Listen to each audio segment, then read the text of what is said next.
Good morning, everybody, and welcome to Karting Live TV, where this week we are back at Fulbeck. But this is the one we've all been waiting for, Gearfest, brought to you by the Fulbeck Kart Club, and we are delighted to once again bring you all of the action from the whole of the day with an absolute frenzy of Gearbox Karting, the like of which you'll find it very hard to get a meeting like this. We've got all sorts of Gearbox karts. We've got our usual Rotax Max in the junior classes with a good grid of junior Rotax and an Intermax class, and we've even got Bambinos. But this weekend, here at a very bright and sunny Fulbeck kart track, we have got Gearfest. My name is Joe Bradley. Alongside me is, as ever, Nick Damon. Nick, I think we've got perfect weather conditions for this race weekend. Yeah, the unbearable hot weather has broken just in time for some pleasant warm weather, which I'm sure will satisfy some of the older Gearbox karts. Well, that was going to be a massive factor, wasn't it? If we had temperatures above 30 degrees yesterday, it's a little bit cooler with about, I think we've got a high of 23, 24. So it's completely changed the weather. Dare I say it, we have no forecast of any rain whatsoever. We've got a lovely cooling breeze. And yesterday's track conditions were extremely hot. We had a track temperature of well over 40 degrees. That was going to bring into play a little bit of tyre management, walking around the paddock, just talking to the drivers, not just in the Gearbox classes, but also in the Rotax Max classes. We were talking about tyres that were going to be absolutely overheating in the space of just an 8-minute heat. We're not going to factor that in today. It's gone cooler. And I've got to say, it's absolutely perfect. We're here at Fulbeck Kart Club, been here since 1959 and was very strong through the 60s. It continues to be the home of Fulbeck Kart Club. It's located on the old site of RAF Fulbeck, which was in service between 1940 and 1943, those war years. And it was primarily used for the 434th and 442nd US Air Force troop carriers operating C-47 Skytrains Dakotas, as we call them. RAF Bomber Command had the new Lancaster based here, so it's got a lot of history. If you're into your history, this is a place that is soaked in history, as is the Lincolnshire area. We're in Lincoln, for any of you outside of the UK. Up north. Apparently. We're not north. Well, that's where I live now. It's the furthest north I've lived, so it's pretty north as far as I'm concerned. Nick, you thought Sunderland was near Hull. Sunderland is near Hull for me. Being from the south of England, Sunderland is near Hull. Right, everybody. That's official. Just drawing us back into professionalism here. No. We've got a programme ahead of us. We're about to go racing. We've just completed our practice sessions. That was, you could hear in the background, that was the 210 Gearbox class. We'll have more information on them. But we're about to go racing with the first heat of the weekend, and it will be the Minimax 950s. Now, Minimax 950s, a small grid of Minimax 950s. These are competing for the Fulbeck Kart Club Championship. Easy for you to say. It is very easy. I've been practicing that one as well. So this is round 4 of the Fulbeck Kart Club Championship, and I'm just going to see if I can get. We've got 5 entries. I'm not sure if we had some late entries yesterday as well, Nick. So they're not appearing on my sheet, but we'll see when they are released from the collecting area. As you can see, the grass in desperate need of a bit of rain. However, today is not the day for that. We've got very sort of light yellowy grass, which is very rare in England to see. There we are. Give everybody a wave. Hello. There we are. That's where we can see everything. And everyone's waving now. Des, yeah. Des, they're all waving. Mark Clark, the The whole world's decided to wave at people. Becky Evans as well in the corner. Give a wave, Becky. Yeah, there you see, Becky, just on the left-hand side of the greenhouse that we shared yesterday. We were all in our underpants yesterday, weren't we? We were so hot. Yeah, but that was nothing to do with the heat. Thankfully, not as hot as yesterday, and that's for especially for our Gearbox classes. We've got a green flag down there, just around that corner. That's the final turn that we look down that long straight. We've got Paul Bateman's camera that we're looking at the moment. Paul on his Paul's embankment, as we call it. He got there eventually, didn't he? He crawled up there. Yeah. He's been working on getting up there since 7 a.m. But he finally made it. Yeah, apparently he had some guy called Sherpa Tensing helping him. He bivouacked at the bottom first, set up a base camp at the bottom of the hill. And that is our start line camera there, Nick, which we are going to see, which is going to be especially hopefully useful. Yeah. We've got 8, so we did have 3 additional entries that appeared on the entry list. And one of them's got a random transponder as well. Yes, we've got a transponder issue for the 7th card out there. So we'll just have a look at the entries as they've come in. Finley Thompson, Eva Jones, Arthur Jardine, George Allison and Kasim Iqbal are both novice plate holders. Stanley Gill is out there, and then Ronnie Griffin and Cairo Subaida, both, that's Ronnie and Cairo, both on novice plates. So you can tell who the novices are. They are running the black number plates with the white numbers. The other competitors who aren't novices, they run a yellow number plate with black numbers. So already nicely formed. Out of character for Minimax, isn't it? Here we go. Des is in control, I think. No, the start line official is in control. And we go racing for the first time. We missed the chicane, remember, and we head straight down to Paul Bateman on the embankment and into turn 1, which is the long straight down to Paul. Hopefully they go around the corner. They have made it around the corner, Nick, and they're already on the way back towards the second chicane, the back chicane. Coming up to the second chicane, or it will be the second chicane for these karts for most of the race. Obviously, it's only a single chicane. Ooh, yeah, okay. Yes. You're in a monologue came out there, Nick. Yeah, because I'm looking at something technical. I know you as are. well. I know. You're in a monologue came out. Out of Caravan Corner, then into the paddock complex, the boot. For the first time, we've got a bit of a scrap that is beginning to develop already. Remember, our heats are 8 minutes and 1 lap out of the boot complex through the final turn and heading down the chicane for the first time. 1 lap completed. It's Eva Jones. The 2 blue and white karts there, I think they're teammates. I'll get a better look as they come. No, they're not quite teammates, are they? They're just both blue. Eva Jones, Finley Thompson, Stanley Gill, Arthur Jardine. They're the top 4. They are the karts that not on novice plates. And then leading the novice race, George Allison, Kasim Iqbal, Ronnie Griffin and Cairo Zubaida finding his feet at the back. Not sure exactly the extent of the experience or inexperience of the novices, but we can see that they will have a little scrap of their own. But it's a 3-card battle out of Caravan for the second time, heading down towards paddock. And a bit of a waiting game, I would think, through this right-hander acceleration zone for these Minimax karts, and then through the final turn and across the line. 2 laps completed already. And Finley Thompson having taken the lead there on that lap from Eva Jones. Eva will want to come back, but Stanley Gill, he's on the orange kart there in 3rd place into turn 1, which is the hairpin. Turn 1 in difference to the first chicane, of course, which is the first complex of corners that we have to negotiate here at Fulbeck. Out of the back chicane then, through the sweeping left-hander that we affectionately named Buttons. Don't know if that name has stuck. That's definitely Caravan, because there's the Caravan. And then into the paddock complex, and then the boot. So Finley Thompson, Eva Jones, Stanley Gill, there's the 3 leaders. We've got a move for 4th place as George Allison, I think, has gone. The novice driver, George Allison, I think has moved up to 4th. Indeed, he has. Arthur Jardine down to 5th then. And then we have Ronnie Griffin, Cairo Subaida and Kasim Iqbal, 7th and 8th. But that is a great move there from the youngster, certainly finding his feet in Minimax. Running through, yeah, I mean, it's a good field here we've got now, the Minis. Obviously also known as Inter, isn't it, Mini? Intermax is exactly the same as Minimax. It differs in name on the timing screen, yes, wherever you go. Yes.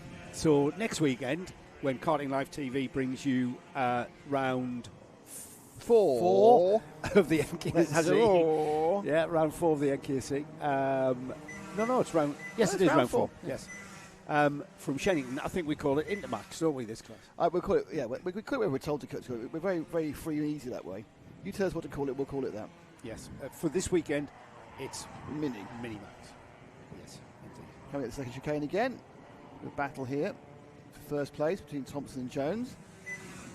We come sweeping through. Oh. I'm just having a look at the way the club championship. Whoops, that's not what I wanted. I'm looking at the way the club championship is forming up in this class, and I've lost it. Where are we? Because I was looking for Intermax. There it is, Minimax 950s.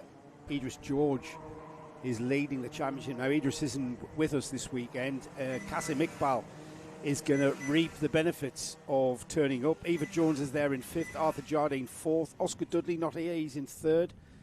and then Archie Gaunt and Arlo Atwood 6th and 7th. So the drivers that are with us this weekend and are featured in the Fulbeck Car Club Championship are Kasim Iqbal, Arthur Jardine, Eva Jones. They're the drivers we'll keep an eye on. They are going to reap the benefits of scoring points. Finley Thompson, Eva Jones still out in front of anything. Finley Thompson looking rather comfortable, looks over his shoulder there, sees Eva has dropped a little bit off his rear bumper. That's going to give him a bit of a cushion, just over 0.3 of a second the cushion as they come out of the paddock complex. It's still Stanley Gill. George Allison, I've got to say, is driving a cracking race, and in fact George Allison is the car that is in third. So George came by Arthur Jardine once he got going and is now cleared Stanley Gill and has put himself in third place overall. That is indeed the fastest novice. Behind the top five then, Ronnie Griffin, Cairo Zubaida and Kasim Iqbal. They're on the novice plates as well. As we have a look at this black and... is that black and gold? Yes, it is. Black and gold cart of George Allison, looking great. The black and gold livery, doesn't matter what it says, whether it's the old JPS colours, but black and gold does absolutely look fantastic on anything to do with racing, doesn't it? Yeah, I mean, I think it's a good colour combination at every level. Yeah, and if you're old enough, you'll remember the old GPS Lotuses. I'm not sure if George is alluding to that. Can't really see what the livery says, but it certainly looks very splendid in this bright sunshine here. A little bit of a breeze that might cause a few. I'm not sure it's heavy enough, the wind, to cause any issues with crosswinds or anything. I think it's a beautiful summer's day here in Lincolnshire, as George Allison is indeed catching Eva Jones.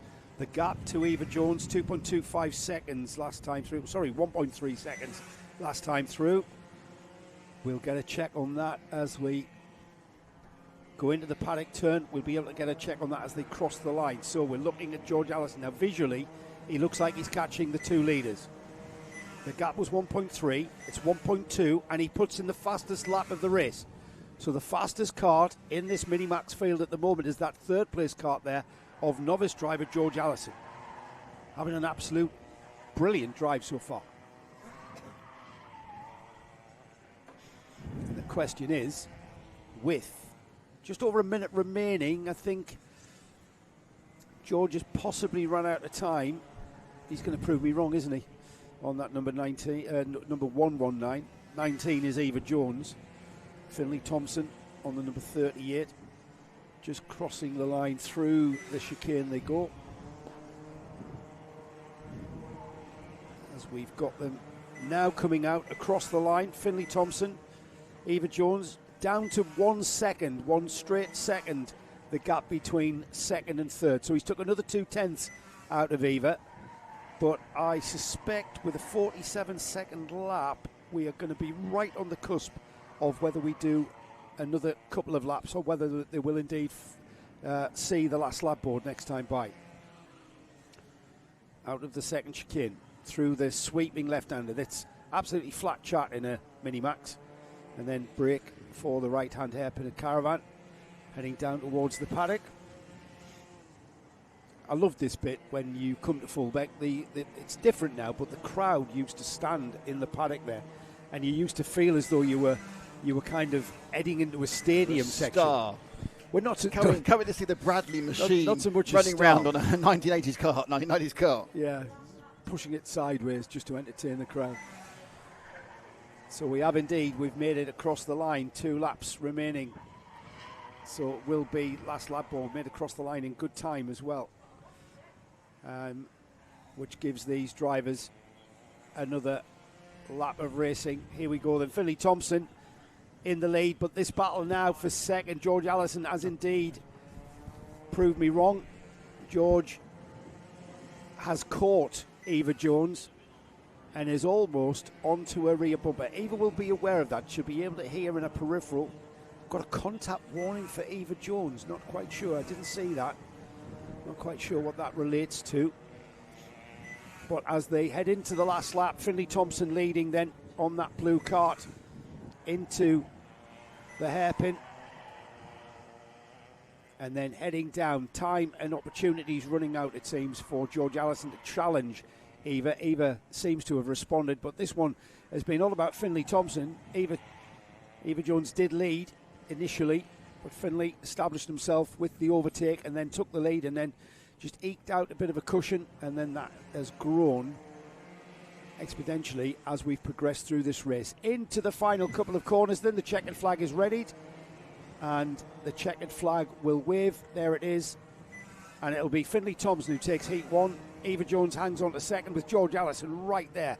0.3 of a second, just under 0.4 was the gap between Eva and George there at the line. And through into fourth has gone Stanley Gill. Arthur Jardine comes through in fifth. Ronnie Griffin completes his race in sixth. And then we have the remaining two novice drivers, Kasim Iqbal and Cairo Subaida, finishing their race.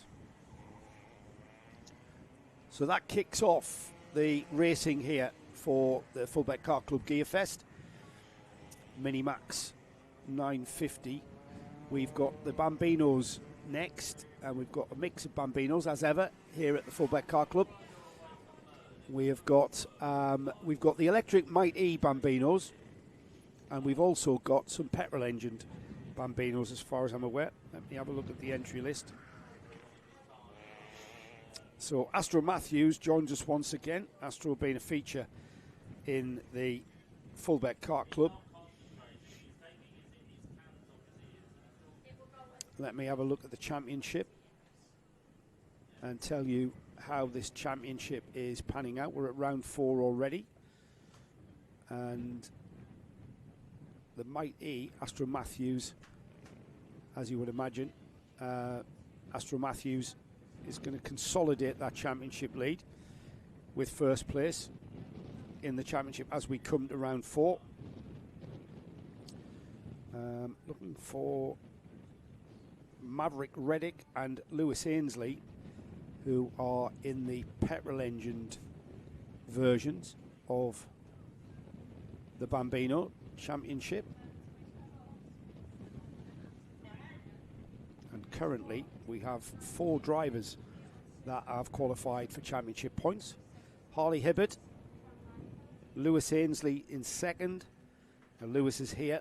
Astro Matthews featured in both petrol and electric Bambinos at the beginning of the season, and Harry Florence. So Maverick Reddick is a newcomer to this season, and we've got 3 karts out there, Astro Matthews and Lewis Ainsley, with Maverick Reddick, our newcomer. They are on the... We've got 1 Might E, and we've got 2 petrol karts. So the 2 Cormers, 1 Might E, Maverick Reddick, the number 75, and Lewis Ainsley, the novice driver, in the on the 77. Astro Matthews is on his Might E, and he is on the number 79. It's a standing start for these drivers, so it's a bit of a run out, isn't it? Here at Fulbeck Kart Club, we're very much accommodating. In fact, we had some rookie racing yesterday that took place as part of the IKR series here at Fulbeck, and again, it's just a way of nurturing and gathering experience before you go into MSUK sanctioned racing here this weekend. And these 3 drivers moving up into finding their race license, getting their MSUK race license, and you never know, moving on from, as they do, they either stay in club karting or they move on to a national series.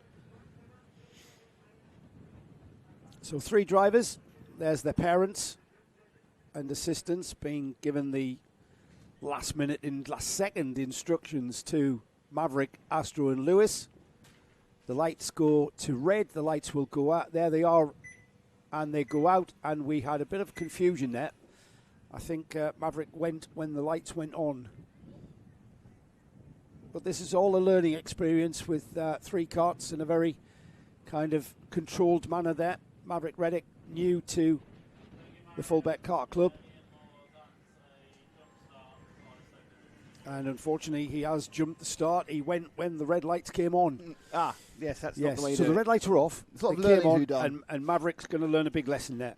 He's got a 5-second penalty. And he's got about a 5-second lead. But I think he's already sorted that, I think.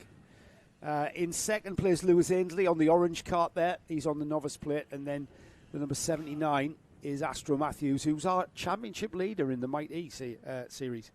But Astro, at the moment, the only electric cart out there. I saw another electric cart in that livery next to Astro. So I'm not sure whether it's his sibling who might be wanting to try their hand a little bit of karting. Possibly. Sounds like an expensive way of running a family, getting all your children doing cars. Just because concentrate on one, take them all the way to Formula One. Who's that? Who do you think you are? Ron Dennis? Yeah, why ever not?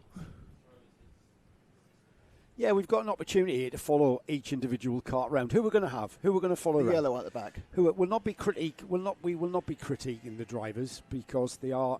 This is an age group of 6 to 8, or is it 5 to 8? Is it 5 years old? These 6. In some countries, it's 5. I know. That's what confused me. That's why Zane Sofoglu couldn't run the first round last year. That's right. Yeah, now only 5. Yeah. I think it's something weird now because he's gone into Minimax now, so he's obviously younger. He can go to Minimax. Oh, you mean Inter? No, Micromax. Micromax. See, I always think this is the concept. Micro is smaller than mini, and I can't. Is it? I don't know. It's because they're two words. Well, it's micro, isn't it? Yeah, micro is smaller than mini. But mini, yeah, it's not quite clear enough. Is it? I think it should be Inter. Micro Inter. Considering, Nick, you've only been doing this for 5 years. Yeah, but don't forget, it's 8 years since I've worked out what Walter Swift was. And then you go and confuse yourself by going to Le Mans for a week. Who? Outside of karting completely. Yeah, these big cars were going brum, brum, brum. It was amazing. Exactly. So that is Astro Matthews. Now, Astro in the yellow and orange cart there, who will have another follow round on this lap through the sweeping hairpin there. Now, a little bit of a wiggle on there. I overheard a conversation where I'm pretty sure the driver who was being spoken to, was being told that that corner was flat out, so they're not lifting through there. So you've got to, get the courage, get the confidence in the kart, and as we saw there, Astro's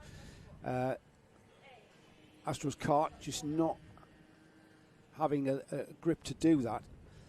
They're on the LeConte all-weather treaded tyre. We don't want these youngsters being caught out by any sudden downpour, which is not going to happen today, I might add. You better don't jinx it. So there's Astro across the line. Let's pick up Lewis Ainsley now, the number 77 on the orange and black card, just ahead, just about to... we'll pick up the leader. Paul has that, orange and black card. I have Maverick information. Have you? Excellent. Yes. Excellent. There we are. This is remarkable. So this is Maverick Reddick, the car that we're following, who's first time here at the Fulbeck Car Club. So what have you found out, Nick? Maverick has flown in from Texas for today and the Super One next week.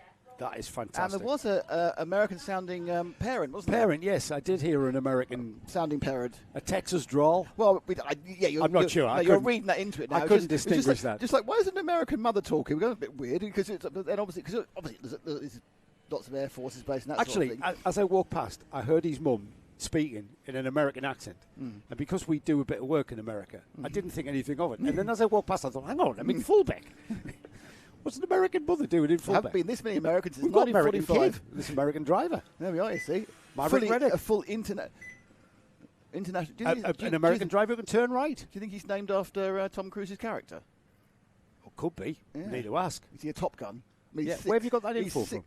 The chat. Do you know how the chat gives you info? Excellent. Yeah. Is that so? Who's chat? Is that Lee Ainsley, 710. Good luck to Lewis today, being run by his mum and Regan from Rookie Racing. Dad's watching on the live stream. There we are, see. Okay, that's Lewis Ainsley. Yes, so but also he has Maverick information. Right, that's Maverick. Yes. Over from Texas. Yeah. And he's doing Super One. Where's he doing Where's the Super One? Week. Super One's here. So this is a testing. It was their second loop that caused the red flag yesterday when it got whipped up. So I don't know if Super One know that. If we should tell the Hoyles that they need to get a new bit of wire. Well, you've told them now. Yeah, you need to get a new bit of wire. Yes. Maverick finding his... So first time here, of course. And finding his feet, going faster every lap round. 1 minute 2.2 as he negotiates the first chicane. With 2.5 minutes remaining, we'll let Maverick go through and pick up Lewis Ainsley. The second one, yes. I haven't got. Well, I assume that Lee Ainsley obviously is with Lewis. Yes, I think so. His dad's oh my lord, his dad is ex-NASCAR driver Tyler Reddick. Oh, really? Yeah, whom I have heard of. Wow, yeah. So Lee, who's obviously the father, I assume, of Lewis on camera now, has all the Bambino information on the 3 cars. Keeping us entertained. You're going to have to give us a whole lot of new information for the next heat. Right, so. Tyler Reddick. Tyler Reddick. We've heard of Tyler Reddick. I know, yeah. Yeah. Gosh, there we are. So. I didn't think he was ex-NASCAR. I thought he was current NASCAR. Or at least one of the sports series. Talk about yourself. Well, let us know. We need our NASCAR correspondent, which is Chris Diamond, America Motorsports racing driver.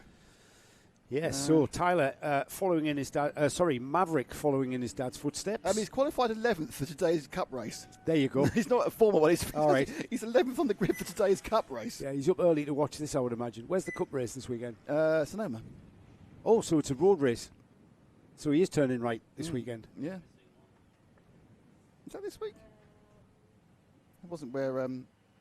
Let's continue following Lewis while Nick finds out all about Maverick Reddick's dad, who is racing in NASCAR this weekend. That's Lewis Ainsley, about to negotiate the kink before the second chicane, using all of the road. The thing about these Bambinos, it's all about momentum. It's all about just using all of the track and no really discernible heavy braking for these youngsters. Just have to steer their karts through. His dad has won 13 NASCAR races, so he's pretty good then. That's why I've heard of him. That's why we've heard of him, yeah. Yeah. 103 top tens. He's also been doing this for a while. In 7 years he's been in NASCAR. Yeah, so that means he's done 270,000 races. Yeah, he's done a lot. He's gathered 4 million points. Yes, he's currently now the champion of everything, yeah. Yeah, great to have Maverick here and wish him all the very best of luck. He's currently leading the championship. Is he really? Yes. He was 9th last year. Oh, what's happened? Lewis Ainsley going slowly out of the chicane. Ooh. Not quite sure why. Astro, who is in a different class of Bambino here, he's picked up again. Not quite sure why Lewis Ainsley slowed down. We had the camera on him. Will be the last lap board next time by. He comes out of the chicane there, and it looks like his engine could. If these karts had gearboxes, which we have karts with gearboxes this weekend, it is Gear Fest, I would have said he missed a gear. But so there aren't any gears. A bit more Tyler Reddick information. There's been 9 races so far apparently this year. I think there's been more than that. He's won 5 of them. Wow. We'll talk about that in the break. This is Wikipedia for me. Because totally correct. At the minute, this is all about this battle for second. However, it's an interclass battle. Yes. As we head on to the last lap, let's pick up Tyler Reddick's son, Maverick Reddick, who is heading down towards Paul. No, he's heading away from Paul. He's heading already towards the second chicane. There he is. So Maverick here on a research mission over from Texas to establish some lappery in preparation for next weekend's Super 1 Championship, which visits Fulbeck. And as we get towards the final few corners of his first heat, he will come out of caravan using all of the track into the paddock complex for the final time. Here he comes, and it's an acceleration zone, this right-hander, and a flat-out acceleration zone on the Bambino in the final turn, keeping that momentum up nicely, and he will be greeted by that welcome sight of the checkered flag to take heat 1 for Maverick Reddick. We'll just wait and see our second place karts coming into the paddock complex at the moment. We'll see them coming to our site out of the final turn any moment now. Here they come, and it's a Might E of Astro Matthews, who is second overall. And that problem for Lewis Ainsley, I think his engine spun must slightly into the bend, apparently, according to his all right, okay. Right, that's what cost him time, bogged him down. Yeah, because he's got an engine rather than an electric motor. Yes, that's right. Down. Yeah. So good stuff from these youngsters. Maverick Reddick, Astro Matthews and Lewis Ainsley will be out later on for their second heat. I can't leave you because I've been still trying to put this technical issue. We've got multi-class racing coming next. We've got the Micromax class, Honda Cadet 200s and Water Swift restricted. So that's Rotax engined, Honda engines and Iami engined races. 3 races in one coming next, and again it's 8 minutes and 1 lap around this 930 metre circuit here at Fulbeck. got a full programme of... We're going to get through the 2 heat phases of all of our classes.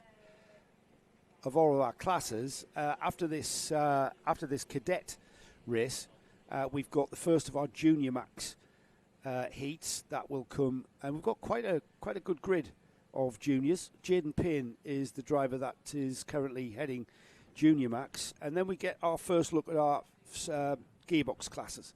The 250 Supers, where with the KZs coming out secondly. We've got KZ Classics and Formula C, which is basically the evolution of KZ Gearbox Karting we have here at the Fulbeck Kart Fest, and then the 210 Challenge rounds off the first of our heats.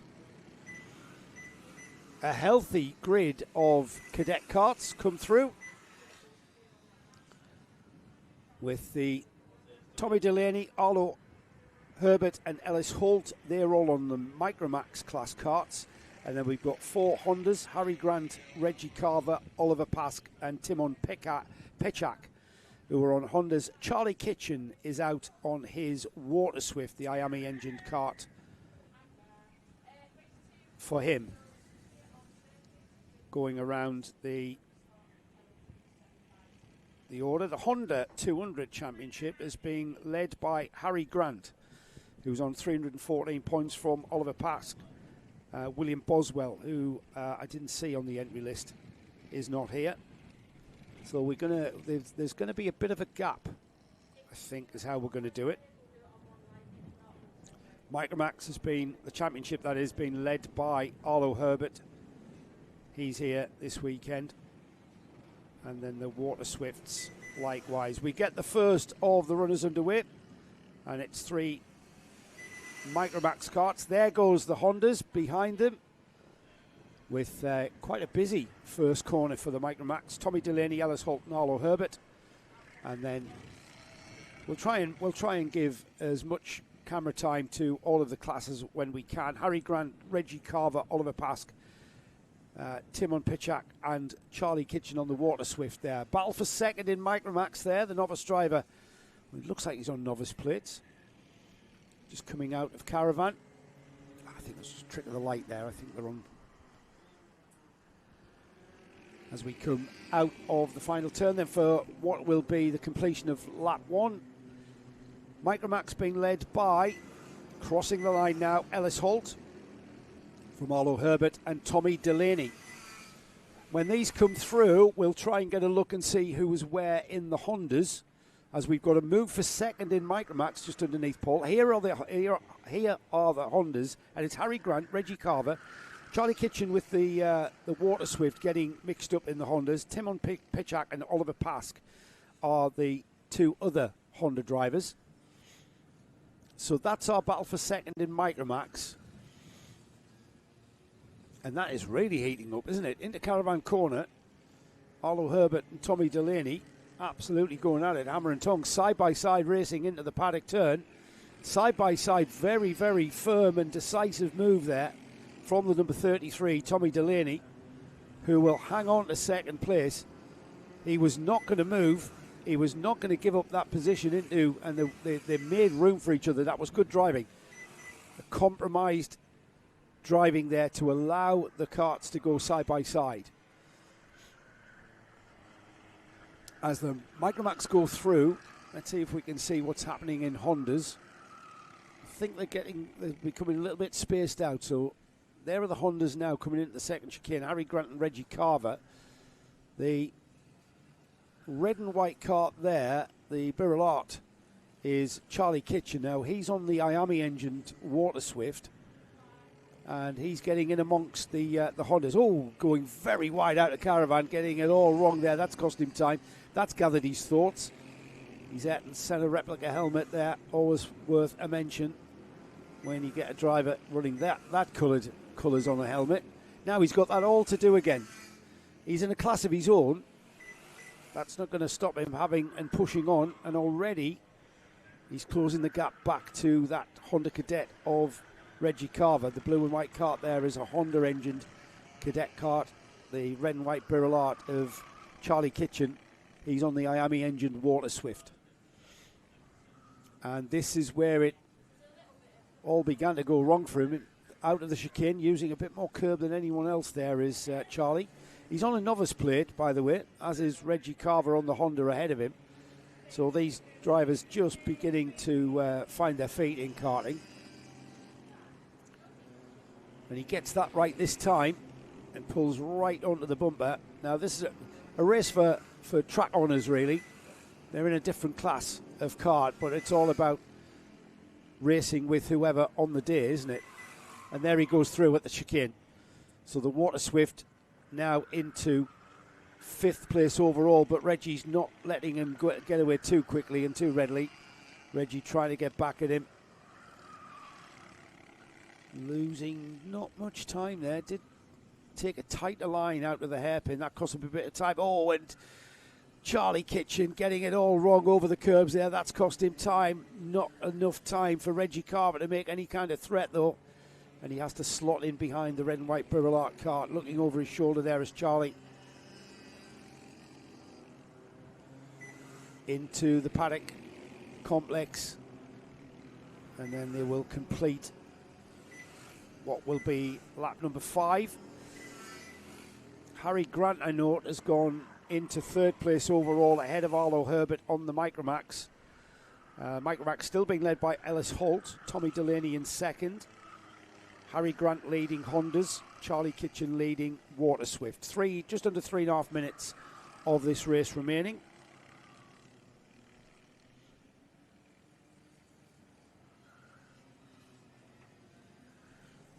And that's a great view of the number 45 of Harry Grant. He's our leading Honda driver, so he's leading the class. And well, he's 2 seconds behind the 2nd place Micromax kart of Tommy Delaney. And very, very, very similar in lap time. Very similar driving style in these cadet level karts. We've still got, and have we got Charlie Kitchen now moving ahead of Arlo Herbert? I think that is the case. So the Water Swift driver, Charlie, is continuing to progress through the field. That's the number 99 of Arlo Herbert. He's 3rd in Micromax, but into 3rd place. Sorry, he's 3rd in Micromax, 4th place overall. Or he was, because Charlie Kitchen now on that red and white kart has just gone ahead. So Charlie, who is leading Water Swift, is now 4th place overall. At the moment, Micromax, that went off first in the start process, will continue. Ellis Holt has got a huge lead as he crosses under crosses the line underneath us. Tommy Delaney in 2nd, gaps out to 4.3. Harry Grant almost 3 seconds behind, and then we've got Charlie Kitchen, who is not quite the fastest kart on the track. That's Tommy Delaney, the 2nd place Micromax kart. He's just put in the race's fastest lap there with a 51-second lap time. Okay. I was picking up from where you were there. Did you see that WhatsApp message from Paul? Yeah, I've just been. I've been out there doing things. I know that. That's what some of the things I've been out there doing. People realise that when I'm doing all the talking, you're doing. They've got a picture of you lying on. We've got a sofa in the green room, by the way. Yeah. Everybody in the green room behind us. There's 2 reasons that there's 3 reasons that Joe's doing all the talking. One, he's forgotten to pass to me because he's got selfish about it. Number 2, it's because I'm doing something technical, and there will be later on when Laura's getting lunch.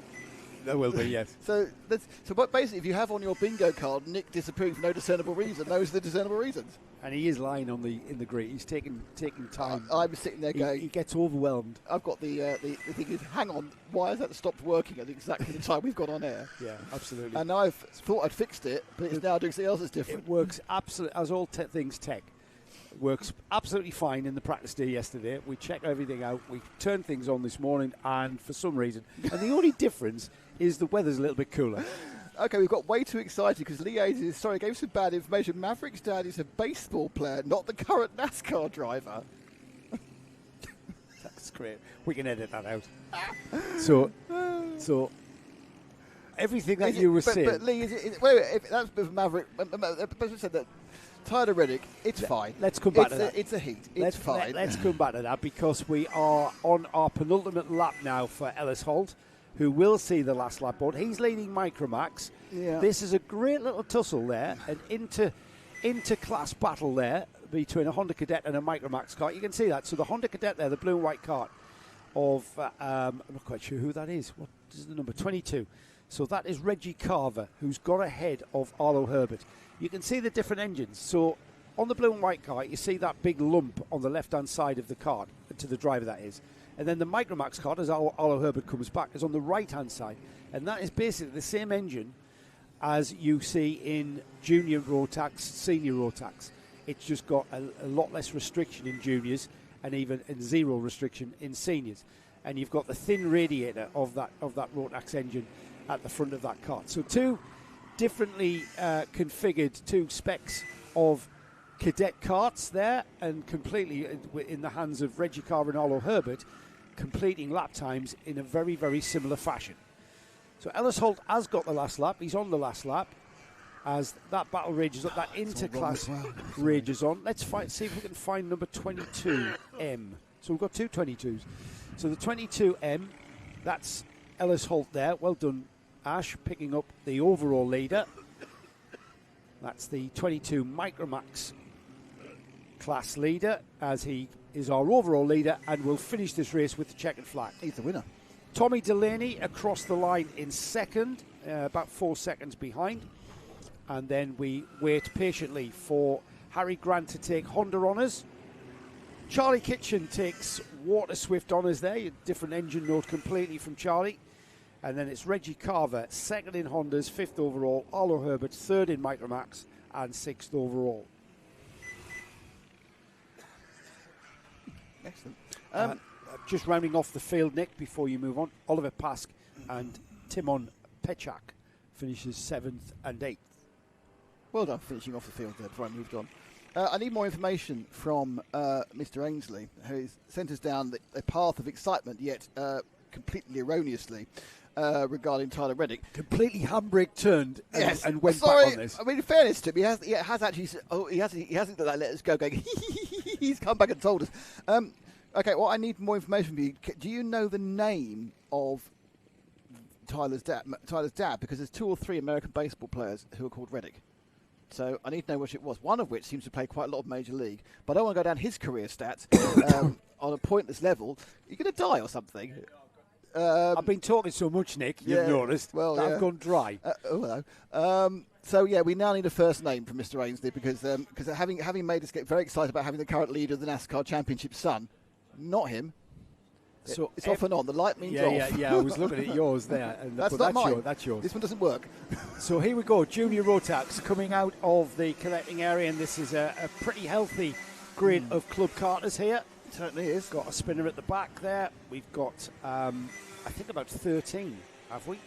I hope so. Find out. 12 at the moment. Yeah, 13. This is mixed grids. Did I mention that? Yes, you did. No qualifying here. So mixed grids, old school format. That's the rookie racing at the front of the field. We've got Idris George, Jaden Payne, Charlie Thompson, Joshua Alcock, Amy Peacock, Aidan Young, Elliot Smith, Cian Hundle, Florence Walkington, 3 novice drivers, Ryan Wheatley, Archie Green and Josh Ahern and Finley Doran.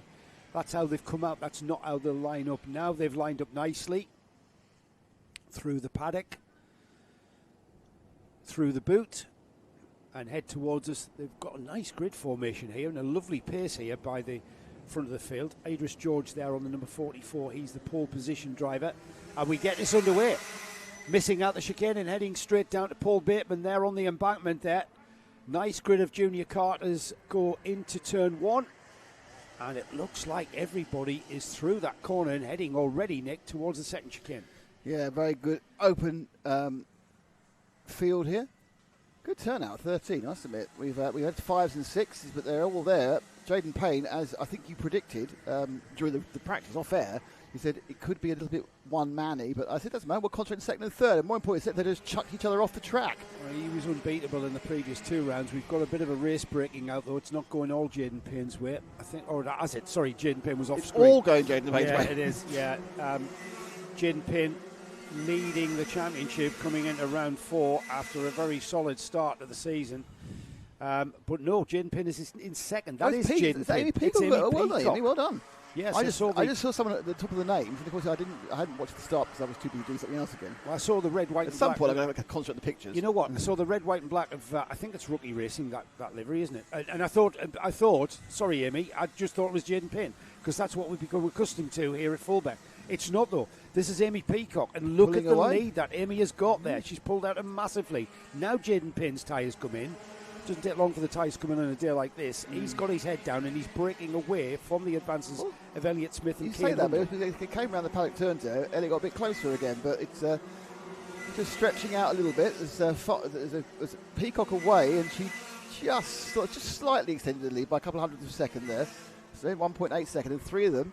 I think Jaden's escape is being slightly stymied by the aerodynamic factor, though the second and third and fourth now fighting, and that's going to cause some problems and going to cost some time. They may lose touch with the red cart of Payne. The full Tony cart, that's third place, Elliott Smith. It looks grey, but it's actually green and white stripes. Then you've got the fluorescent yellow, first the two fluorescent yellows, Kai Hundel and then Aidan Young. But I think we've had a problem for Florence Walkington and Finley Doran. I think they've had it coming together because Florence has dropped 7 places, Finley dropping 5. They've dropped to the back of the field in 12th and 13th now. So Florence and Finley there, I'm considering that a clue as to what might have happened there as the field have come through. No changes though. Peacock, Payne, Smith, Hundle, Aidan Young. We've got Ryan Wheatley moving ahead of Josh Ahern. That's a battle of the novices there for 6th and 7th. Drivers now going back. I always think as they go away from that hairpin, it's up the hill. It's not. It's still flat. But to me, it's like up the hill. Paul's up the hill. Paul's up the hill. Yes. With our camera. He was helped by Nurse Lara. He kept saying, "Oh, well, Nurse Lara, help me up." But I'm surprised. He was very perturbed by your comment to him earlier about what you wanted him to do. He was torn, wasn't he? Yeah, he was leaning against the pillar. He was torn because of his torn. Yes, torn. Yes. That's not. You don't start the day like that. Yes.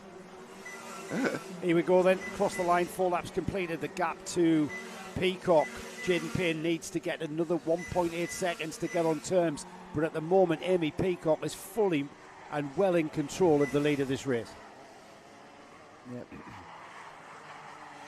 Spreading out, that lead went down by 300ths of a second that time. I mean, Jane's really rolling Amy. Amy's made the most of an excellent start. She's got away. There's some scrapping behind her, and she's really driven. What you need to do is make the most when you got some space. This is the battle between Hundle and Young in the, I assume, teammates, because it seems to have almost identical. It's not quite identical livery. Very similar, aren't they? Slightly different on the NASA panel. And they come through. Hopefully when the sun goes in a different direction, that camera will look a little less dark. Yes, it's not that dark, honestly. It'll look great for the finals. Yes, everything does. Everything looks great for the finals. Amy Peacock, fastest lap of the race. She's responded. She extends the lead to 1.88 seconds. So she is still pushing on as we hit the halfway mark. Amy Peacock, dare I say, I don't want to hex this, Amy. You are in control of this heat. Wow. That's hex and a half, that is. Really is. So these two similar. Actually, I mean, is it the same design but just a different NASA power design? That's where the sticker sits in it. I think it might be. I think he's got with the explosion of let's do clever things with NASA panels aerodynamically. Might be, different style. Yeah, you've got the channel down the middle on the 74 of Aidan Young, and then the Kane Hundle has the latest iteration. Yeah, it's quite a good idea because basically you vacuum form a bit of plastic and charge 90 quid for it. It's brilliant. The profit margin. The profit margin of some of this are those development costs. But as our resident aerodynamicist, Nazar Tremorian, has told us, they do have an effect on the performance of these karts. Yeah, and the angle of that NASA panel is critical. You know, you are doing certainly if you're doing anything more about these karts, 10 miles an hour, you're going to get a big aero effect one way or the other. You only have to put your hand out the window at 20 miles an hour and see how much air is hitting your hand. It's bound to. And the most unaerodynamic thing on a kart is the driver. I know. Honestly, you get a different sort of driver. That's why Henry Baudet is waxing lyrical about those aero suits. Skinny suits, yeah. Can you imagine how you and I would look in one of those aero suits? Yeah, like the Michelin Man. I mean, they weigh nothing. Yeah. And I'm that could make a pop for the 177 class then. I'm just interested to see Can you if imagine they take if all the off. 177 people have got one? They've got these skin-tight suits to save half a kilogram of suit. Be wandering around. It'd be like the world's worst Biggest Loser country. They really look like Teletubbies getting into their cars. And it's skin-tight Dipsy from La La, and there comes Poe around the back. They are like they're a wear-resistant Lycra, aren't they? Oh, this is they must have the protective abilities for abrasion. They wouldn't be approved otherwise. I'm not sure they've been side by side. Yeah, side by side action. That's not going to work. Not going to work. No. Slots back in. That's good driving there from these two. Key and Hundle. Well, they wouldn't get an FIA CIK if they didn't meet the various regulations you need. You didn't have the right brown paper envelope, you mean? Well, they have got them, I think. I don't know what it is. What is the kart suit regulating? It's not like it doesn't need to be a fire suit like it does for a. It doesn't have to be fire resistant. It has to be wear resistant. Yeah, it's sort of abrasion, isn't it? So, yes. You know. Yes. I mean, when there was a kind of a mix of people who still wore leathers when I started. Yeah, well, leathers are still way safer, but of course they're way heavier. Yes. Yeah. There is that. But Gearbox karts, of course, I think the circuit Gearbox karts have to wear leathers soon, don't they? Do they? The long circuit, I think it's still leathers for them. Yeah. I don't know. Because if you're going to come out with your car, you don't want to be in this silly little. If you want to come out of the car at 160 miles an hour. You want to be in, at least, you want to be in leathers when you get to the ambulance rather than. Yes. On a long circuit. But yeah, I mean, absolutely. But when I was racing in the 80s, it was a lot easier than the 90s. Yeah, you could use a motorcycle helmet. That's fine. You could use anything that looked approximately okay. And if you had leathers, which was fine. It just had to be sort of something. I don't think there were even any sort of boot regulations back then. No, I had baseball trainers just because it covered the ankle. I didn't have like proper racing boots. Yeah, I had leather racing boots. My first. Yeah, but you're a bit shot poncy, aren't you? Yeah. I've seen the pictures back then. You know, it's fine. We've got Jaden Payne, who's just put in the fastest lap there, 44.89, as he chases down Amy Peacock. He's only really so last time through. There they go through now. So 45.12 for Amy, 45.05, gap down to 1.68. So those two orange carts here, Jaden Payne there, championship leader on the number 41, is catching what I think is his teammate, Amy Peacock, who has been in control of this first heat for juniors since the outset. They're on the penultimate lap here, so Amy has only got one more lap after this one's completed. So she can, I'm not saying she can take it easy, but she just has to continue doing what she's been doing. She's losing literally microseconds, fractions of a second to Jaden Payne, who's got his head down and tried to catch. And I think even Jaden realises that the time has run out as they hit the last lap board there into the final lap. Good news is I now have all the information I need on Maverick Reddick's actual father. Okay. Which I might actually save for the next Bambino race, I think. Yeah, I think so. There's quite a lot of filling needed for that. So stay tuned for the next Bambino race. Please do. Because we have a huge amount of information now on his dad's baseball career, which is also quite impressive. Yeah, absolutely. No, I mean, he's done quite well at baseball. Oh, I see, right. He's not leading NASCAR champion, obviously. No, we'll have to edit all of that out. Here we go then. It's all about Amy Peacock. It's fun to be wrong occasionally. There she is, Amy Peacock into the paddock complex for the final time. And the checkered flag being ready for Amy as she hits the finish line. She will take the win by just under 1.5 seconds from Jaden Payne. Elliott Smith on the Tony Kart is in third place, and then that battle between Kane Hundle and Aidan Young continued to the line there, fourth and fifth for them. Ryan Wheatley and Josh Ahern 6th and 7th. They are the first of the novice drivers. And then across the line, Iris George, Charlie Thompson, Florence Walken and Finley Doran, Joshua Alcock and Archie Green. Okay, if you're watching on the stream, we are going to go to black screen for about 20 seconds. Don't worry about it. We'll come back. We'll just go to a quick little reset. So you're going to get a black I don't screen. Have to talk. You can talk as much as you like. It'll be going nowhere. Okay. So the screen's going to go black for about 20 seconds.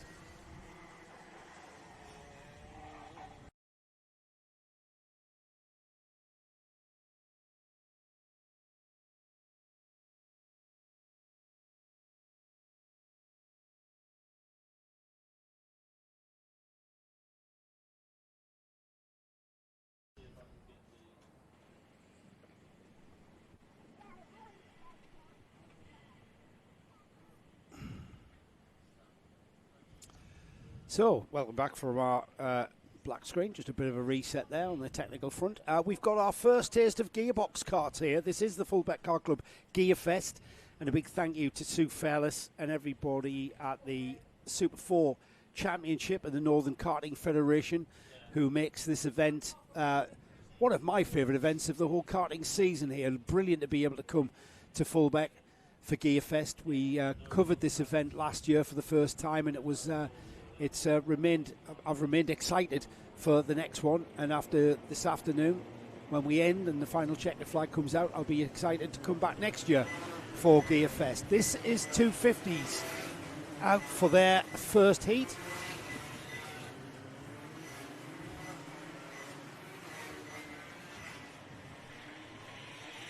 This is all part of the 250 National Fulbeck Car Club Championship, and of course the 250 Super 4 Championship, of which I am fully appraised.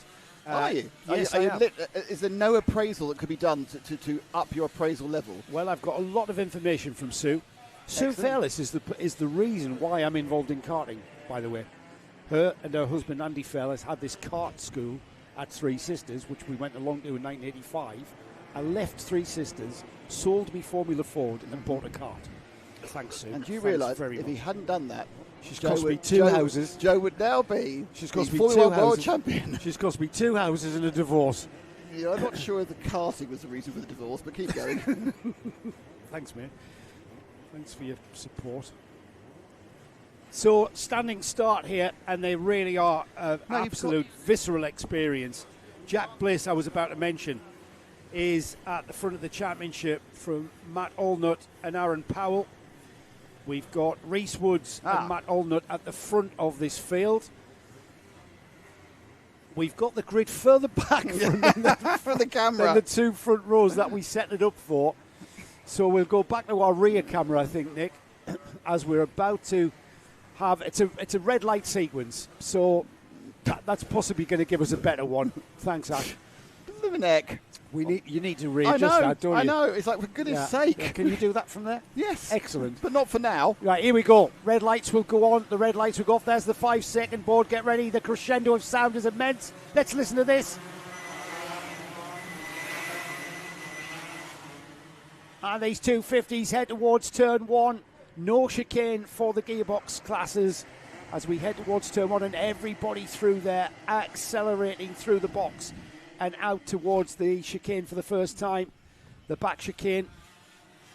Except the way these karts fire off the corner, especially this section here, is Kieran Metzen, it looks like, in the lead of this race. Kieran Metzen is one of the drivers that we chat to in our paddock club.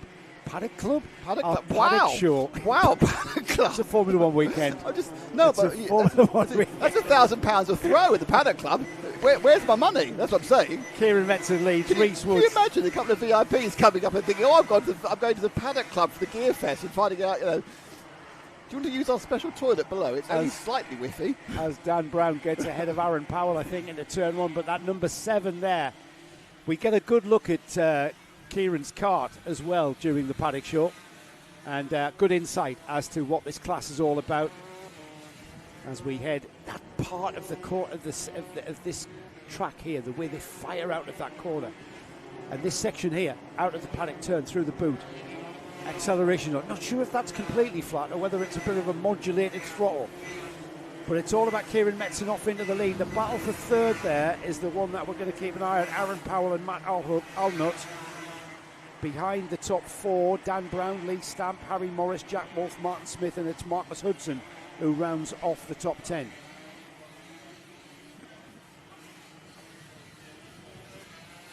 And we've seen this caravan corner day. They come out of Buttons, the left-hander, and they're already fired towards the inside line, which is not the optimum line through the caravan hairpin, but it certainly is a defensive line if you are being pressured, as Aaron Powell looks like he is. Now, Kieran Metzen is leading. This is one of the guys we talked to in the Paddock Club. He was sipping. We might rename our paddock show the Paddock Club. He was sipping a load of champagne at the time, and he was talking to Hannah Christensen. That's one for you kids as well. They come through the chicane for the third or fourth time. This has settled down, hasn't it? The number 5, Aaron Powell, is settling in, as is Matt Allnut, and if anything, these two there in third and fourth, catching second place Reese Woods. Yeah, moving forward now. All of the gearbox classes, including the more modern KZs, were worried about the very, very extreme temperatures we had yesterday. I think the drivers will be a little bit more confident, or less concerned, I think is the better term. That's a good one, yeah. Less concerned.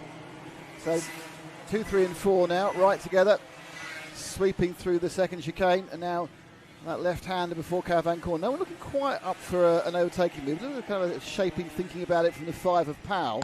So we've got two kind of traditional-looking gearbox kart, and one that looks like a Rotax.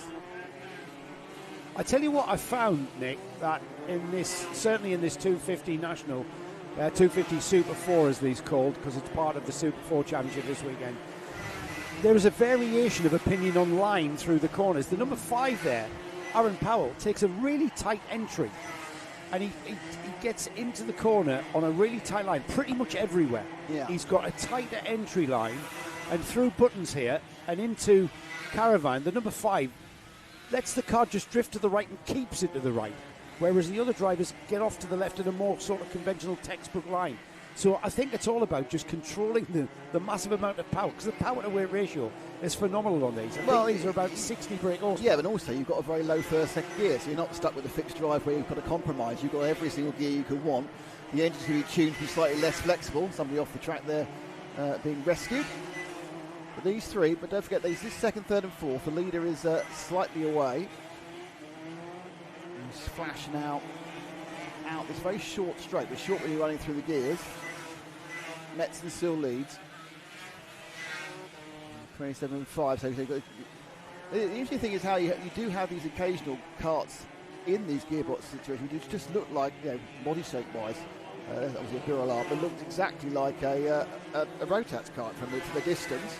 I mean, look, he's got DRS in his number. Did you see that? As he put the throttle down, the red, the number flipped up. It was like he was trying to. See, like right, he drops down. Yeah. It's like he's trying to avoid the police, a speed camera. Yeah, brilliant. There's 70 brake horsepower these 250 Nationals. Is that all? Yeah, 70. They've got a top speed of 130. Not round here. Not round here though. They're almost doing 95 to 98 miles an hour into Paul Bateman's corner there.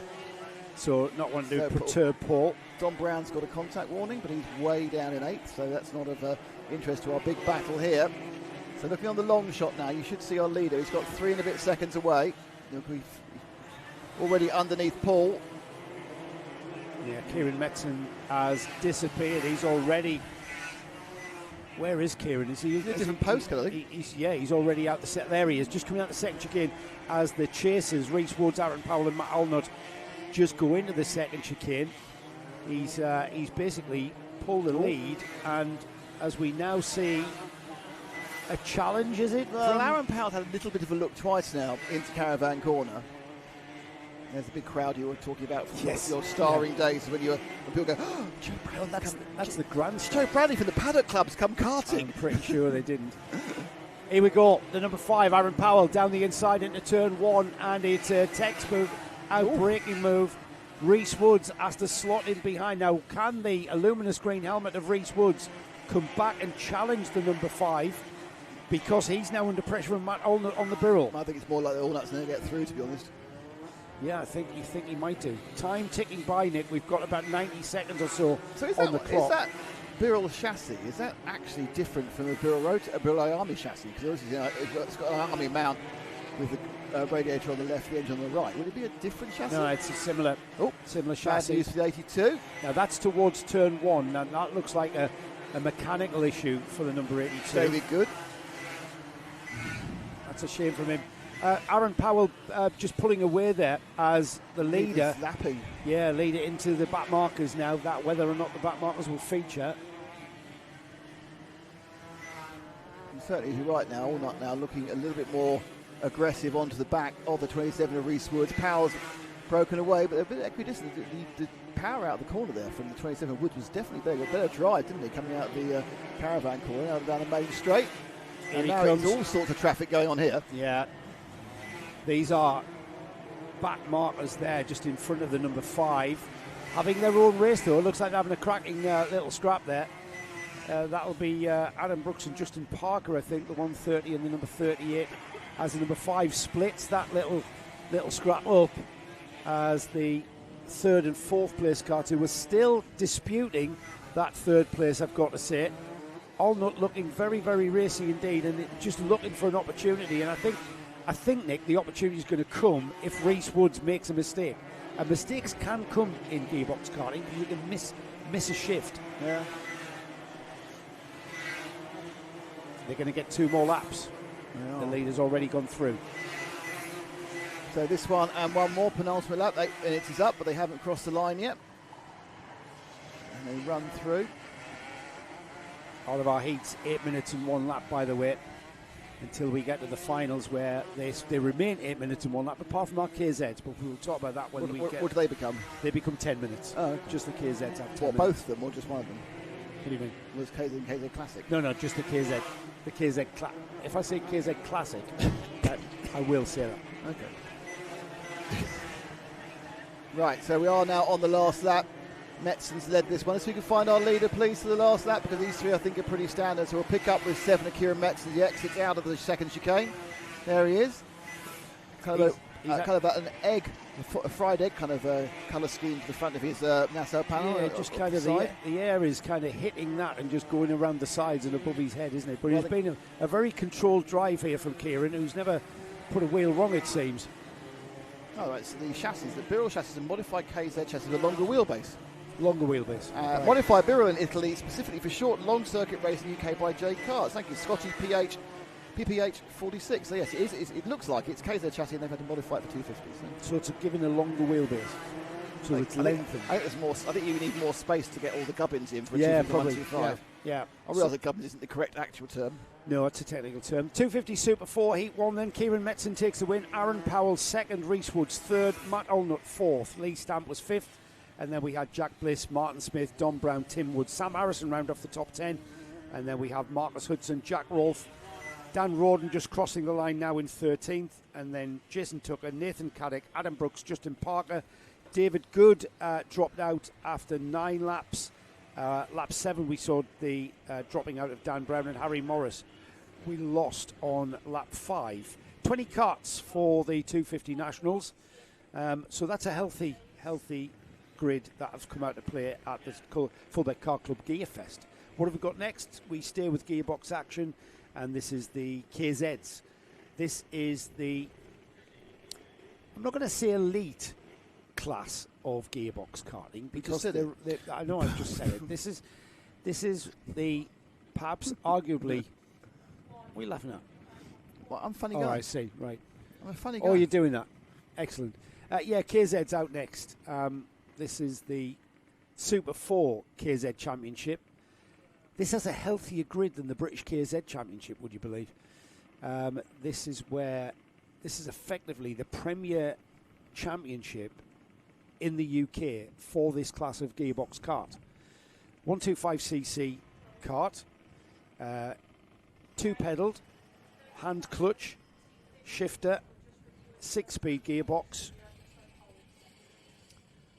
all to play for as ever. And these karts are an absolute delight. All of our gearbox karts are such a visceral experience when you come trackside to see these things. They're loud, they're fast. Those 250 Nationals, for instance, they're like driving a firework, just hanging on. I remember when I had Andy Fairless. It would have been a 125 Classic that we drove at Three Sisters. They were called a 125 gearbox kart, but we've monikered them with the Classic because they're from the 80s, and we'll see them later. But I remember driving one at Three Sisters, and when you accelerate and go through the box, it's like, you know, when the Starship Enterprise goes into warp drive and all the stars go boosh. It's kind of got that feeling.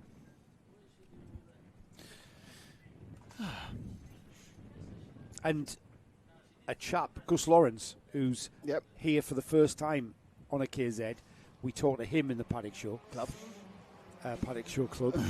And Club Show. He was telling me that the track is coming at you at a completely different rate, and you've got to get your head attuned to the speed of the KZ in comparison to X30, the Miami engined Class 1 karts. Is where he's been. Yeah, you haven't got that much more power than a Rotax, but you have got the flexibility of the gearbox. So you're suddenly going to get a lot more kick out the corners and a lot more top speed, because you have no gearing compromise. You have all the gears you want in all the right places, hopefully. Shash Walshy 6778 says, Walshy 73 KZ, let's go. He's on the pole, so he is going. Yeah, Harry Walsh, Milo Manderson, Gus Lawrence. He's starting on the second row in his first standing start. He was kind of hoping the mixed grid would throw him out a back of the grid slot. I mean, he's a very experienced karter, however, not so experienced when it comes to having to shift gears as well. But he's got his head around it. I think the gear shifting actually is, being a bike rider, it actually becomes quite, because you haven't got to use the clutch, so it becomes quite second nature after a while. Oddly, you get into a real rhythm. I think the problem is racing, because that ruins your gearing. Yeah. You've got something look, else. we've moved the camera. Oh, that's excellent, Nick. That is the only problem is I've just realised that we can't get that and the gantry because the camera needs to be somewhere else because it wasn't where we thought it was. The camera's right in line with that front row. Our planning has been on some of them you had to see the wheelie then. I'm going to have to describe it then, aren't I? So we're waiting for the red lights. We're waiting for the grid to form up just behind these two. I think we'll stay with that shot, Lara, until they head down to one, because we're going to see all of those carts go flying past as they accelerate. 0 to 60 in about 2 seconds, I'm told. We're just waiting for the light sequence. The red lights are on. The red lights go off, and we are racing. Oh, and the camera. The camera couldn't cope. They accelerated so fast the camera couldn't cope. Into turn one for the first time. Oh, we've got an off. But not so bad. He's back on. He's back on again. Absolute rapid start there. And if you ever get a chance, in fact, if you're local to Fulbeck and you've got a chance to come down for this afternoon, get yourself down here, because these are a sight to behold.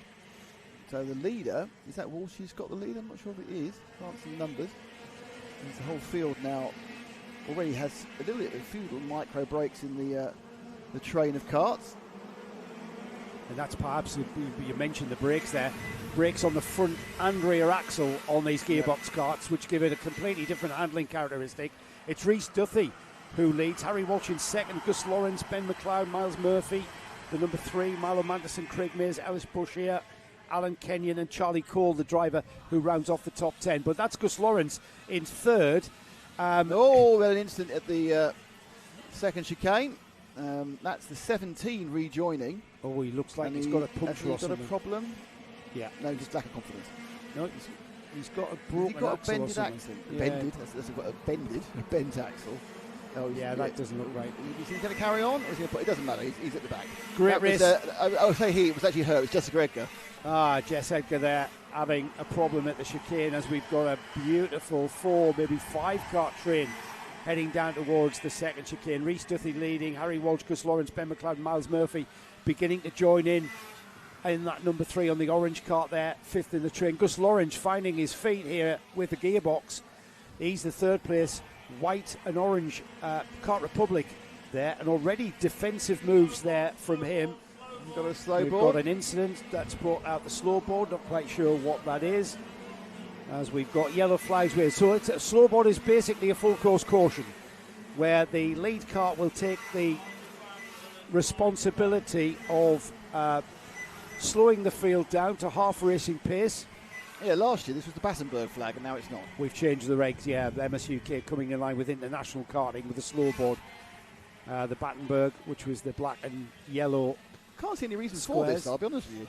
No, but Des... There can be track issues as well. Des, the clerk of the course, shouted slow board, and slow boards appeared.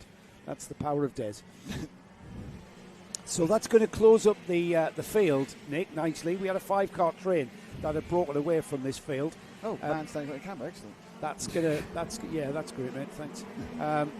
Rhys Duthie, Harry Walsh, Gus Lawrence, Ben McLeod, Miles Murphy, Ellis Bouchier, Alan Kenyon, Charlie Cole. In fact, Charlie Cole's dropped behind Milo Manderson. Lee Ward is the driver in 10th. You'll see the drivers weaving about, and that's just to keep a bit of temperature in those tyres. It's a warm day out there, cooling breeze. We've got a... it was for the redesign. It was right. There was an accident which went through the second chicane. Yeah. So they've had to reset all the barriers.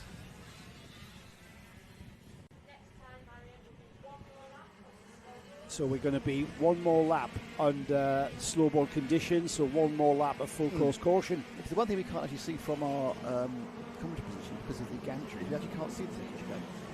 No, not out the window. We have to rely on the camera. So there's no indication to the drivers when this slowboard will end. you've just got to, as a driver, you've got to be prepared. Every time you come towards the line, you've got to be prepared that it's going to go green. So slowboard's still being shown, as you can see, at all marshals posts. That's an indication, clear and concise information for the drivers there to comprehend. But as Rhys Duthie leads the field round, he will be preparing to go green. Even if it doesn't go green, last lap by, for instance, he would have been preparing to go green. You kind of get a feel that whatever's brought it out, and already we get prepared to go green as we're already going at racing speed. Yes, yeah. A great restart from Rhys Duthie, timed it well. Are we going to see any challenges into turn one? Gus Lawrence has a look in third there on Harry Walsh, but this has turned into a blinder, Nick, because of that caution. Yeah, you've now got a trade of about 9 or 10 carts, all looking to jockey around. But interesting, very little position changing during that first restart. You think there'd be a chance, but they all kind of went off and have stayed pretty much in order. Top 3 now, around Caravan Corner. Top 4 actually. Then they kind of tripped over each other. Look up the inside. Can Gus make it work? He can. So yes. Second place from Gus there. Gets past Harry Walsh. That was kind of, they were tripping over one another, weren't they, through Caravan? And Gus just happened to get the acceleration and momentum out of Caravan and into the paddock turn. Now Gus Lawrence, his first weekend, would you believe, on that Kart Republic in the KZ class. He's an X30, more experience in X30 Class 1 karts. He's here on a Class 4 gearbox kart in the KZ class. Up the inside there was the 3 of Miles Murphy. I think he slipped up the inside of Ellis Bashaw. I think he did. I might be wrong. No, he actually held off Alan Kenyon behind him. So they were re-swapping those 2 orange karts in the middle of the field there. So looping around the paddock system again. And a little bit of a stretch now from Rhys, from Gus, from Harry Walsh. So Harry's got a supporter. Into turn 1, and Rhys Duthie looks like he's got a control as we've got a move there. That was 102. Yeah. That was Charlie Cole moving up position past Alan Kenyon. That's for 7th. Charlie Cole into 7th then. That, if anything, Nick, the third place battle there, the barrel art of Harry Walsh has got Ben McLeod right with him. And Ben McLeod on the orange and black cart, orange-white cart, I should say, with a bit of black. He has got Ellis Boucher, who has gotten ahead of Miles Murphy there. So a problem for Miles on the number 3. So remember, of course, as you said earlier, Joe, this is a mixed grid, so we didn't have the fastest at the front, the slowest at the back, so you should get some movement. You know, so you could be at the front because you're the fastest, or you could be at the back. But you'll have a go at the middle and the other end. Over the 3 heats. You'll find in the paddock show that Gus Lawrence on that white cart in second place was a little bit apprehensive about starting near the front. It was his first standing start. It's his first start in KZs, but I'm sure with he's got the confidence now because he's running well, isn't he? He's not showing that he's in any kind of inexperience in these karts, but of course, you know, he's got a lot of karting experience. All he's doing differently is braking in a straight line with front brakes. Well, yeah, it's quite, the actual driving of a kart is similar, but you've got a kart that's faster, slightly heavier, and more importantly, it's got a gearbox. So there's a lot more to do, there's a lot more to think about, there's a lot more work that needs to be done. Notice that Greg Moyer, Jessica Edgar and Isaac Smith have moved up 3 places ahead of James Koshliak and Derek Morgan. So Jess got going again after that problem. Down in 13th, however. Her brother Johnny did a great job at Le Mans a couple of weeks ago, didn't he? Won the GT class. Yeah, with Ben. With the Corvette, Ben Keating and Nicky Katzberg. Nicky Katzberg for TF Sport. Class win of Le Mans for the Cumbrian. Family still heavily involved in karting up in Rowrah in the northwest. This has turned into a cracking run to the flag here. It's going to be the 1 lap board. The last lap board will be shown to Rhys Duthie, and the top 4 have come together. Well, they have, but interesting, the real leap out of the Caravan Corner there from Rhys. Instead, he gave himself a space, but they all seem to be nose to tail. And they go down the straight now. He's managed to pull a little bit of a distance. Lawrence in the white cart in second, and then you've got Harry Walsh who started at the front. He's still in third, holding off Ben McLeod. But the 4 of them, there's more likely to action between second, third and fourth, to be honest. That gap was created purely out of Caravan Corner, wasn't it? Yeah. The way that he pushed out of there. So through buttons now, he's got a cracking advantage as he comes out of this corner. Down the inside, and then gets, and look at the gap there. Pulls He every punches time. out the It's corner. not real. I think possibly it might be that Gus isn't pulling out as well, and the others can't. You can't go anywhere because it's a car in front of you. Checkered flag is about to be flown. Yes, there it is. Checkered flag then for Reece Duthie, who takes heat 1 from Gus Lawrence, the novice KZ driver, can I call him. In second, Harry Walsh, Ben McLeod, Charlie Cole. Charlie Cole moved up the order to 5th there, Nick. He started in 13th, would you believe? So that's a great drive for him. Starting in 11th, of course, with Ben McLeod. He moved up to 4th. So we had some great moves there. Behind Charlie, Ellis Portier, Alan Kenyon, Oliver Stewart, the number 1 in 8th. Lee Ward was 9th. Milo Manderson 10th. And then behind them, Greg Moyer, Jessica Edgar, Isaac Smith, James Kosciolek, Craig Mays, Derek Morgan, Alex Mackay. Miles Murphy dropped out, or dropped to the back, did Miles Murphy. He was running in the top 4. And Ralph Jungling, another favourite, started 16th, dropped out at 9 laps there. So he was the only retirement in that Super 4 KZ heat. Nice to be exciting. What's next up for our we stay in the world of KZ. We've got the evolution of KZ Gearbox Karting, and we've got the evolution of 125 Gearbox Karting here. We've got KZ Classics and the Formula C. Now, KZ Classics, of which there are in numbers, there are more. They are the first iteration of 125cc Gearbox Karting. They're the air-cooled karts that we used in the 80s. We're going to see some classic karts now. We've got the KZ Classics devoid of any side pods and nose cones. Oh, right, okay. So just the bare frame, chassis, just with your exposed limbs, with the chrome, chrome front bumper and the chrome rear bumpers and the chrome. I'm not going to call them side pods, but the sides. The Formula Cs, there are 3. They are the KZ class from the 90s, or the 125cc Gearbox class from the 90s. That's when they moved to water cooled with a radiator, and pretty similar to the KZs we've just seen. Visually, they're similar. They've got the old style side pods, the very basic side pods that we saw in the 90s when we first brought in side pods and nose cones. Different engine? Engine's fundamentally the same sort of design, but they've developed, as you would imagine, in 30 years, they've gone to a better design, different metals, different design elements. So on paper, I was talking to Michaelis, who is going to be starting in the Formula C. The Formula C's on paper should be slightly quicker. They're the karts from the 90s, so the ones with the side pods are from the 90s. The ones with the ones without chrome are from the 1980s. So it was Michaelis Kiru who was explaining Formula C, and we've basically got a history, a 125 Gearbox kart history lesson in front of us right now. This is the one I've been looking forward to. These, as you can see. Well, you'll have a multi-class race, don't you? I'm not, not unfamiliar with multi-class racing, are we? I'm not unfamiliar, no. But yeah, I mean, as you can see on the number 3 of Neil Robinson there, you've just got that very early iteration of the NASA panel. Are the C's starting ahead of the Classics? Well, we've got Neil Robinson on pole. He's on the one without the pods. That's not pole. That's how they drove off the collecting area. That's how they drove off from the collecting area, right? Okay. Colin Mason, Adam Taylor, and Michaelis Kiru. I'm not saying it's not pole, but that's how that runs. The yellow number plates is another way. The green number plates with white numbers, they're the classics, the KZ Classics. The Formula C's are on the yellow number plate with the black numbers. We've got the Formula C's lining up on the right. And it's a rolling start. And we get a full start there, full start flag flying. Did you know this was a rolling start? I didn't. I do now.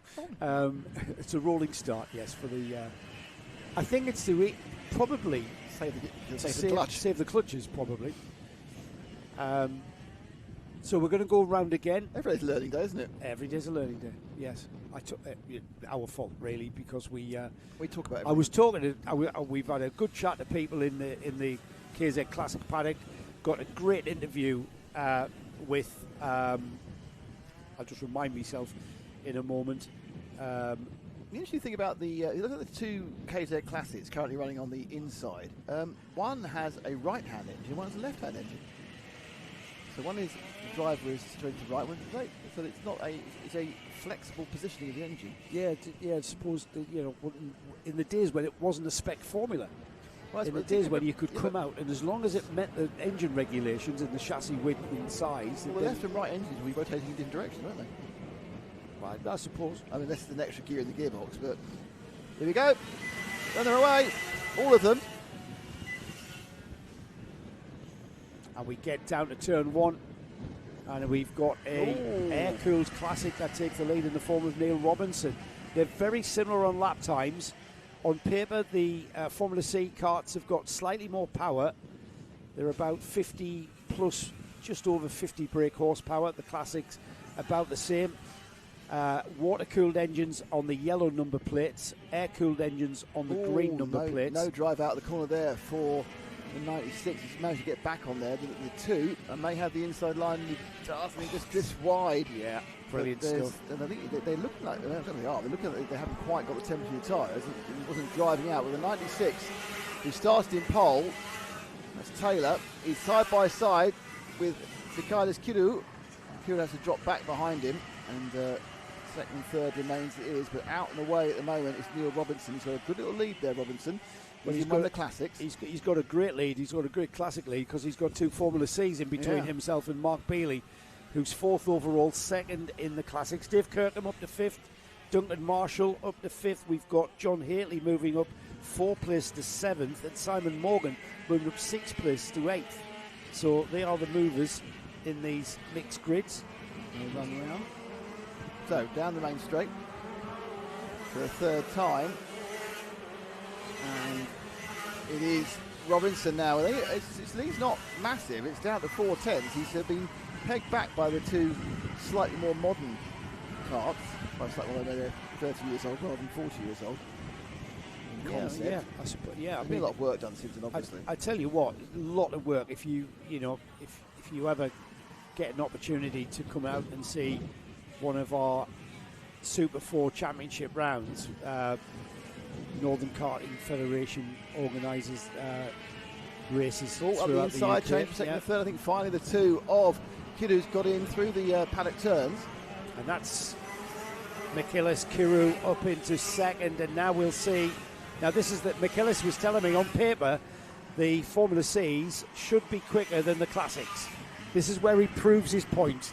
Well, he's got more aero for the straight, isn't he, I suppose? And he's already looking quite racy as far as Robinson's concerned. Now, Robinson has a decision to make. Do I want to win the race or do I want to win my class? Because both are very eminently possible. Oh, look at the inside there through buttons. That's not an unusual place. So Kiru looking a little bit impatient, and that has actually cost him some time with Taylor coming back at him. I think it's a case, Nick, of when you come upon a car and trip over a car in front of you, it's where you are in the gearbox range. And finding the gear that will punch you out of the corner. Now then, is this where the challenge is going to be? We are absolutely flat chat racing towards 90 miles an hour as we head into the braking area for turn 1. That's not got any kind of discernible difference in the performance on the brakes between the number 3 and the number 2. And as we head towards the second chicane, we've got to move down the inside. Has got Adam Taylor.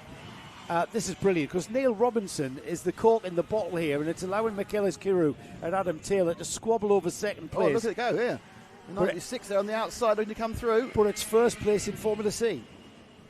They obviously decided to have a race. Yes, it really is. It's cracking stuff. You may as well have a race. Yeah. All right, you've got 2 youngsters, 2 young interlopers trying to get past you. And come down the straight now. This is where the extra 2 or 3 horsepower might show. And they go, he's completely blasted off there. And the 2 Formula Cs go past the poor little KZ Classic, just using those extra 2 or 3 horsepower. And Neil Robinson has to allow Adam Taylor to his left and Michaelis Kiru to his right. And then it was Adam Taylor that went into turn 1 really, really heavily. And it ended up going all the way around the outside. Didn't cost him much time there, but Kiros was challenging into the second chicane. So now the Formula C karts break away. And let's see if we can clear Neil Robinson, and this might allow David Kirkham, who's moved up the order, started 8th. He's now into 4th overall, but 2nd in Classic as a change of leader there, Nick. Yeah, through goes the 2 of Michaelis Kiru. Just looking, there's a slight problem at the exit of this second, hence the yellow flag, the exit of this second chicane. There's a car parked on the side. It's the number 1 machine of Dean Hawley. He spun and then couldn't restart. Coming out of the chicane obviously 2/3 of a lap ago. But these two now at hammer and tongs. They've broken away from the classic leader, these 2C machines. Accelerating now. Seems like a right old handful. I don't know whether there seems quite a lot more kind of effort in turning them around, but I mean that could just be the way the seating position or anything else. Well, remember they're on a different tyre to the KZ class. The modern, contemporary KZ class are on a what tyre are they on? LeConte, sticky LeConte tyre. These are on Maxxis, so these are on the harder rubber. But that they're still a handful. These things are like driving, honestly, they're like driving the Starship Enterprise. When you accelerate out of the likes of this one, Caravan Corner, the paddock complex comes at you at a massive rate. We've got Neil Robinson falling back to the clutches of Lexi Fells here. Lexi moving up the order. Lexi started in 9th. As we head across the line, we've got a cracking classic battle. Lead. Yep. I think we need to stick with the lead there. Paul, that's going left, right as they're trying to get through. And the 96 of Taylor's not being dropped by Kiru. So he obviously just behind me. You can see there's also 3 carts having to go for 3rd, 4th. I think it's Robinson, Fells and Marshall. But this top 2, really still very racy. I kind of thought that once Kiru got a pass, he was going to break away, but nothing could be further from the truth. There's no side-by-side, but that 96 in the wrong place. You're not going to get in. Round being on the outside effectively before the inside, but that's too late by the time you get to the inside because he's already stripped across you. The inside becomes the outside, doesn't it? Across the line then, the number 2, Michaelis Kiru, leads behind these two that are squabbling and swapping the lead. Another lead change as Adam Taylor goes down the inside. Kiru will want to come down the inside, but behind them, these two battling for Formula C and overall honours. We've got the KZ Classics with 3 carts of Neil Robinson, Lexi Fells and Duncan Marshall. Just keep an eye on them in the back of the picture. The Neil Robinson, Lexi Fells breaking away, it looked like, from Duncan Marshall, but this one's still raging on. Yeah, suddenly Taylor's made a break. So Taylor, who's been really kept the trading positions the entire time with Michaelis Kiru, but he's made a little bit of a break this time, and now we're looking at the rear end of the 3 and the 40, which is Robinson and Fells. As looks like it's a Formula C. Oh no, that's just those are both classics. That's a nice try to get up the inside, but Robinson says no. Fells thinks about it. The 5 car Duncan Marshall coming in, getting involved. Neil Robinson had to be really, really firm there, didn't he? Just hung on to his position here as he's under immense pressure now from Lexi Fells. And when these two start going side by side, that's allowing Duncan Marshall back into the fray. Duncan Marshall looking down the inside. There's no room there, as Nick described earlier, as the two Formula Cs head on this classic battle, heading towards, it'll not be the last lap board this time by, but it certainly will next. 2 more laps and they're side by side towards turn 1. They look quite odd because one's left-handed, one's right-handed. Like they're trying to avoid each other. Oh no, like 2 magnets repelling each other as they're sitting in those kind of off-centre positions. And it just shows how on the limit these two drivers are. Neil and Lexi, absolute last of the late breakers, and that one, the Formula C. The lead's gone that Taylor had, and Kiru's back on him again. Yeah. So we have several battles at the front of this first Formula C, and I get the impression, I think Kiru may actually just taken the lead. You had an overlap going into the... yes, Kiru's back in the lead again. He had an overlap coming out of Caravan Corner and got him by being ahead. And there's 1 more lap to go. So last lap, they have swapped and fought and battled from the off. They managed to get past Robinson in the older machine, and now these 2 Formula Cs have been equally probably in the lead in the number of laps. The most important thing at the moment is it's Kiru who's leading the last lap, but that doesn't necessarily mean he'll be leading the last corner, as Taylor's all over him. And back markers coming into play here on the final lap there, but they make short work of that at Caravan Corner, moving ahead of Colin Mason. This is a run to the line now. Can Adam Taylor find something? This is now just acceleration zones, up through the box, through the right-hander. He tries to get alongside, he couldn't. And now through the final turn, it will be Michaelis Kiru who takes the checkered flag and overall honours in Formula C from Adam Taylor. And then it was Lexi Fells who finally got past Neil Robinson for the Classic win. The KZ Classics won by Lexi Fells. Neil Robinson has to settle for second from Duncan Marshall in third, David Kirkham fourth, Luke Padley fifth, John Haley sixth, Simon Morgan seventh, Mark Bailey eighth, and then we have Matt Morgan, Richard Morgan coming through to finish their KZ Classic race. Colin Mason was third in the Formula C race. Dean Hawley we lost on lap 5, and Taylor Ward we lost on lap 2. Not much attrition. It's surprising for these aged machines. I was talking to the drivers in the paddock yesterday, as you know, and in your club, they'll be surprised by the lack of attrition. If they're going to work, they work the first time. It kind of wears out as they go, don't it, I suppose. So we lost one car. We lost the one car, but that was for a driver error rather than mechanical. They actually got going again at the end. I did find out that that between 1974 and 2001, 125cc gearbox class for the European Championship was called Formula C, which is why we haven't just made that up. It was their first World Championship was in 1983. The KZ1 replaced the ICC 125 in 2007, and that has been the case since. Sorry, yeah, you turn yourself off, if you want to do. There you go. You're going to die off air. So this is we've got this beautiful history time machine taking us back to the 1980s with the classics, and then subsequently through the 90s with the Formula Cs, and then of course we've got our KZ Super 4 Championship bringing us right up to date with current contemporary karts running in the KZ categories. We've got 210s out there next, Nick. The 210 Challenge. Used to be known as the 210 Villiers engine, isn't it? These are even older. They're as a concept. They are just Villiers engines still. And this is another sure, step Mr. back Villiers would be surprised what's been done with them, though. He'd be amazed, wouldn't he? He'd be amazed as the fact that they're still running. The 2026 Short Circuit Challenge Championship is being led. Still making I'm not sure, because I was told that parts are becoming scarce. There's a lot of bespoke machining going on now to keep them running. I mean, the pistons, you can remanufacture anything now, can't you? The cranks and the conrods. CNC machine. Yeah. I mean, you can pretty much make anything. So Dan Burry's out there.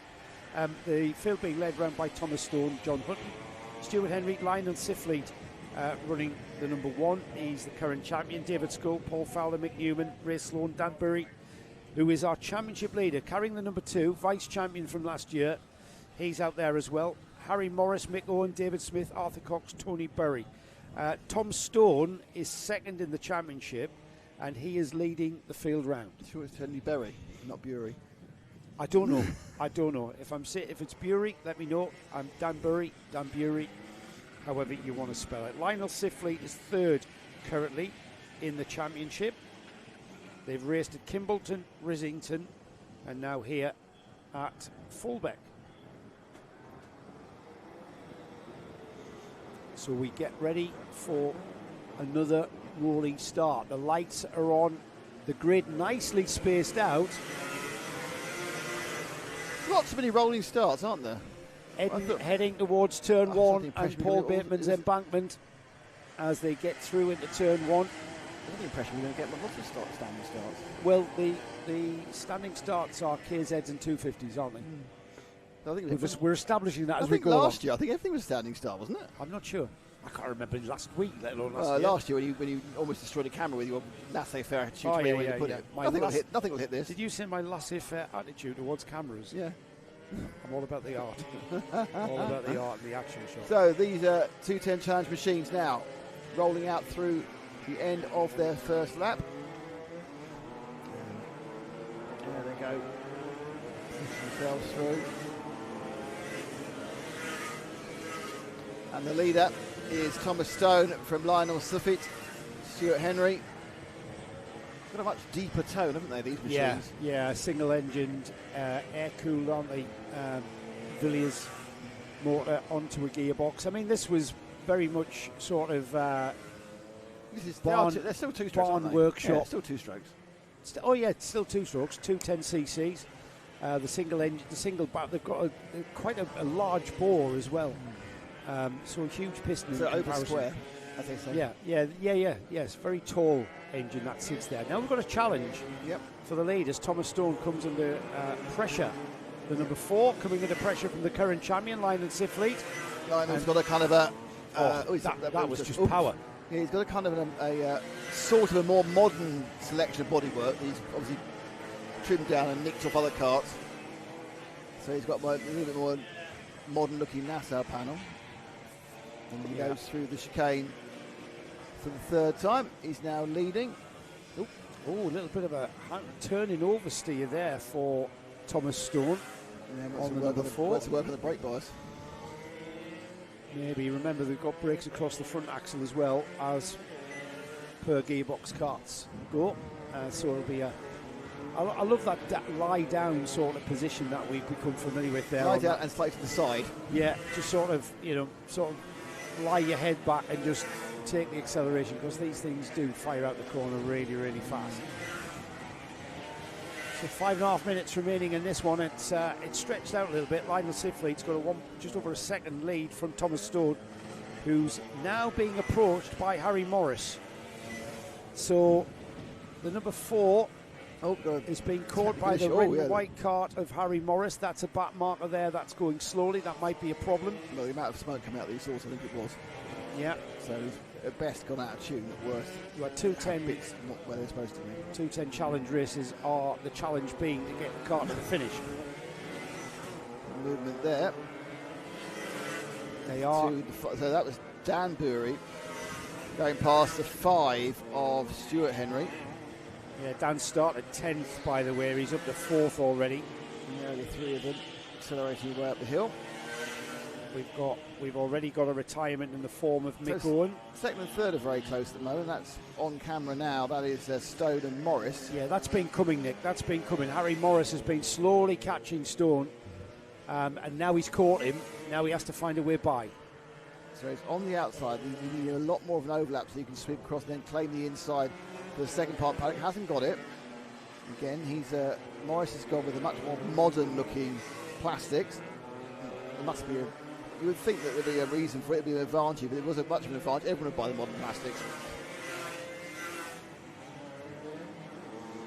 He's having to find a way by. He's got a lot of mid-corner speed there, much more speed than Thomas Stone, and had to back out of that. Not sure if they touched there, but a completely different design of kart there on the number 4 and the number 41. At the aero on the 41, that's going to have front downforce, because that's what the whole point of the nose cone and the NASA panel is to give you front downforce. Whereas the orange car hasn't got any. I'm not sure as he makes the move there, and that was all about acceleration out of the caravan, wasn't it? I'm not sure you get much downforce from that nose. You will, but so you've got elements which are angled. You are doing 60 miles an hour. You just yourself said put your hand out of a car door. I agree, but I'm told by aero experts like NASA, I know the panel isn't named after I know a lot of it is to reduce drag, isn't it? Yes. But you will get as a benefit from that, because you are pushing the air over and it is pushing down the front of the car. You are going to get downforce. Yeah, and it's not like a massive great wing you might have seen when they were learning all about downforce in the 70s. And it's not just when nose cones first appeared, it was basically just bolt them on in any way, shape or form. Now you've got to put them on the kart very carefully and position them very carefully. We've got some back markers that are becoming involved with the lead battle, or the second and third place battle of Harry Morris and Thomas Stone. However, that's actually changed, because Stone's got past and it's braking, because Morris got that bright orange panel. Here comes Dan Bury as well. He's in 4th. Here is Dan as the field come through. He is catching. He's got 3 seconds to gain before he starts challenging Thomas Stone. And having a look at the lap times there, Dan there with a 45.4, 45.97. That might as well be a 46. So he's catching them half a second a lap, but with only 2 minutes remaining. Whether or not he's got time to catch Thomas Stone on that number 4 there as we watch him come out of caravan. Thomas still making his way through the back markers there, just passing David Scull on the 53. Harry Morris has now got a comfortable second place. There is Dan Bury. That's not Dan Bury. That is Dan Bury. And he is catching, so last time by 3.48. Not catching him at all, actually, Nick. Last time he was catching him. I've knocked me thing. Yeah. not catching him at all. That's the 53, letting everyone through. Because Dan was 3 seconds behind. He's now 3.48. So David Scull's being lapped, and he's in 10th place. So I think fourth place. Quite a big speed difference between the various carts. This one. I actually think it's the back markers that's making that gap ebb and flow. Yeah. The back markers are trying to get out of the way, but I'm not sure it's always working that well. Yeah. I mean, the back markers are they're in their own race. They're racing one another. They're racing each other. There's no implied criticism. This is just how it is. So they're coming down the field now. It's still Stiffy. He's really pulled away much recently. He's still 2 seconds ahead. And it's 2 seconds more from Morris to Stone. And then it's sort of 4-ish from Stone to Dan Pitberry. Then Fowler, Henry, Smith and Sloan. We've really only got 12 runners, or 11 runners. The others are retired. How many we start with? 14. Okay. We've lost Mick Owen. That's not too bad, only 3. I'm not sure if we lost Anthony Cox on the 44. He's completed 5 laps. Stopped and going. I think he's stopped, yes. Tony Burry, he's stopped on lap 6, so we've lost 3. This is our 4th place man, Dan Burry, as he begins his penultimate lap. Is the battle behind him, the big battle in 5th and 6th? It's the Fowler-Henry battle there. 4 tenths between the two of them. Jazzy green panels for the 69 of, it was the 59 apparently, 59 of Paul Fowler, and then you got Henry in the 5 with the red plates, and they come through now. So certainly decided to jazz up his plastics, and you can see he's got a full-on fairing concept again. He's kind of got the side pods and the nose from a modern-looking Rotax, and a very different Nassau panel, and he's lost the position. So that's yeah. He couldn't get the car to turn, could he? No. So Paul Fowler in that lie-down position that I was talking about, as our leader, Lyon Sifley, on the number 1, the current champion, continues to lead this race. He's on his final lap. Let's see. I think the way that Fowler was losing gap, he's got a slight problem. He's just not even moving now. Yeah, he's dropped right. But you're right. Let's find our leader, Larry Sifley, who I expect is there. He is under Ash's camera now. Well done, Ash. Here he comes, carrying the number 1, 2025 champion, and he'll be happy to gather points here as he comes by the number 81 of Mike Newman. Whether or not he puts Mike a lap down before the flag, I'm not sure. But there it is. Lionel Sifley then takes the win with Harry Morris, who had the fastest lap of the race, as well as taking second. Thomas Stone finished third. Dan Burry finished 3.73 behind in 4th place. Stuart Henry crosses the line in 5th. And then we wait for the rest. John Hutton's crossed the line in 9th, Mick Newman 11th. We lost Tony Burry and Anthony Cox and Mick Owen. So losing 3 carts out of 14 is not bad. Not a bad attrition rate for the 210 challenge.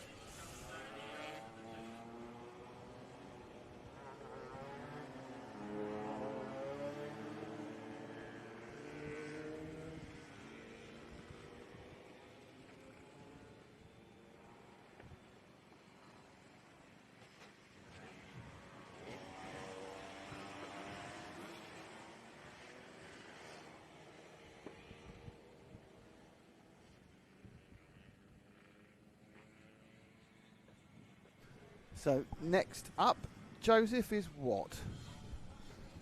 It is the end of the first round. So we're going round again and starting again, and we'll go about a Mini Max 950 heat number 2.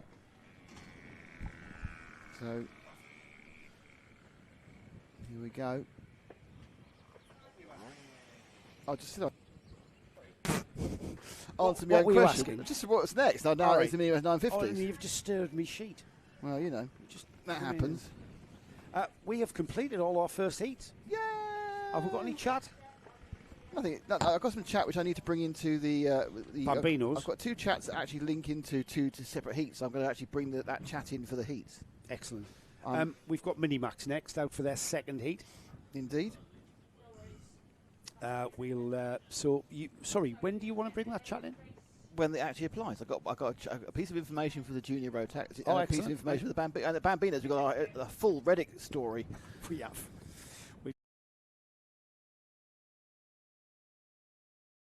It's out for their 8-minute and 1 lap second heat. So we've got 3 heats, which will form the grid for the all-important final coming up later this afternoon. We've got all of our second heats to bring you from all of our classes, which you've already seen. And then we'll go to a bit of a break for the lunch break, and then we'll be concluding the meeting with heats number 3 and then the finals. Here we go then, and we're going to get this underway. The red lights are on, the red lights go off, and Minimax heads down towards turn 1. It's a long run for these youngsters to turn 1 towards Paul Bateman on the embankment, and we've got a three wide into turn 1, and they come out in single file. That was quite an achievement. And they've done really well. None of them managed to absolutely not fall apart. Come together, should I say? Complete opposite. They accelerate now up through that short chute, through buttons, and there's a real battle now between the Eva Jones in the 19, and I think that's Finley Thompson actually who's leading in the 38. I think that Alpha Jardine's dropped back a couple of places in this 950 heat. But we'll get that confirmed when we streak across the line any second now as they wander now through the paddock turn. There's some sorting out going on in the midfield, isn't it? And it is indeed. Finley Thompson from third into the lead. Jones is in second. Ronnie Griffin third. Alpha dropped into fourth place there. Then Alison Gill, Iqbal and Kaido Zubida, who is has just dropping off the back of the pack slightly. So top novice at the moment is Ronnie Griffin. He's in third. The really impressive George Allison is in fifth. We'll see if he makes any progress. He's on a novice plate as well. There's third place novice. Then we've got Arthur Jardine in between them in fourth. These two at the front of the field. This is how it was. Finley Thompson took heat 1 from Eva Jones. These seem to be the class of the Minimax field here for Fulbeck Car Club. As they continue out of the paddock complex through the boot, they will cross the line to complete 2 laps. These two breaking away somewhat. We've got a very lonely Ronnie Griffin, but behind Ronnie Griffin, if we could have a look at that, as Paul, they'll come through and underneath 4, 5 Paul. and 6, yeah, the bright orange and yellow cart there. That is 33.29. That's Arthur Jardine who's got ahead. Oh, he's back ahead, is he?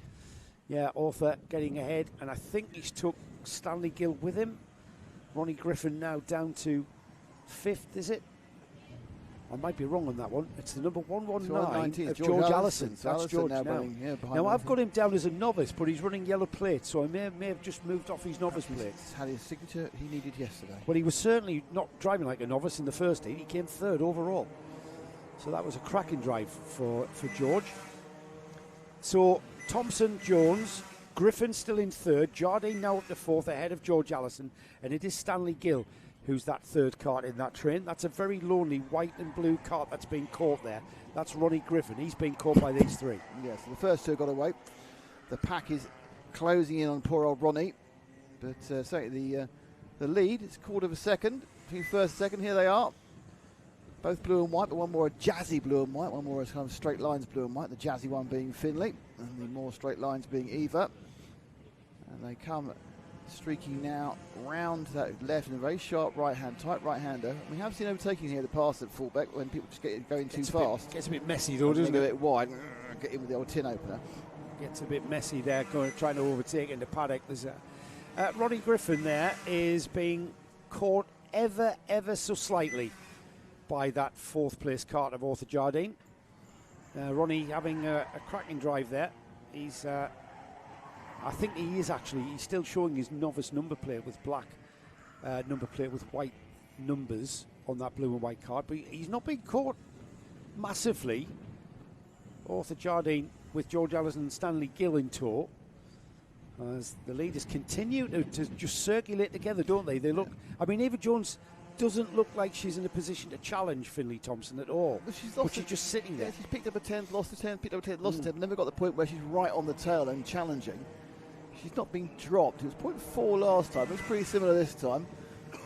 It's come down by a 10th. So, it's that sort of ebb and flow behind them. But let's go back to the absolute bun fight behind them. The 4 carts fighting for 3rd, 4th, 5th and 6th, still led by Ronnie Griffin. Yeah, I think he made a mistake though, Nick, and I'm not sure where he made the mistake. He slid wide coming out the final turn, which is, as far as I'm aware, the Minimax that's just a complete flat-out acceleration zone through the left-hander. He's kind of resumed where he was at the front of this now 4-cart train, but Ronnie's going to be under pressure here from Arthur Jardine as they come into Caravan. Nobody looking like they're going to dive down the inside, and that's because the entry speed is so quick on these Minimax cars. Yeah, I mean, that's one of the things that kind of limits your overtaking opportunities is the fact there's not much braking. So if everyone's throwing in at full speed, how can you differentiate yourself? Yeah. Top two, still the top two, by the way, for those who are worried. They're in the long shot. We can see it now. These four sweep left, and then they sweep right, and they come out through the first chicane. And a little mistake there by Ronnie, and he's going to perhaps use one. Oh, no, it's an optical illusion mistake. Yeah, I think Arthur just kept the tight line exiting the chicane there, and I'm not sure. It looked like he was closer than he was. He's not. I mean, these four are really close now. It's going to, if Ronnie sort of reacts to the pressure, potentially, and that's what Arthur is keeping the pressure on. But it's a great four-kart train here for third, fourth, fifth and sixth. Now, Ronnie's got a new nose panel, which has no stickers. But looking at the rest of the sticker kit, I think he's in the same team as Finley. He's into the same overall sticker concept as Finley. A bit further down the field. Down they go, the four of them. I think actually just got gapped. Yeah, Eva Jones now a second behind. They're all side by side through it, and that didn't work out very well. But that's going to let Stanley Gill alongside. Oh no, he has to slot back in. The number 119 of George Allison there just came out the chicane. That allowed Gill to get on terms, but not on terms quite enough, as Ronnie Griffin now gives himself the merest of cushions. Yeah, he got a bit of breathing space there. Yeah, a little bit. The kerfuffling behind him. Oh, he gets a little bit wide there, and I'm not sure was that why he tried to get the kart across to the left, and the back end just gave out on him. Didn't seem to cost him any time though. As Arthur Jardine. Oh, it's up the inside. He got side by side, didn't quite get it through the second part of the paddock turn, and again, that move ends up giving a little bit of extra breathing space to Ronnie Griffin. Patience, I should say impatience, beginning to come into play here with these four. They are sick and tired of following one another around. They're going to start challenging because they can see the clock slowly ebbing away from them. Every time under the start-finish gantry, they'll see that clock with less time. So if you are going to improve on your race position, time is running out. And you get reminded of that every time under the start gantry. Griffin settled himself a bit there, and he managed to kind of maintain a gap. But I think he's places where he's faster. Unfortunately, I think in the places where they can use a slipstream to keep him from getting away, because certainly through that second chicane he lost a little bit of time to the chase him. Again, now he's got a reasonable bit of breathing space. There's going to be 2 laps to go when they cross the line. And again here, he's very, very good for that last corner, Ronnie. He always pulls better, then of course the slipstream now is working against him, sweeping into the first chicane as a train. Are we playing a waiting game here, I wonder? I think these lot are flat out. They're absolutely flat out and sliding wide there. Ronnie Griffin was just asking a little bit too much of his kart there, and his kart went wide. Didn't cost him any time, though. The momentum was with him. Oh, he gets a bit sideways. That's cost him time, though. And everyone else. And everyone else. And the positioning of the kart assisted him massively in keeping people behind him. But he lost the back end. Those rear tyres are beginning to shout enough as we get towards the last lap board for the leaders. Have we got the last lap board? No, have we? Yeah. No, we haven't, They got underneath it. They got underneath it. 2 more laps. 2 more laps to go. 7:59.99. Well, there you go. Oh, that was the merest of margins there, giving these drivers. Oh, we've got to come together. That's a big incident. I think it was Griffin who lost the back end. That rear end was beginning to give up a few laps ago. Now watch, I think Griffin's kart spins, goes sideways, and he comes back on the inside. Really bad news, the other two. Oh, and I think that's Stanley Gill who's paid dividends there. I might be wrong. 2 of them haven't got going again. Right, there's the leaders. Bad luck. Right, last lap board definitely now. Final lap, as it says. That's Finley Thompson, Eva Jones. We're going to have to wait an enormous amount of time here. The clock ticks by. As that third place kart, we confirm who that is as he comes underneath us. George Allison. It's George Allison. He picked the bones out of that one there. And Arthur Jardine got going again, but Griffin and Gill didn't. So Arthur actually got going again. Ronnie, who spun and got hit, probably had a little bit of damage. Very unlucky. Lost the rear end, went across the front of a couple of other cars. I don't think anyone's hurt, thankfully, but it's going to be it's what it's all about. It's a learning experience, isn't it? Oh, yeah. I mean, absolutely. This is club karting, and it's, this is what it's about. And unfortunately for Ronnie's card gave up on him, didn't it? As we've got Finley Thompson, he asked a couple of degrees of rotation more than it was prepared to give. Absolutely. Eva Jones back right off on that final lap there. She settled for second place. Finley Thompson again, that's a 100% record in heats 1 and 2 now for him. Eva Jones, a 90% record as second and second. George Allison, another third place for George, and that's the first time he's on that penultimate lap, the first time he's appeared in that third place, but he finished exactly where he did in heat 1. It's a shame we haven't got that on camera, by the way. That would have been a good action replay. I'm talking about the official walking across the track there, the way that he manoeuvred over the barrier there and lost his radio. Anyways, back on track. Arthur Jardine 4th, Kazim Iqbal 5th, Ronnie Griffin will be classified as 6th. But he went out on lap 10 with Stanley Gill after that incident. And Cairo Zubaida, we lost on lap 3, which was a shame. Not quite sure as to why. So we've got some cards to recover there. That's the cards of Ronnie Griffin and Stanley Gill. Stanley Gill's card just being pushed onto the grass on the inside. And that was a bit of a shame, really, that we saw that happen. That was beginning to be an absolutely fabulous race there between those four.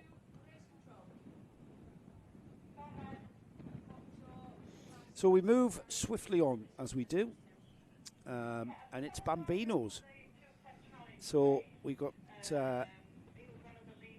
two forms of Bambinos. We've got the electric propelled Might E Bambino, and we've got the petrol engined, Coma engined carts too. So I'm just going to get up a reminder of how this finished in Heat 1. Maverick Reddick, who was behind quite a lot of chat. We're going to clarify who Maverick Reddick is. He's here in preparation for next weekend's Super 1 round here at Fulbeck. He took the first heat win by a very dominant 17-second lead. Astra Matthews was on the electric-powered kart, the Might E, and it was Lewis Ainsley who was the other Coma-engined Bambino.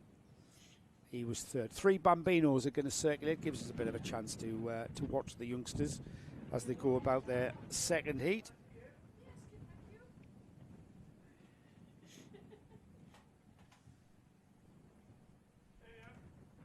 Oh, we've got Motorsport Hierarchy just come in the room. Yeah. Have we done anything wrong? So what are your rules? I mean, somebody's going to have to put a headset on here. Go on, put that on.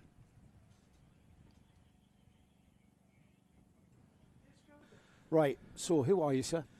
I'm the Motorsport UK steward. Yes, what's your name? Steve Walters. Steve Walters. Hello, Steve. You didn't read the finals either, then? I don't have to. I'm the commentator. Oh, you're the commentator. I just have to talk about what's on the screen. What's on the screen? Ah. You see? Yes. I don't know if you're aware of what's going on here. So we're live streaming to the world. Oh, are we? So all of your decisions are out there for the world. Green flag.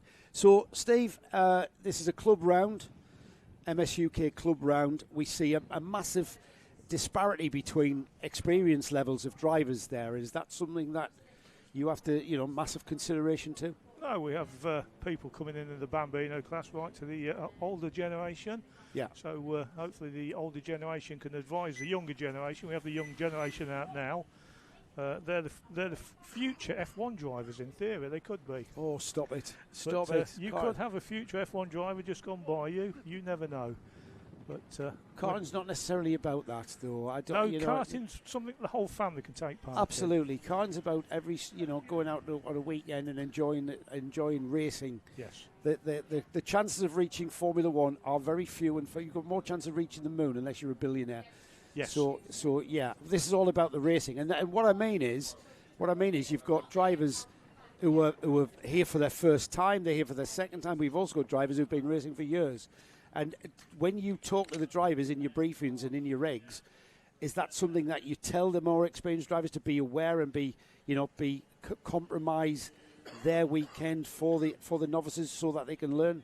Well, I don't tell the drivers anything, or that's not my input. I'm here to make sure the event is run fairly, squarely, and within the rules. So the club deal with all the driving standards and make sure that the club know what they're driving. The clerk will tell them what they can do and what they can't do, and then they come and see me when they don't do what they've been told. Right. So then myself and the 2 event stewards will make a decision as to was it deliberate, is it malice, and then we'll issue penalties on that. Right. So that's my role at the day, making sure it's fair and also the general safety of the day. How long have you been doing this for, Steve?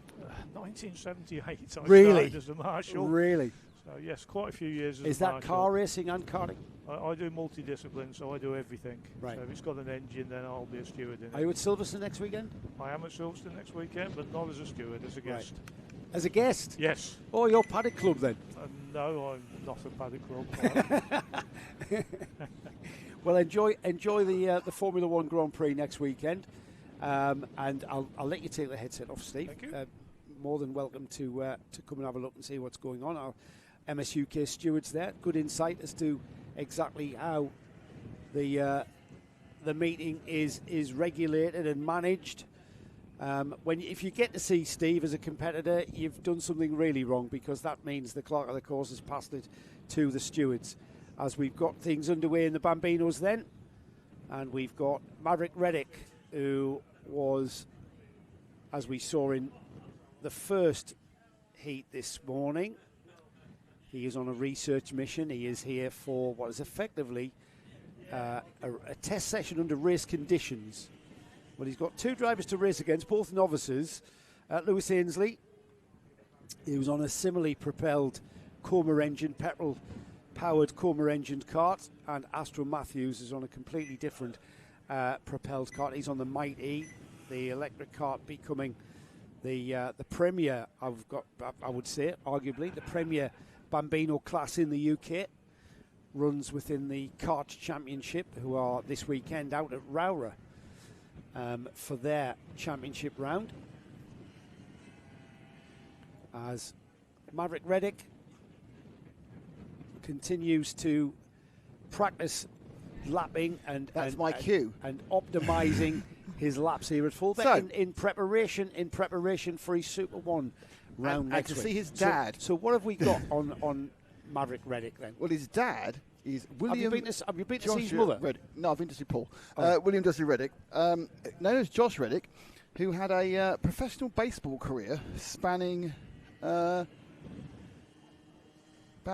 12 years at least in the major leagues. As anyone knows, playing in the major leagues is pretty impressive. Won the World Series in 2017 with the Astros. And got a Gold Glove Award in 2012 with the Oakland Athletics. Also played for the Red Sox, the Dodgers, and the Arizona Diamondbacks. 146 home runs in his major league career. Played professionally from 2009 to 2021 in the big leagues, because they also play in the minors as well.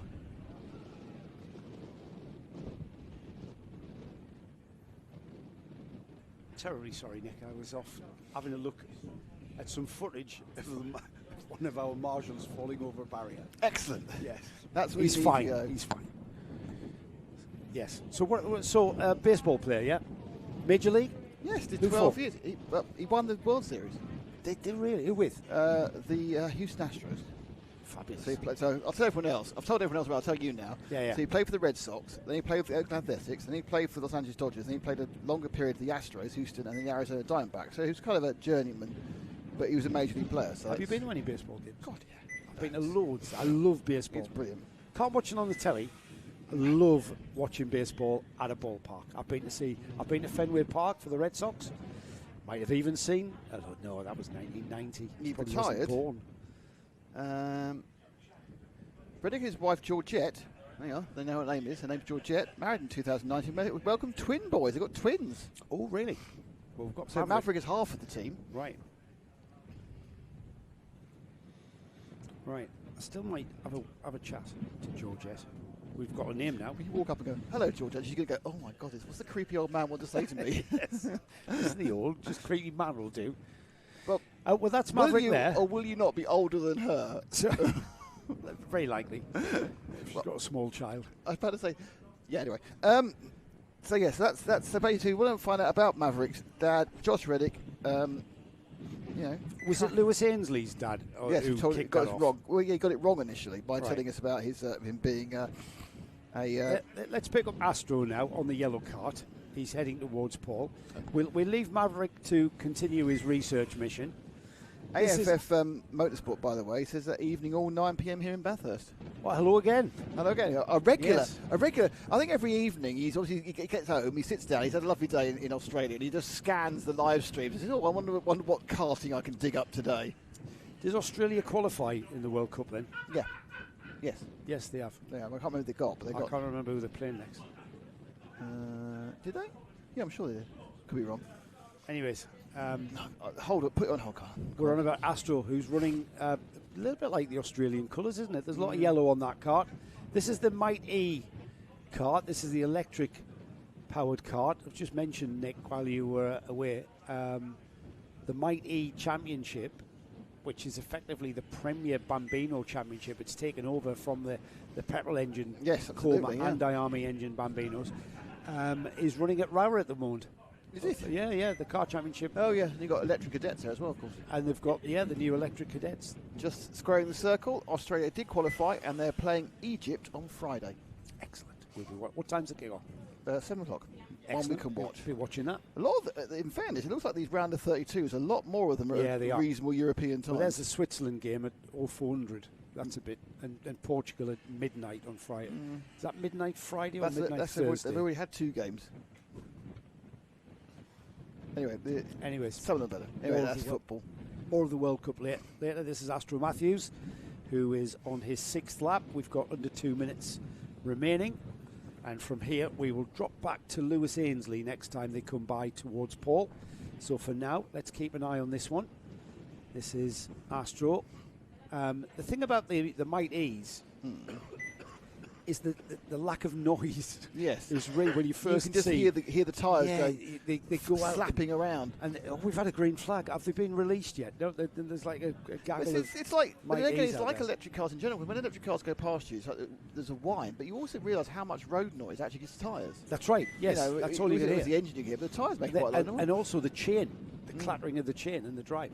Johnny Stinson, who is Mighty, has done a cracking job in providing what is a pretty fine product.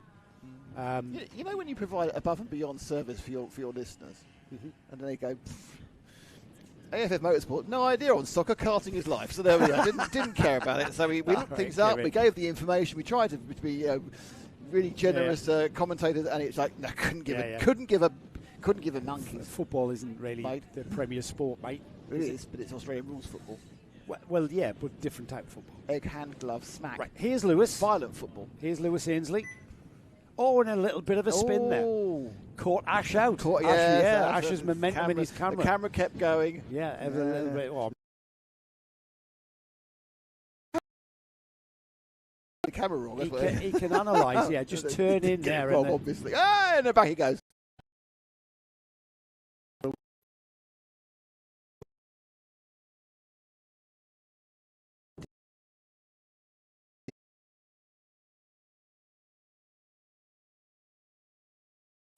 yeah, Thank goodness. yeah. So.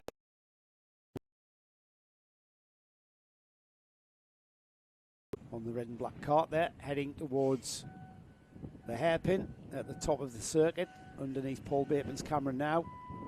Nice line there, Lewis. Nice momentum, nice smooth drive round. operator. Didn't tug at the wheel, didn't try and induce anything, just nice and smooth inputs on the steering. Likewise at the second chicane. So Keeping Maverick it's all starting about his final lap now. momentum. We'll pick up Maverick Reddick as he heads towards Paul now. Can we have a look at Paul's camera now, please, Laura? There he is. He followed him at the start of this race. He's here racing at the Fulbeck Kart Club event, Gearfest. Preparation for next week's Super One round here. Here's a question for you. You might know the answer. American. I'm going to need your answer, so I need to know how long you're going to be sneezing for. If a American racer comes over and they've got an American license, can they just race here, or do they need to do an English license as well? What's his thing? Because he hasn't got an international license, just got an American karting license. That's a one for Des. Des, if someone from another country comes over and they've got their own country's racing license, can they race here without any problem at all, or do they need to go do an MS?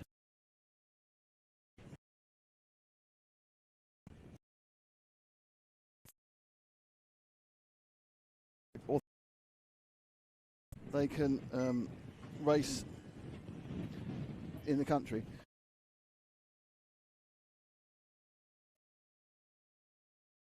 Check.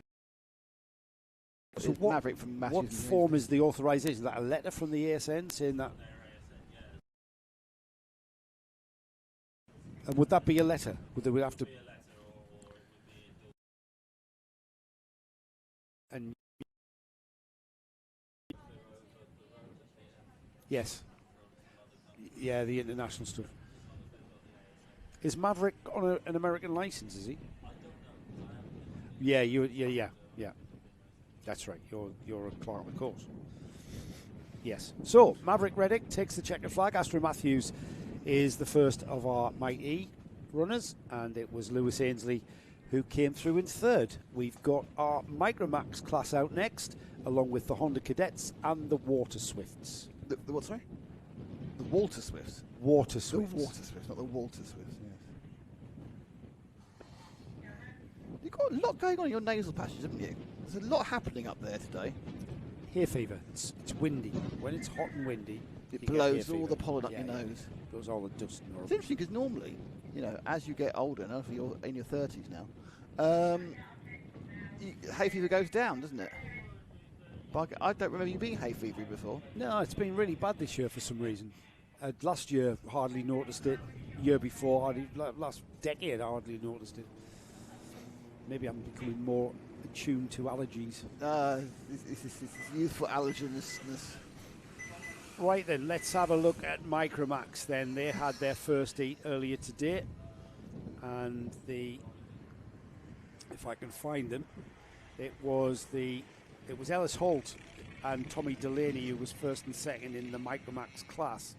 First of the Hondas was Harry Grant. He's finished third overall. Charlie Kitchen, if you remember.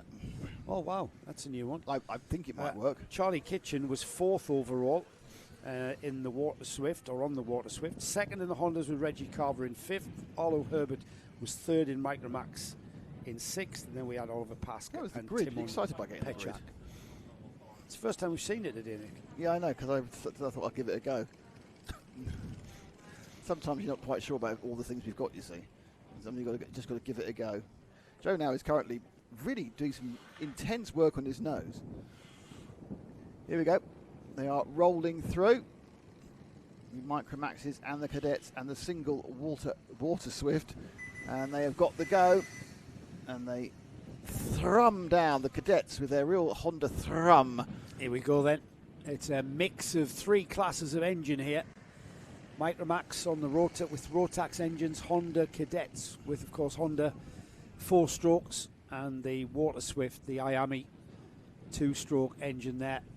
And they all sort of produce the same lap time. I mean, we've got a variation of driver experience and abilities out there at the moment. And we've got the number 22 of Ellis Holt on the Micromax at the front of the field. We've got Tommy Delaney in second place as they come through paddock, and then these two, as we saw in the first heat, beginning to pull out a bit of a gap already. Yeah, putting away. 45. So Harry Grant's now picked up third place. He's shuffling about behind there. Charlie Kitchen, I've noticed, has got away in fourth place, and we saw Charlie have to come. He had to come through all of the field, and he had to bide his time and get past the Hondas. He then had to get past the Arlo Herbert Micromax. We're going to see just what he can do on that Water Swift now. Harry Grant is in his way somewhat on the Honda engine kart. We'll see if Charlie can find a way quickly by him, because I'm intrigued as to see what the performance levels are between. I mean, I know I'm talking about, I don't know the experience of the drivers, because Charlie Kitchen, according to this, is on a novice plate, as is our leader, Ellis Holt. He's signed on as a novice as well. In fact, he's showing the black number plates there.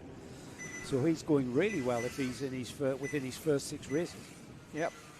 Then again, I suppose no one's done hundreds of races. No. Because of the age they are, but they are coming down underneath Paul's camera. Good run through. Top 2 were covered by less than a tenth of the second last time round. Into the second chicane. Holt has got Tommy Delaney and a little bit of a variation of opinion as to what line to take entering the chicane. Doesn't really affect their momentum or speed. Charlie Kitchen is sitting behind Harry Grant. It looks like he hasn't got the performance to get by Harry Grant at this stage. We'll see if he plays the waiting game. But if anything, Nick, it looks like Tommy Delaney might be lining up a challenge here. Yeah, Delaney looks racy at the moment. He's having the advantage of sitting in the slipstream of the 22M of Ellis. So it's a 22 of Reggie Carver, but I think Reggie's a cadet, so 20's a micro max. That's why the M after Ellis Holt's distinguished the 222s in the field. Bit of radiator adjustment being done there by. Out of the top corner, heading down towards the second chicane, Ellis Holt, Tommy Delaney, right in his slipstream, tucked in right behind. But as you saw, Holt takes a narrower line into that second chicane. And whether or not he's got a chance to challenge, he looked like he had a nibble, didn't he? Yeah, he's having a think, and I think at that point he went, I'm not so sure. But I think that's the kind of point, I think the point you make is that the chance of overtaking in these momentum carts is so much harder because they're just not doing, once you roll them up, unless you make a mistake, you've got to try and, where are you going to get the extra speed from?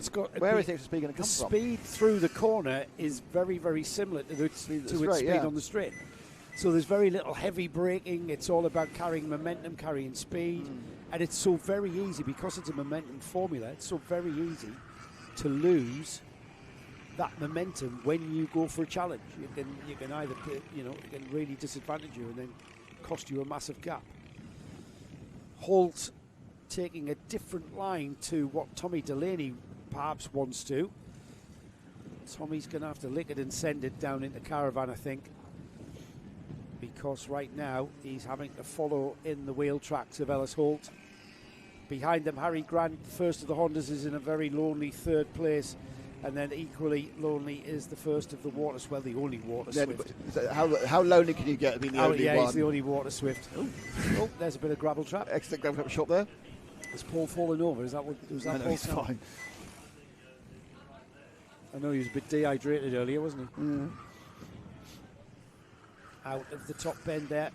Panoramic shot at Fulbeck there. The heat is looking fabulous as Ellis Holt turns into the chicane. Tommy Delaney. I think actually Tommy is probably quicker if he could get by. Yes, I think he's benefiting from the slipstream, but it's where you're going to get by. Well, I think he's been held up in the second chicane. Ellis is on the novice plate, so I'm going to presume he's got less experience, and he's quick, but he could be quicker, and that speed, that extra speed, that little nth degree of speed is going to come. Yeah, at the moment he's got enough speed to stay in the front of the lane, so who am I to criticise? Yeah, absolutely. Through the first chicane, heading down towards the top bend, and then through, you can see how fast that right-hander is with very little difference in speed through the corner. But this is the difference. See the different line there? That's costing Ellis Holt speed there as they come through. And if this is the one where he has to lick it and send it, not quite close enough this time, but he has been. It's a difficult one. So we then take our eyes off this one. We then take our eyes off this lead battle, and I know we have got Harry Grant, who's third overall, first in the Hondas, as down the inside into the first chicane we've got Tommy Delaney, who has had enough of sitting in the wheel tracks of Ellis Holt and has took the lead, heading down towards the big bend there at the top end of the circuit there, and it is Tommy Delaney who is in the lead now. He's had enough of follow my leader. Ellis Holt, will see if he can come back. And bizarrely, Ellis Holt now starts taking the Tommy Delaney line into the second chicane. So Ellis knew exactly what he was doing. into that second chicane, and already, as I suspected it would be, Tommy Delaney pulling out a little bit of a gap here after just a few corners. So he was being held up ever so slightly by Ellis. I missed him getting past him. I was talking to again. It happened here, Nick. It happened into the chicane. It was just purely down the inside momentum, carrying them on the straight line speed. And it looks like he's got a cushion now inside the final minute then, as we watch Tommy head down towards the second chicane. And now he's pulled out that really gap as we thought he would be. So there's still 2 more laps to go off this one, isn't there? Because they've got 44 seconds to go. Yeah, I think so. Yeah. So let's have a look at third and fourth, just to give them a bit of camera time love. I think if Tommy doesn't make a mistake, he's kind of got this solid now. Ellis Holt's going to learn a lot chasing him down. But this is Harry Grant and Charlie Kitchen. Wasn't Harry Grant heavy in something? In a film like Harry Grant. Sure. Harry Grant. So. What do you mean? Sounds like film Harry Grant, doesn't it? No, I think in the film Harry Grant was the. Well, I think so. I don't know what you're talking about. Is it Porridge? He was the. I don't know. Can you come back to us on that, Nick? Because right now we've got Harry Grant on the Honda engine. Turn yourself off, you good inside. Harry Grant on the Honda and Charlie Kitchen on the Miami engined water-cooled, water-swift, as the lead battle starts to intensify again, but they've swapped positions here. It's Ellis Holt, the novice, on the black cart, chasing down the orange and white cart of our leader, Tommy Delaney, as they head in towards the paddock complex through the last couple of corners, and it will be the last lap, the final lap board, as it says here in Fulbeck. It was Harry Grout I was thinking of. What movie? No, it was in Porridge. 70s TV references on Still us. available on Dave, apparently. Oh, regularly, yeah. It's one of the apparently it's one that you can show from the 70s without a warning as well. Final lap then for Tommy Delaney, who sat. I'm not sure whether it was managed that he sat behind Ellis Holt for a long time in this race, and then chose his moment, had the momentum, and now he's pulled that gap back out again. I think that's more of a mistake from Ellis to drop back off the rear bumper of Tommy. So Tommy Delaney will look very much like he's going to reverse the order from Heat 1 and take the win this time from Ellis Holt. Set up a thrilling Heat 3. It's going to set up a thrilling Heat 3, as you say, which sets up an even more of a thrilling final at the end of the afternoon. We're going to be non-stop thrilled. Well, I don't know what Harry Grant was doing on the wheel coming across the line there, wriggling his steering. Wriggling his.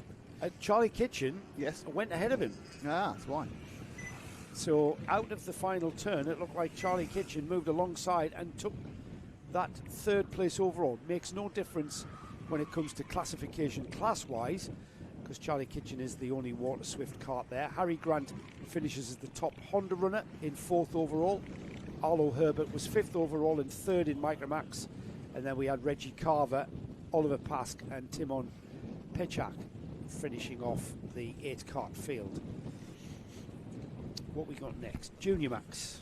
And you've got some information for us, I think, Nick, on the Junior Max grid. I'll wait until he puts his cans back on, shall I? So Junior Max, Nick, you said you had some info on Junior Max. While you sort that information out. Paul just told me all episodes of Porridge are on iPlayer. It's funny. He sounds like and obviously, don't forget, you need a TV license to watch the iPlayer. The information I have actually is about Mrs. Payne. It's talking about Jaden Payne.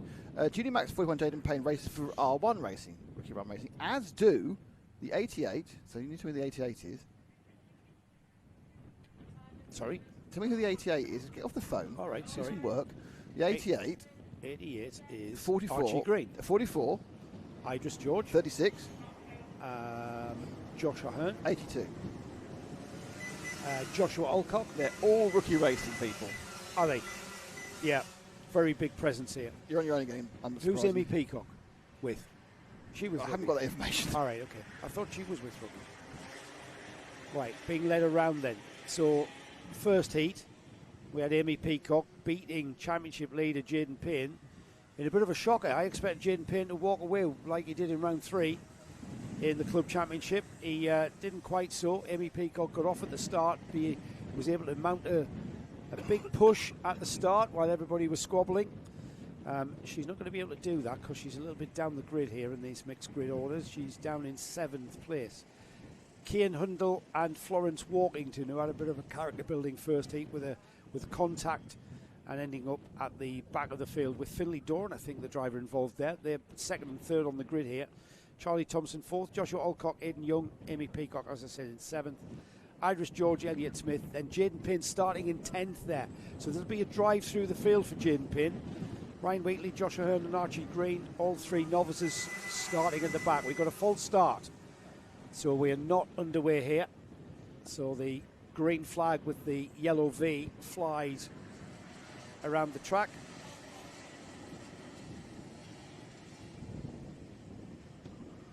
So false start flag flying. So they're going to form up again. They'll make their way through the second chicane and will then form up towards the paddock complex, the boot area of this Fulbeck kart track.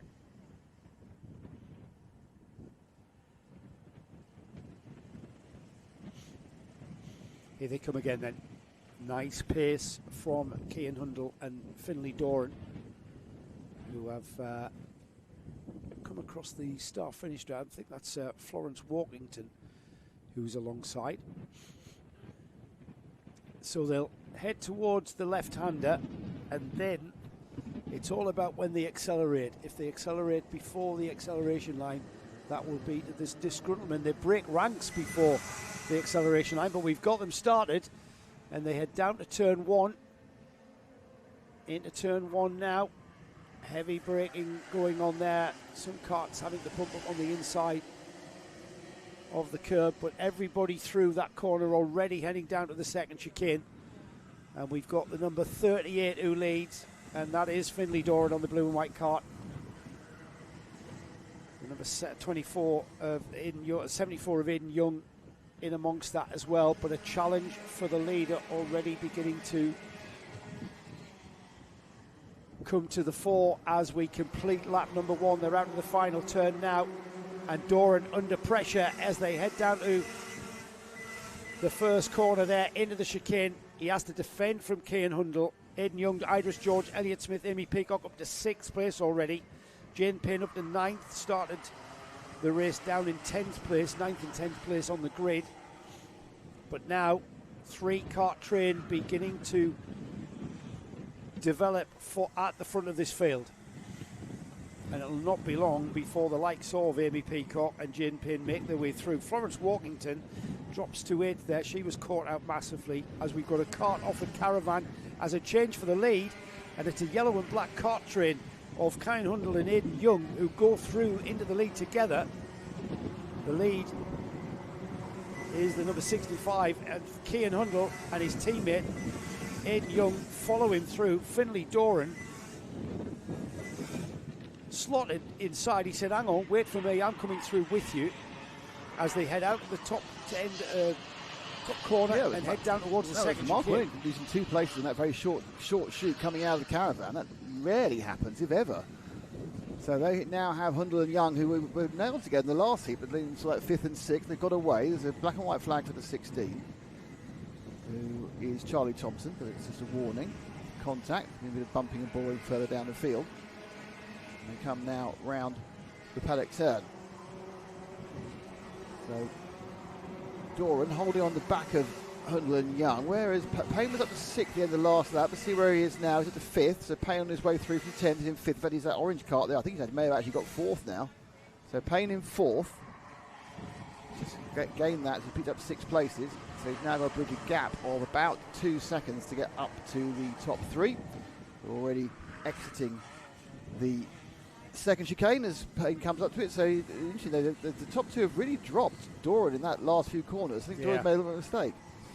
Yeah, I think Doran's doing all he can to stay as close to the front of his field as he can. Elliott Smith having swapped positions with Jaden Payne. As they come out of the final turn now, Nick. Florence Walkerton picked up a 5-second penalty, unfortunately, in 24. I'm not surprised. I saw that, and I'm not surprised. That was easy to cut. Even I saw that.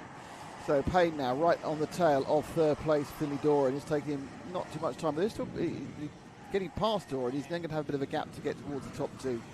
They look like erstwhile teammates of Hundle and Young.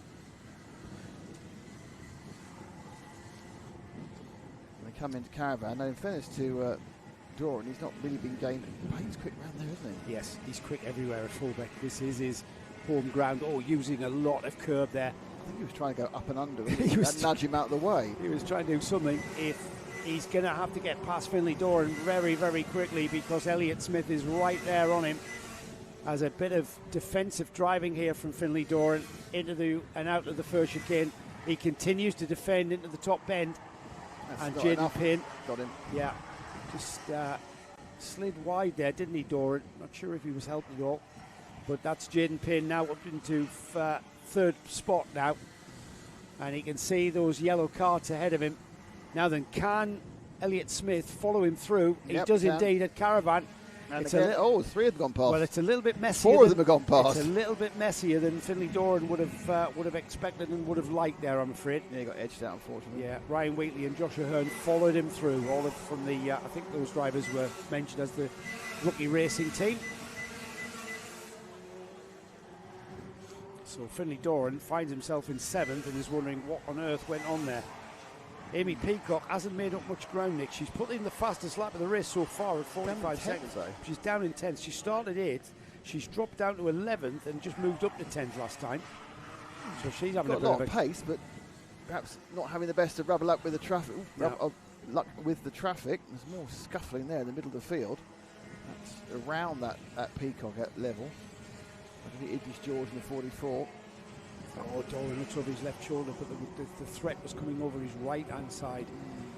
Here we go then across the line. Hundle, Young. He's pulled out a gap of over a second now as Kane. Jaden Payne, 1.3 behind Aidan Young. He is gaining ground. It's ever so slightly, half a second that time. Yeah, half a second.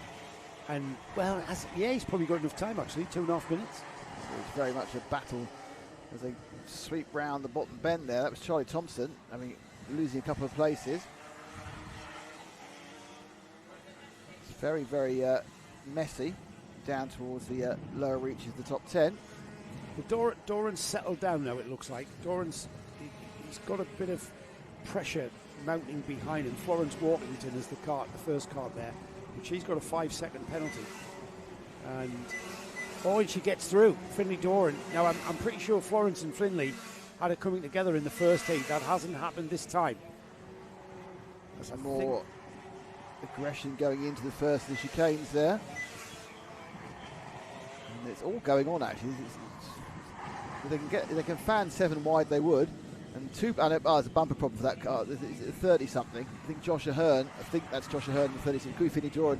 One of them's got a bumper problem. Instead, got a 3 in the number. And now we're up at the battle for second place. Jaden Payne's got right on the tail of Aidan Young. We were asking the question: can Jaden Payne catch him with 2.5 minutes? Well, he has answered that question. Yes, he can. He's caught him. He's caught Aidan Young. He's on his rear bumper. Now he's going to wait for a challenge opportunity to come into the first chicane. Heading down to the top bend. And Jaden Payne, fully aware that Aidan Young is aware that he is with him now, as Aidan was looking over his shoulder and he can see that bright orange livery of Jaden Payne. Where is it going to come? Because that was a defensive. That's a little nudge there from Jaden. That just made the room, created the room there, I think. Wait and see how that one transpires. But it means that Jaden Payne is now ahead of Aidan Young and into second place with 20 seconds on the board. Next time by for our leader, Cian Hundle. That means it will be the final lap board that will be shown. So Payne now, I think that's a bit too much of an effort. He's not going to be able to make up 3 seconds in a lap and a half. So sit around thinking about. It's a good comeback from 10th, and certainly if you look at Peacock, he's got to 7th from a similar position. Points wise, it's going to put Payne currently, I would think, in provisional pole with one more to go. Yeah, it should do, shouldn't it? Yeah. And we've got a third heat as well. So last lap board there for Cian Hundle, Jaden Payne in second. And then we've got Aidan Young, and then these two here, Elliott Smith and Ryan Wheatley. Looks like they are not quite settled for fourth place, but this is our leader. We'll follow the leader on the final lap of this second heat for Junior Rotax. This is the Fulbeck Kart Club Round 4 Junior Rotax Max. Well, it's been a very good performance. He got through, and he's effortlessly stroked away from his, I'd say teammate, certainly a sticker mate, Aidan Young. Payne isn't really gaining on him since he got through, so he's got that pace as well. If anybody knows if that's TDR or JDR, please let us know, because I think that they are in the same team. Checkered flag then for Cian Hundle. He takes a heat win here at Fulbeck. The rest of the field come through. Jaden Payne came from 9th grid slot up into 2nd. He'll be happy with that. Aidan Young 3rd, Elliott Smith 4th, Ryan Wheatley 5th. Amy Peacock started 8th and dropped down to 11th, 12th at one point. She's made her way back up to 6th, and she finishes ahead of Josh Ahern. Florence Walkington finished 8th, Idris George 9th, Charlie Thompson 10th, Archie Green, Josh Alcock, and we lost Finley Doran on lap 10, I think, with that bumper that you spotted. Yeah. So Florence Walkington got a 5-second penalty course, but she did get Chloe Grace 30504 going. Let's go, Florence! Several exclamation points. TDR, Jake Cozy Racing says TDR. Do we know what that stands for? Thanks for that. TDR. Well, it's TD Racing. Yes. Who's TD then? Don't know. If you know, let us know. Davis. Let us know. Tony Dawson. Let us know. It's not a team I'm familiar with in the coverage that we have on Karting Live TV. Aidan and Kia are TDR, says Chloe Grace, thank you. So, with love from Bella, says it's Mrs. Ainsley here, and then saying it is Josh Reddick. So that they're still commenting on things we've Yes. covered in great depth. Is Lewis's mum here at the track? Aidan and Cian, TDR, yep. Tom Day Racing. Of course, I've seen that in the paddock. What am I Tom talking about? Day Racing. Yes. Knows how to put a kart together at Fulbeck, doesn't he? Winning the second heat. We leave the Class 1 kart. Paul Bateman says, Paul Bateman asked me a question, and it's important before we leave the Class 1 karts. We talk about porridge. Now, are you talking about the TV sitcom? Paul wants to know, and I do know the answers, obviously if you know the answers, can you name the sequel to Porridge? No. Only ran for a season because Beckinsale died. Right. It's called Going Straight. And I could actually sing you the theme tune, but I'm not going to. No, good, because we've got the 250 Nationals out. Straight I am. We've got Straight the as 250 an arrow. Nationals out there now. I've paid the penance. Please, stop. Got 250 Nationals have come out. They're going to sit on the grid. I'll turn myself off then. They're going to sit on the grid, aren't they?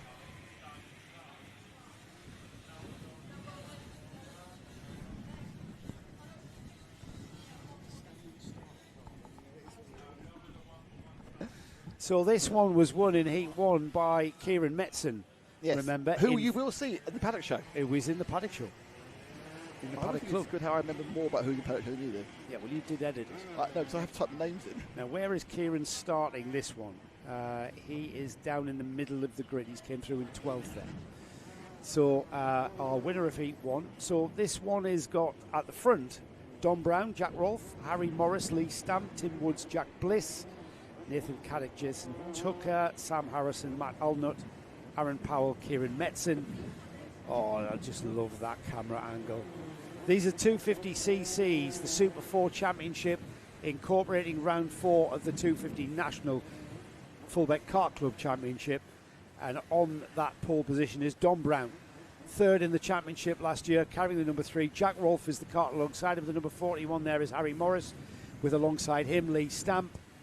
And we've got a light sequence, the back of the grid just being formed. As you can see, the drivers blipping the throttle there, just to keeping the revs up, keeping the engine alive. The bright yellow livery of that number 3 looking very splendid indeed in this bright sunlight here at Fulbeck. The 5-second board has sounded. We've got a kart, a wave by. Oh, what's going on? We've got a jump stop. We've got There's chaos. a problem for someone. The 11 had an issue. It was way back on the grid actually that caused that. Right. I'm not sure if we get a bit of clutch drag on these karts. If you're out there watching, tell me, is that what we've just witnessed there? Because we had arms being waved for another lap. Now, whether that was because of oiling up and they needed to clear their engines before they got away, but we certainly had the number 11 of Nathan Caddick, who launched forward. Now, whether that was a slip-up by him or whether that was a bit of clutch drag, we don't know. If you know, let us know. Does that happen on these 250s? Can I just back reference the previous race very briefly? Jake Cossey Racing says Jake Cossey leading the Super 1 Junior Championship is with Tom Day Racing. All right, okay. And he'll be here next week. That's cool. Yeah. The Super 1's here next week. Tom Day. Well, Tom Day on his home turf, I would think, next week. Sounds like it, isn't it? Yes. Yeah. Well, Tom Day is a name. That's got very. I thought up the colour level. This is looking a bit washed out. I think I may have overdone it slightly. Looking a little bit like those painters you could buy by. Oh, that's more like it. It's more fluorescent now. Yes, because it was washed out, but it's nice and fluorescent now. Right, same sequence. The first at least 6-7 rows now forming up nicely. We've got the back of the grid beginning to form up when these are in order. So the guys at the front, the guys and girls at the front, well, 2 guys at the moment, Jack and Dom. They've got a long time to wait. Right, all the grid lines are formed. We've got the 5-second board being shown. The lights are red. No, they go off, and we've got a massive jump start there from Harry Morris. He definitely went before the lights, Des. Yeah, he shot out of a cannon. He went before the previous heat. Yes. So that's number 41. Are we racing, guys? We are racing. We're under green. We're giving it a go.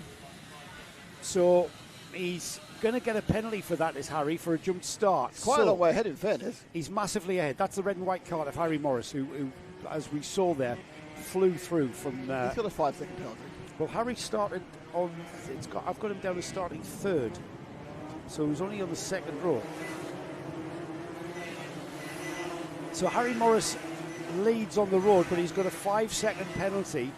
So that leaves Lee Stamp and Don Brown in the lead. Jack Rolfe, Kieran Metzen from 14th to 5th. Wow. Our He1 winner, Kieran Metzen, has had a coming together. Oh, what's happened there? With the 24 Jack Rolfe, Kieran Metzen. I saw that happen, Nick. Here we go. Comes in. Oh, yeah, it was the 20. It was more Jack Rolfe. Yeah, Jack Rolfe down the inside of Metzen and, let's say, engages with him. Yes. And has put those 2 karts, whether that out of the race or certainly way down the order. Well, they're out of contention for a decent result, but I don't know, it was quite a heavy clunk onto the rear end, so you just kind of wonder whether it's managed to get going again or it's got a little bit of damage. I can't see, actually. Metzen scored 19th, but I don't know, is he running or not? Jack Rolfe has come through. I think Metzen's not. I think Metzen is out. He got a very heavy bang on the rear wheel. I think it may have been out. May have taken something slightly out. The inside goes a 4 there. Tim Woods really trying a move there on Bliss. Backed out quite late, quite brave that before he decided to break. I suppose you've got a chance to back out a bit late with 4-wheel brakes, haven't you? You can give it a bit more of a go, and then I'll back out. I'll back out now. I've got my 4-wheel braking. You can really brake late with these 4-wheel car. What am I trying to say? With these front brake carts. 4-wheel braking. Let's call it. So the 2 kart of Lee Stamp holding off Don Brown. Brown started on pole with the very fluorescent yellowy green machine. Harry Morris is away, but don't forget he's actually in 4th at the moment because he's got a 5-second penalty. Now these guys behind know he's got a penalty. Well, they know he's got a penalty if they know he's number 41. Well, he is currently 5th. No, he's got 5th. Yeah, he's ahead of currently Sam 5th. Harrington. Yeah. He's behind Tim Woods on the number 4. It's that bright yellow cart that was the pole sitter is Don Brown, and here's one for you. How many rows back do you need to start for a full start actually is a good idea? Say that again. How many rows? Say you're 10th on the grid, 9th on the grid. You go, you just go for it. You get a 5-second penalty, but you only gain more than 5 seconds. I'm sure this has been gamed before. I'm sure the stewards are all over it, but also there's no electronic device to tell you like you would get in Formula One. There's no electronic device to say that somebody has gone early. So you're always you try to time it to let the clutch go just before the red lights go out. Especially if you're near the back. Yeah. And hopefully nobody sees it. Looking, yeah. Oh, yeah. This appears to have gone quite well. Yes. Yeah, that's what you're trying to do. I'm up the middle. However, Harry, not so much, because he was on the second row. And the fact that everybody was standing still while he was doing 60 miles an hour, it's a bit of a giveaway as well. However, I don't think it's gone that badly for him. Well, he's trying to pull a gap. He's now in... Oh, Dom Brown's had a problem. So Dom's dropped back, had a problem out. So that means he's now in 4th. Oh, yes. There is Dom's car, actually. You can see it in the middle of the grass there, exiting the hairpin. Yeah, he's pulled off. That's another... So we've lost Kieran Metzen in that incident. We've lost Justin Parker, who went into the pits. And now we've lost Don Brown, who's abandoned his cart on the off-field, as I say. Yes. So the battle we're showing at the moment is between Tim Woods and Jack Bliss, the 4 and the 1. Thing to remember is that they actually are battling for 2nd and 3rd, not 3rd and 4th, because of the time penalty Harry Morris is sitting with. And they sweep round the bottom corner now. We'll keep an eye on Harry Morris. He's got 5 seconds on 5th place, Aaron Powell. So he's just behind Aaron Powell in 5th. At the moment, Lee Stamp leads on the number 2. Tim Woods is in 2nd. Jack Bliss, the current champion, is in 1. Kieran Metzen, the winner of heat number 1. Well, he went out with a contact incident at the second chicane on I think the first lap, was it? Nice pop out there by the 4. Yes, it was. The 4 goes past the 2. So that actually means it's now Tim Woods is leading this race net from from Bliss. Well, Tim Woods currently 4th in the championship, so this is going to do his championship a world of good. Yeah, he's absolutely going to get the points here. Now, there are 2 in the 1 that are battling up, which was the 2 guys who were the first 2 in the championship last year. That's how the numbering works in karting. If you want to take the low numbers, you only take... Oh, and he's pulled off. Harry Morris has pulled off after his jump start. So something else went wrong with him. Yeah, that was you saw him look down towards the drivetrain, didn't you? So he's pulled off, which means this is now the 1st, 2nd and 3rd. 4, 2 and 1. Followed by the 5, but it's 4, 2 and 1. There they go. And they are equidistant, about 7 or 8 carts apart. But certainly, Tim Woods now is in the lead, looking to really establish himself. They're coming upon a back marker in the form of Adam Brooks. Adam keeps out of the way around the outside of Caravan. Best he could. That's all he could do. Yeah. He could just stay on the outside. He's let the first 3 through. Tim Woods, Lee Stamp, Jack Bliss are now through. And if anything, Jack Bliss looks like he's about to mount a challenge on the number 2 ahead of him. So this is you've got the 4th place finisher in last year's championship leading. You've got the vice champion on the number 2 in the form of Lee Stamp. You've got the current champion carrying the number 1, currently in 3rd. This is the cream of the crop in 250 National here in the Super 4 Championship for this one. Oh, and there's a problem. Oh, no. That's a problem. Tim Woods. Suddenly, from having very little attrition in Heat 1, it's all going wrong now. He lost drive, and the top guys have gone out. That's really bad luck for Tim. He's come through the field brilliantly, overtaking the drivers. But, as they say, to finish first you must finish. Yeah, and attrition being a big part of Gearbox Karting, isn't it? It always has been. You can never say never in Gearbox Karting as a challenge for the lead, is it, from Jack Bliss? It was. He had a look, but Lee was positioning his kart quite well, and he was drifting, but directing it towards the inside, going, that's a closing gap. Do you really want to go for it? Do you want to go for this closing gap? And he went, no, I don't actually. No, I'll give it another. I've got a couple of laps. And that is a big braking area for these things, aren't they? They're heading towards 90 miles an hour before they hit the brakes into that turn. They come out of this complex here, and it's acceleration from this point here flat out up the box, and they are absolutely flat chat, 90 miles an hour towards this braking area under Paul Bateman. And there's the move. There's the move. Oh, and it doesn't come off because the last of the late breakers is the number 2. No, I think it was a case, again, when it comes towards us directly ahead of the camera, it looks a bit closer than it is. AFF Motorsport says these 250s are cool. He's right, they're very cool. There's some of them get a bit hot and stop. So spinning round now through the Buttons corner, coming into Caravan. A little bit defensive from the 2 from Stan, but he's lost the drive. It's going to be side by side. He's got the line. He should be okay. But he actually, that all came, Joe, from going 2 defences into Caravan, losing the drive. And he just couldn't get the car to turn as well. Couldn't get the car to turn, trying to get the gear. It's whether or not you've got the right gear to punch out the corner as well. But he's got perhaps the most solid of leads that we've seen in the last few laps. And this is the last lap, remember. So time and opportunity beginning to run out for Jack Bliss. Whether or not he'll have a go again into Caravan through the left-hander. This is where the number 2 has to defend again. Not quite as tight as he was last time. And again, side-by-side action, is it? No, not quite. It looks like Lee Stamp has put a stamp on this one and sent it, because he's about to take the checkered flag and take the heat win in heat number 2 for the 250 Supers. And he does indeed. Lee Stamp takes the win. Jack Bliss in second. We have to wait a little while for Aaron Powell. How long were you waiting to do that one? It just came to me. Tim Woods, the number 4, got going again, Nick. He lost the lead, yeah. We thought he was out, didn't we? Oh, yeah, but he wasn't. No, he got going again. He lost 10 seconds. And got some performance back because he was able to continue around for 4th. So that was Tim Woods in 4th, Sam Harris in 5th, Matt Allnut in 6th, Dan Brown 7th, Martin Smith 8th, Reese Woods was 9th, and then we had Marcus Hudson 10th, Jack Rolfe, Dan Roden, Jason Tucker, Nathan Caddick. Adam Brooks is down a lap. He finished though, but we lost Harry Morris, as we saw, pull into the pits, the number 41. Don Brown, our pole sitter, retired on lap 5. Justin Parker on lap 2, and Kieran Metzen with that incident on lap 2 as well. So that is heat 2 concluded for the 250 Supers. We've got our KZs out next for their Super 4 Championship round, and again all part of round 4 of the Fulbeck Car Club Championship.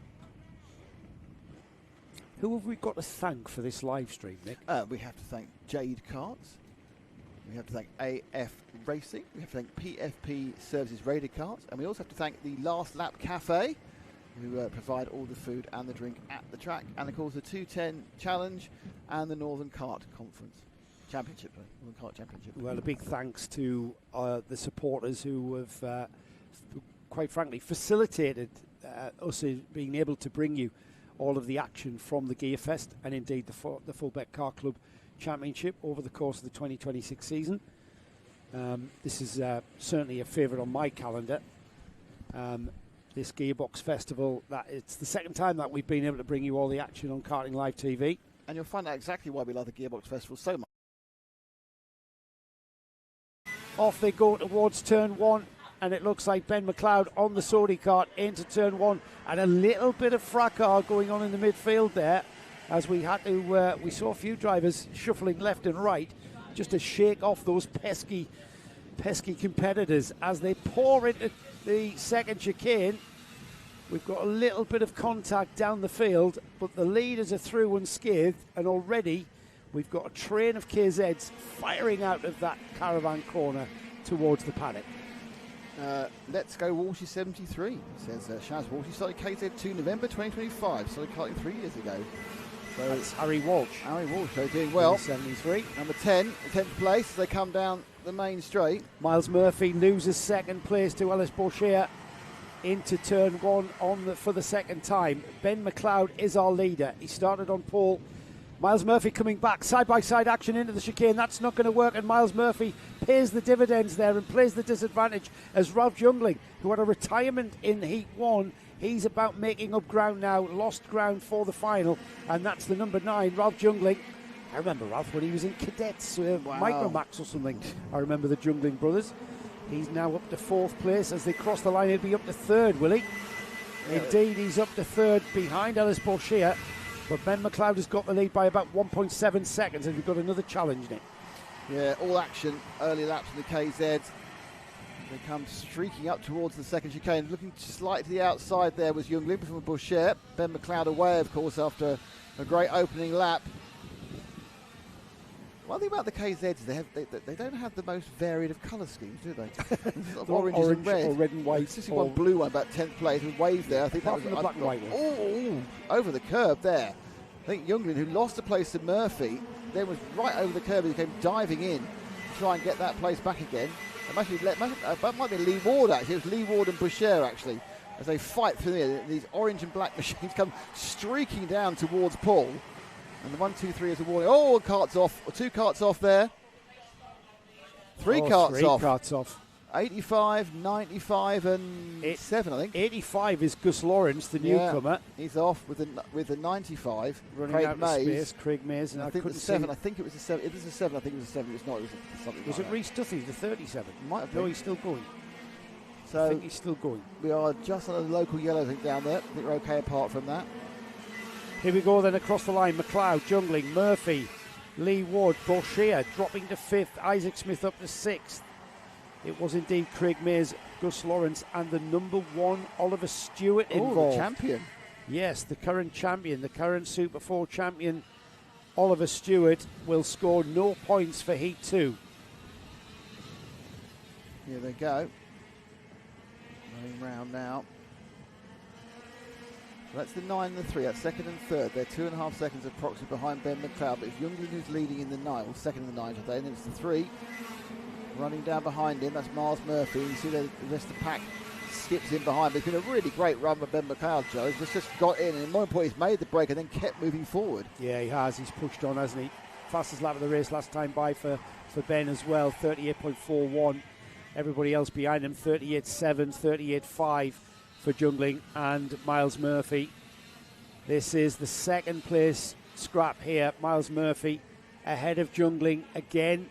These two have been swapping backwards and forwards. 3rd in the championship last year, 9th in the championship as well for Miles Murphy and Ralph Jungling. And as we've got McLeod across the line, let's see what his gap is. It was 2.5, it's now 3 seconds. So that's going out, and that's probably because of this, Nick. Yeah, it's the fighting that slows you down. Both look at the edge of traction then as they swept round the second half of the hairpin. And they go into the second chicane. Look at the queue behind them. So it's like there's a cart that's got away. These two a little bit ahead, but they're being kind of wound in now by Lee Ward in the 80. And there's an absolute train of machines, all running at a pretty similar pace, but not the pace of our leader Ben McLeod. Through the final turn then. There is just under 3.5 minutes remaining, and there's been no changes, certainly in the top 10, with this train of Gearbox karts, 125cc KZs, shifter karts as they're affectionately known in the United States, Gearbox karts as we call them here. Class 4 karting at its finest here with this KZ field in the Super 4 Championship. What's it called, Class 4 kart? I don't know. What was Class 1, 2 and 3 is the question. Class 1 was non-direct drive, non-gearbox, like was Class 100 National. Who knows what's all doing? If you know what the 4 classes were, then please respond on the postcard. When I came into karting, there was only Class 1, which was like 100 National, 100 Britain, and Class 4, which was all the gearbox classes, which were 250s, 210 Villiers, 125 classic KZs, as we call them these days. Well, of course, the late 80s, 90s was the absolute heyday of the supercars, wasn't it? Yeah. They get on grandstand. They was certainly the long circuits. Yeah, they'd be fast as Formula 3. They'd be in big tracks. The Silverstone Grand Prix was huge, with like 60, 70 cars. That's what Martin Hines, he was the star of the whole thing. On the old Silverstone circuit as well, which must have been old, very flat old. out. Was it the very old version? Yeah, with the old Beckett's and stuff. Not the old version with Abbey and the Bridge, because don't forget there's been 2 versions since. It was the very old version, then they... with the Woodford chicane. Yeah, there was a second version, and there was the modern version with the Arrowhead and Wellington Straight. Leader Ben McLeod has dropped a little bit of time back to Miles Murphy and Ralph Jungling. It's time's down to 2.7. That's because Murphy and Jungling have settled down. Behind those two, though, it's anybody's. Lee Ward, Ellis Boucher, Isaac Smith, Charlie Cole, Jess Edgar in there as well. She's doing well after that character building first heat. ending up with an incident and dropping down the order and then having to fight her way through. She's currently in 8th place. Got a contact warning for Isaac Smith. He's on the number 123. As you said, he's actually in the middle of the shot, and as you said that, he was being helped along around the corner by the cart behind him. So I think it works both ways, really. Yeah, absolutely. It does get very close out there. This is Lee Ward and Ellis Boucher as those two carts in 2nd and 3rd begin to pull away. Murphy's picked up Youngly and actually just closed the gap down very slightly on Ben McLeod. They only get 3 more laps, I think. They're pretty quick, aren't they, around a lap? Yeah, they're going to get 3 more. 38 seconds. So there's going to be 2 more after this one. Behind these two, that's Miles Murphy with the green on the helmet. And as I do that, the right-hand side of Rob Jungling's helmet is green. In fact, Jungling's helmet is green. So that's Murphy and Jungling. And then behind, Lee Ward, Ellis Boucher, Isaac Smith, Charlie Cole and Jessica Edgar. Just bottlenecking up behind Lee Ward, aren't they? Yeah. Just queuing up to get by. But they haven't got much time. They've got 2 laps. They've got this one. Oh no, they got 2 now, haven't they? They've got 2 laps. 2 here. 2 here, yeah. So that's okay. Wasn't 2 in a bit. Look at that queue. That queue of carts all doing 75 to 80 miles an hour, braking hard into that first corner. There's a little shuffle around there. I think the 102 of Cole actually did slip past Smith there for 5th. Now accelerate back up the hill again. It's all blistering acceleration.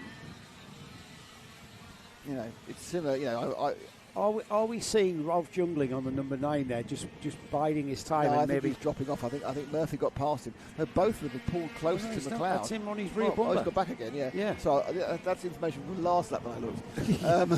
But they are both pulling up towards Ben McLeod, who I think may have eased back. Yeah, he's not going to create any chances. There's a real battle now as Murphy absolutely wants to hold on to 2nd place. Youngling looking around at see what he can do. No real move. Yeah, I know. Yeah, Murphy there, defensive, middle of the track there into the 2nd chicane. Murphy, very experienced. KZ Carter, Jungling, taking the KZ route. He didn't take the route that we were thinking the Jungling brothers would. And Ralph finding a home here. He's got a contact warning as Ralph. That's probably because of what happened here last time. But it's going to be Ben McLeod who will see the checkered flag first. Ben across the line now. There is Miles Murphy and Ralph Jungling in 3rd. 2nd and 3rd. Ellis Boucher, Lee Ward, Charlie Cole, Isaac Smith, Jesse 8th, Greg Moyer in 9th, Harry Walsh 10th, Rhys Duthie in 11th, James Kosciuszek in 12th, and then we had Milo Madison. Alex Mackay was indeed the final finisher. Alan Kenyon we lost on lap 7. Craig Mays we lost on lap 3. And then we lost Gus Lawrence. In fact, we lost Craig Mays, Gus Lawrence and Oliver Stewart in that top corner incident, didn't we? Emma Barrett, 237, sorry. Excellent racing. Well done to the Sodi drivers. Yeah, there was quite a few Sodi AFF drivers. says it was a good race. It was outside the leader who got away. The rest of it was very kind of interesting. There was great stuff outside the top 3, and there was a cracking battle between Miles Murphy and Rob Jungling, wasn't it? That was classic. Talking of classic racing, we've actually got KZ Classics coming next. And the Formula Cs. And the Formula Cs, yes. The Formula Cs took overall honours last time. Michalis Kiru and Adam Taylor. First of the KZ Classics was Lexi Fells, who took a very fine win on the last lap. Now then, what are these carts? What we have here is the evolution of 125cc Gearbox Karting in the UK, as we watch Gus Lawrence making his way back. And we've just seen the modern contemporary iteration of KZ 125 Gearbox Karting. We now go back to the 80s and 90s. So the Formula C carts, of which there are 3, they have the yellow number plates with the black numbers. Michalis Kiru, Adam Taylor and Colin Mason are the drivers in Formula C. They are the 90s version of 125 Gearbox Karting. Everybody else on the green number plates and white numbers, they're on the carts that were about in the 1980s. This was 125cc Gearbox Karting in the 1980s. They were a completely different engine, air-cooled in the 1980s. A big, huge unit sat next to the drivers. The carts, as you will see, were positioned on both the left-hand side of the cart and in some cases on the right-hand side of the cart. and we get quite a variation. I don't think anywhere particularly better or worse wherever it is, with distribution through the right-handers and the left-handers. But this is a great history lesson if you're interested in the history of 125 gearbox karting in the UK. We've got the 80s and 90s out there. The 90s karts went to a water-cooled engine, which visually look exactly the same as the modern iteration. Of course, the internals and the way the engines are made are completely different now. More, the science has developed and moved it on somewhat, hasn't it? But fundamentally, they're exactly the same. The 90s versions have 2 pedals with a hand clutch. The KZ Classics, which can be easily spotted because of the lack of bodywork. You'll see the open fronts of the karts. You'll see the driver's feet. You haven't got any side pods. They are more of a 3-pedal affair with a foot clutch and a brake on the right-hand side. So they go from the throttle to the brake. I'm not sure if anybody's kind of modified them in any way and gone to a hand clutch. I didn't notice any that on my walkabout in the paddock. This is a rolling start though, and we get things well and truly underway as the race down towards the first corner. We see the KZ Classics with the lack of bodywork there predominantly at the front of this field, and we'll see Michaelis Kiru and Adam Taylor. Now they've got a job. It was Michaelis who explained to me that on paper the 1990s version have a slightly more horsepower than the air-cooled versions and should on paper be quicker. However, quicker marginally, I think is the term. And it's going to mean a very, very busy race for the likes of Adam Taylor, Colin Mason and Michaelis Kiru. First lap completed. Lexi Fells is in the lead, the number 40. She basically took honours in Heat 1. She's at the front of the field in Heat 2 now. Duncan Marshall is the challenger. And Lexi already defensive driving from Lexi. Third place is Richard Morgan, John Haley, Neil Robinson, Simon Morgan, Michaelis Kiru and Colin Mason up to 7th and 8th. We have got a cracking race beginning to break out for the front of this KZ Classic field.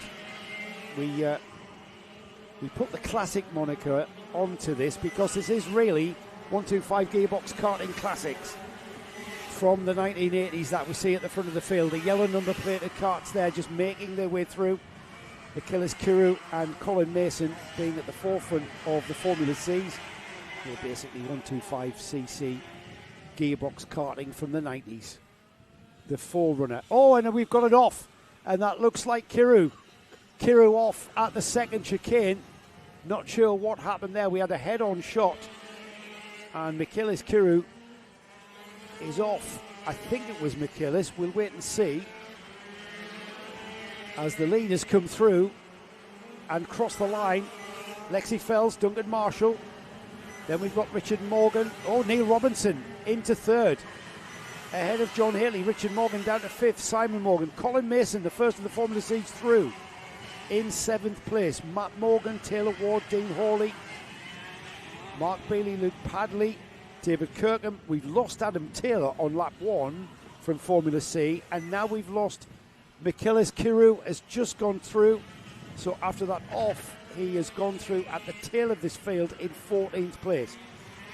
All right, he's only second in Formula C, so it's not going to, class honours is what he's here to do.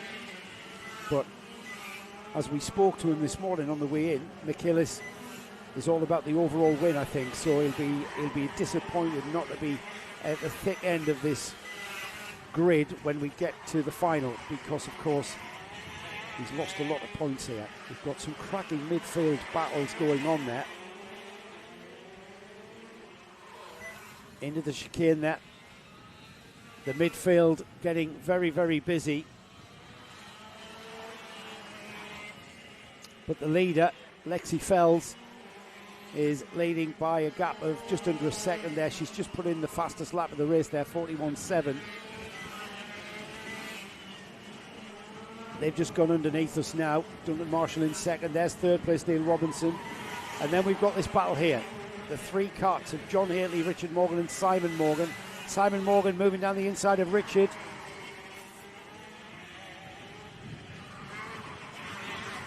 of the top bend and on towards the second chicane now. There's Neil Robinson, and then John Haley, Richard Morgan, Simon Morgan. We've got Dean Hawley on the number 1 coming through the order. He's just gotten past Colin Mason in the more modern Formula C version. We are inside the second half now of this, both this KZ Classic and Formula C heat. Haley, Simon Morgan now ahead of Richard Morgan as we thought.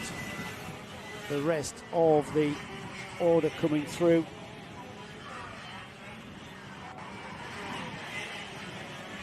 So now the race is on. Into the second chicane goes that 3-kart battle. John Haley, Simon Morgan, Richard Morgan. I'm not sure of the dynamic between the Morgans there. Pretty sure they'll be related. Not sure whether it's brothers, father and son. If you know, let us know in the chat. What relationship is Simon Morgan, currently in 5th, to Richard Morgan, currently in 6th? As John Haley continues in 4th place, and if anything, looking very strong. No change at the front there, with Lexi Fells leading by 0.7 of a second from Duncan Marshall, who's got a huge 6.5 second gap to Neil Robinson, who likewise has got a huge gap to John Haley here. So there's the gap there, you saw that just in the foreground. Oh, and side-by-side action towards paddock.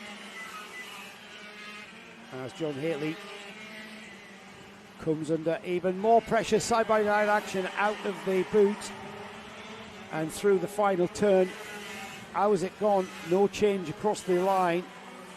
Whether we see a challenge coming here from Richard Morgan, we do. Last of the late breakers, Richard there gathers himself up. What a great move this was. Look at this. Slots out, goes onto the brake pedal. You saw his right foot move across to the brake. Stays on the brake, slowing the kart down to the apex there, and managed to keep Simon behind him.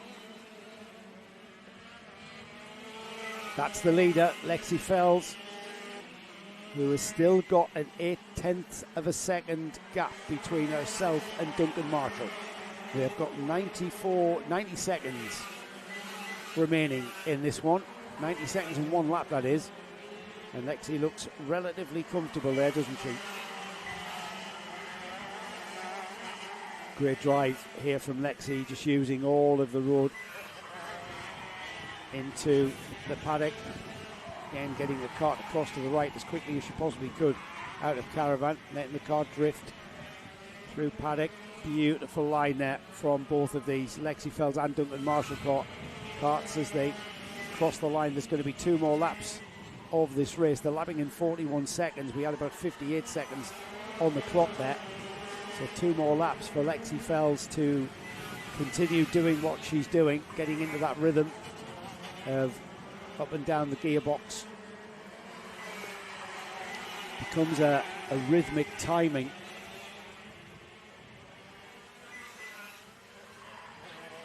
As she heads towards paddock. Very, very comfortable. She's extended the gap to 2.3 seconds, and I suspect that is because Duncan Marshall has some sort of issue.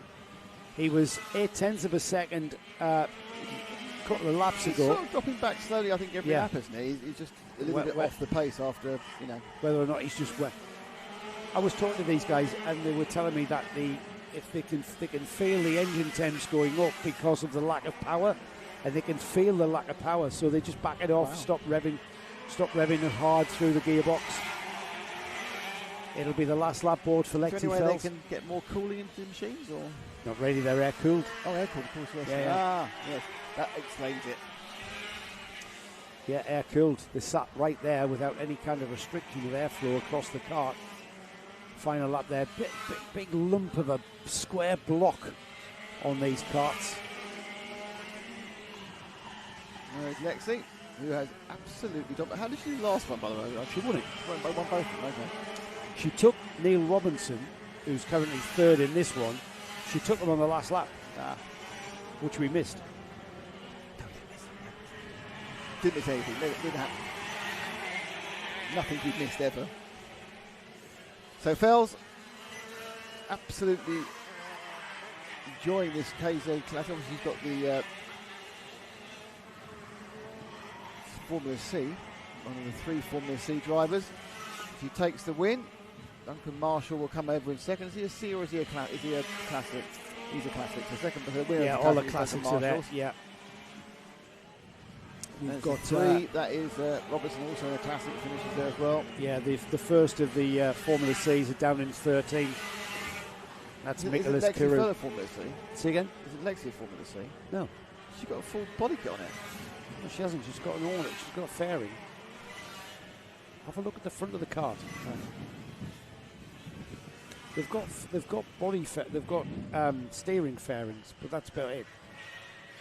Okay. She hasn't got a nose cone, has she? I don't know. You just convinced me I'm wrong now, so it doesn't matter. All right. Okay. No, because she's green, and the yellow one's the other class. So. Oh really? I don't know. You're doing technical stuff. I've been doing so much. Come in on the penultimate lap doing so and much. try and look sound informed. I'd like to point out I am amazed at how little's been going right today. There's 3 things happening you don't even know about. I don't want to know. I don't need to know. I just need to It's talk. been a little bit, what's the word for it? Fraught. Challenging. We have got the final race. Ends the Villiers Edge.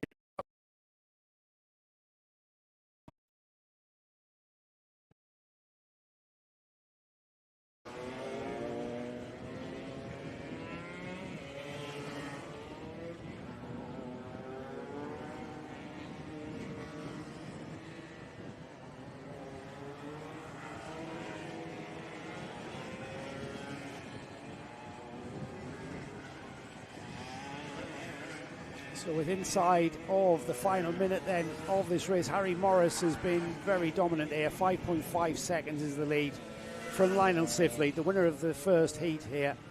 He's got a gap of about 1.7 seconds on Danbury. He took a couple of laps in the early stages to get by Danbury, and then he did, and that's the way it stayed, these two following each other around. That's the leader, Harry Morris, though, who has got 33 seconds on the clock, so it will be 2 more laps for him as he heads into turn 1 in the final stages of this second heat. It's Harry Morris, Lionel Sifley, Danbury. Stuart Henry has lost out to Thomas Stone. Stuart, we get a great interview with Stuart, by the way, in the paddock show coming up next after this race, giving us great insight as to how these 210 Challenge carts are put together, how they're maintained, how they're prepped. A bit of insight as to what it's like. He's been around for a long time racing these karts. We've lost Paul Fowler, I notice. He's gone out into the pits by the looks of things. As the last lap board flies then for the Birrell kart of Harry Morris on the number 41. He's been got off from the start in the lead of this race by going around the outside of the at the first corner, I should say, and then has never been headed, and he will come out of Caravan Corner, head towards the paddock complex and the boot for the final time, and then we will see Harry cross the line to take the checkered flag and top honours in E2. That's going to help. We've got another heat phase to get through. That's going to come after the lunch break as the checkered flag flies, confirming Lionel Sifley. That's a first and second for Lionel. Danbury second, and then we've got due next kart across the line is the bright orange kart of Thomas Stone. Stuart Henry on the number 5 is next, and then we have David Smith, Ray Sloan and David Skull. We lost Paul Fowler on lap 8, we lost Tony Burry on lap 8, and we lost Mick Newman on lap 8. We lost John Hutton on lap 3. But that concludes our coverage of the first 2 heats of the Fulbeck Kart Club Gear Fest for 2026. We go for a short lunch break now. We are going to resume at 14:10. That's 10 minutes past 2. You've got the paddock show coming up next. Enjoy that, and we'll be back racing. We kick things off with in the programme with Minimax going forward, completing our heats and forming the grids for our all-important finals. We'll see you after lunch.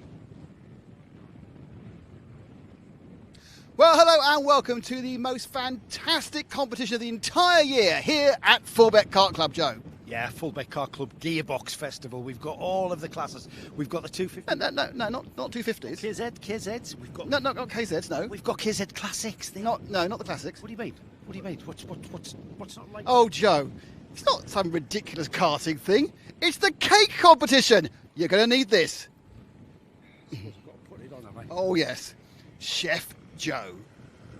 Come on then. Oh, cake. Well, Joe, that's all for me. Why don't you do what you do best? Go and talk to people about karting. That's off you go. Had it right. Okay. As ever.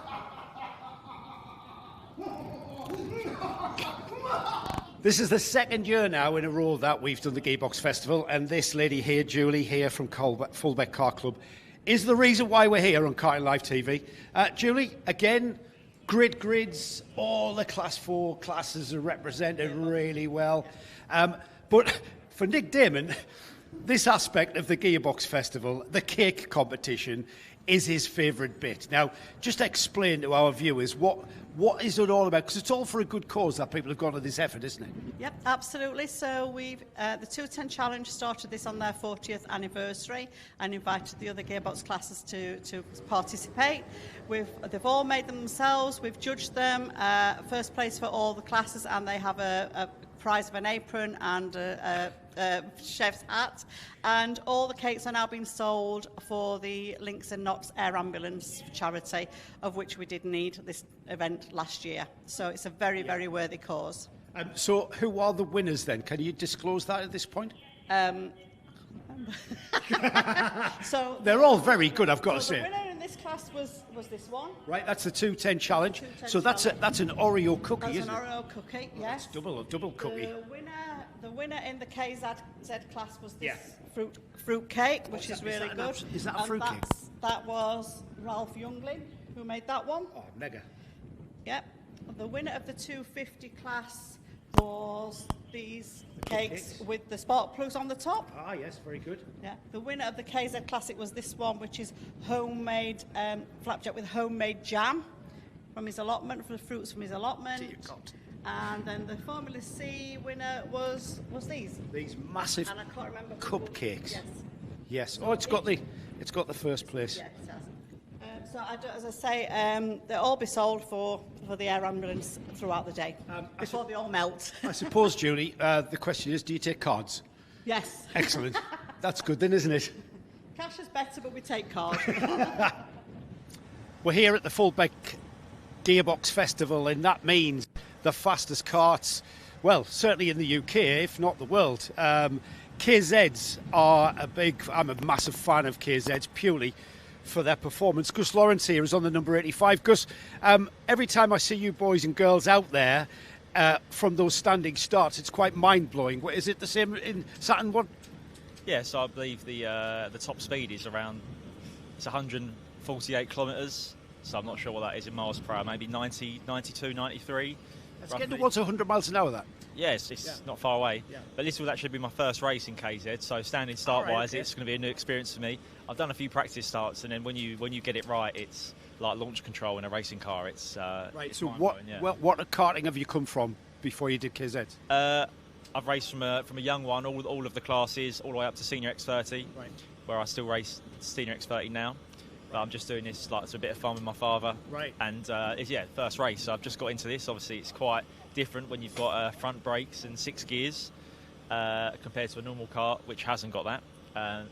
And yeah, it's a bit of a different driving style and technique, and a lot physically demanding, very physical, and just a whole nother ballpark really. So there's a lot more to think about, isn't there? Usually on an X30, you would just floor the throttle, and then just pick your braking point. But it's lots more to think about on a gearbox. You've got your 4-wheel brakes, so it's not about braking as hard as you can. You've got to adjust your brake pressure for different corners because you don't want to lock the front tyres like they have in Formula 1. Yeah.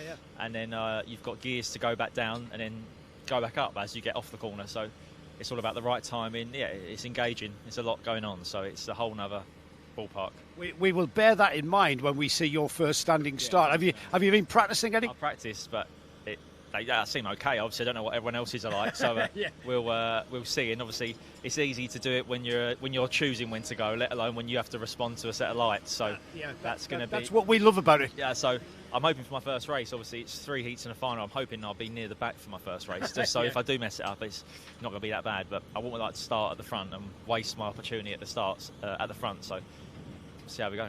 What are you finding on this practice day? Is the track coming at you at a different rate? Are you having to speed your brain up? Is it something that you've already acclimatised to already? I've done enough practice. I've done a handful of days testing, so I've got used to it. For sure, when I went out the first time, it was ridiculous. It's so fast. When you go down the straight for the first time, when you're actually when you're running properly, it's really fast, like extremely fast. So it's definitely a new experience. And then when you get to the other end, you stop. With front brakes, it stops ridiculously fast. Again, it's all totally exaggerated. So, yeah, it feels normal now. But for sure, I've got used to it, but it didn't feel like it when I first started. You mentioned the physicality as well. Let's add in a little bit of summer heat here in Lincolnshire. Is it going to be as gruelling as I think it's going to be? Well, I think obviously yesterday was really hot. Today's a little bit cooler, and I think luckily tomorrow's a bit cooler again, so it's coming to us. But it's hard work. Like I had done a few sessions yesterday afternoon, and when you get out, it's hot and you get a bit lightheaded. You have to keep hydrated. Yeah, for sure. You can't let it catch up on you. So it's but definitely when you drive a normal car, it's not that bad. But then when you drive this, it adds to it. It's probably because you're used to your X30. This is a new thing. So is this a research mission, Gus, to maybe look at going KZs in the future? Yeah, I'll definitely do a few more races this year. Obviously, this is the KZ Festival, so it's a solid grid. And then we have the O Plate later this year at the new Silverstone track, so that'll be a good experience, yeah. And then that's what I want to try and do and be competitive at. So be a good practice here, really. This is quite a tight track, so I think overtaking is going to be difficult, but yeah, it'll be interesting. I want to ask you, as coming from the non-gearbox X30, it's the same as Rotax Max without the complications. From a point of prepping the car, from the point of setting up and stuff like that, is there much difference between these things? Yeah, you just got a bit more going on. Like obviously, you got to make sure it's all in good condition. You don't want to be going that fast and have a mechanical failure. Make sure all your brakes are in good check with good brake pads, and obviously you got your gear linkage and stuff. That's all got to be nice and comfortable, so it's as fast as it can be. And then you got your chain, which is quite a large. It's like a motorbike chain almost. So it's a different method to putting it on, where you have to break it in half and stuff. It's inboard, and yeah, just a few different quirks. Ultimately the same. Once you get used to it, you get quicker at putting it together in the morning and making changes. But it's yeah, it's just a bit more going on when you first start, definitely. Yeah. You're enjoying the challenge, though? Yeah, love it. Yeah, it's great. Yeah, good and fun. You're going to love tomorrow's when we race. Okay. Gus Lawrence, thank you very much. Wish you all the very best of luck. Have you ever seen a kart as pristine as this? Look at this. This is, and you prepped this yourself, Gus? Yeah. I've just cleaned it. I've just changed engines, so it's all been cleaned. It looks a bit dirty before it went. This tracks. Don't spoil the magic. Thanks, Gus. Thank you very much. Many years ago, when I started karting, Class 1 karts, non-gearbox, was the kind of karting I did. However, always at the meetings up at Felton and wherever, there would be this class of kart. This is the 210 Villiers class, and Stuart Henry here, this is his number 5. I remember, Stuart, that I used to see you boys and girls on these karts, and they just look like rocket ships. And I used to think, I can barely hang on to my 100 National. How are you boys doing that? I mean, how long have you been racing these things? Well, I've been racing this from off for 20 years now. So, and yes, they are a rocket ship in the right, if you get them set up in the right way, to be fair. Of course, we use a lot harder tyres, so we don't get as much G-force in the corners as, say, the direct drives do. Right. But no, they're still quick enough. So fundamentally, this kart that you are on this weekend, the engine, the gearbox, they've not changed that much, have they? I'm talking almost 40 years. Yeah, not particularly, no. The silhouette is still the same. We've changed the internals. They're a bit more updated. They'll now put out about up to 40 horsepower, whereas they were originally designed to do 9, I think it was, when they originally came out. Now we've also turned the barrel, so they used to have the exhaust coming out the front and going round. Right. if you go way back, I think they had cast iron barrels. Obviously, we're onto aluminium now. But yeah, the gearbox is still pretty much exactly the same as it was 40 years ago, but now we're putting 4 times the power through it. Well, and I suppose, Ash, if you want to have a look at this setup here, so what Stuart said is that barrel used to be the other way around. The exhaust would come out the front, the carburettor would be. That's how it's changed. I would think, Stuart, that when we talk about development of the internals, that's all down to technology and metals and how improved they've become. And what's available really now, obviously you're using more modern internals, whereas the old original stuff, not as strong, you can't get it, getting less and less available. So we've had to move with the times to a degree, is probably the best terminology. So I used to also notice that there was an attrition rate. Is that reduced? Well, it's definitely reduced, but it's still there. It's still part of the class to get to the end of each heat and the final without any major issues. So, would it be fair to say, if you were to come along and race one of these, you've got to enjoy the engineering and the tinkering about your karting? Definitely that. It's a lot of constant changes to get it set up right. Not difficult changes, but yes, you can't just turn up at a meeting, get it out of the trolley, out of the trailer, and off you go. No, you have to spend a bit of time tinkering with it, effectively. Stuart, you obviously enjoy that aspect of 210 Villiers. Some days. Yes, because you've done it for 20 years. Or there's something wrong with you if you don't enjoy it. There could be that as well. But no, it's definitely part of it. And also the amount of help we get amongst each other. You know, there's always someone will come and help you if you've got a problem, and that makes a massive difference for this class. Well, I noticed this in the paddock here. You've got like a little 210 Villiers enclave, haven't you? And everybody, when I came upon it, you guys were all sort of discussed. Do you kind of discuss how to set the carts up, how to run the carts, all that's going on? Constantly, because there's different people, different levels of experience here. Some guys have been racing for absolutely more than I have. Right. And, you know, everyone's got their own ideas, but we all, between us, if they've got a problem, we'll come and we'll sort it out. And to make sure we're all out as much as we can be each round. Yeah. Now, I did notice something. You're on an Anderson cart, which is a conventional setup. Remember, in Gearbox Karting, we have brakes on the front. But I also noticed one of Chris Purdy's Formula One karts, which has this connection here, this bar that looks like a suspension component, but it's not. It's just a bar for adjustment, isn't it? It's purely a caster adjustment and a camber adjustment. So backwards, forwards, and the caster that way. That's all that does. Gives you a lot more flexibility. Yeah, it takes a while to get them set properly, though. He does tell me that it gives you more increments of change, you can like micromanage the setup. You can also change the ride height as well quite quickly on these, whereas we can't with, say, the Anderson. It gives you the flexibility to make a lot of adjustments if you prefer to get it to your driving style. I was going to ask Stuart, is there a need for that amount of flexibility instead? I mean, how often do you change the ride height? Well, very rarely, actually. Right. Even for the wet and stuff like that? You should. Well, you don't normally have enough time to do it, funnily enough. You know, the British weather. I should have said if you can be bothered. Yeah, the British weather's like, you never. But no, you could. It is there, but no, very rarely to change it. It got to a state you sort of get everything set at the midpoint so it works in all conditions, and effectively you pretty much leave it. Although, that said, we do turn the toe out. If it's wet and you've got time to do it, we just turn it. So that's not involved with all the caster and camber. Yeah, that's purely that. But I used one of these for many years, and in some respects, looking back now, having gone to the Anderson, maybe it's not necessary to have that amount of adjustment. But it depends on what you want. Are you watching Chris Purdy? I am going to show him this clip. No, sure. I'm going to show this clip. I mean, from that then, Tori, what you've just said to me, you've been racing these karts for 20 years. Does it really matter where you finish in the final Sunday afternoon? I wish it didn't matter, but obviously we all want to be as high up as we want to. But for us to get through the challenge for the whole year really is to finish every final, finish every heat. So you have to drive accordingly if you've got a bit of an issue. So, but problem is you get out there, the visor goes down, and you want to go as fast as you can possibly go. Everyone's a racer, aren't they? Is the heat going to affect these guys? We've got trouble with too much grip today, typically, because obviously the rubber is so much hotter today. So that brings up its own issues. So we'll see what we can do. But then tomorrow supposedly is 10 degrees colder. Yes. So we'll see what that brings. What about the old boy in the driving seat? Are you going to be okay in this seat, Tony? We'll see. We'll see. Yeah, possibly. Keep hydrated, mate. Exactly. Yeah. Will do. Thanks for that. It's great insight. Thank you, Tony. Thank you. Anyone who knows me personally knows that I am a big historic racing fan, and this class is absolutely made for me. KZ Classic.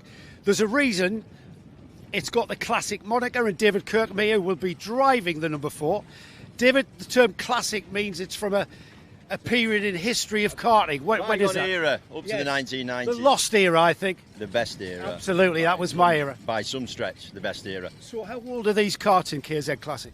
They're around about 30 years old, maybe up to 35, even a little bit older. But they are capable of exceptional speeds, and they're not easy to drive. You know what I mean? Yes, I've seen them. Yes.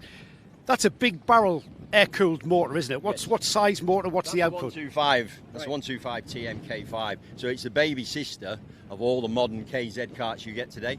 Right. You know, she'll kick out around about 40 horsepower. Some people say some more, some people a bit less, but they're all around about 40 horsepower. And they are capable of speeds of 90 mile an hour plus. Here at Fulbeck today, some of us are around about the 84, 85 mile an hour mark. That's towards the top hairpin off the End of start. straight. If someone says they're doing 90, they've cheated. All right. Okay. What's the acceleration? What sort of 0 to 60? Because the fans out there love the 0 to 60. Definitely under 4 seconds. I'd say around a 3 second mark. Yeah. But don't quote me on that. It's close enough, though. Close enough. Yeah, It's rapid. It's exceptionally rapid. That's kind of pushing your innards, your organs to the back of your body, isn't it? Yes, it is. Yes, it is. Look, have you noticed he says that with a smile on his face? But it's so enjoyable, and it's something I've loved for years and years and years. You can once you're in it, you can never get out of it. That's why all those older fellas are still doing it now. Yeah, You know what I mean, there's some of the new lads coming through are a bit younger, Yeah. and they're very hungry. But the old boys, you've got champions, world champions, British champions in this class right now, and the standard of driving is exceptional. Right. It really is. So we're going to look forward to that. You've said it now. You'll see the best racing tomorrow. Yeah. I guarantee. Air cooled, of course. The modern iteration is water cooled. You've got less weight. Are these karts lighter than a modern KZ, or are they a bit heavier? Because the kart looks a bit chunkier. I don't actually know the weight limit for the KZ, but for these, the 170.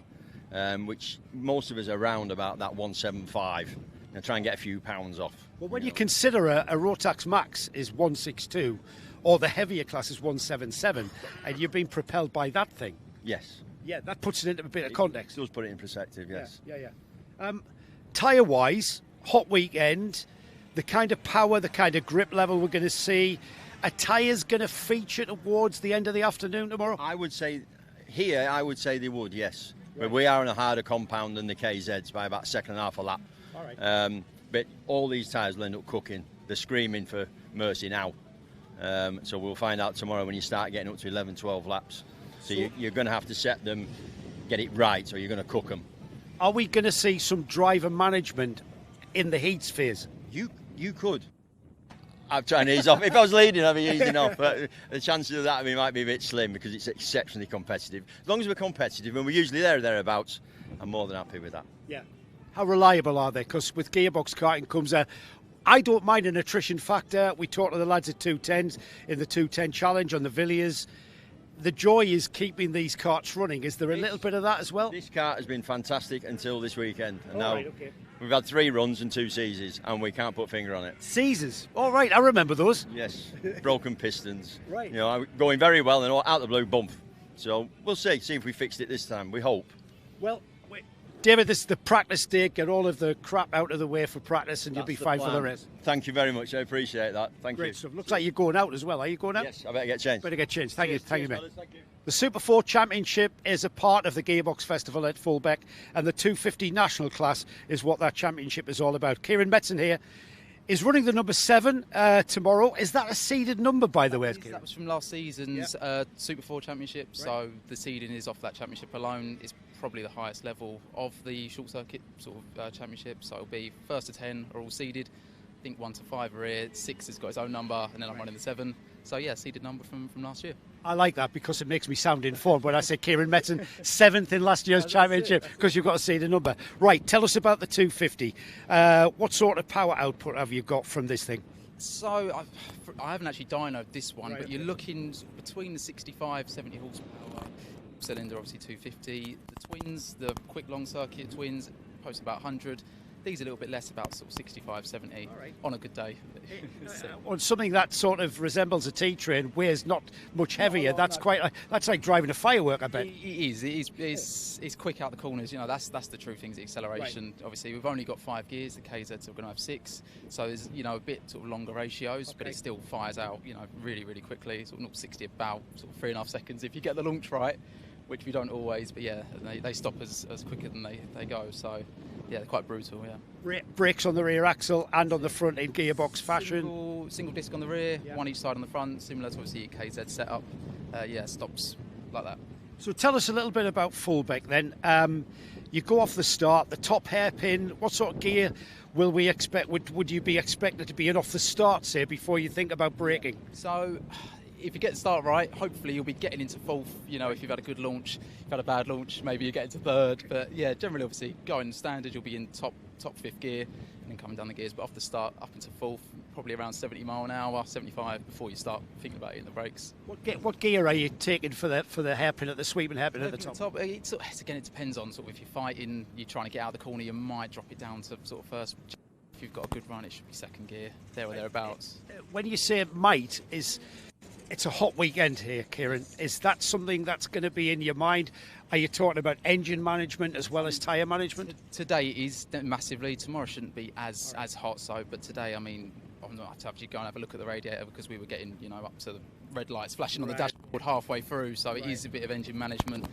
If that does come into play, it will be sort of shifting up early, being a bit kinder on the downshifts. But you're gonna have to manage it as we go, really, especially in a pack. There's not as much air, obviously, going through the cooling. It will affect things. Hopefully not too much tomorrow, but we never know. Have you ever worked out how many gear changes you will complete in just one lap? And then the next question is a race. Have you thought about that? It must be 20 to 30 a lap, I'd say. Yeah. Thing is, when you're obviously in the rhythm, you're not so much thinking about what gear I'm in. I actually probably couldn't tell you what gear I'm in for most of the corners. I just know that I've got to go down to. Out the corner, then I'll be up 3, but I won't actually know what number I'm in, if that makes sense. We haven't got, some people might, but I never look at me gear on me micron, I just do it through. So like a computer gear where you have the number on the dash, exactly, isn't it? Yeah, it is there, but I've not got time to look at it, sort of thing. So I just sort of, it's all on engine sound, and you sort of tell as a driver when to. Do you get into a rhythm? I mean, it's sort of that rhythmic sort of process of going around the lap and changing gears? Yeah, massively. I actually find it harder if I'm say like this morning I'm running an engine in, I'm hitting the brakes earlier, I'm going down an extra gear and then I'm in the wrong gear, so it's all about the rhythm, completely about the rhythm. If you go a gear too high coming out of a corner, it could ruin your run out, which runs your next corner and the next corner, so it definitely, it's massively about the rhythm. Fulbeck, Kieran, is an old school airfield circuit. It's got those long straights for you guys. Is it a place what you enjoy? It is, yeah. It's probably our strongest track. We only started a few years ago at the club championship. Really enjoyed it here. Been to a few, obviously, other circuits on the Super 4 calendar, but Fulbeck's. I like Fulbeck. I like Fulbeck. So what will Kieran Metzen be happy with tomorrow afternoon? Probably, it's a good grid here today and tomorrow, so probably top 6. We'll be happy with top 6, but we can go for a podium if the cards are falling our way. We can go for a podium, I think. And higher than 7th in the championship for this year? That's the aim. Always the aim. Always the aim. But yes, hopefully, good day tomorrow. Great stuff, Kieran. Thank you for taking us around your kart. We look forward to seeing these fireworks being driven by you boys. Cheers. Thank you very much.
Good afternoon and welcome back to Fulbeck, where you join us just in time because the green flag is flying for the next race. Heat 3, we're into the third heats for all of our classes. We're at the Fulbeck Car Club Gearfest, of course, if you weren't with us this morning. Gearfest.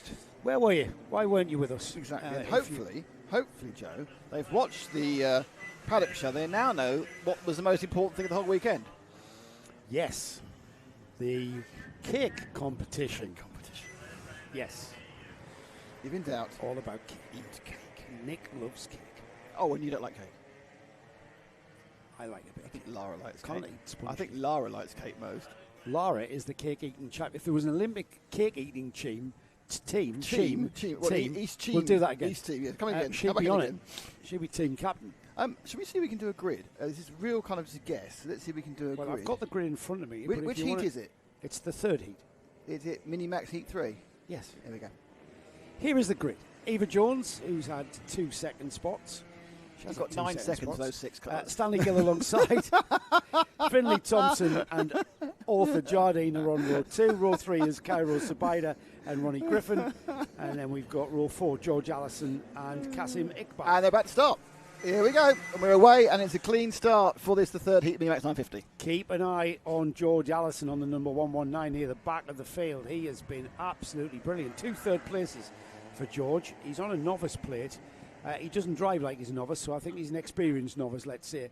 But what I can tell you is the Minimax field has gone all the way around the first corner and indeed all the way into and out of the second chicane, and everybody's still in this race. Yeah, it's a good start by all the drivers for the Minimax 950s, or Intermax, or whatever we want to call it this week. Well, it's Minimax. Minimax. That's what it says here. Minimax 950. Yes, yes. But it's a kind of a, Rotax world. Anyway, here they go. Make their mind up. Here we go then. Let's see who leads across the line.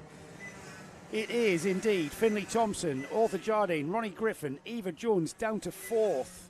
She started at the back of this field, should have been on the front row of the grid. She started in 7th place for some reason. She's now made her way back to 4th. She's brought George Allison with her.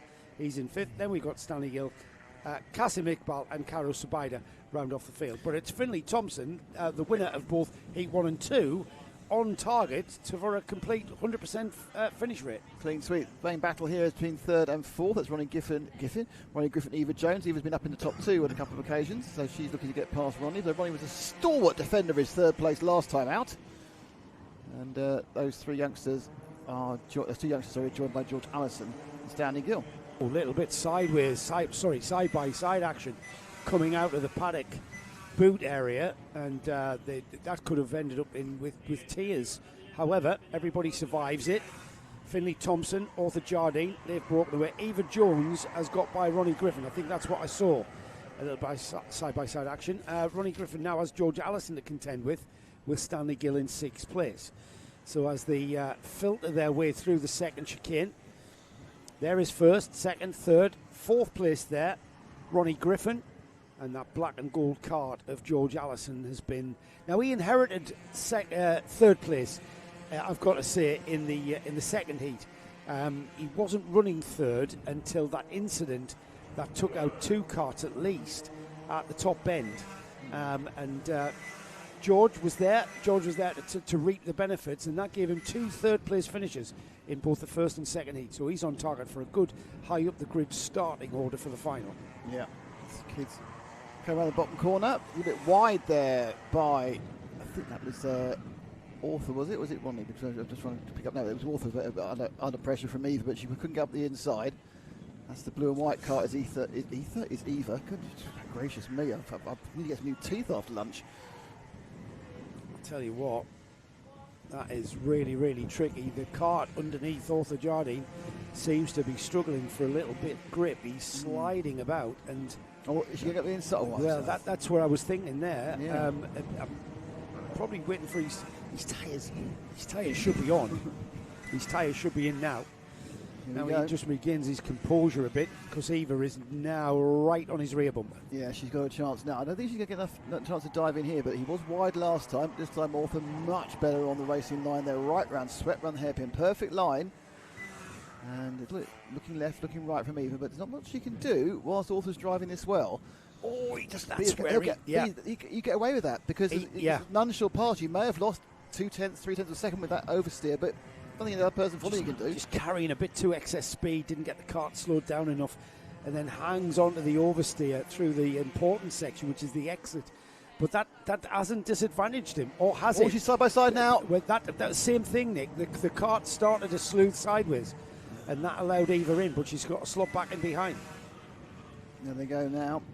Very, very defensive line in there by Arthur, and Eva now looks to the left. But she probably, if she knows he's going to do it next time, things you need to learn when you're doing these junior classes, you should have hung back, picked up a bit of momentum as he slowed himself down, then got him on the exit. Yeah, it's all about timing, isn't it? Look at that. She's having to drive to the outside line. Arthur is doing a great job hanging onto that cart. He's got that cart on the absolute limit. Is she going to have a go into the caravan? No, again, because Arthur. Oh, she gets it all wrong on turning. She's lost all of her momentum. Yeah. Here comes George Allison, who's sporting a contact warning. Let's have another look at this. So in towards caravan. Everything's looking fine, and there's no real indication. Just a tiny bit too much. It wasn't offline or anything, just tiny too much. And it said, "I'm sorry, these rear tyres can only grip so much." And Eva just started a little bit too much of them.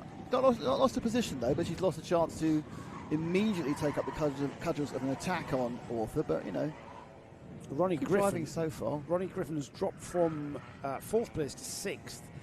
That's allowed George Allison now. George is on the black and gold cart there, just behind the blue and white cart of Eva Jones.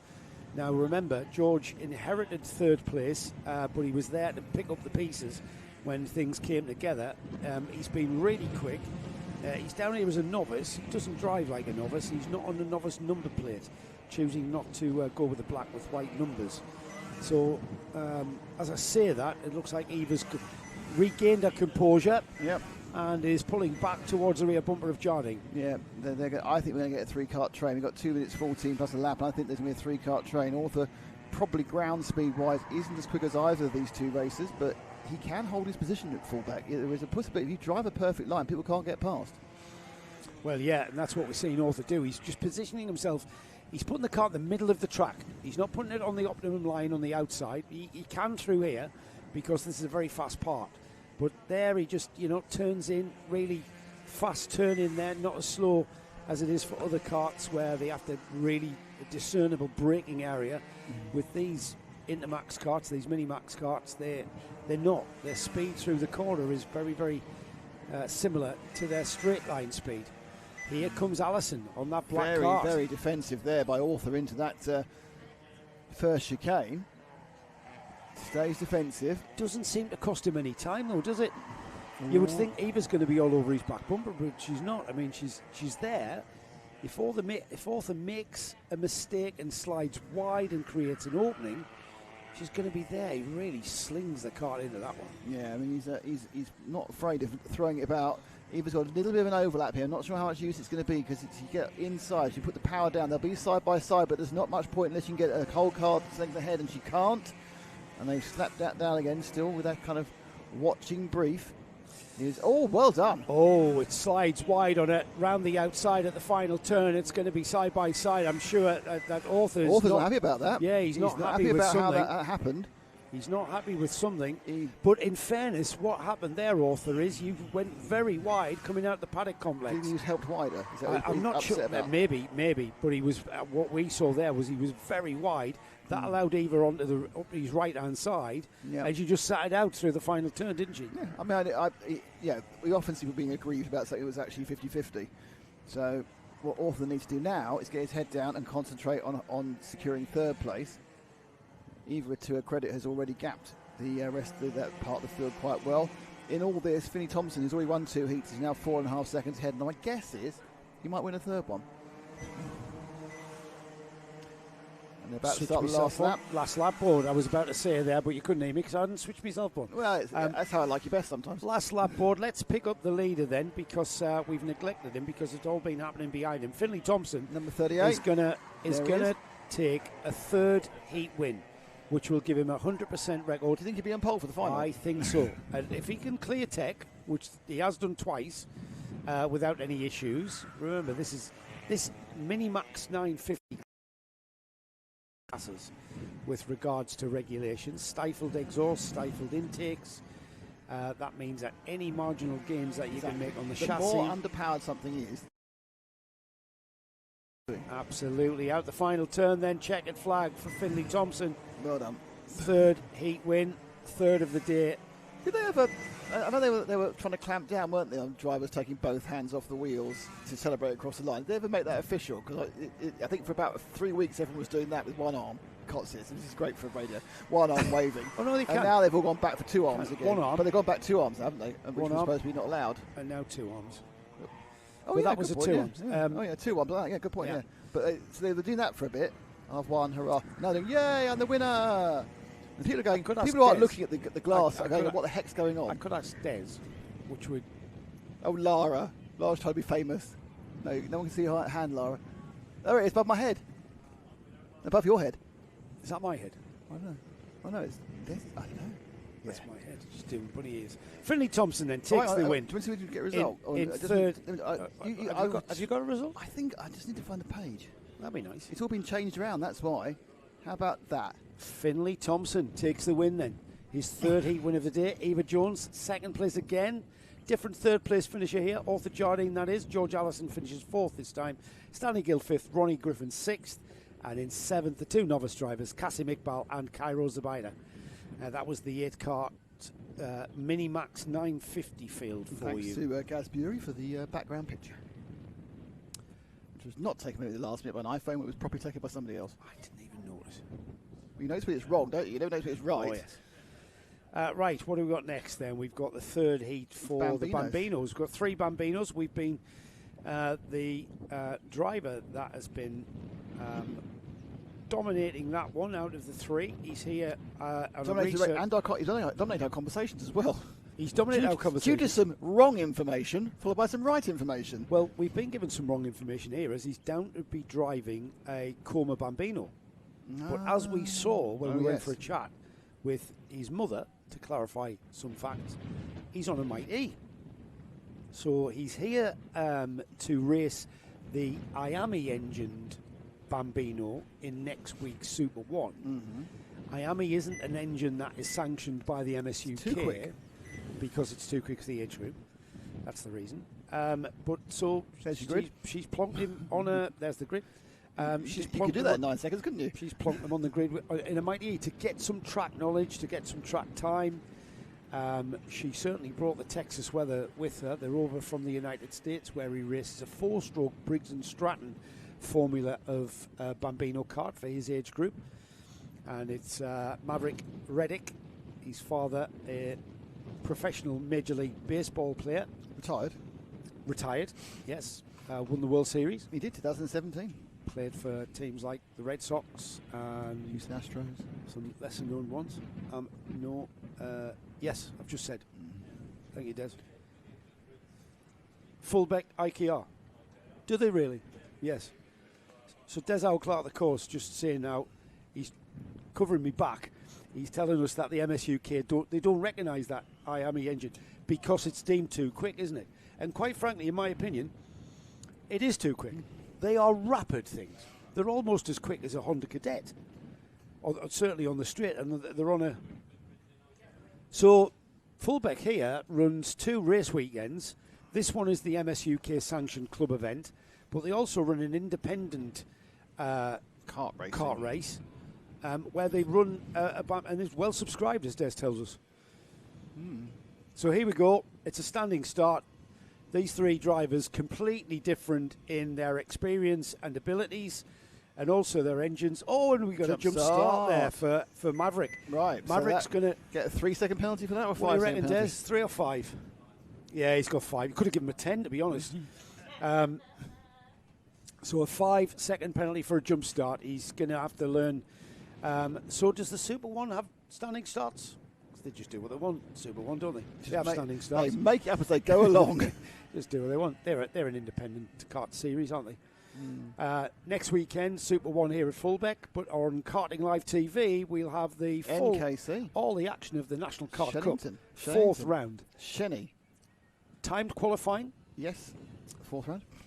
In the 4th round. And the first round of the Midlands Cup. No, second round of the Midlands Cup. Second round of the Midlands Yes, Cup. the even Would be- numbers should give it away. Of course. If it's an even number, then it's a mixed grid. No, it's Yeah. time qualifying on the odds. Yeah, so it's not. It's round 4. Yes, you're right. Shall we do that again? No, because we both have to come back in again. While the kids are going round onto their second we lap, both right? have to come in again. Right, I'm going to tell you what I'm going to. So, next weekend here at Fulbeck, Super 1 Championship. Next weekend on Karting Live TV, round 4 of the NKC at from Shennington, where we've got mixed grids. Yes, and it's and the second round of the Midland Cup. And second and concluding round of the Midland Cup. Yes. Apparently we do this properly at some point. Yeah, it's going to be good fun. I went to Shenny for the first time. I saw a competitive meet at Shenny the first time last year, and it's great. You haven't been there with me, have you? I raced at Shennington in 1991. You haven't been there with me, have you? No, I haven't. Neither as our top. Both our cameramen are joining us next weekend as well, so we have Ash and Paul. We haven't got Lara, though. I mean, she's got some cake to eat, apparently, somewhere. Yeah. She's got some cakes to bake. Yes, baked cake bake, yes. These 3 Bambinos that are making their way around, that's Maverick Reddick, who's on the electric engined or electric motored kart, and he is just basically gaining track knowledge for his Super 1 round next weekend. I don't know what round of the Super 1 Championship it'll be at Fulbeck. I'll say 5. I don't know. I'm just I have guessing. no idea. This driver here is Lewis Ainsley. Actually, it's not. It is Astro Matthews. Astro Matthews doing with well. the yellow kart. Is Astro on a IR meet? Astro is He's on a coma, isn't he? a Mighty. All right, so is anyone on a coma? We've Or got they all- Lewis Ainsley Is still on coma? is on a coma, I think, because we were told Maverick Reddick was on a coma, but he's not. And what did his mum say? No, hang on, no, Lewis and they've all the same number. I think they're all on. I think they're all e-buggies. E-buggies. They're all electric. Look, because What Maverick, do you mean? they both got black numbers. Oh, that's novice. That's novice. Not class. See that bit there? That's the engine, Oh right. right? Maverick's Maverick's mum, Georgette, told us. She said They were going to be on the. They she were said going to be on. she's going to be on the coma. coma. Yeah. Couldn't run with the IAME, obviously, and so they were offered one of these, and she thought, hey, yeah, great. Was How it because they great- found and the coma wasn't very good? Harry Stinson loved this. She said, how great are they? You just switch them on and off they go. You don't have to fiddle on, which is why they're kind of taking over a little bit. Unless you talk to Des, who tells us that the IAME engine Bambinos are really healthy. Someone's got to make £10,000 an engine. Well, yeah, I'm not sure. Is that? Yeah, I suppose. Yeah, they did get out of hand. So Lewis Ainsley We were here 3 or is- 4 years ago in the At Fulbeck. Yeah, with the TKC. We walked out the back. You did an interview, and the guy had 6 engines. Do you remember that? And they were probably they're probably £3,000 or £4,000 a throw. I mean, he loved fiddling with the engines, Yeah. but it's ridiculous. Yeah, there was a kid in the northeast who won the series as well, and his kart and engine was going for £30,000. Did it sell? I don't know. I suspect it did. I don't know. I don't know whether it sold. Because there's one thing asking for it. I did say, is the driver in with the deal? Because that's why it's going so quickly. Yeah, you don't want to point that out because people always think they can buy success, and unless you are majorly behind where you should be, you can't. No. Lewis Ainsley is a novice driver. Lewis finding his way around, and as you saw there, finding your feet and gathering experience is all about what we just saw at the second chicane, which is where he lost the back end.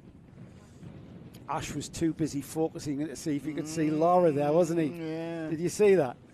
Ash's camera there caught him out when we went to it. He was looking at this box. Do you know what it is? Ah. Apparently it's a man sneaking around the camera. Yeah, maybe Just yes, to jump maybe. out of a bush at any moment. Maybe that would Who be. knows? Yes, you never know. I don't know why she's still here, to be honest. I'm paying, I keep telling you. Oh, that's right. Yes, yeah, of course, of course, of course. The only person here who's getting paid, Laura. Can you believe If that? only that were true.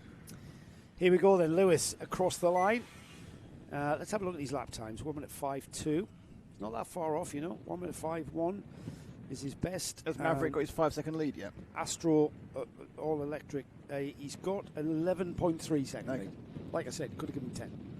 I mean, in fairness to all the other kids like Astro and Lewis, got a huge amount of experience. He's raced a lot in the United States, and he's here doing the Super One. And it's not his first time at the Super One. His mum was telling us he's done the row around. Yeah, they really do choose the bits which shape written off well. They're choosing hardcore. Where should we stay? Somewhere lovely like Workington or Grantham. Well, she visited the Lake District, which is, I mean, they're from Texas. I don't know what part of Texas they're. Houston, isn't it? Think about Texas. He played Texas for the covers. Yeah, but he played for the Houston Oilers. Played everywhere. That'd be good. They're a football team. Well, that's when he is it? Are they? Yeah. He played for Houston, though, didn't he? Houston Astros. Wasn't his last game. I mean, think about this. This is the thing. You think about the MLB. It's really weird, isn't it? Because you're playing for a team, and they decide they're going to trade you, and you have no say in it. You just go. That's right. It's like. Well, it's like modern slavery, really. Like football. No, you don't go football. No, because if you don't want to transfer, you can say no. Well, no. The news is that I could not. If you don't want to transfer, you can say no. I couldn't sleep last night, and it wasn't to do with the heat. It was to do with the rumours about Granit Xhaka leaving Sunderland and going to Chelsea. I mean, what on earth is that all about? Where did you rescue him from? Because he was Arsenal for a while, wasn't he? Then he went abroad. Where did he go abroad? Yeah, he went to Bayer Leverkusen, which is where he played for Xabi Alonso, who's just got the job at Chelsea. Oh, you're in trouble. And so, I know, and he would live in London. And why would you want to go to Chelsea? It's not as good a team as Sunderland. Well, no, they aren't. As you officially. Yeah. The thing about the problem with Chelsea is that they've got 417 players, all under the age of 23. And if you think I'm making up the 470, I'm perhaps undercalling it. Should we move to let's go find our leader, because it's a lap and a half to go. It's number 75. Maverick. I don't know where he is. Astro is Astro Matthews. Maverick is going through the second chicane, I think. Yeah, Astro in the yellow cart. No, we've seen him. 1 minute 5.2 was his last lap. 1 minute 4.6. Here we go. And Maverick Reddick is lapping in the 1 minute 2s, which is quite impressive. He's pushing, which he needs to do. He's on a test session. Apparently, he broke the lap record. I don't know what that is. Mighty. Yeah, I don't know what that is. Well, he broke it anyway. 1 minute 2.14 is his fastest lap, as well as the race fastest lap, and that was on his last lap. So he's not just hanging around. He's pushing. He's learning. He's exploring the vagaries of the kart. 1 minute 2.4 there. Onto his final lap, and continues to push. Now, I believe this is just flat chat through there for a Bambino. Just hanging on, hoping the LeConte all-weather tyre will hang on to the grip of the kart is something that the driver must learn to hang on to. Is what I'm trying to say. It's good. It's always English. Yeah. Through buttons, the left-hander, and on towards Caravan, slots the kart across the left. Nice, smooth momentum, not losing any speed, just keeping that momentum nice and smooth, just very little input on the steering. Through and out of the paddock boot complex, and the checkered flag being ready then for Maverick Reddick, who will come out and play for the final. Later on, 8 minutes and 1 lap for the final for Bambinos. Across the line goes Astro Matthews, just coming out the final turn now. Sorry, just coming out of the paddock area now. Now he's at the final turn. As we then wait for Lewis, who has just gone into paddock, into the boot area, and Lewis Ainsley will cross the checkered flag any moment.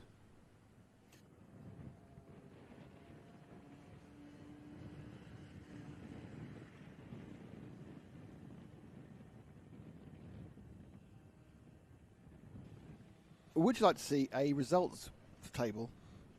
Please say yes. Go on. Now you have to read it out properly. Maverick Reddick takes the win from Astro Matthews in second and Lewis Ainsley. All three Bambinos just getting a lot of experience, getting license signatures onto their license. Would you like to see the grid for the next race? In a moment. Oh, right. It's all because coming now. The next race is Micromax, Honda Cadets and Water Swift. So we've got 3 classes in one race, so 3 races in one, as we are very... Why did my computer do that? Oh, that's been my entire day, Joe, so don't start you doing that as well. Right, this is the grid. Tommy Delaney on pole with Arlo Herbert next to him. I'm ready for it now. Ellis Holt with Harry Grant.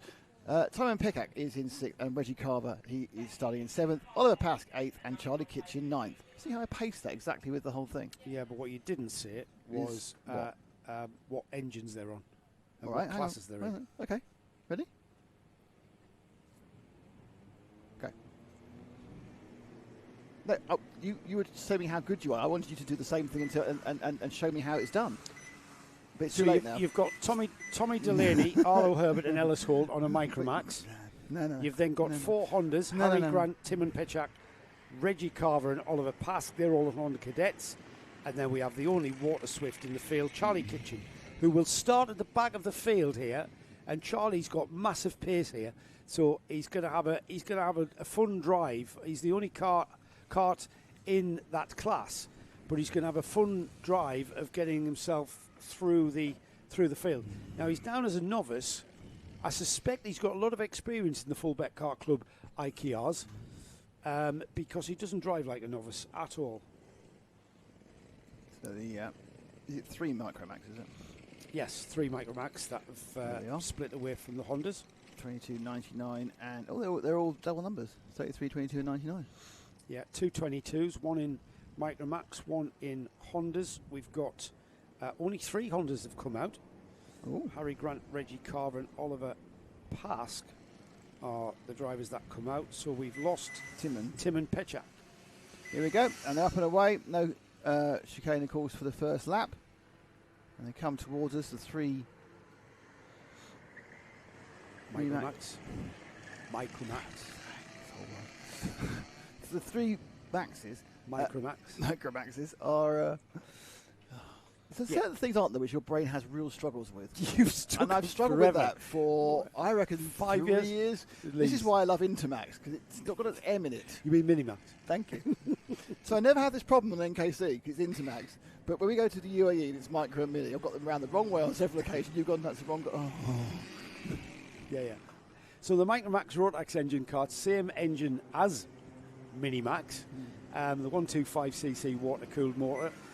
Heavily restricted for the Micromax class, heavily restricted on air intake, heavily restricted on the exhaust. Not controlled exhausts though. The exhausts are open, but they've still got to meet the regulations. As Wade number 22, there. Ellis Holt. Herbert waving through. Arlo's still finding his feet as Arlo, just gaining experience all the time. Well, that's an incredibly clever thing to do. If you know where you are in your experience level, it is. It's not your battle. And as you can see, just a small mistake there. Arlo just learning the ropes across this 2026 season. The thing is, the problem is, if you look at the role models these kids have now, it's like these all or nothing, none shall pass, I'll battle away, I'll block everything I can. But that's not the sensible way to do things. That's not the sensible way to go racing. Well, that's what you see on. I know, absolutely.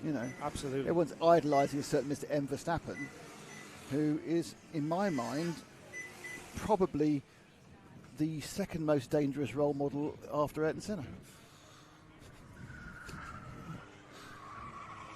That's what I think. It's very nice. I'd base myself on Jackie Stewart and Alan Prost. It's very nice. Nicky Lauda? Yeah, intelligent ones. Yes. Not the ones who say if you don't go for a gap, you're no longer a racing driver. No. Because I know you're a big Ayrton Senna fan, but that's a terrible quote. I am, but it was a terrible quote. Absolute terrible quote. Here we've got Arlo just allowing Harry Grant on the Honda, totally different class. Arlo coming back. I think say allowing. Was that because different classes? I'm not sure what Arlo is thinking there. But he might as well just let Harry go he just through. Got some drive. I'm wondering whether that was just the difference between the cadets and the Maxes. Well, probably. So Harry's leading Hondas. Arlo Herbert on the blue and white kart there is the third in the Micromax. Now the kart behind, the red and white one, that's the Water Swift. That's the Iami engine, the water-cooled Iami cadet engine of Charlie Kitchen. And Arlo learning by staying with Harry. So you've got the three classes all in one picture there. Oh, that's great, including the Walter Swift. Sounds like a character off Movie Maker game, doesn't it? Does it? Yeah. Walter Swift. What would he be? He'd be class 2. Class 4 1. director. No, wouldn't he? class 4. Class 4. No, class 1 2. director. I think class 2 director. Who was it? Got a really expensive director that lost it like the next go? It was Bash. Who was sat next to me? That'd be Lara. It was Lara. It's Lara. Did you lose your director as soon as you got him? Yeah. This is very interesting stuff for everyone who's listening. Go, what on earth are they talking about? Yeah, absolutely. What we're going to see here is just how close these cadet classes are. Certainly, with drivers of this experience level, we've got 2 on novice plates. Harry Grant is not on a novice plate. He's got the yellow with red numbers on his Honda Cadet 200. And you can see how completely different engines. The orange helmeted cart, the orange cart of Harry, that's a 4-stroke Honda engine that you can just see on the left-hand side. Arlo's the blue and white cart. This is 125cc water-cooled engine. The Iami, I'm not quite sure the size of the Iami Water Swift. Let me look it up for you. Yeah, have a look at that and see how big the engine is. That's a water-cooled 2-stroke, very very similar to the Rotax Max engine on that cart, but you can see that they produce very similar lap times. I typed in Walter Smith rather than Walter. You've had a very trying day. 60cc. 60, right, wow. High performance liquid cooled 2-stroke engine. Here we go then. Charlie is just sizing up the rear end of that Rotax Max cart. Oh, and he goes off in doing so. He goes off, trying to carry too much speed, and Charlie Kitchen, have a look at this. He's upset about something. He's upset about himself, I think. Oh, yeah, there's no one else to blame. Yeah. That's the sort of ride that if he was about 30 years old, would give him a bad back. Yeah, that off-track looks smooth till you actually try to drive a cart over it. The Walter Swift apparently has 10 horsepower. 10? Mm. And what's the Micromax engine got? And what's a Honda 200 engine got? You know the score. So here we go, 2.5 minutes remaining then, and our class leaders are Tommy Delaney, who's got ahead of Ellis Holt. 9.5 for a Micromax. That's close enough, isn't it? Harry Grant leads Hondas, and Charlie Kitchen is the... Oh, and there's Charlie Kitchen as I speak. Class leader in Water Swift. Although Herbert not going to let him get that 4th place overall. 7.8 apparently for the cadet. Right. They are still having some good racing here. It's an overall race position they're going for as Charlie Kitchen goes down the inside at the first chicane. Arlo comes back at him, side by side. Oh, there's no need to be veering off in front of people. Yous are in completely different classes, boys. There's no need to be racing hard. Here they go, into the second chicane. Charlie should pull a bit of a gap now. We've seen that in the previous 2 heats. And there's Arlo doing all he can, trying to learn and learning all the time. So let's have a... I'm just looking at lap times. So the fastest lap time for the cadets, which is Harry, I think, at 51.9. No, 51.7. Oh, 51.7. 51.5. Compared to 50.8, so it's a second slower than the minis. And Charlie Kitchen has a 51.6, so he's slightly quicker. So the cadet on the drivers we have currently circulating. Harry's just gone a 51.59. Okay. Charlie's gone 51.63. They're the same then. 50.81 for Delaney. For Tommy Delaney in the Micromax, who's leading the field. But it's the consistency of lap time, isn't it? When you've got drivers who are just finding their feet and gathering experience, they make mistakes. So their lap times aren't consistent and optimised. Now you've got Charlie there just clobbering the curb on the entry and bouncing himself wide. Does that in the paddock area as well. So we are 2 more laps of this race left. There's the distinctive engine note of the Iami engine just coming underneath us. It's a very different concept. A properly tuned up 60cc or a massively restricted 125, isn't it, really? Yeah. All. I mean, I know the idea is you can use your 125 Rotax in all the classes. No one does. So you kind of wonder, well, why don't they actually just use a slightly smaller CC engine that's a little bit more near its optimum, because that would therefore mean you have less chance to have advantage because in cheating. you can just make a massive batch of 125cc engines and then just restrict them for all of the classes. So it's exactly the same barrel and ports and everything else, is it? Not quite, but fundamentally, yes. That's what Rotax say. No, so when you're making big batches of engine casting engines, you just make it from Micromax all the way to seniors. Yeah, fair enough. I'm not sure how different. Well, it's obviously different because it's 60 cc's. But is it restricted to 60 We need cc's? to find our leader, by the way. We've got our leader. Yes, we have. That's cool. Is the IAMI engine on that Water Swift similar in design and engineering to an X30 engine? Don't know. I mean, it's getting 10 horsepower out of 60 cc, so that's. You could be getting 20 horsepower out of a 125, so it's still not maxed out. So it's obviously got some carburetor or air restriction on it anyway. Here comes Tommy Delaney then with a very fine win in Heat 3. That's going to really do him the world of good. Tommy, who I'm just going to recheck the results from previous. He took the win in Heats 1 and 2, I believe. So he's bolted on for Paul, isn't he? If he passes muster. Oh no, he didn't. Ellis Hall took the first heat, of course. Okay. He came second, so he's still going to be on pole. Here are the results of that one. So Tommy Delaney takes the overall win, and Micromax. Ellis Holton second. Harry Grant takes the Honda honours and third overall. Charlie Kitchen takes Water Swift honours. Olo Herbert third in Micromax, fifth overall, and then we had Reggie Carver and Oliver Pask, who finished in second and third in Honda's, sixth and seventh overall. What we got next? Juniors. Now then, this has been all about a couple of drivers that come to mind. And then it was Jaden. Yeah. Actually, Jaden didn't win either heats, did he? He was second both times.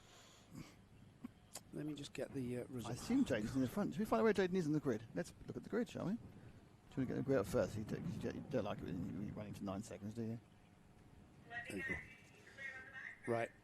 We have got the grid is Elliott Smith and Aidan Young. Jaden Payne is on the second row. That bodes well for him. Forwards Walkington's had a character building day on row 2. Then got Amy Peacock and Joshua Alcock. Idris George and Cian Hundell. Finley Doran alongside. Charlie Thompson on row 5. Row 6 is Archie Green, Josh Ahern, and Ryan Wheatley round off a 13-cart field. As they come out to play in their third heat, this will define the grid going forward for the final. The Junior Max heat number 2 was won by Jaden Payne from Aidan Young and Elliott Smith. Amy Peacock was 4th. And then the first heat for juniors was won by Amy Peacock. Jaden Payne was 2nd. Elliott Smith was 3rd. Cian Hundell was 4th. So it's going to be the final's going to be it bodes very well for the final, because the quick drivers have remained finishing in the higher orders, so they are going to be clumped together for the final. Here we go then. Aidan Young, Florence Walkington, Joshua Alcock, Jaden Payne, Amy Peacock, Cian Hundell. They get underway and they flat out race down towards turn 1, which is missing the chicane for the first lap. Looks like Young's in the lead. He's got Payne right tucked up behind him. So you can see where Peacock comes out of all this, as she's been the Ash. Looks like he's under pressure, doesn't it? Into Caravan. Very, very composed Aidan Young at the front of this field. He's getting tall, isn't he? Look at the way he's sitting proud of that seat. He's going up to senior soon. Yeah. Whether he wants to or not, to be honest. Here we go then. He is going to lead the first lap, but it's very, very close as they come across the lap. Jaden Payne already looking to find a way past Oh, and he misses the chicane. Oh dear! So now Jaden's missed the chicane. He's going to have to give up that. He's decided to be in the lead. He's going to have to pick He up can't that. be in the lead. No, he can't. As Amy Peacock goes down the inside of the leader, he's missed the chicane completely. Missed his breaking point. And it's only him. It's not. No one else has touched him. So why has he decided to put himself in the lead? I know why he's decided to put himself in the lead. He's decided to put himself in the lead and then take the penalty. He has. He's just going to take the penalty and say, I've got clear air. He's got, that's 36, that's not him. That's Josh Ahern. But I think that he's decided I'm better off in clear air and going for it. If he has, then that's very clever. That's very clever. Rather than dropping back. Peacock's second now, by the way. He's going to go for it. Well, he's got his main rival behind him. So he's taken a 3-second penalty for Josh Ahern. We haven't got the penalty. Tram line. We haven't got the leaving the track and gaining advantage penalty yet. No, we'll wait and see. We'll keep an eye on the penalty box, so to speak, as we've got Jaden Payne, Amy Peacock, Kane Hundle ahead of Aidan Young. Two teammates there with. He's got a penalty. Doesn't say what it is yet. It was. Did you see what JD stood for? No, it was TD. TD, sorry, Tom Daly Racing. I said Tom Daly in the end, and then I thought it was the diver. No, the same thing. 10-second penalty. 10-second penalty. 10-second penalty for missing the chicane. You know what? I actually think that's probably fair. Yeah, it is. It absolutely he is. had the opportunity. He made a mistake. Well, mistake. Circumstance meant he could have joined in second. He could have joined in third. He could have joined in fourth. He decided to just go. Just go for it. Come on, but Jaden. He's not going to get a 10-second lead over Amy Peacock. Well, he might. Well, currently he's not even in the. He's 13th at the moment. Yeah, he might. He's certainly given us something to talk about. Yeah, I mean it's. I mean, last month he just walked away from everything. Yeah, it does actually help the thought situation. But it's interesting, isn't it? It's interesting to know what. Yeah, I'd be interested to have a chat with him about what his thought processes were at that point. Yeah, that's right. Because he's made that calculation. He wasn't hit by anybody, so I don't think he was upset or annoyed. He just kind of outbreaks himself trying to come across, and he decided to go and see what he could do from the front. Now, don't know. I mean, he's obviously going to put 10 seconds over quite a few of these drivers, but I'd be very surprised if he finishes in the top 5. I think more like 7th or 8th. Well, at the moment he's half a second. He's 10 seconds would put him. His 10 seconds would put him trying to 14th, maybe last at the moment. He'd be last, yeah, 14th. Still a long way to go. We're not even at half distance. Yeah. So he's got the field spread will be great in this one. Yeah. Peacock knows she doesn't need to challenge him, so she just needs to sit where she is. But she might not, because there's no way that she may have seen. She read the board, the penalty. Well, yes. I think she should have seen what he did. They all saw what he did. She saw what he did, but whether or not you've just got to race with what's in front of you. And Amy is just going about a race. She doesn't need to, She's got pressure from Kai Hundle and Aidan Young. She can't hang about. She can't manage things. She's got to get on with it. Yeah, but if she got up the back of him, there's no point forcing the issue. That's a different matter, yes. And at the moment, that's 0.6 of a second. The gap have to Hundle and Young been literally on the same piece of tarmac the entirety of the 3 heats? They really have, haven't they? Obviously, they have the same livery apart from different NASA panels, and they have been nailed together. Sometimes in the other way around. Sometimes he's Young ahead of Hundle, but they literally have followed each other around. There's like an invisible elastic band between them. This is invariably a research mission for Tom Daly and these two drivers, Hundle and Young, for next week's Super 1, isn't it? Still no discernible gap as Jaden Payne pushes on. Fastest lap of the race at 44.93. He's into 13th now. He's into 13th. He's into 12th, you mean? 13th is... No, oh yes, 12th, yeah. He's into 12th, quite right. He is 12th. Well, that's good news. Yes, 12 now. Yeah, he's going to start. He's going to continue to move up. It's 3 minutes of this race remaining. It's going to be interesting to see where Jaden actually finishes in the results. He's leading the field. But he's not pulling away from his teammate Amy Peacock. I suspect they're teammates purely because of the liveries. The liveries, yeah. But he's not a teammate of Amy Peacock. We had the message, isn't it? Oh yes, he's not. He's in the rookie R1 team. Yeah. So most of the other red carts are, but not him. Yeah, it's a slight difference in livery. In redness. Yeah, when you get up close to them, you can see more black bits. He's really pushing, isn't he? He's up to 11th. He's really driving this. He's up to 11th. I'm not sure how many people he can get past, but he gets to Idris Jordan, I don't know. He's given himself a challenge from last week. It could be. He's sitting there going, I reckon I can do this. Last month when he just walked away, no disrespect, Jim, boring television. This is much more exciting. He's absolutely giving yourself a challenge. Go for it, yeah, mate. And he's got the final to bring it all back together. We know how quick the youngster is. He's absolutely class round here. Amy's driving a great race, though, I've got to say. Josh Ahern, the 36 would be the gap. Let's see what the gap is. What's happening at the front? He's now got himself into 11th. As Ahern obviously made a mistake, which is why he was on camera. He dropped 3 seconds that time, so now 10th place, for Jaden. Jaden's in 10th. And 36 is going to get a mechanical as well, because he's got a unmounted rear bumper. So that's the end of the 36. They don't need to see a 36 anymore. So let's move back to the front of the field, please.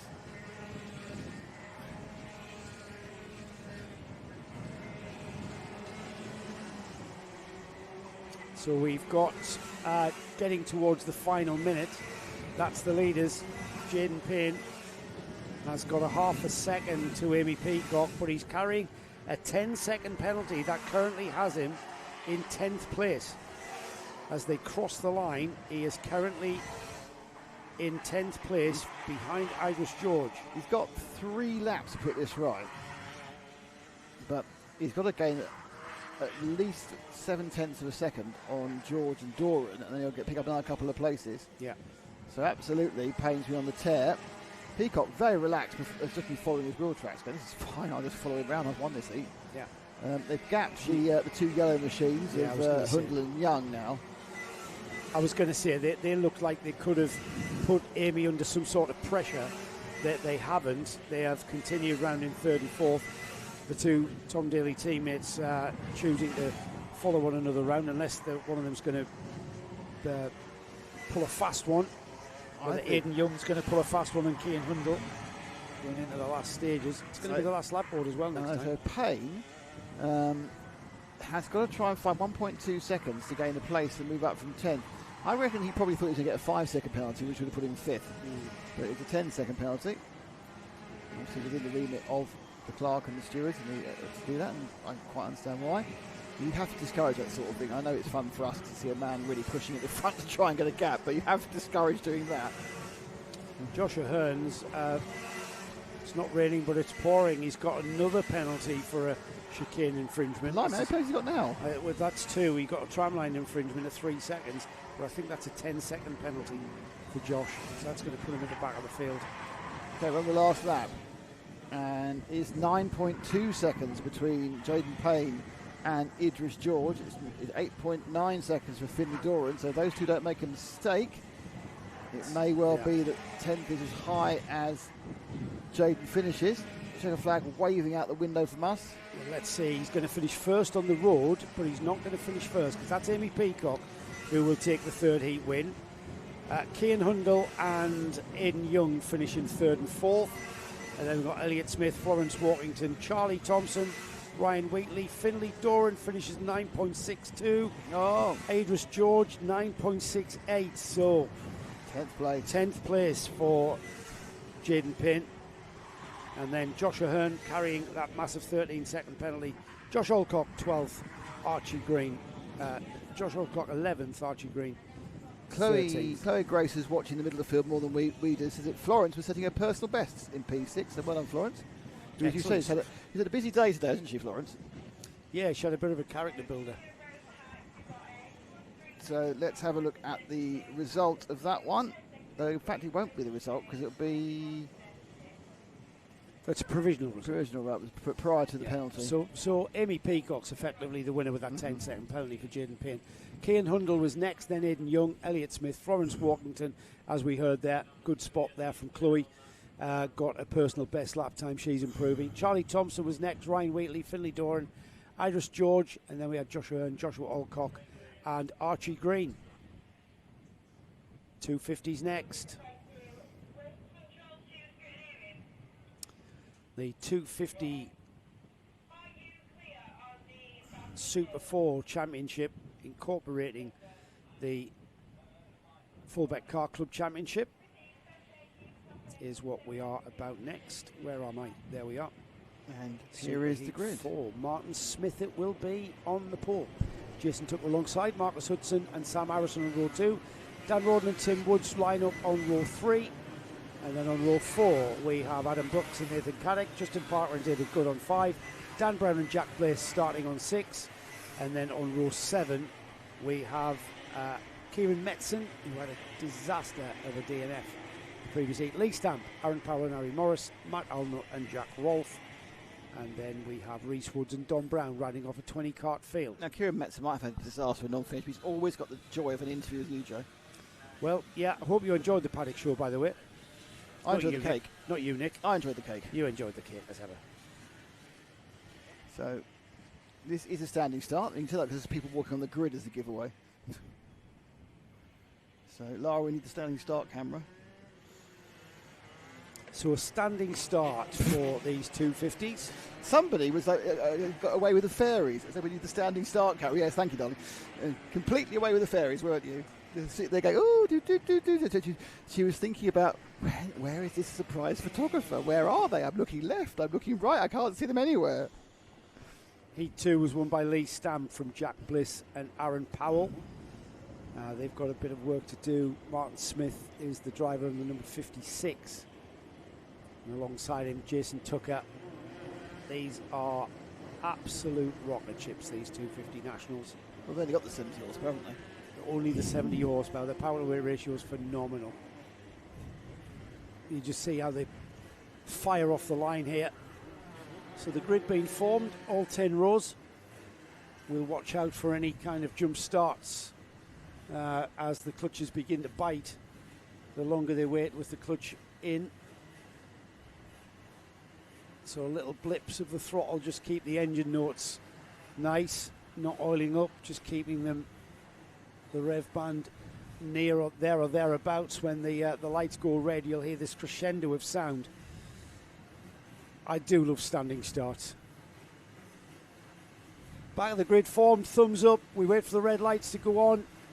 The red lights go on now, and then they go off, and we will be gone. 0 to 60 in just under a fraction of 2 seconds there.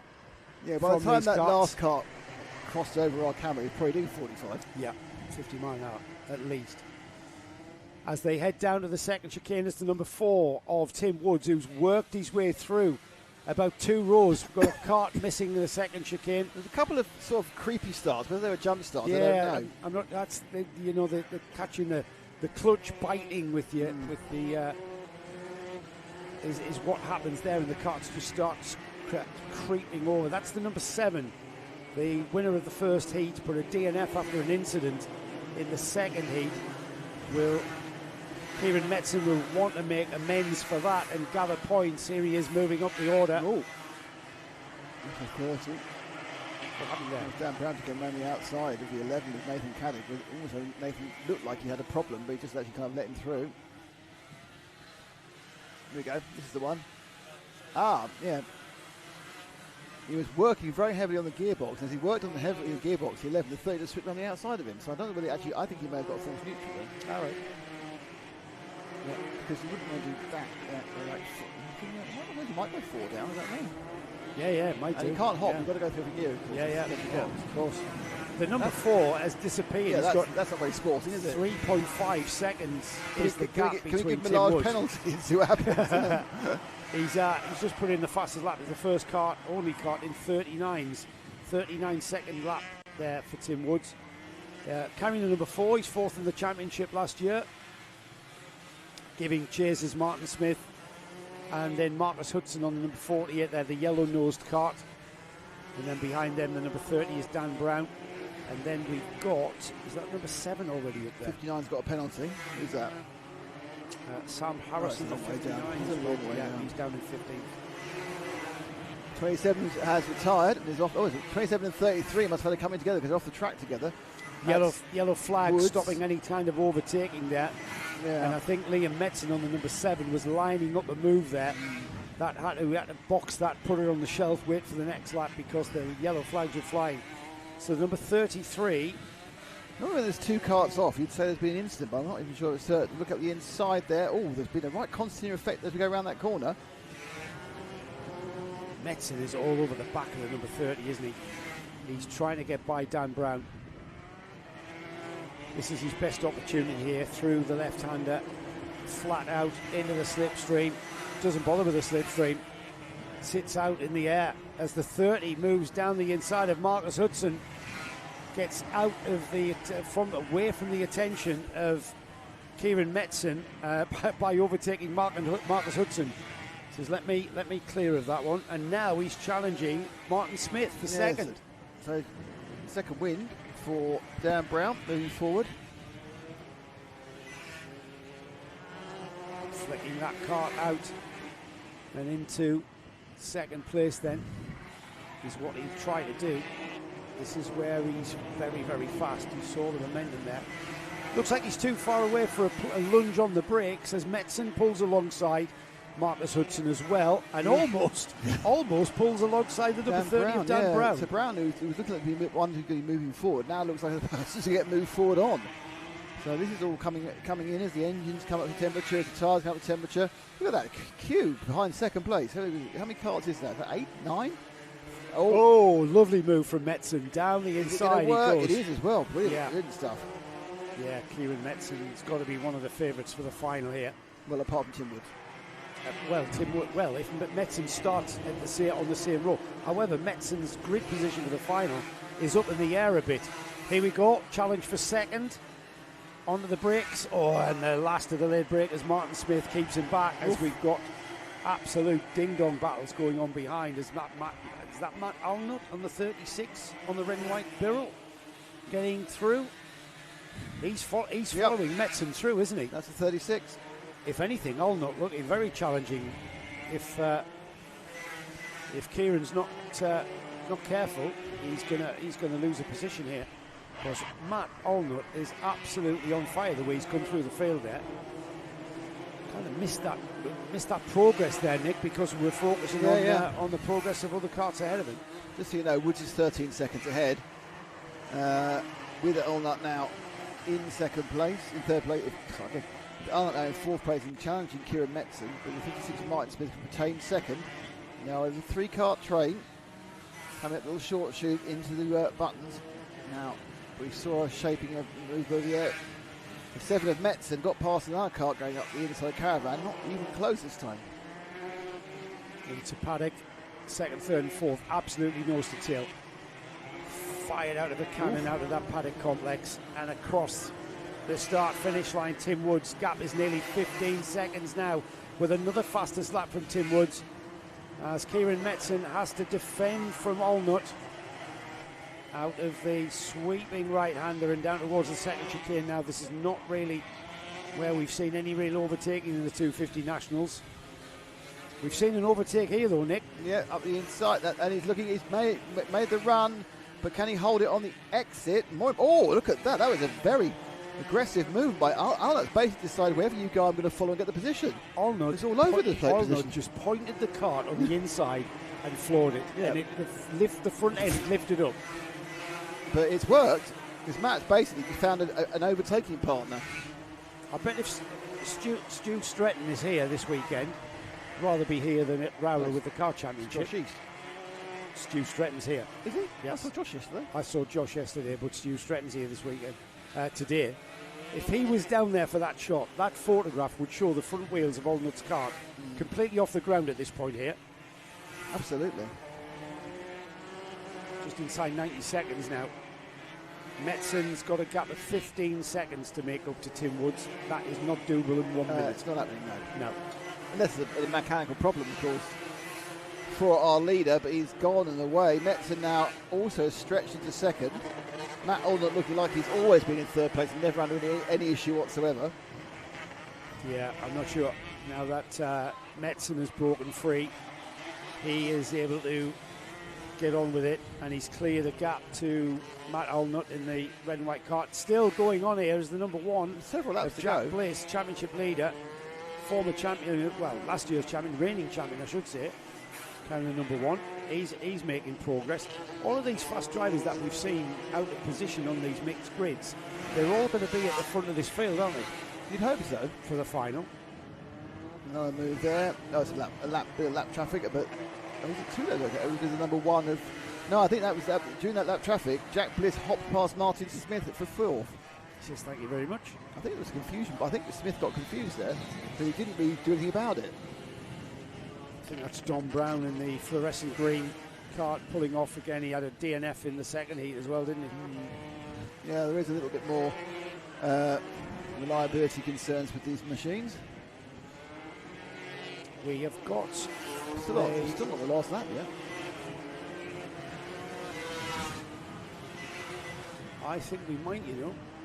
What? One more to go. This one and one more. Yeah, I thought we were really, really close there.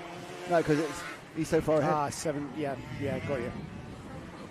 Yeah, he is 10 seconds in fact. Mr. Wood's a long way ahead in the 4. Kieran Metzon's actually doing quite a good job at the moment.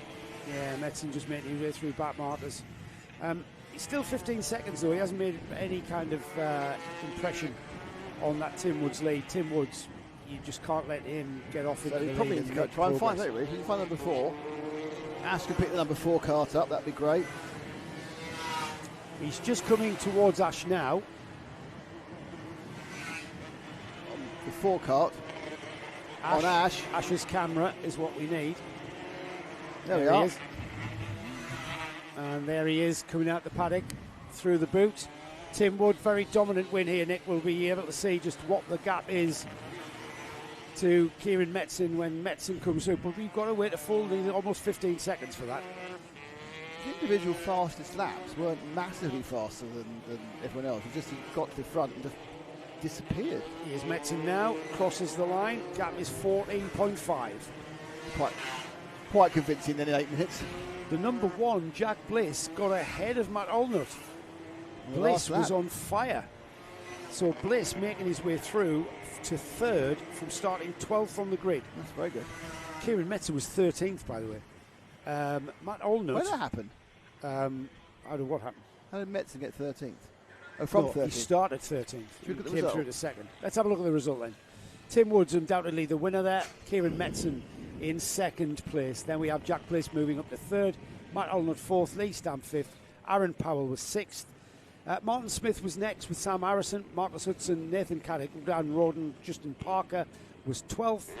And then we had in 13th place Adam Brooks, Dan Brown, Don Brown, Jack Rolfe, Jason Tucker and Harry Morris. The retirements there, Nick, were Don Brown went out on lap 10, Jack Rolfe, Jason Tucker, Harry Morris, Reese Woods, David Good. That was the attrition casualties for that one. A couple of them were parked at the retired sort of level with them.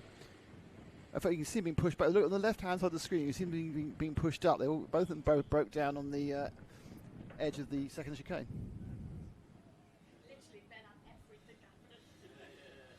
So is it KZ next? It is. I'm trying to find the grid. It's here. Look, read it quickly. Oliver Stewart, Isaac Smith, Alan Kenyon, James Kozielek, Alex Mackay and Jess Edgar. They are your front 3 rows for the final heat of KZ. And Charlie Cole, Derek Morgan, Craig Mace, Ralph Younglin, who was towards the front last time, Gus Lawrence, who had a problem in the last heat but was 2nd in the first heat. And then you have Greg Moyer, Reece Duthie, Ellis Boucher, Milo Anderson, Miles Murphy and Harry Walsh. And just bringing up the rear is Ben McLeod, not because he was slowest, just because the ball that was drawn out of the hat put him at the back for the random mixed grid.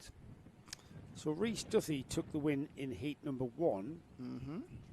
And then in heat 2, we had Ben McLeod took the win. So this one's wide open. I saw Miles Murphy there. You read out Miles Murphy. He's a bit down the order, isn't he?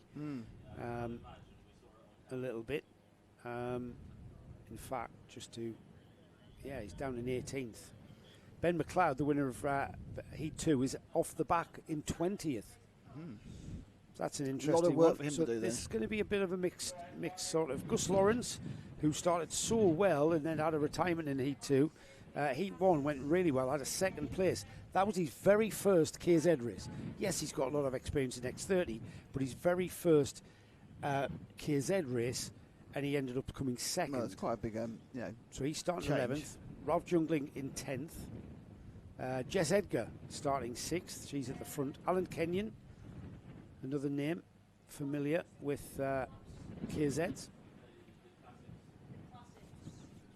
So we've got another three of our third heats before we head off into the finals. Final round, yes.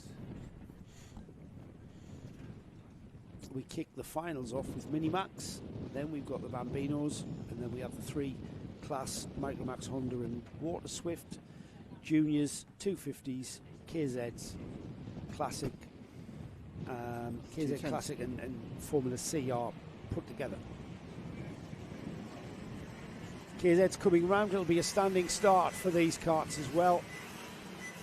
Oliver Stewart, the current champion, we should see Oliver get to the front here off his, this is what he'd want to do.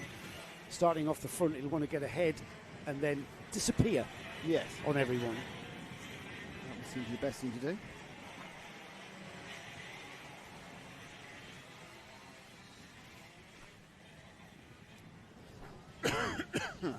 So they'll come around, our start line marshals are ready to form them up. Drivers getting some energy through the tyres, getting those tyres up to their operating temperature, get the brakes up to operating temperature as well. You can't have cold brakes as well. So they'll be using this lap to fire the brake pedal as well as the as weaving around. It's quite an art form getting heat into tyres. You can do it wrong and get the heat into the surface of the tyre before the carcass, which gives you a very, very wobbly tyre. A wobbly tyre? Yeah, is that a technical term for it? It is. Here we go then. Got this beautiful side-on view of these KZs with a great view of the current champion Oliver Stewart carrying the number 1. Shaz Walshy says, Walshy 73 needs to make the move starting at the back for the final heat. Really does. We'll He's keep in an eye. 17th, yeah. Yeah, Harry Walsh is the driver we're talking about there. They're all rocking and rolling. Last of the karts just forming up at the back of the field. We get the thumbs up, do we? Flag's gone down. Oh, no. No, we've go got around. They've got to go around for some reason. Yeah, the grid isn't formed to the liking of the marshals. We've got Gus Lawrence is stalled. So Gus Lawrence is going to get a push start. Hopefully. That's in stock car fashion there. Gus Lawrence got a push start from the number 48, who is Ben McLeod, the winner of the Heat 2. You know the way stock cars push each other a lot? That's what he did. That's one way of getting They going. don't have knockdown noses, these guys, do they? Did they have knockdown noses? No, KZs don't. That's how he was able to do that. Very handy. Shoves them along. So a chance to get some more warmth in the gearboxes, in the engine, in the tyres. It's a pleasant day today. It's not stupid hot like it has been recently. It's just pleasant, it's isn't it? pleasant, yeah. But there'll be plenty. This is a pleasant summer's day, so there's going to be plenty of heat in the Tell track. you how pleasant it is, Nick. We've turned 2 fans off. Wow. Let me turn a few more off that with the commentary. You're chilly. You're hot. All right. You can't have someone else's girlfriend that's hot. She knows. Ah, that's true. Yeah, she does. What can you say? How could he not have Yeah, proposed by now? okay. She'd have been. I'd have been married her for 4 years by now. That's another story. Anyways, Ash is listening, obviously. Our cameraman needs to get on with it, doesn't he, really? As we've got the field coming round, let's have a look at our grid spot. We get the grid forming up nicely. Here we go then. Oliver Stewart, back of the grid, forming up now. We haven't got Gus Lawrence waving his arms around, thankfully. We get the thumbs up. Here we go. 5 seconds. 5 second board. The red lights will go on. Then they'll go off. The lights are off. And away we go. And look at the acceleration of these KZ125s. Absolutely phenomenal. And all very even. Unbelievable start that from that camera angle. Classic stuff here. Already we've got a car climbing over one another. What happened there? I'm not sure of the number. Is that a 50 something? As they all put the power on up the hill. It is obviously very busy. I think it might be the shuffling across there. It's there. It's another. It was the 4 missed him. I'm not sure what happened to the cart. He actually climbed over. I think he continued. Well, the climbing over cart might end up with a bumper issue, but apart from that, it should be okay. They sweep round now to keep the first lap, Joe. I think that was Ellis Bourchier. Oh, okay. We're going to confirm that as we come through. Oliver Stewart, Alan Kenyon at the front of this field. 4-car train developing at the front. Smith and Jess Edgar make up third and fourth. Borshire has come around at the back, so yeah, confirmed that was who it was in the air. Seems to have a kart that works. That wasn't too much to its detriment, as we've got now a 4-car train becoming a 20-car train. Oh, we've got another contact. We've got somebody else tripping over someone, and a cart going sideways into caravan corner as the field are already out the final turn to complete 2 laps. Yeah, lots and lots of performance. These karts putting on a great show. If you're a big fan of the KZs, the move there for second and third, all beautifully up the inside. The 146 of Kenyon overtaken by Isaac Smith, but I don't think actually that Kenyon's coming back at him, going round the outside. There is really no way of going too wide through the second chicane. We have seen moves there, but they're very much moves that are absolutely forced, and you have to kind of really frighten the other person out of it. Just driving by it's not going to happen. I was just saying that, Joe, if you are a big fan of the KZs, we have more KZ action for you on Karting Live TV at the Scottish Champs. At the third week of July, we are covering the Scottish Champs from the Grampian Kart Club. To say we're quite excited about it is an understatement. Up at the Grampian Kart Club, we will be there. Oh, what happened there? What has happened there? Entirely oversteer for the 1, 2, 3. 1, 2, 3 is it? The number 1, 2, 3 is Isaac Smith from second. He was in second place. There he is. The black and white kart there just loses it. He's contacted by Alan Kenyon, and Jessica Edgar is involved in some way, is she? She had nowhere to go, did Jess? Oh, and that's 2 broken down as well. We lost another one. Right, so those 2 1, 2, 3's got going again, but we had someone else pulling off, I think, with a bit of damage. I think that might be Jess. Hang on, we'll find out now.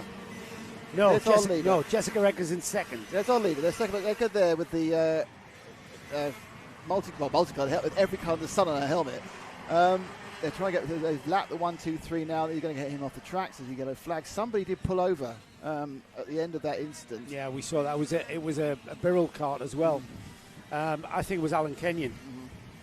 So we have lost Isaac Smith, Alan Kenyon, and Charlie Cole. They're putting on some entertainment, these karts. They really are. Ellis Boucher is So Alan Kenyon's continued. He's still in, but at the back. There's the leader. So we've lost Isaac Smith and Charlie Cole. How's Walshy 73 doing with all this carnage?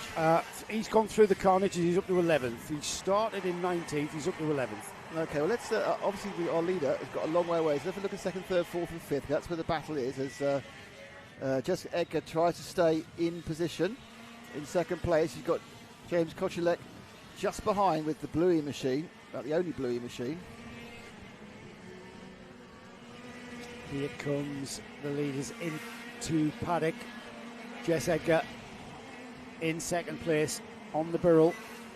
She's got Oliver Stewart way ahead of her now, 2.6 seconds to be exact. Showing very good composure there. Pardon me. What? Sorry? Yeah.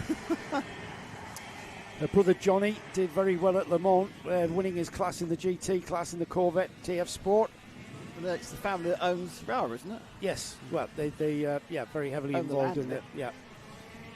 Very heavily involved in Cumberland karting.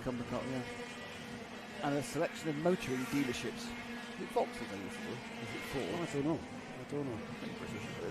The number 9 there on the orange cart is Ralph Jungling, and he's looking like he's getting very impatient here. Jungling's come from a long way back. I think he's made 9-10 positions up at the inside. He's going to take the 11. No, he's not just done that. He's took Jessica Edgar, because James Kochliak went through on the inside of Jessica Edgar, and Jungling said, hang on, mate, I'm coming with you. Now Edgar is under pressure from Gus Lawrence. Yep. Gus, remember, recovering from a non-finish in the second heat. He will want to maximise his point score here, so he'll want to be making ground and getting past Jessica Edgar. So she's under massive pressure there. Just as I was singing her praises about being composed, she then got absolutely mugged by those two. Yeah, we've seen quite a bit of this with the gearbox classes. When one goes past, the second does, move there for second. Youngling, who's really moved forward through the field, gets past 74 of James Kochulek. I would suggest that Jessica Edgar's got a problem. Yeah, she's dropped back in our position again, hasn't she? Could be she's lost ultimate, and she's just no one there. So I think she's struggling a little bit with something, be it power or brakes but she lost the place going into the second chicane, which only is because you've given that up. She was involved in that incident, Sort of. top corner Obliquely, as well. Yeah. She got. So I don't know whether she got hit or whether she hit something that might have now manifested itself in this way. But now we've got a race on, haven't we? Jungling into second, Kochliak into third, Gus Lawrence fourth, Ben McLeod. Look at Ben McLeod from 20th on the grid, he's up to 5th. Ben McLeod on the 48 is up into 5th spot. That was the orange car that got ahead of Jessica Edgar. So what a drive. McLeod absolutely there, maximising his points from his lowest of his 3 heats. That's what you've got to do, is where you make the big points and the big gains. If you start first and finish first, you gain nothing. Yeah, this is great racing. Ralph Jungling, he's the cork in the bottle, isn't he? Of 4 karts now for second, third, fourth and fifth places here. As Oliver Stewart continues on, 3.6 seconds in his gap. There's Gus Lawrence having a look. Tripping over is the Ben McLeod kart. You've got to be very careful. This is why we've seen them go over one another. Lawrence popped out there for a look before he could get the drive, and he couldn't. When he popped back in again, there was another cart behind him. He thought, I can perhaps wedge my way out with this tin open I bought in the cart with me. But they are. Lawrence goes wide, but he's fine. That's quite a safe place. Yeah, look, he was Keep heavy on making the moves, says Shaz Walshy about Walshy. Yeah, Walshy's up to 8th. So it's going well from where he started. But in the background there, that is a train of 1, 2, 3, 6 carts. We've got 2 laps after this one. Is what's on the cards. There's the leader, just in the foreground. He's got away nicely, 3.5 seconds for Oliver Stewart, the number 1, because he is the reigning champion of this Super 4 class, rather than the British champion. I mean, he might be the British champion as well, but he's champion of the Super 4 events. But he is not under any pressure of this massive train of very competitive machines, led by Ralph Jungling with the orange and white in the air. But the only car that's got any blue in it is in second. He's Gus Lawrence. He's about to lose it because Lawrence moves into second. And then hopping through, thinking about getting that second position was McLeod. But this time, no, he was shut before we get in. Yeah, Gus Lawrence made the move, didn't he? Made the opening, and Ben McLeod had a look at going through. Now Ben McLeod has made the move. And just look at that, James Kochliak loses all momentum, and now he's fighting off Rhys Duthie. Winner of the first heat, Rhys Duthie, is coming into play as well. But who can catch and overtake Ralph Jungling? Yeah, Jungling, who, as you said, was looking a little bit cork in the bottle, but actually, no. No, he's flat out. He's actually doing what he needs to do. It looks like, I would say, that Gus has got quite good end of straight speed, which he's been using quite effectively. But perhaps the fastest lapper outside of the leader, if he got some clear air, would be Ben McLeod. Here is the leader on his final lap then, into Caravan Corner. This one, we thought it might be. He started on the pole. The number 1, he's carrying the number 1 for a reason. That's because he's very fast. He's very fast over a season. And we knew his plan would be to pull out the lead and not do anything other than get his head down and make that gap impossible for anyone to catch. It is Ralph Jungling who hung on to that second place from Gus Lawrence and Ben McLeod, with James Kochliak just hanging on to 5th place ahead of Rhys Duthie. Jessica Edgar ended up in 7th. When the carts have all come through, we'll have a look at the full official result, but I can tell you that Craig Mears, Isaac Smith and Charlie Cole were our non-finishers. Alan Kenyon, after that incident at the top corner, he will finish in 15th, quite a way back. Let's have a look at the result, Nick. I'll just ping you the result right now. So Oliver Stewart takes a very commanding win from Ralph Jungling. Bodes well for the final, doesn't it? Gus Lawrence was 3rd, Ben McLeod 4th, James Kochliak 5th, Rhys Duthie 6th, and then in 7th we had Jessica Edgar with Harry Walsh making his way up for the Harry Walsh fan club to 8th, Lee Ward and Miles Murphy 8th, 9th and 10th, and then we had Milo Manderson, Alex Mackay in 13th, Greg Moyer, Ellis Boucher after that launch into the air ended up 14th, Alan Kenyon 15th, and then the retirements were Craig Mears, Isaac Smith and Charlie Cole. Another good race. Excellent race. I mean, obviously the leader was a bit off in his own and kind of spoiling it for us, but part of that was good. Yeah, I mean, this is what I mean about being bodes well for the final, because Oliver Stewart we knew was going to go and disappear. By the time the other faster karts come through, they can't get. You know, Ralph Jungling made his way through to second. Gus Lawrence I'm very impressed with Gus. He was a bit apprehensive about how he was going to race. Well, mate, quite well. You've ducked to water. There's the added complications of a gearbox and front axle braking. He hasn't been phased by that at all. Should we look at the grid for the next one? Let's have a look at the grid for the next one. So this is all about our KZ Classics and Formula C. David Kirkham, Simon Morgan, Luke Padley and Matt Morgan, Dean Hawley and Richard Morgan, with McAllis Kiru and Taylor Ward, Mark Bailey, John Haley, Colin Mason and Duncan Marshall are on 6. Row 7 is Neil Robinson and Lexi Fells, who has won both the races. She's got a job, hasn't she? Yeah, absolutely. Adam Taylor rounds off a 15-kart field. So Lexi has to come through all bar one of the field. Slightly disappointed these aren't standing starts, to be honest.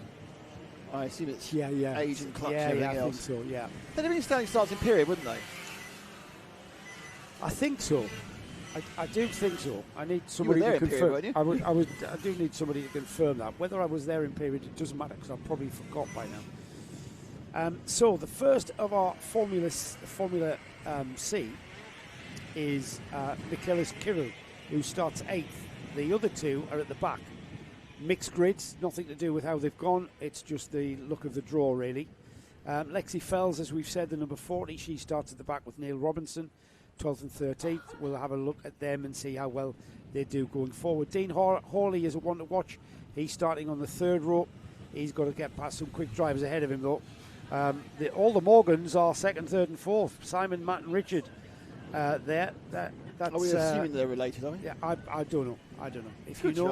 If you're watching and you know what the dynamic is between the relationship dynamic between the Morgans, let us know. All the Morgans. So this is a history of 125 Gearbox Karting in the UK.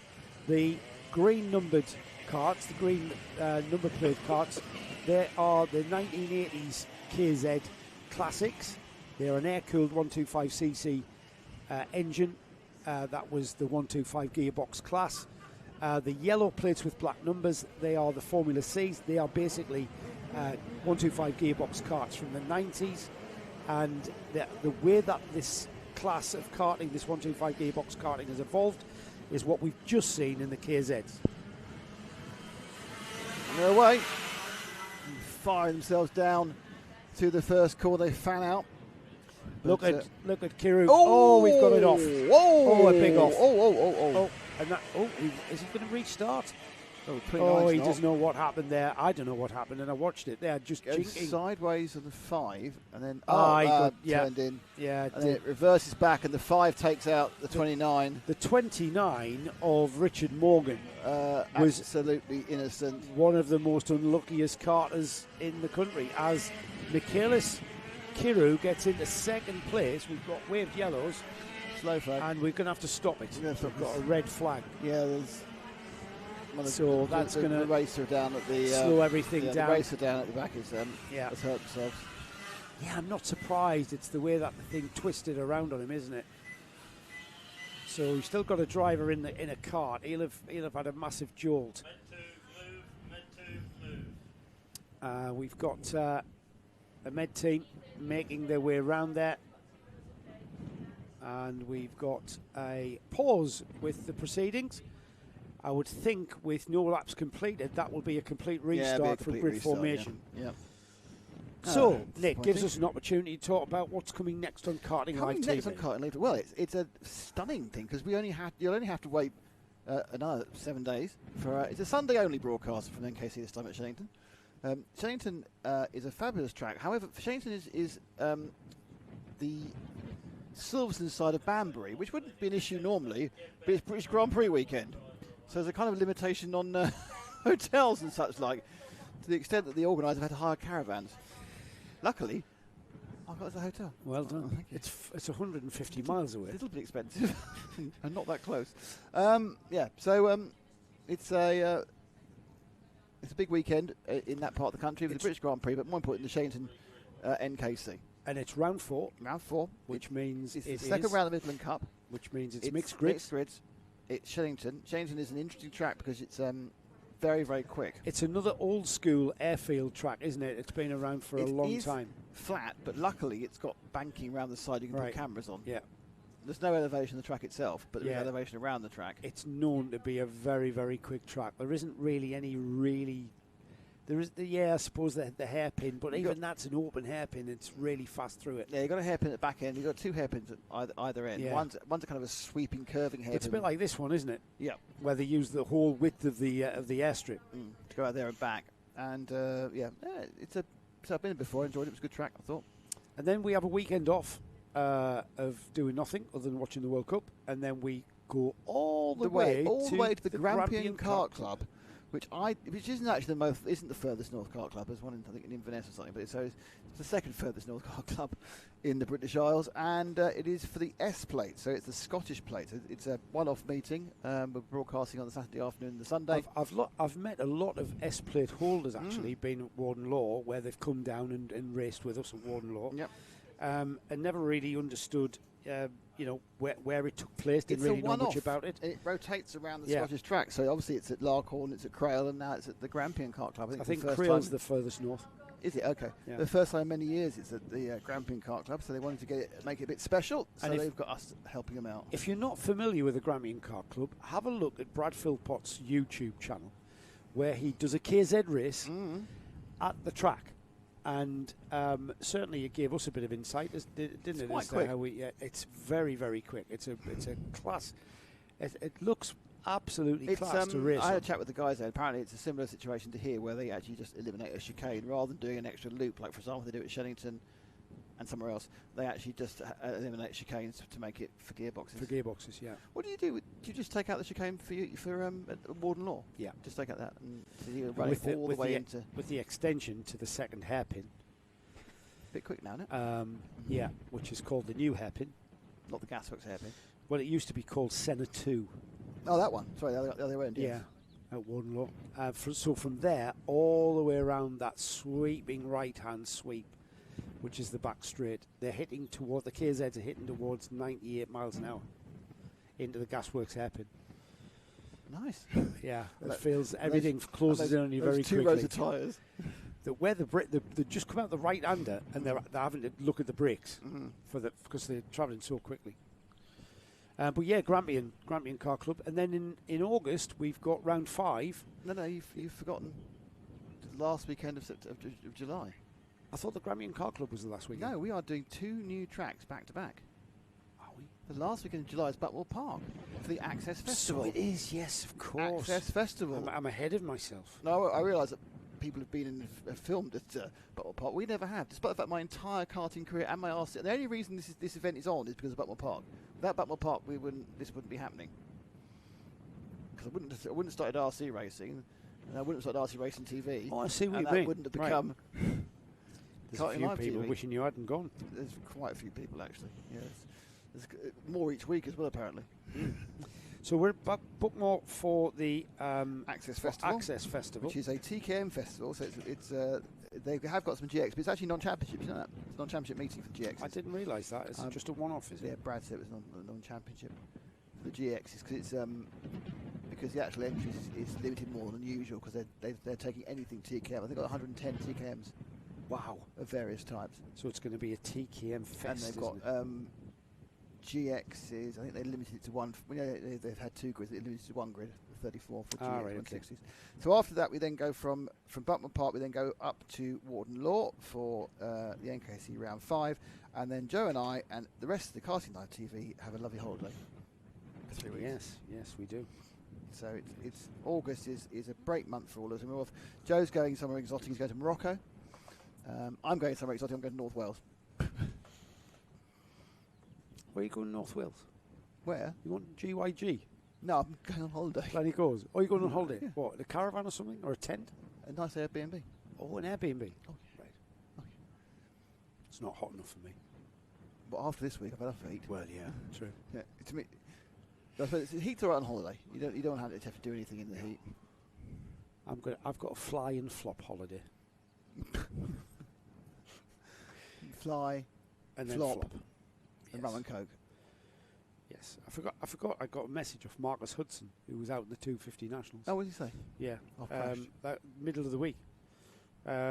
Looking forward to seeing Nick Damon and Joe Bradley filming the gearbox action. Don't forget, you've got cakes this weekend. We didn't forget. I'll mention Marcus when There's when very, he's out, very few things I do remember from messaging, but I certainly remember the cake.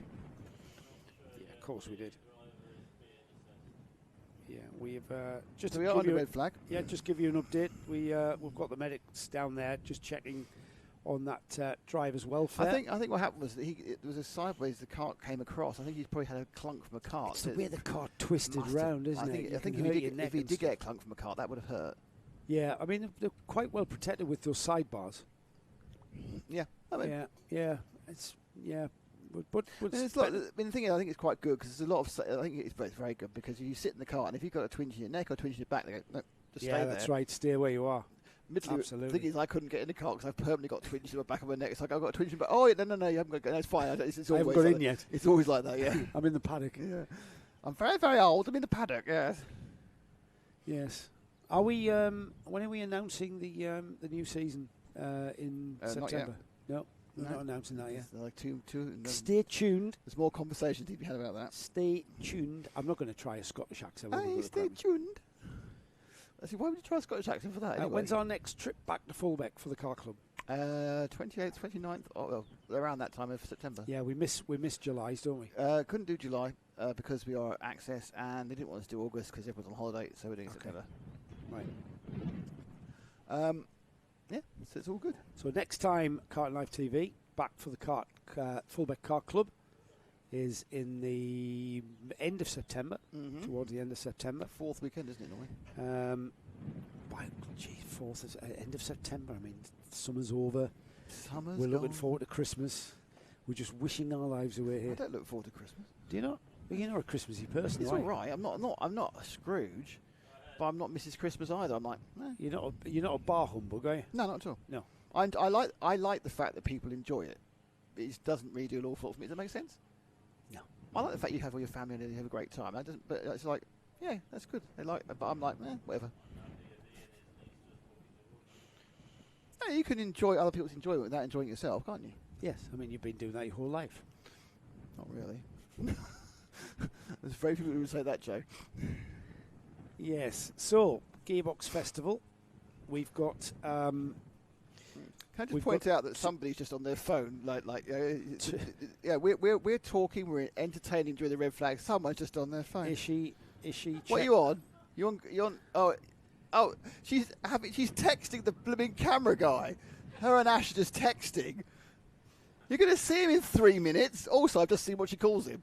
What? My squish.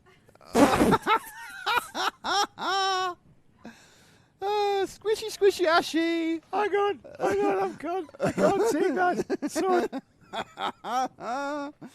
Oh, dear.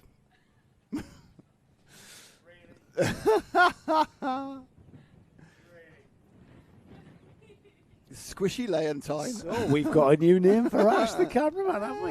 Squishy. Let's head over to Squishy, shall we? Still can't propose to her. No. She might call him nice, squishy little names, but still can't. Still does not. Still can't propose. We've been waiting 3 years. Have we? I have. Did you get an invite then? Yes. Actually, you might get an invite, I don't know. So it's a squish. So you're squishy. My squish. It's the squishy planet was the thing for me. The joint squishy planet. I don't think that's quite so bad. I think you think two squishies. I think you think that's worse than I think it is. I don't think it's. Interesting. You were very much. My wife was very much with you about joint calendars. We were on about coercive control. Whereas both Lara, myself, and Ash all thought it was quite a good idea. Yes, maybe. Yes. Do you not think it's because when you were of that age, you didn't want people knowing where you were, because you were where you shouldn't be? No, of course not. Absolutely not. What are you talking about? Oh dear. I'd be married to Lara at that age by now. Yeah, the problem is Lara be 3. What's Squishy thing about? Well, obviously. I don't know. He's. I don't know. What's Squishy doing, by the way? He's just standing up at the You camera. do know that's going to stick forever now, don't you? He's standing You up on do the know. gantry. Squishy is going to stick forever. Here's him trying to push a professional career in the televisual and film arts. Like that, it's gone. Oh, dear. So if you are, you may have caught up with our studio cam at Le Mans a Yes, couple of weeks ago. studio cam at Le Mans. You can watch it all back. Watch a load of middle-aged blokes sat in a studio talking about cars going around. Yeah, that was quite fun. It's all about the audio, that though, isn't it? Not so It much is, the studio yes. cam. No one fell off their chair this time. Good quality audio, yeah. And as I said, Jessica Edgar's brother, Johnny, did us proud, didn't he? With that win in the GT class in the TF Sport The problem is, Corvette. whenever you walk into that garage, any person you're going to talk to is Ben Keating there.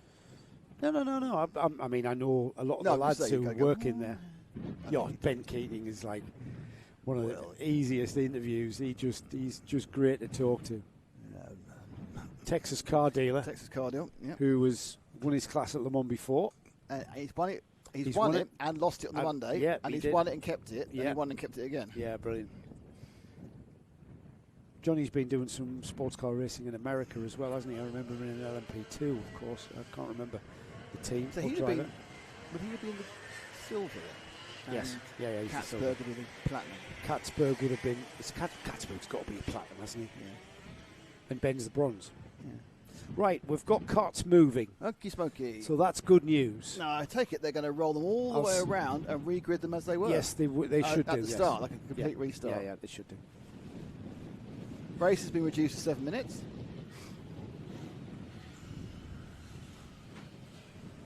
So we're on squishy cam now.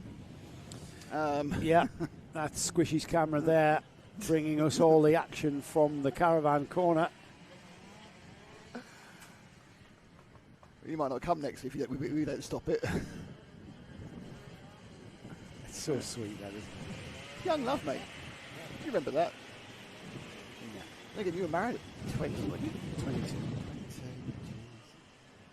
I didn't Divorced at 40. Well, I didn't get married till I was You're from the south, 30, mate. You're from the south. and didn't get divorced till I was about 42. I don't know if that's an indication of you or just cultural, regional differences. I think in those days, regional Right then, difference. we've got this grid nicely formed. It was like the moustache you had. That was a regional difference as well. Here we go. And they're away for the second time of asking. Led away by David Kirkham. So Michaelis Kiru in the first of the leading. That's him on the yellow plated number 2. He's in leading Formula C as we've got a cart off on the outside, and he just basically got on the grass and could not turn the car. Matt Morgan from 4th. It is Matt Morgan from 4th. How on earth did that happen? Poor Matt, you just got hung out to dry. He's already way down the field. He's understeered the track. Yeah, he just understeered off. Quick thing on the marbles. Do you know where all the biscuits are? Yes. Because Dan Ashton's saying hello. The biscuits are safe. Our biscuits are safe now. Yes. Where is he? Oh, he's with with Iami, wasn't he? Oh no, he's not with the car. With yes. Iami. It was an event in Germany, but it finished yesterday. It was a Friday, Saturday event in Germany. Right, they've gone through now with David Kirkham leading, Neil Robinson second, Simon Morgan third. We've then got the number 1, Dean Hawley, Mark Bailey. Michaelis Kiru not making as much progress as he did in the first start. He's down in 6th, but he's leading Formula C. But Michaelis will want to get up the order into the classics because he wants to get as far into that grid as possible. Far up the grid as possible. The one kart, which you can see with the teal helmet there, 2 ahead of this one, who's got the red and white checkers, a bit like a Croatian helmet or anything else. But interesting, that kart looked really slow, going in and out of the second chicane. You seem to pick it up at the pace from there, but it just seems very slow for a second. So our leader is number 4 of Kirkham. Robinson second, sweeping around the corner there. And then behind him it's the 3 of Robinson and Hawley and Morgan. He's gone, hasn't he? Look at that. There's acceleration out to number 4. Look at that. He just flicks it. Power on. Look at it. Look at his feet. I love this. You can watch the driver's feet. He's like the dexterity of a ballerina. As not just the number 4, David Kirkham, but pretty much all of the drivers got to have that speed of fast feet. Is what Helio Castroneves used to call it, isn't it? Fast feet. Here he goes. Obviously, it's a little bit more of a skill when you were changing gear with the clutch as well. But Yeah, and which these. are they clutch changes? Yeah. The 3 pedals. Yeah, they got. You see them moving across to the brick. So they're not using the clutch. Well, they're just not to moving the clutch to go up the box, No, but I down, think they might clutching do to down, go yeah. down. Yeah. This So is the it's quick first. shifting up and then clutching down. Yeah. This is the 1980s 125 gearbox kart of the period. 1980s. This was the premier 125 gearbox class. Then we've got Formula C. These was way too fast for the tracks of the day. No. They were exactly that. There's the number 2. Now that's the first of the That's Formula the C Cs, runners.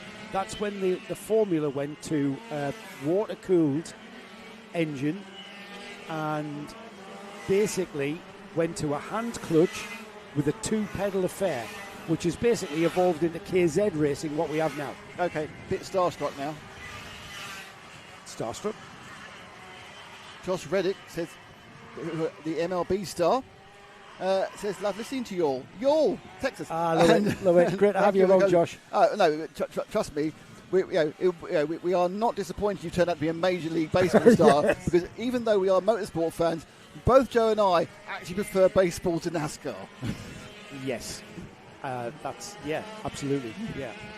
Yeah. I'm sure next weekend with the Super 1 Championship, Maverick will have more of a race, but it's a good research mission. Lovely talking to you guys. It's great to have you here. There is the number 2 again. He's moved up to 4th now. Adam Taylor's gone with him. He's a little bit off the bumper, but as Michaelis Kiru moves on to the rear bumper of Dean Hawley. So the top 4 are the top 4. 4, 3, 1, 2. Yes. And if only that overtake moving had happened, then we'd have 4, 3, 2, 1.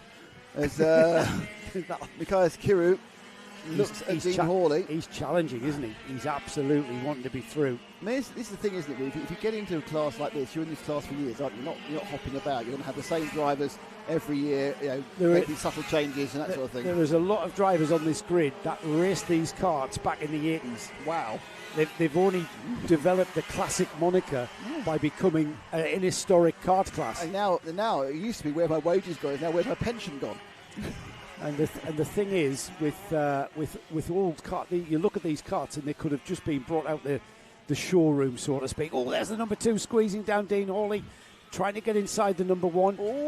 He does. He's got him. He used a tin opener, didn't he? And then the first of the Formula C's comes through, the 96 Adam Taylor. No, he's the second of the Formula C's. The number 2 is the first of the Formula C's. Oh, that's very confusing. Yes. Not really. They've both got yellow plates on. Now they're side by side.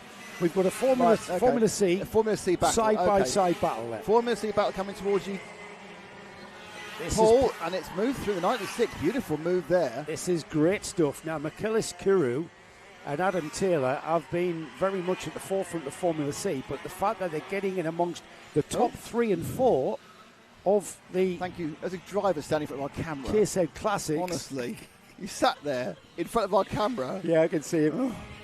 Oh, that's a gearbox issue there for the 96. Adam Taylor coming out of Caravan. Drive, yeah. He's lost drive. Chain? I don't know. Do we have another look at that potentially? He's got no drive, has he? He came out of Caravan. He may have lost a chain or something. He came out of Caravan and the kart just rolled to a halt. And that was from 3rd place. Now, what is worse, to add to rub salt in the wound, that is going to absolutely destroy his starting position for the final. Yeah. That was very bad, wasn't it? I mean, that was a major driveline failure. That was a tragedy. Absolute tragedy. Hopefully for him, it was really disappointing. Hopefully for him, it was the chain, because that's the cheapest thing to replace. Yes, because if it's a clutch going bang, that's way more difficult. So I'm going to wish that it's only a little chain problem. We'll move forward now. So very much amazing bad luck there. Another one's gone on straight there. Who was that? He's just pulled off there, the number 3. The number 3, Neil Robinson, has pulled off. And guess who's coming through the field from starting dead last? Lexi Feld, who has won the previous 2 heats, is now up to 3rd from the back of the grid. I am going to predict that we're going to see Lexi Fells on the overall pole for the final. Oh, yeah, 100%. Got to be. Now, she's behind a Formula C. That's not her class. So she's been amazing this weekend. Now, does she just sit there, or does she try to get by Michaelis Carew? Well, I suppose. Oh well, she hasn't really got. She's not going to get past Kirkham because she's got 3.5 seconds a lap to go. So my guess is now, for her own pride, I think she might want to go past him. Well, they're on the final lap, and this is all going to come down to this final lap as David Kirkham continues. Lexi, we know how quick she is, and just look at that, does open under him. Yeah. However, Michaelis wants that overall second place because the grid's going to be completely mixed together. So he wants to start as high up the order as he can. He wants an overall win. Yeah. He said to me yesterday, on paper, the Formula C should be quicker than the Classic because it's a whole decade of evolution. When they came down the back straight, sorry, they came down the main straight, it didn't seem to be any difference in speed whatsoever. None whatsoever, no. There's Kirkham. Thank you. Number 4, David, well done. The others, he has kept his head whilst the others around him have broken down. Yeah, I would suggest that as well, Nick. We've had quite a bit of attrition here.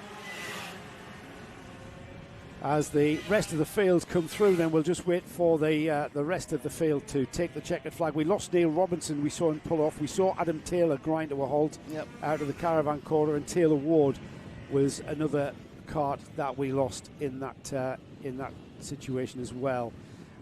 Let's have a look at the result, shall we, Nick? David Kirkham, our winner then, and the first overall and first in the KZ Classic class.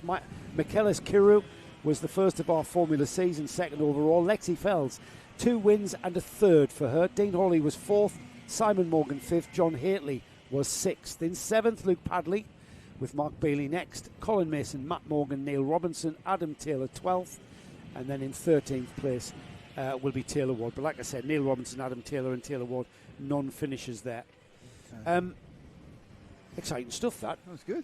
I mean, I hope... Bad news to both the guys that broke down there, well, they're doing well. I haven't had an update or a report, for a medical report on the driver that was involved in that first lap incident that brought out the red flag, but we'll try and get that to you to put your minds at rest if you are connected. My reckoning is that he'll probably be bruised, but okay. Yeah, I think so. Of the fact we got going again quite quickly. They wanted to have a safe extraction. They did that, assessed what was going on, and went, okay, that's fine. Well, that's fine as it could be when you've been slapped in the side by a car, obviously. Yeah, I know what you mean.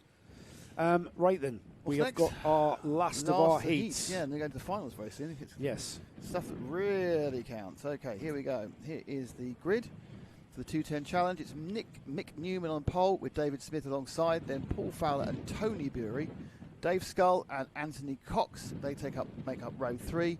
Then Lionel Sifford, who won the first heat, and Harry Morris, Stuart Henry and Dan Bury. Then we've got John Hutton and Mick Owen. I think there's one more. There's 2 more. Thomas Stone and Ray Sloan. They are the 14-2-1-0 challenge racers. Right. Winner of heat number 1 was Lionel Siffleet. Winner of heat 2 was Harry Morris. Siffleet was second, wasn't he? With Siffleet second, yes. So Lionel on target for a very, very high grid order, if not pole position. I think he did very well here last year as well. From memory. I do remember him doing very well. Yes. Yes, if you have a nice memorable name, it make you. Well, if you have a memorable name, you remember it. Yeah, absolutely. Remarkable. Bit of a history lesson now. Fulbeck, been around since 1959. Fulbeck Car Club was founded in 1959. It was founded after some American airmen with home-built kit raced inside the old hangars. And then in the 60s, Fulbeck Car Club transitioned from hangar racing to the runways, where the original circuit was laid in its current location. Chicanes were added as time moved forward, but ultimately remains close to its first laid format, would you believe? I would believe. If that's not soaked in history. So this place was RAF Fulbeck, which was in service between 1940 and 43. It was used for the 434th and 442nd United States Air Force troop carriers training, operating C-47 Skytrains, also known as Dakotas. That's what I thought we saw yesterday afternoon. Yes, I know. You never know. They might still be. There is one in the Battle of Britain collection group, yeah. Yes, which we saw in the ad. RAF Bomber Command had the new Lancaster based here with 49 and 189 squadrons notably, and they were remained here until April 1945 when it all stopped, when it all was over. What remained after the station's closure in 1948 was all but torn up in the 70s. A small part of the 0, 1 and 30 holes of the old runways in its original width still exist. And this is where we are now. We're on the actual original runways. So we're on the bit where they wait to get on the runway. Ah, right, okay. Yes, of course. Makes sense. Think how much runway Lancaster needs. Yeah. I mean, it's a pretty long stretch, isn't it? A big chunk That's of concrete not out there. It's only flat enough that way. And these RAF stations and the like were built very rapidly, weren't they? With Well, Lincolnshire being flat is covered with them. Perfect, yeah. And if you come up the A46, you go past Newark and you're on the A46 towards Lincoln, there is now an absolutely fantastic Lancaster Memorial, which is it's like basically like if you think of the Angel of the North, in that colour and I've seen it. Yes, it is a life-size Lancaster, and they're made out of metal, yeah, in a very artistic way, very, very nice. It's banking. You can go and visit it, but it's a fantastic monument. It's not far from it, and it's smaller than I thought. Yeah, Lancaster's they were big. Like a Lancaster's smaller than 737, way smaller. Than 737. Yeah. You don't realise how small these planes were. So, what the 210s? I hear the sound of Villiers. I hear the sound of Villiers. That's the Villiers engine, the two-stroke single-barreled engines on these Villiers 210 Villiers engined karts. This is the 210 Challenge, third heat. And we've got 10 karts that have come out. Is that dropping? Are we dropping by flies? I think we are. How many did we start with? I think we started with 14, didn't we? I'm going to check. I don't want to. We started with 15. 15, okay, that's 10.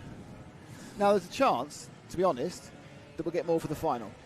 Yeah, because people will just park and hang on, no, this is not going well. I need to get out of the final. That is very minimalistic bodywork on the 53. There is nothing. He's got nothing at 53. That red card. Yeah, I mean, there's a lot They of. sound different. They also smell different. I don't know whether they're using a different two-stroke mix. Don't know. But they smell different. They burn the fuel in a different way. Because what vintage is Villiers? 60s?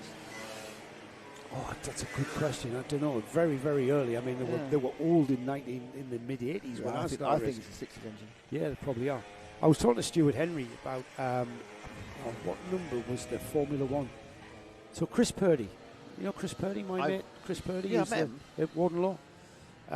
He makes Formula One karts. Okay. And in the paddock show, we talked about the meticulous setup change that you can make with the caster and the camber. And Stuart said, well, once I set it up, oh, look at that. That is the most naked kart. That 53 Absolutely. Is the most naked kart you can have. He's like driving a bathtub. Fabulous. Pretty quick. It's probably quick. He's driving a David Skull in the 53. Brilliant. I like that. I'm a fan of that one. I'm a fan of that one. It's got a big Dunlop sticker on the back. Are these on Dunlops? Or is it just Dunlop sticker? Dunlop sticker, I think. They're on a Maxi, I think. Pretty sure. Here we go then. We're getting ready, lining them up, come out the final turn.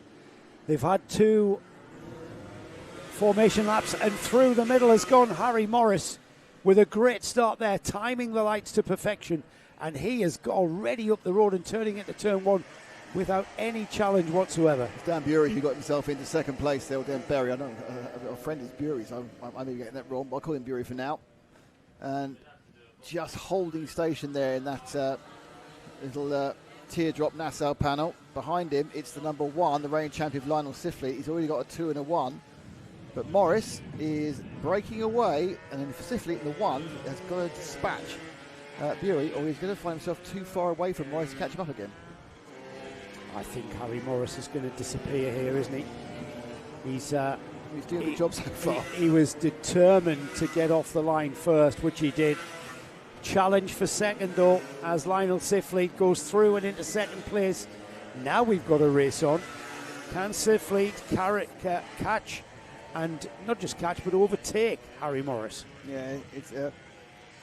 I think those two are really evenly matched. I mean, if they're going to get their first clean lap, which is next lap, we really need to compare lap times. But Sifley, with the 1. Harry Morris won by 3 seconds in the second heat. But Sifley started a lot further back. Yes, he did. Yeah, he did. So the gap last time round was 1.6 seconds. Sifley has overtaken someone as well, so you'd expect to have grown during that period. Bless you! As the entire officiating team sneezing. And then come down. So the gap is 2.5 seconds. What can Sifley do about a 2.5 second lead for Harry Morris? We've got Mick Newman that has just pulled his cart off to driver's left, which won't be an issue until they get through the second chicane. There'll be a yellow flag flying out of the second chicane. So there it is there. Yeah. So that might negate any kind of passing opportunities into that second chicane. There's number 5, and that is Stuart Henry. He's just got past the 96. I'm not totally sure he's got Sloan or behind him, but he's certainly doing a sterling job. Yeah, he's already got past 96. He's just passed David Smith into the bottom corner. Slight concern someone's going to die in the corner over there. 3.2 seconds the gap between the leaders. It's gone up, hasn't it? He did him by 4 tenths. 44.5 against 45.1 by 6 tenths. Sorry, 6 tenths. Wow.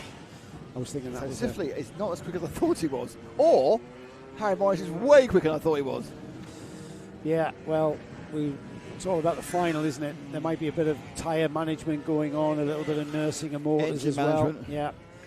Yeah, they do have to monitor the engine's temperatures and stuff. Especially, it's quite.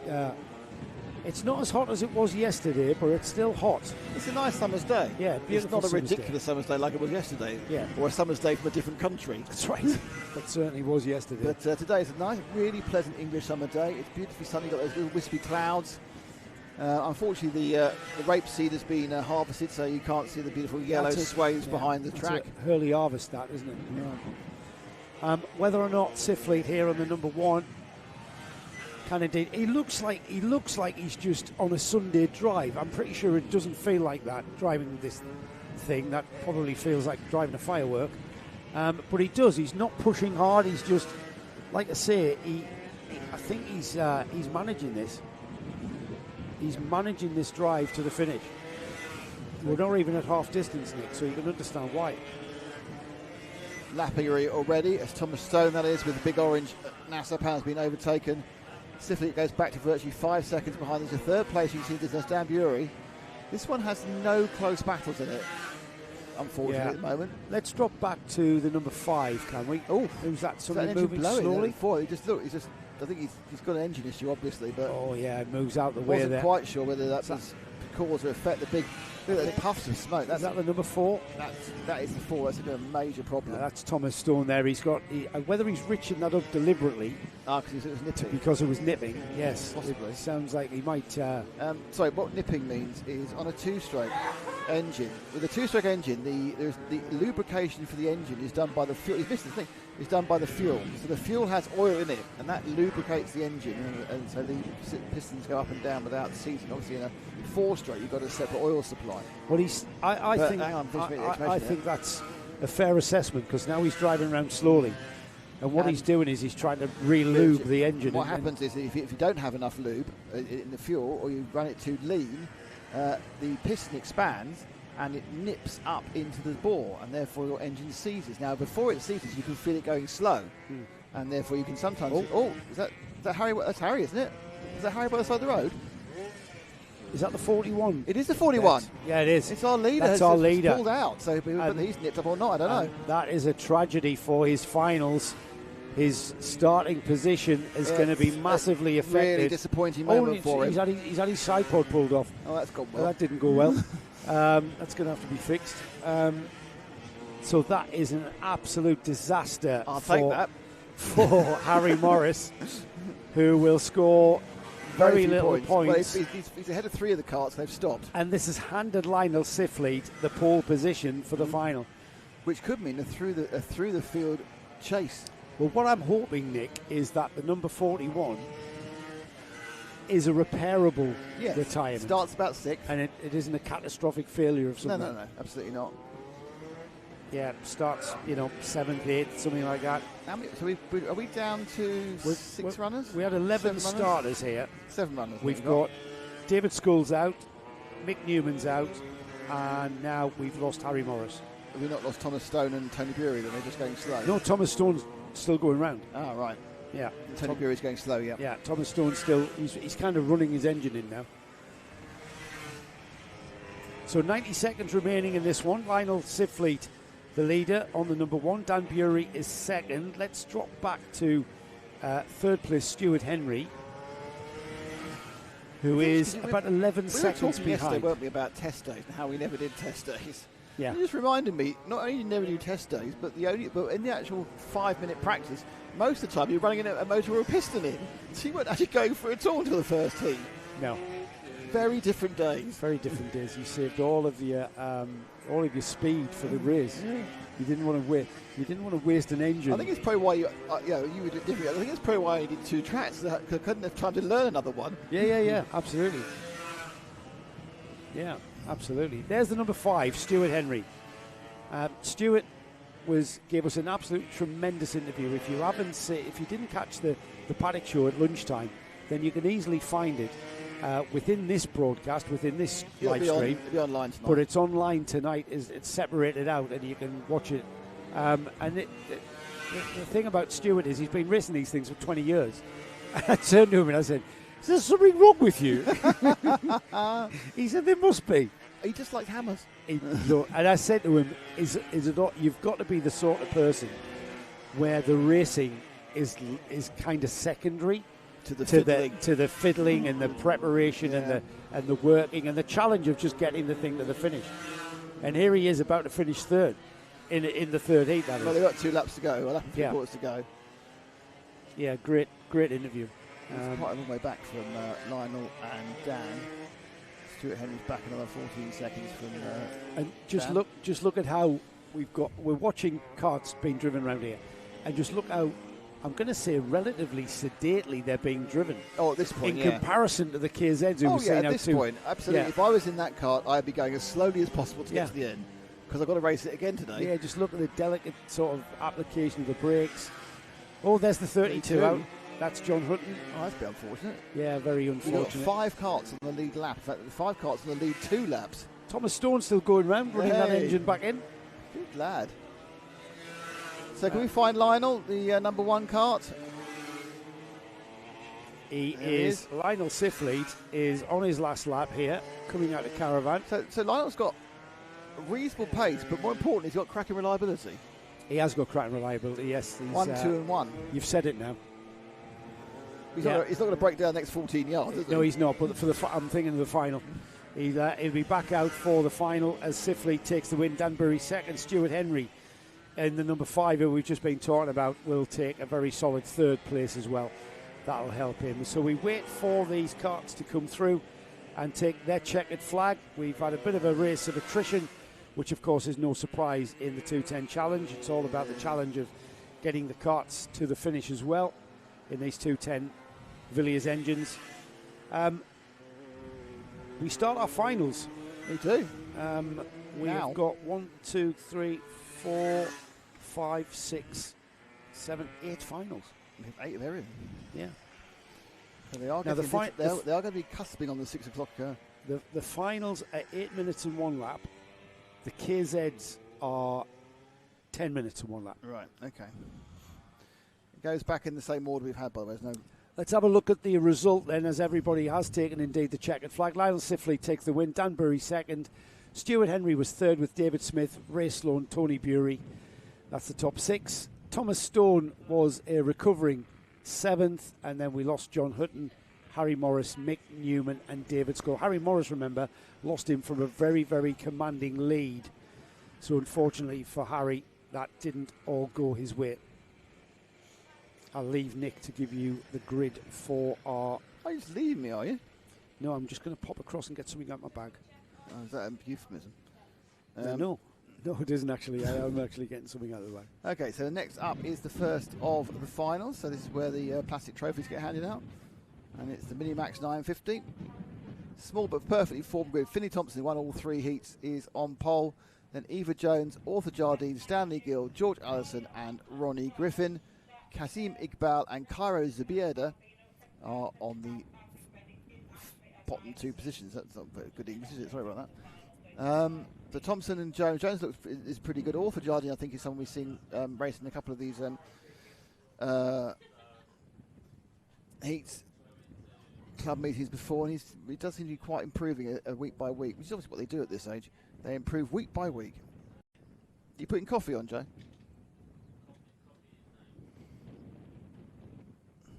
If in doubt, have more coffee. Are you back there? You're going to have to talk to yourself for a while, though. You probably going to have to do this race a little bit yourself. Yeah, you know I can do that, don't you? All right, I'll leave you to know it. I've done like... Look, I'm boasting now. You know I've done like 11 hours of commentary on my own, don't you? And it's awful.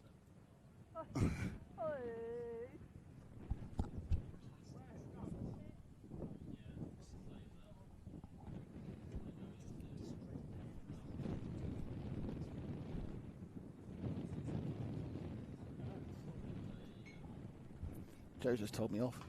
Anyway, so Squishy, how's he doing? Are you talking to him now? Is he upset about it being outed as Squishy?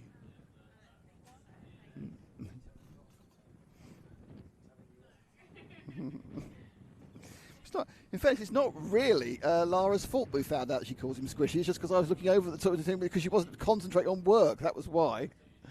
So there's a red flag. I'll just do a bit of texting. Typical of the modern children. So first final about to roll. Green flag is rolling. So we're going to have the carts come round. And then we'll do a lap, of course, to the line.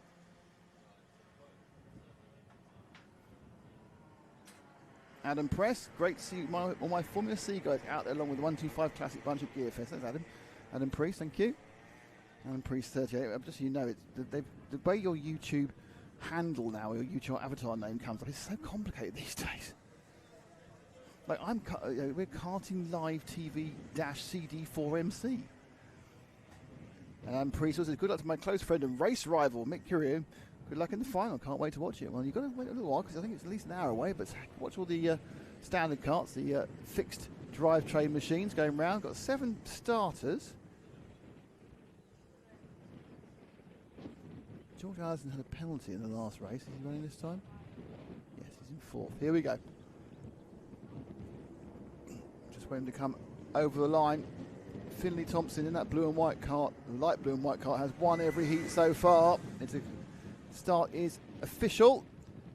And look, it looks very much like Eva Jones in the dark blue and white. It's got the whole shot in her hand and she leads. So it's Jones from Thompson. And then a bit of a kerfuffle ball, a bit of a problem there for one of the cars. I think that might mean Zabida. I think he just got lost all his drive. Certainly someone's at the back there. We'll find out who it is later. Oh, and then a massive...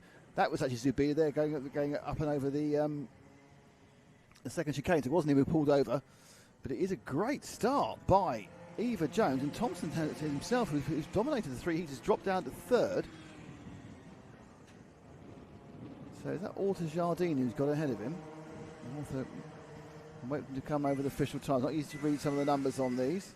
It is Arthur's in 2nd, Griffin's 3rd. And Thompson's been scored 6th, which seems wrong. Thompson's been scored... Oh, is it Thompson fell off the track? Is it Thompson who came off at the start?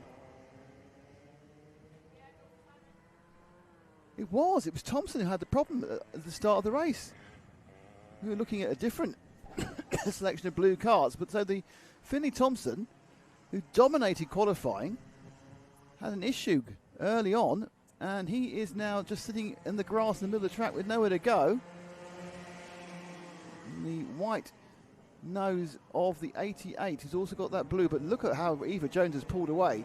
So it's 2nd, 3rd, 4th where the battle tends to be there. And you can see going right now, Ronnie Griffin with the all-white nose was just looking to get perhaps at the inside of Walter Jardine in the orange and the red. Orange and the yellow, sorry.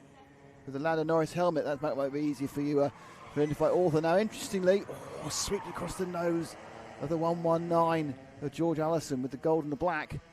And they head up. This is about a second. There's a big lead for Eva as the one person who keep up with the Finley Thompson. He broke down on before the end of the first lap. And this 2nd, 3rd, 4th and 5th battle continues. Cairo Zubiada, he's been dropped off and a little bit wide there for Griffin with the white and blue. And the 119 just didn't have the chance to take it. He's stretching slightly now. Arthur's relaxed a little bit into it. He's got a few yards of an advantage. He's pushing forward. That's the lead that Eva's got. And you can see Arthur behind. And it looks like 3rd and 4th are also quite racy. But my guess is that Griffin will very quickly just move up onto the back of Also, because basically he's got the advantage of slipstream. Now, give the 329 his due. He's not being trained in too quickly. And there they go. Right, so Jones away. She's away by 2.8 seconds last time around. Oh, wow, that's a bit of grass cut you don't want to do. Can't see a thing. What on earth happened there? But that was Arthur, I think. So it's Ronnie Griffin. Ronnie Griffin just goes wide, and it's very dry, it's very bumpy, and it just becomes a dust bowl. So that's Ronnie out of the running temporarily for a high score. He drops to 5th, and he's quite a long way behind these three who are battling for 2nd, 3rd and 4th. Eva's lead has gone out by another 4/10 that time round. So Griffin's had problems. Subiada's had problems at different parts of the track, and Finney's had a technical problem that's taken him out of the race. So we've got 3 carts kind of out of contention for a high up position. And then come round through Buttons. And then Caravan. And it's kind of equidistant at the moment, a little bit wide there. With Stanley Gill with the white helmet. And the 3 of them kind of circulating at a standard distance. Eva a long way ahead. Joe's come back from doing a very important job. He doesn't know that Finley Thompson pulled off after 3/4 of a lap. Yeah, I could hear. I heard you. It was very confusing. Observation. Yes, Finley, that's a disaster. Yes, for Finley it is a Thompson. disaster, yes. Yeah, absolute tragedy Oh.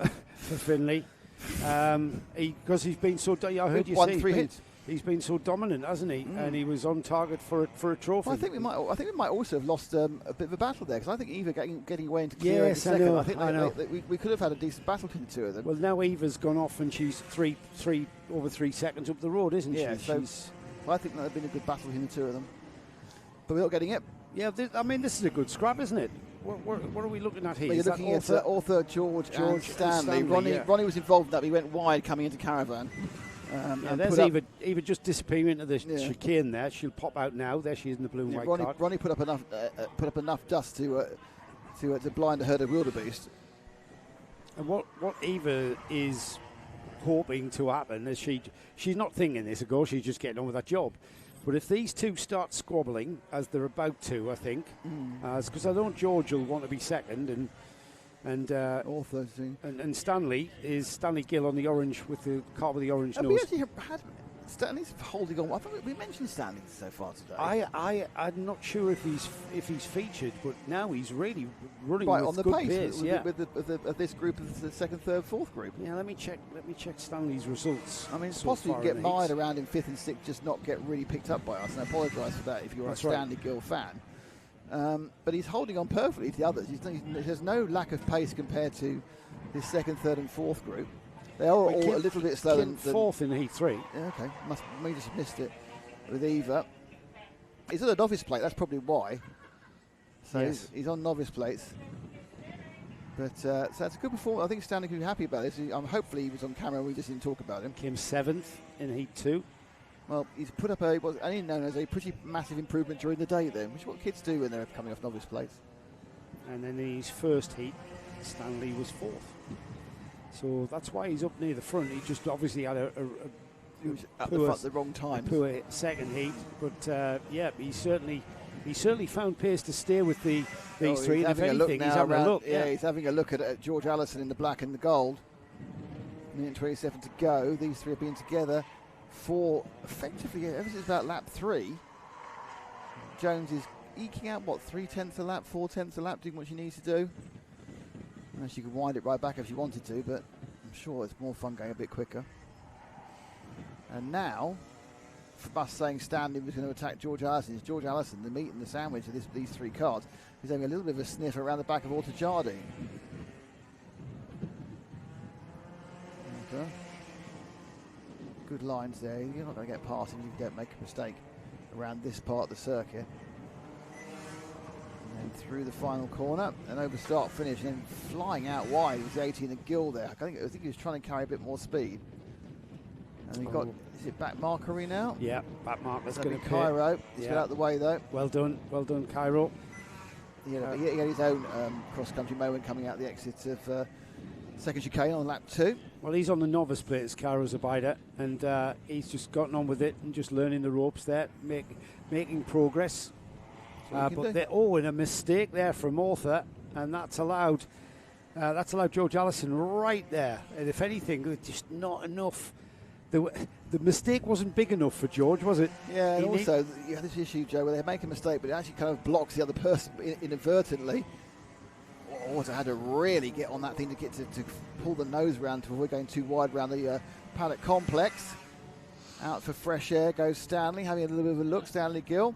They are on the last lap, this lap, so we're going to have to leave these three in a minute and pick up Eva. Time and opportunity running out. But you know what, Nick, I don't think that George or Stanley have enough of a performance difference to get by Arthur Jardine. Arthur Jardine driving really, really well and absolutely on the edge. Lights the flag for Eva Jones. Brilliant performance by the young lady. Made the most of a good start and a bit of bad luck for Finlay, and she will be go down in the history books as the winner of round 4. Great for a championship, isn't it? Absolutely. Really puts her up there or consolidates where she is in the Fulbeck Car Club Championship. Just a single hand. Just a single hand. Nice. Yeah. And there is second place. No change there as Arthur Jardine deserved second. George Allison gets the last step of the podium, and Stanley Gill just misses out on a podium position. Yeah, Ronnie had a difficult race after he had that accident there. He seemed a bit slow as well, so I wonder whether he just knocked something out of its ideal position. So just to confirm the results of the first final of the day, Eva Jones takes the win, Arthur Jardine takes second, and then we've seen Arthur, I think, in all of these club meetings, and he does seem to be steadily improving, in fairness to him. George Allison was third, Stanley Gill was fourth, Ronnie Griffin was fifth, and Cairo Zubiada was in sixth, and that was basically the finishes, because Finlay Thompson only got half a lap, despite being the three-timer winner of the heats today. I noticed that Finlay Thompson got a 3-second penalty. Did you at the start then? Don't know, but it came to. That's a 3-second penalty is normally tram lines, isn't it? Yes. It came to nothing. What happened to him again? Did you just pull to a halt? I think he spun, but I didn't. I misidentified who it was. All right, okay. Because I think he had a bad start. He wasn't second. That was second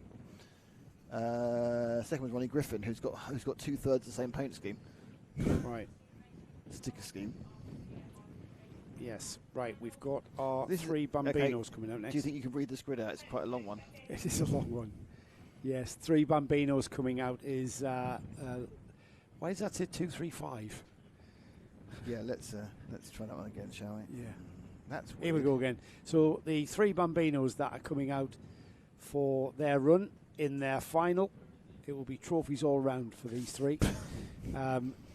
That's not the order. You look at your order. Yeah, I've got the order here. It's going to be Maverick, isn't it? Must be Maverick, yeah. Yeah, for some reason my computer won't work. For 2, some 3, reason, 5, yeah. you've got Lewis Ainsley. Yeah, it says 235 again. It says 235 on the official one. So I'm not sure why. So it wasn't us. No. Lewis, that is Maverick. Maverick Reddick leads the field round on the orange cart with the green number plates. We've then got Astra Matthews. Now these are both on Might E. Maverick Reddick's been updated on the screen to be a Might E driver. Both on the electric carts. Have we've got a little bit of a spin there on the warm-up lap from Astro. Astro Matthews has been caught out on his cold tyres. Because even though they are the LeConte all-treaded tyre, all-weather treaded tyre, they're still cold and they still lack grip when they are cold. Just about every single tyre in the world likes to be warmer. And then, of course, got Lewis Ainsley, the number 77, who's coming round. So this is going to be a standing start for these youngsters. Maverick, remember, he gave himself a bit of a challenge by jumping the start slightly and giving himself a 5-second penalty. He was given a 5-second penalty. Yeah. He wanted to give him 10. He needed a 10-second penalty because he won by 12, I think. So here we go. Oh, there's a bird of prey hovering above up there. Can you see it? Little kite, big thing. Oh yes, big just thing. above the grid actually. Yeah. Yeah. Look at that one about big buzzard. Big hawk type bird. Buzzardy thing. Yes. Oh, do you know what you should do? We should name it Squishy. It doesn't look like a squishy, mind. Well, no, does he? Hasn't got blonde, wavy, wishy hair. Well, it was quite blonde, feathered. Blonde, feathered.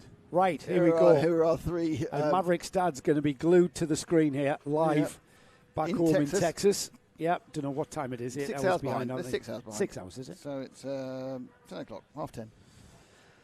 In the morning. Here we go. No jump starts for anyone there. So it's going to be as they are, I should say. And Astro takes the lead. No, Astro doesn't. No, Astro is in the yellow cart. It's Maverick takes the lead. He was on the inside. Off he goes. Now, just to remind everybody, if you are just joining us for the final, Maverick Reddick is here in preparation for his Iami Bambino. Oh, Lewis has a little bit of a harmless spin and continues. Come on, Lewis. You can finding his way. So he's in the Iami Bambino class in next week's Super 1 round here, Super 1 Championship. Josh is confirming from Texas it's 10:30 in the morning. Yes, thanks, Josh. You're probably why he's joined us for the final. Yes. I've got coffee on as well, by the way. Yeah, it's the afternoon here. We still need coffee. Yeah, absolutely. But you'll be having your morning coffee. I don't know, do baseball athletes drink coffee in the morning? He's retired now, nobody likes. Oh, he does really do like now. Yeah, absolutely. I would imagine baseball players do. I think it's a more relaxed one. Yeah. Yes. Yes, so Maverick Reddick, where was I? He's here on a bit of a research mission. He came to Fulbeck to learn the track. He found that the Iami class is not an MSUK recognised class. So he found himself on a Bambino Mighty E, or Mighty, I should say. Yesterday he was on a coma. He was on a coma yesterday. And they didn't think the coma was a good coma. Yes. So they transferred him across to the... Didn't think it was fast enough I think for him to learn. They think it was a bad one. Might have been a bad one. They are about. They are variable. So they found a Mighty today. Which is basically... And he's thrown that around with some aplomb, let's say. It was quite sweet because he said he didn't know he wanted to do it because he thought they were going to be too slow. Yes. Brilliant. Absolutely brilliant. He's 6. It's too slow. No, not doing it. Give me something quicker. But apparently it's the same speed or very similar. And interesting is... his mum said they clocked it about 43 miles an hour, so that's how fast they can go. Which is fast enough for a 6-year-old. That's pretty quick. And he's driven around. And the thing that I'm delighted with is he's understood why he's here. He understands he's here to learn the track, and he's been pushing the limits.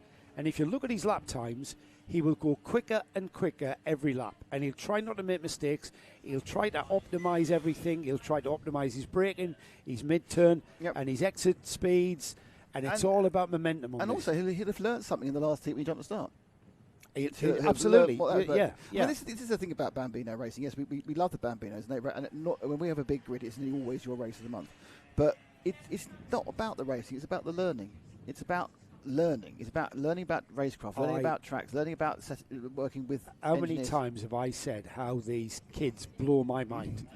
Their racecraft. All right, we're not really seeing that today with 3 spread out Bambinos of different experiences and capabilities. But in a pack, which you'll see next week here at Fulbeck with these guys, their racecraft. I tell you what, the F1 boys and girls, you have said this many times. The F1 boys need to watch a Bambino race, a Mighty Bambino race. They will learn a lot about racecraft insofar as how to overtake, but how to be overtaken. Because the Formula 1 drivers don't seem to be able to be overtaken because they just crash into people. There's another thing actually which is quite interesting. I think which is overlooked is that when they come out, they're kids and they're playing with each other. That's brilliant, isn't They're it? all just mucking about playing football, and they kind of have to be called back to the carts because they're having a game of tag or something. It's great. We have an update on the what do professional athletes do when they're retired. Go on. I drink Monster Energy, no coffee. Oh, you're Plenty kidding of me. them do drink it. You're kidding me. So basically, he's still getting the caffeine, but it's from a Monster. That stuff's gonna kill you. "Go Mav, go Mav." He's going all right. He's going all right. All right, we've had a look at Maverick. Let's have a look at Astro. Here he goes. Well done, Squidgy. He got that straight away. He got that right on the nosy with the green helmet. Squishy, not Squidgy. Well, he's a bit squidgy, though, isn't he? Is he squidgy? Squishy. Squishy. He's your little jelly tot, isn't he, or whatever they call them. What are they called? My little squishy face. What's the jelly thing? That jelly tots? No, jelly cat. He's your little jelly cat, isn't he? Right, Your little squishy. Anyway, we're talking about the cameraman, by the way. It's the cameraman who is not the driver. We're talking about Lara is our producer. Ash is our if anyone watches Karting Live, you know Ash is our number one camera guy. As in, but Paul, I I'm saying Paul number was- no, I I'm thought saying Paul number was one, number as in person who does most events. Let's not get a talent level here. Paul's pretty good. Paul's number 2 as far as number of events he does. He's equal number 1 stairs. But anyway, the cameraman and the producer are having a thing, but it's fine because they were having a thing beforehand. It's not You unpleasant. made that sound really, really sinister. That he's having a thing. They were boyfriend and girlfriend way before. No. They were brought in here. I've been employing Ash for years. Well, yes, you have. He is your stepson after That's all. true, yeah. Employ the family weekend. Nepotism is fine round here. And we thought Lara was going to be your daughter-in-law soon, but Well, that's that never was- going to happen. Honestly, you've got to let that go. If Rachel knows how much you mentioned it, you were told not to mention it. Was I? Yes, on Friday. I thought it was her sister I wasn't to mention.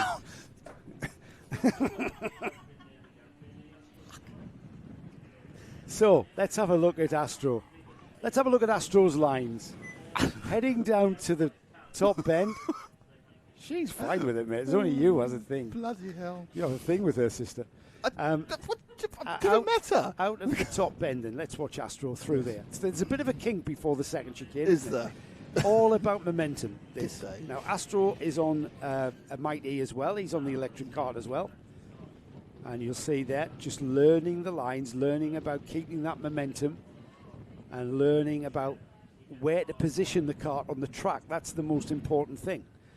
Learning. Now, you see how he didn't let the cart Yeah, I breathe know. there? He you can breathe took, that, he yeah. took that But away this- from the... What have they have a coach, and they'll sit down and they'll look at this. They go, okay, Astro, this is great. This is what you're doing. Now, at this corner, you need to... Well, I've worked with young drivers as well, and what they seem... You've got to overcome that fear of allowing yourself to go all the way to the curb. Because they're afraid of the curb, because the curb, you feel like they're going to put the wheel off. Let me say right now, when I'm doing motorcycle track days, I am absolutely scared of the Of the curbs. curbs. Yeah, 'Cause absolutely. It's a different surface, and it's bobbly. But what Astro will find as he goes round and round and round and round and round, he gets faster and faster and faster. And We the need to cart- just dip to Lewis for a lap or two, not to miss him. Oh, yes, yeah. Can we we're get to down Lewis? yeah, Can let's we have get a to look. Lewis, please? Right, so there's Astro. Astro, Lewis, just hold, Lewis hold is the shot. It'll be about 10. It'll be coming to shot in a second, Ash. Just hold He the is. shot for the next one. He's just going into the top end now. He'll be coming out of the top end. We need to give him a lap before the race ends. There's Lewis. Is Lewis the only person on the coma, yeah? Yes, so Lewis is on a Coma petrol engined cart, and we can see the motor as he goes. There's the motor on the right-hand side, this tiny little... Oh, two camera spin. And that's what it's all about, though. That's Yeah. what it's all about. He did that for us. I know, good He lad. absolutely did that for us. He's on a novice plate. He's in so- the entertainment business, but he's learnt there about carrying speed.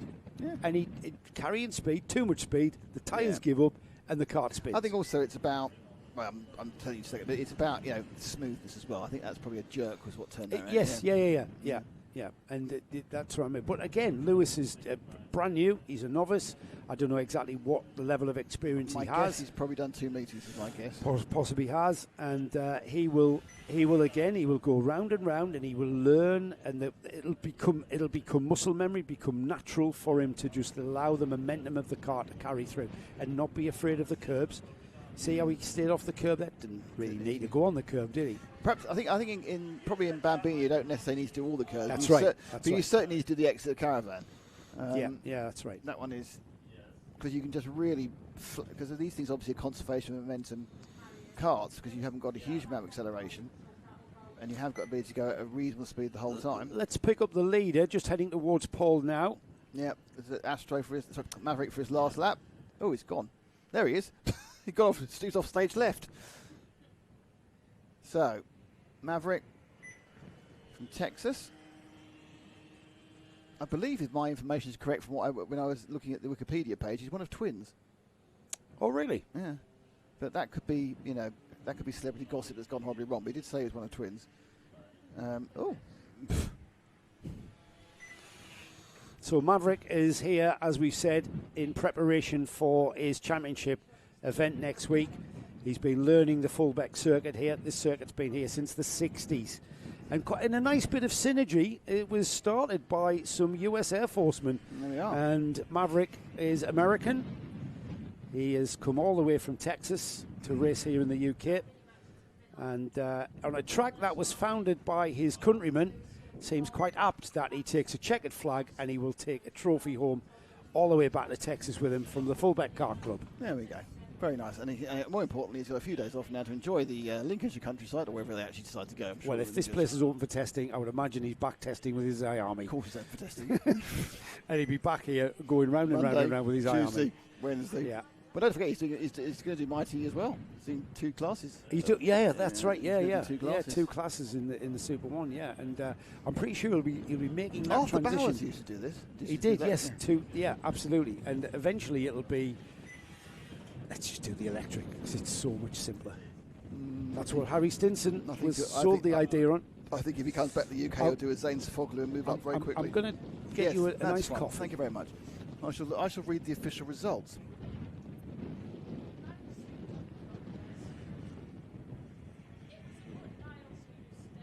And there we are.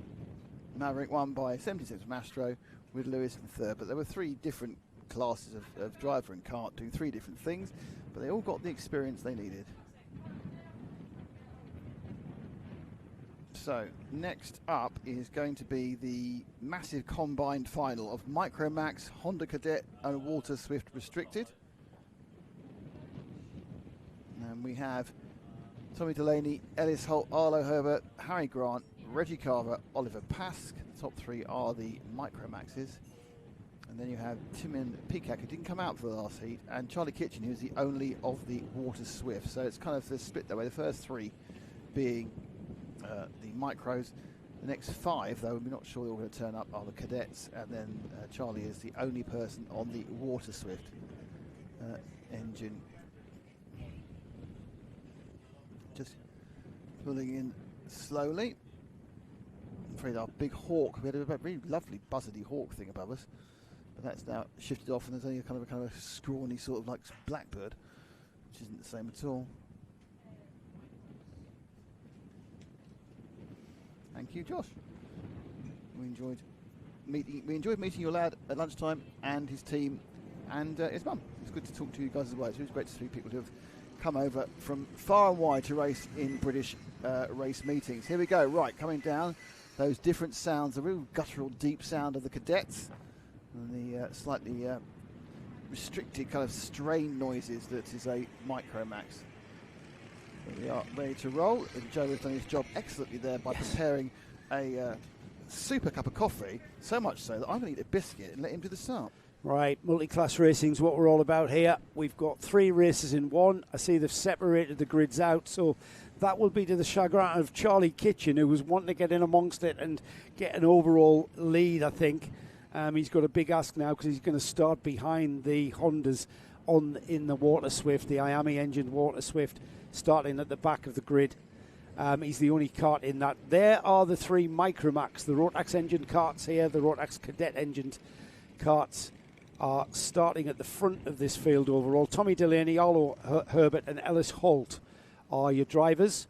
They will steadily bring this field of 3 around and we'll start the race. Behind them, the four Honda 200s, the Honda Cadet 200s, Harry Grant, Reggie Carver, Oliver Pask and Timon Pechek.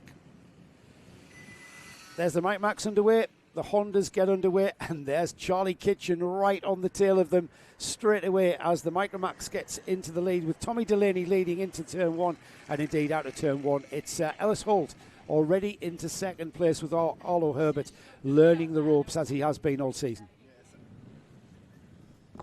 That helps. So Ellis there making a good fist at getting up to Tommy Delaney. Have we actually seen the 2 of them go at it? They all had individual issues. No, we had a great race in Heat 1. I didn't see much. I didn't see much the first round. Right, that's why you can't remember. Do you remember how little I was here? Yeah, I do. Funny how things have sorted themselves out for no apparent reason. no tangible reason. You haven't actually done anything. I've done one really small thing. Yeah. Don't know. What can you do? Great race in Micromax though at the front here. Oh, 3-second penalty to 88. Who's that? That's Timmy. That's okay. That's not. Timon Pechak. Yeah, I'm not sure why. Tramline infringement.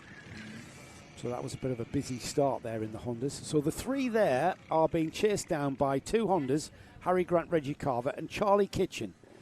And if anything, Ellis Holt, that second place kart in the picture there, is dropping off the back of our leader, Tommy Delaney. Yeah, it's interesting actually. Tommy has looked pretty good when he's been able to go. This didn't look particularly swift out the back of the caravan, but suddenly he seems, I don't know why, it just seems a little bit closer now.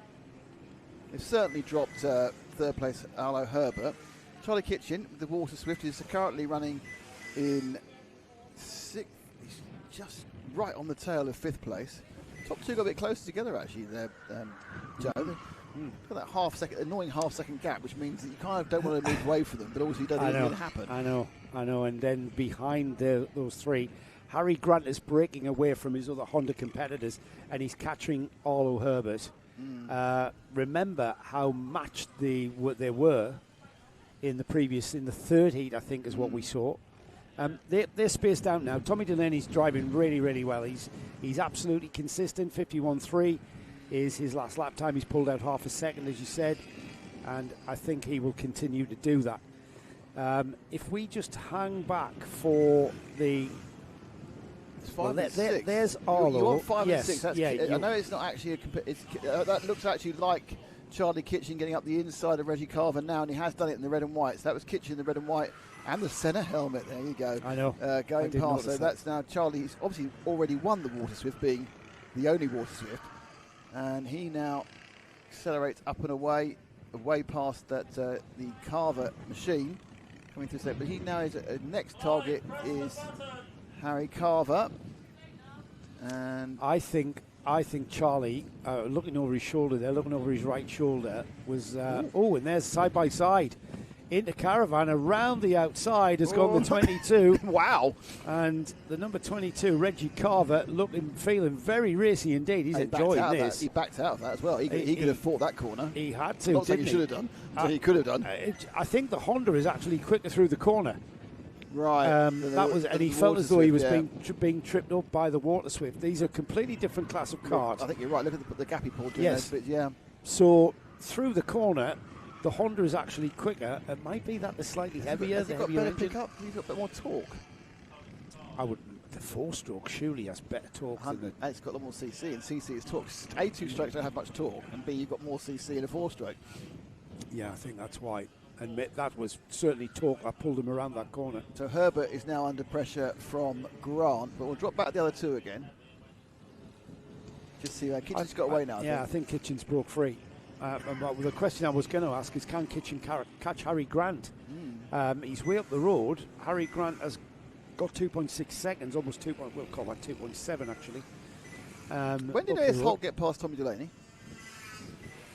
Oh, we completely missed that. Wow, and look at the gap. I mean, that was a good chunk of gap, and now Tommy Delaney wasn't the last lap? No, it was 100% either way. It must have been a mistake. Well, that's 1.1 seconds lead now. So that's a 2-second switch. While we were checking out the other classes, yeah, we've had a change of lead. That must be an error by Tommy. Must have made an error. We both can't go for a swig of coffee at the same time. No, that's a pretty bad idea. Again, this is the 99 Arlo Herbert in the all-white machine. He's holding off Harry Grant, who's leading in cadets. Honda cadets, sorry. And they come round the paddock section, and that's also gone a bit equidistant over the last couple of laps. I am really surprised that changed the lead. Quite disappointed to have missed it. Still at 1.1 seconds. I'll keep an eye on the lead battle there, just in the foreground. We've now got Harry Grant, who's coming up upon Arlo Gamble. Yeah, looking to take third Sorry, place. Arlo Herbert. They are in different classes. It's a Micromax via Cadet, isn't it? Yes, the Micromax is the white cart. The orange cart is the Honda Cadet. And so there's no real reason why these youngsters have to race each other and stop each other passing. However, they may as well, because they're in the same race. So we might as well. You might as well. Racecraft. At this point, you might as well, really. Yes, yeah, absolutely. Let's learn some racecraft. And so Arlo's doing a great job keeping Harry back. Again, the torque of the Honda, or the way that these carts and engine configurations produce the lap time in different ways. In different ways, I'm sure that if we were to analyse it by corner, section by section, we'd be able to decipher exactly why and how, looking at data. Beautiful. Going very wide. Yeah, he went very wide. Yeah, but is that going to work up the inside? I think so. He backed out. I mean, he could have push these, but that would just probably result in two of them having an incident. That was more of a mistake from Arlo, who ended up turning in a bit late and got on the marbles and was finding it hard to keep the kart. He certainly couldn't get it to the apex. Yeah. And that cost him time, and that allowed Harry Grant to go through the gap. I think we need to go back to our leaders now, if possible. The lead is about second, but there they come down the hill. What hill? I keep thinking it's downhill and uphill. It's a flat airfield. I know, but if I say downhill, I'm coming towards Paul then. Ellis Holt has done something really impressive off camera, or Tommy Delaney has done something a bit silly off camera, but the fact is that Ellis with the 22M has taken it and is holding him, which is interesting, because when we last saw it, Tommy was pulling away. At about a second as well. Tommy has not matched his 50.67. Ellis Holt's 50.87, that's his quickest lap, came on lap 7. So the previous lap, these two were lapping within 0.2 of one another, and the 0.2 was pulled back by the number 33 on the 22. However, with 25 seconds on the clock, it's going to be 2 more laps. Yeah, and the gap has gone down by 0.08 of a second, so Tommy's going to need to find something particularly spectacular at this point if he wants to get himself back into position. He's pulled another 1/10 of a second. But Ellis making the most of something off camera. Who knows? Could be anything. Yeah, but it's a shame we missed that. I'm really disappointed we missed that. I know with 3 classes in one, we've got to give more some and more coverage. likely to have an issue. We have to give coverage to all of the runners and all the kids. They've got to get some camera time, or we try. And we'll try and follow the race. But for me, it looked like Tommy Delaney had this absolutely in the bag. He pulled away. Yeah. He had about half a second that was building. And then the next time you noticed, Ellis Holt was in the lead by a second. So with the last lap board flying, there it is, final lap, last lap. Call it what you will, but that's a welcome sight for Ellis Holt, who's on target for the top step of the podium. Yeah, it's a good performance from Ellis, it has to be said, because even if he got past due to an error, he's not in any way be under pressure, and he's now back out to 0.959. So the last 4 or 5 laps we've been watching, it's been the same. All right, individual laps have changed, but the actual gap has stayed the same. Into Buttons and out of Buttons, heading towards the Caravan Corner hairpin. For the last time this weekend is our leader Ellis Holt on the number 22, showing the Union Jack colours on his overalls there, representing Great Britain. And as we come through the final turn, he'll head towards the checkered flag. Chasing him down is Tommy Delaney, and the gap at the line was 0.6 of a second, but it will be Ellis Holt who takes the top step of the podium in Micromax.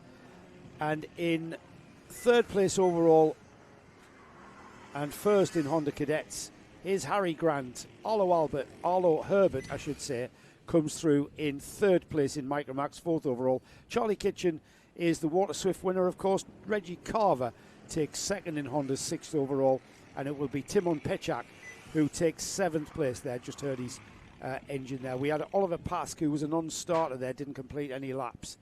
So that rounds off our Micromax Honda Cadet 200s and Water Swifts for the weekend, and indeed round 4 of the Fulbeck Car Club Championship. Just a quick confirmation of the result there. Ellis from Tommy, Harry, Arlo, Charlie and Reggie, and then Timon Pechak is a bit way off the back, but he also had an issue with a penalty, unfortunately, and Oliver Pask. Okay, so now next up will be the Junior Max finals. This is the last of our fixed gear finals. Everything else after this has a gearbox.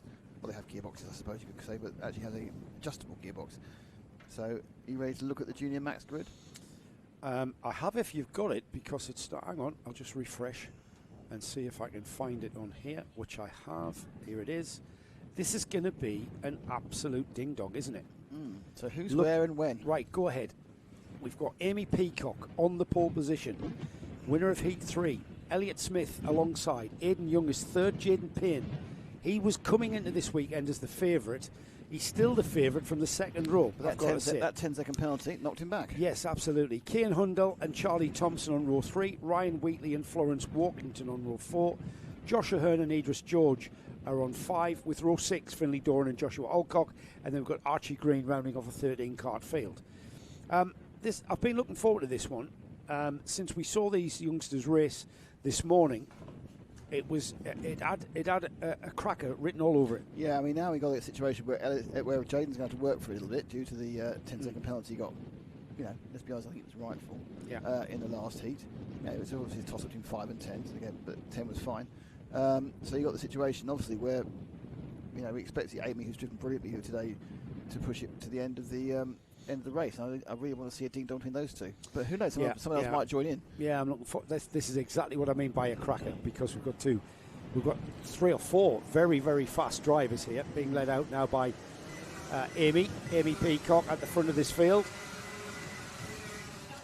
We've got the yellow and black livery of Tom Daly here, another team on a research mission for next weekend Super 1. We don't mind that in club karting. Thanks to the entry fee. Thanks, absolutely. Yeah, Fulbeck Car Club will be delighted to have anybody who wants to do that. So, if you are new to karting, you might be wondering, why are the drivers out of control? Well, they're not. They are. Well, they often are, in fairness. Well, they're testing their steering. Yes, officially. They're not allowed to weave to get heat into the tyres officially in the rules. So they're just one of the testing least enforced rules ever. Yeah, absolutely. Yeah, getting some heat into those tyres. They're slick tyres. They're treadless tyres, and when they are cold out of the paddock, they are absolutely useless. So riding on ice. So you get some heat into them by weaving backwards and forwards. You also get some heat into them by cornering hard, which you're about to do once we get racing. So as much heat as possible is in them now, and we are racing down towards turn 1 and Paul Bateman's camera. In they come now, and it looks like Amy has held the lead, looking for another red cart, which is Jaden. He looks like he's actually lost positions from 4th out the outside, and we obviously have the Kai Hundle, Elliot Smith, Nathan Young, and I think it's Young in second. I might be wrong. Oops. Jaden Payne has dropped down to 6th place, it looks like. Amy Peacock, though, is the driver at the front of the field as we've got a spinner out in second chicane. That's at the back of the field now. And if anything, the 2 Tom Daly carts beginning to lose the 2 touch. Tom Daly carts who've been stuck together the entire weekend. They really have. They have literally been there every single moment. The cart off at the one of the leaders. They come over. So second and third, which is Aidan Young and Kian Hundle, have been stuck together, those 2 yellow and black machines, every single race. Not always in that order, sometimes in a different order. And then behind them is the Tony kart. Honestly, it's green and white and not grey, of Elliot Smith. And Ryan Wheatley. Then Jaden Payne, the pre-race favourite, has got a lot of work to do. Aidan Young and Kian Hundle, the 2 yellow carts there, that's just gone through the second chicane. The last thing that these boys need to do is start fighting for second place. They need to work together. In fact, everybody in that train of carts now they don't want to fight at this early stage. We've still got 6.5 minutes left. They need to work together, because if they don't, Amy Peacock's going to disappear. She's beginning to disappear now. The gap after 1 lap was 6/10. It is now 8/10. So they really need to start working, Nick, and work that slipstream and gather some ground. Dispatched Ryan Wheatley. He's now up into 5th in the all-red machine as the 2 yellow carts do not listen to Joe whatsoever and start scrabbling with each other. Looking as they come through into the second chicane, and it's all a little bit unnecessary, but it's just great news for Amy. We've seen her do this. Get out the front, establish a lead, absolutely unfettered. As there's an over kind of the caravan, and the net winner is Amy Peacock of all that. Absolutely. Gap was 10ths of a second. Ooh, let's see what it is now, because I just noticed, that Jaden Payne used an absolute tin opener there to get past Elliot Smith on the inside of paddock, so he's up to 4th. 1.5 seconds as that has gone out to Amy Peacock. Still time in the clock to catch as Jaden Payne makes more ground. He's up to 4th now. He's got the 2 Tom Daly carts ahead of him, and already Aidan Young breaking away from his teammate Kian Hundle, and Kian Hundle hasn't got time to think about catching his teammate because he's got to keep Jaden Payne behind him. Payne looking at the over and under, but it's so difficult. You've got to get so far ahead now. More importantly, he's going to leave himself open, and he did. He left himself open to Elliot Smith coming back under him again by getting himself positioned at the outside of that left-hander going into the long right-hander of paddock. And almost finding himself with Ryan Wheatley and Charlie Thompson. Oh, there's been a coming together, and I think Smith just lightly nudged. It's all happening now. Oof, very unhappy.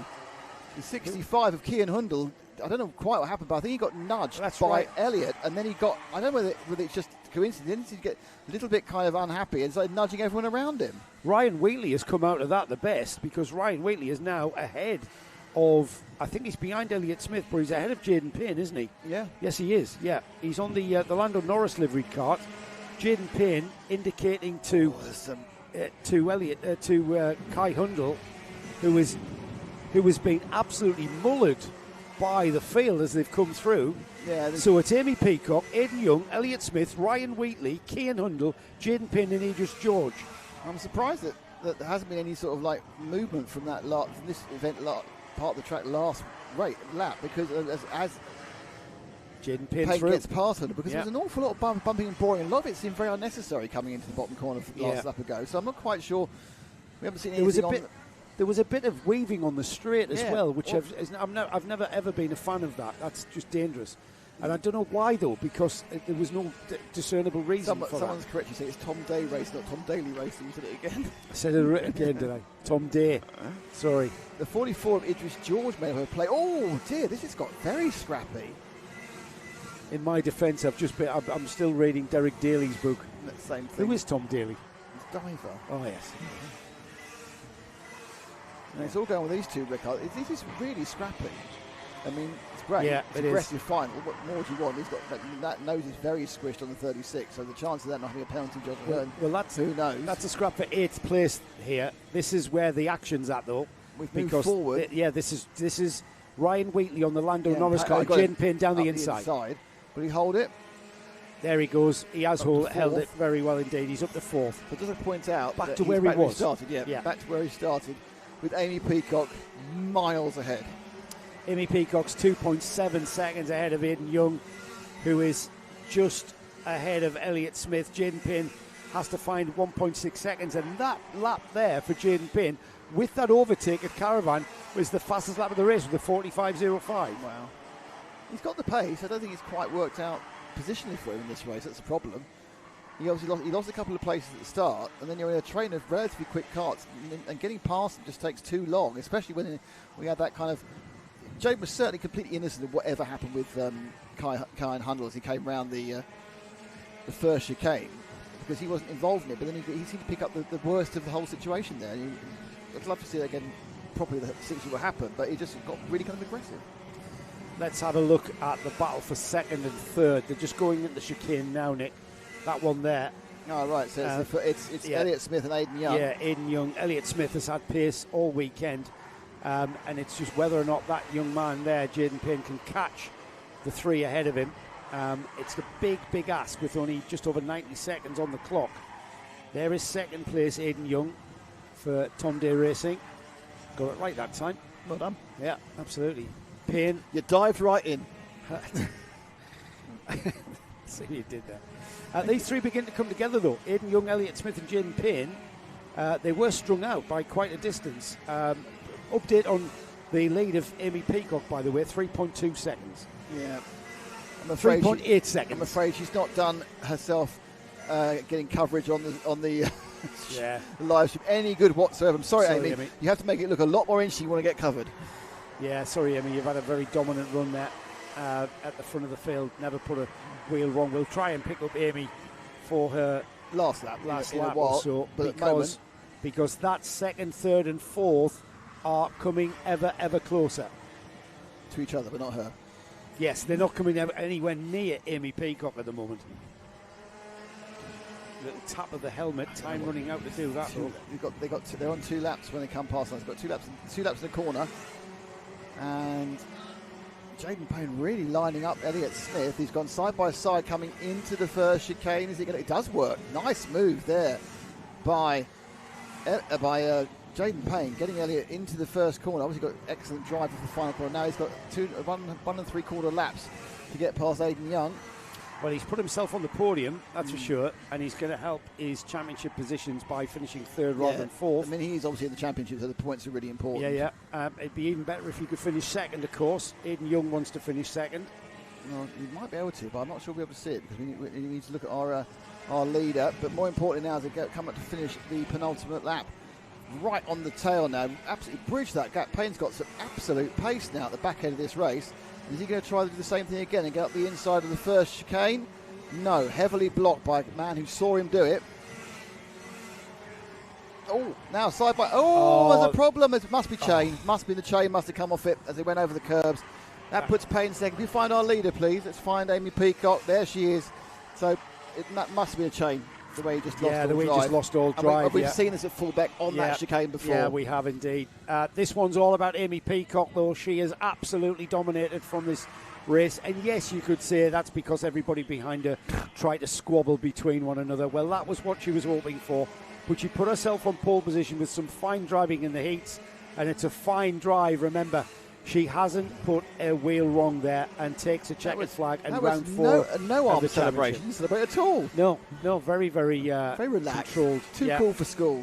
Jaden Payne will finish second. Would you believe, after all of that? He's been in most of the positions of the top six. He really has. There was a lot happened in that race, so I'm really emphasising how provisional these results are. Yes, very good point, well made.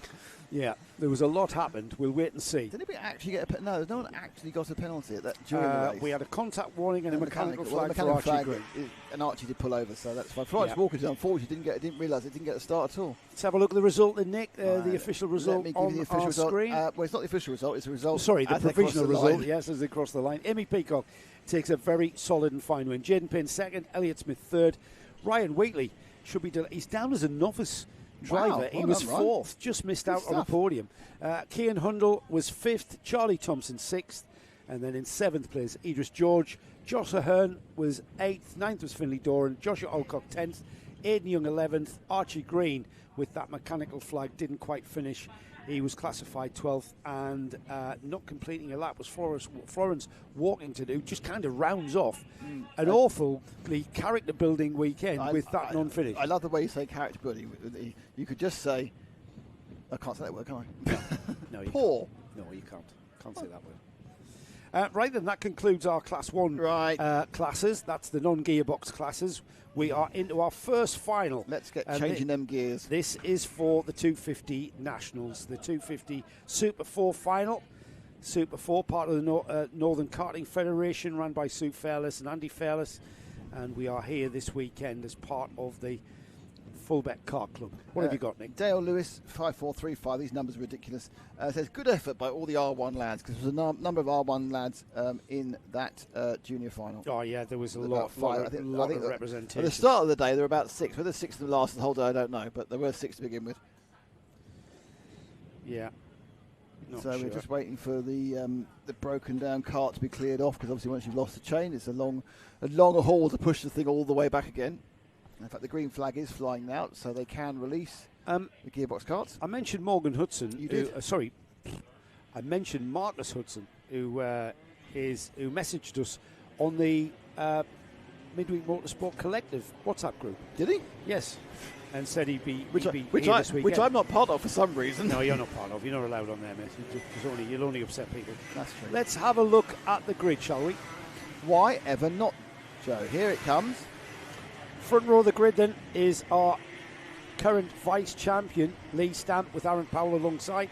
Jack Bliss and Tim Woods are on row 2. Row 3 is Matt Allnut and Kieran Metzen. Row 4 is Martin Smith and Sam Harrison. Marcus Hudson from the collective is on row 5 with Reese Woods. Dan Roden and Nathan Caddick are on row 6. Row 7 looks like this. Dan Brown and Jack Rolfe. Row 8 is Adam Brooks and Justin Parker. Harry Morris and David Good are on row 10. Harry Morris, remember, with that retirement, will be making ground rapidly from the back of this field. So keep an eye open for that one. Here we go. This is one we're all looking forward to. So the grid will be brought around. It's a standing start, remember. So we get ready with our side view cam. Yeah, I was just reminding Mrs. Squishy about that. Mrs. Squishy sorts that out. There it is. Some great footage from the start. You really do. By the time the 10th row of the grid, they are doing comes 50 by, at least, if not 60. If not 60 miles an hour. In a matter of what is that? 30 metres? Oh no, that's 50 metres easy. 60 yeah, metres. 50 metres. 50 metres, I'd say. So we have got the front of the grid formed. The number 2 is Lee Stamp, Aaron Powell alongside the number 5. The number 1 is on the second row, and I'm not sure. That's right. That is. We've got a grid formed. The red lights go on. They go out. And look at that, blasting away. Ah, bloody hell. It's incredible, isn't it? Fabulous racing there. Down to turn 1 they go. It's the number 2 that leads from pole position into turn 1 and out of turn 1 and accelerating away towards the second chicane. They did, absolutely. Which hasn't been what we've seen so far, but they are all coming towards us now, and it's a plethora of the traditional nose cones as these 250s come round, and it's going to be the 2 from the 1 from the 5. So is Jack Bliss, the reigning champion, who's got himself into second ahead of Aaron Powell in third. It really is a very visceral experience being trackside and watching these 250 nationals come by, accelerating out of Caravan Corner and through the into the paddock complex and across the line. Even the noise, the sound is just deafening, and you can feel them as well as see them. That's how loud they are. Now then, I want to mention Harry Morris up into 12th place from 19th on the grid. You are following him. He's not finished there. He's going to be moving even further forward. I don't think Jack Bliss is finished either. He's already going for the lead. He eases out the 2 and our reigning champion, but that side-by-side doesn't work. An excellent power drive there by Stamp. Kept him headed. It looked like that position was lost, and it is lost because now up the inside they're fighting with just 5 corner overtake that doesn't happen. And they remain the way they are. And every time, Lee Stamp was just cool as a cucumber. Just sat there. Down the inside comes the number 1. No. Last of the late breakers, Lee Stamp. Did you see that when he moved out, Bliss made this massive flick with his head to physically move the cars across? It's still the number 2. Yep, it is absolutely the number 2. Is he going to make a dive into Caravan Corner, or is the number 2 going to defend? No, he doesn't have to. Lee Stamp does not have to defend. They were side by side on the last lap through here. And now they settle in. Here comes Tim Woods as well. The number 4 is not that far away.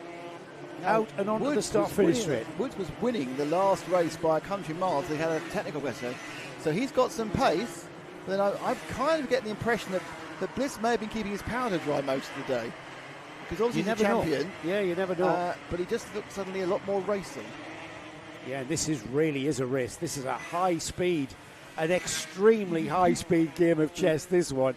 Absolute fireworks of a cart as they go run, but no, he hangs out rather outside. And he's not going to get that. Now look, a beautiful switch back there, but not quite right. Nearly worked. Can they keep this up for another 5.5 minutes? I hope so. Without banging wheels and touching each other. Oh my goodness. It's been incredibly clean. You know what, Nick? We've got the number 2, the number 1, the number 4, the number 5, the number 7. All seeded numbers as we... Oh! I was about to say... They're all seeded numbers, and they know how to race one another. What happened there? Up the inside, I think that's the 2. I think that's Lee. Jack had that corner by then. I mean, it's a racing instant. It's 100% a racing instant, but I think when they look back, they'll go, I closed the door, I shouldn't run. For us, Nick, it's unfortunate because I was loving that. Yeah, Tim Woods has got away now. Yeah, I was loving that. Let's see. Kieran Metzen now is in second place. So there's Tim Woods, Kieran Metzen, Aaron Powell, Matt Alnutt, Sam Harrison, Martin Smith, Reese Hood, Harry Morris up to 8th. Yeah, just looking. Have they cleared it? No, it's still a yellow flag going into the bottom corner. Oh dear, that's disappointing, isn't it? Yeah, very. Yeah. Now we've got another race on because Kieran Metzen has been quick all weekend. Yeah, because it depends really whether Tim's got that pace that he had in the final heat. Because if he has, they're not going to catch him. It doesn't look like Metzen's lost any ground in the last lap or so. So he's 9/10 behind going into the start of this lap. Metzen has his sights set on that first place, and it's Tim Woods who is just under a second behind. Almost exactly the same. Metzen does the fastest lap of the race, gains just shy of a 10th. on Woods. So this could still become a grandstand finish. 3.5 minutes to go or so. There's only and a people lap. of a certain age know what that means, Nick. That's who I'm talking to. Can Metzen on that number 7 catch that number 4? And they've all become spaced out now as Aaron Powell, Matt Allnut, Sam Harrison, Martin Smith, Reece Woods, Harry Morris, Marcus Hudson into 9th place there, making their way, making progress. Look how strung out they are, Nick. Yeah, and there's a lappery going on as well very, very soon. 1, 2, 3, 4 and 5. Harry Morris, you say, is up to 8th. But kind of been a little bit robbed of a race, haven't we? I know I shouldn't say that, but I kind of feel those two would have scrapped it out for the whole way through. Yeah, I was about to say these guys know each other intimately on the track, and they know how to race together. And as I said that, that's kind of my fault. As I said that, they came together. They came together, which was really, really, really disappointing for everybody watching. We're not making any real ground. I say that we're down to 0.6 of a second to Metzen and Woods, and there's still 2.5 minutes left. Yeah, it's cracking performances here because Metzen definitely getting closer, and there is back markers. Back marker, that's number 2. That's number 8. Sorry. 38. I know. Yeah, I can't read. The sun there. It's 82. The sun doesn't matter. The back marker is gone. We are into back markers now, and look what the effect the back markers have had. So the purple and white of Metzen the 7 now, really getting close to Tim Woods on the 4. And has Tim Woods has negotiated the back markers. This has allowed Metzen here, and he's got momentum here. Is he going to be close enough to outbreak him, I wonder? Is this going to be... Oh, look at this. Up the inside. And again, a squeeze across there. They didn't learn from the previous time, did they? Well, it's kind of you come in with a late apex, don't you, from that one, and you kind of give the impression that the door is wide open. And Metzen poked his nose through the door, but then it got chopped off. Yeah, there they go. Sweeping round, and that was a net gain for Woods. He's a little bit further ahead after that attempt by Metzen. So Metzen's got some work to do, because I think a lot of the gain he made over the past couple of laps was aided by back markers. Now he's going to find it from a pace within himself.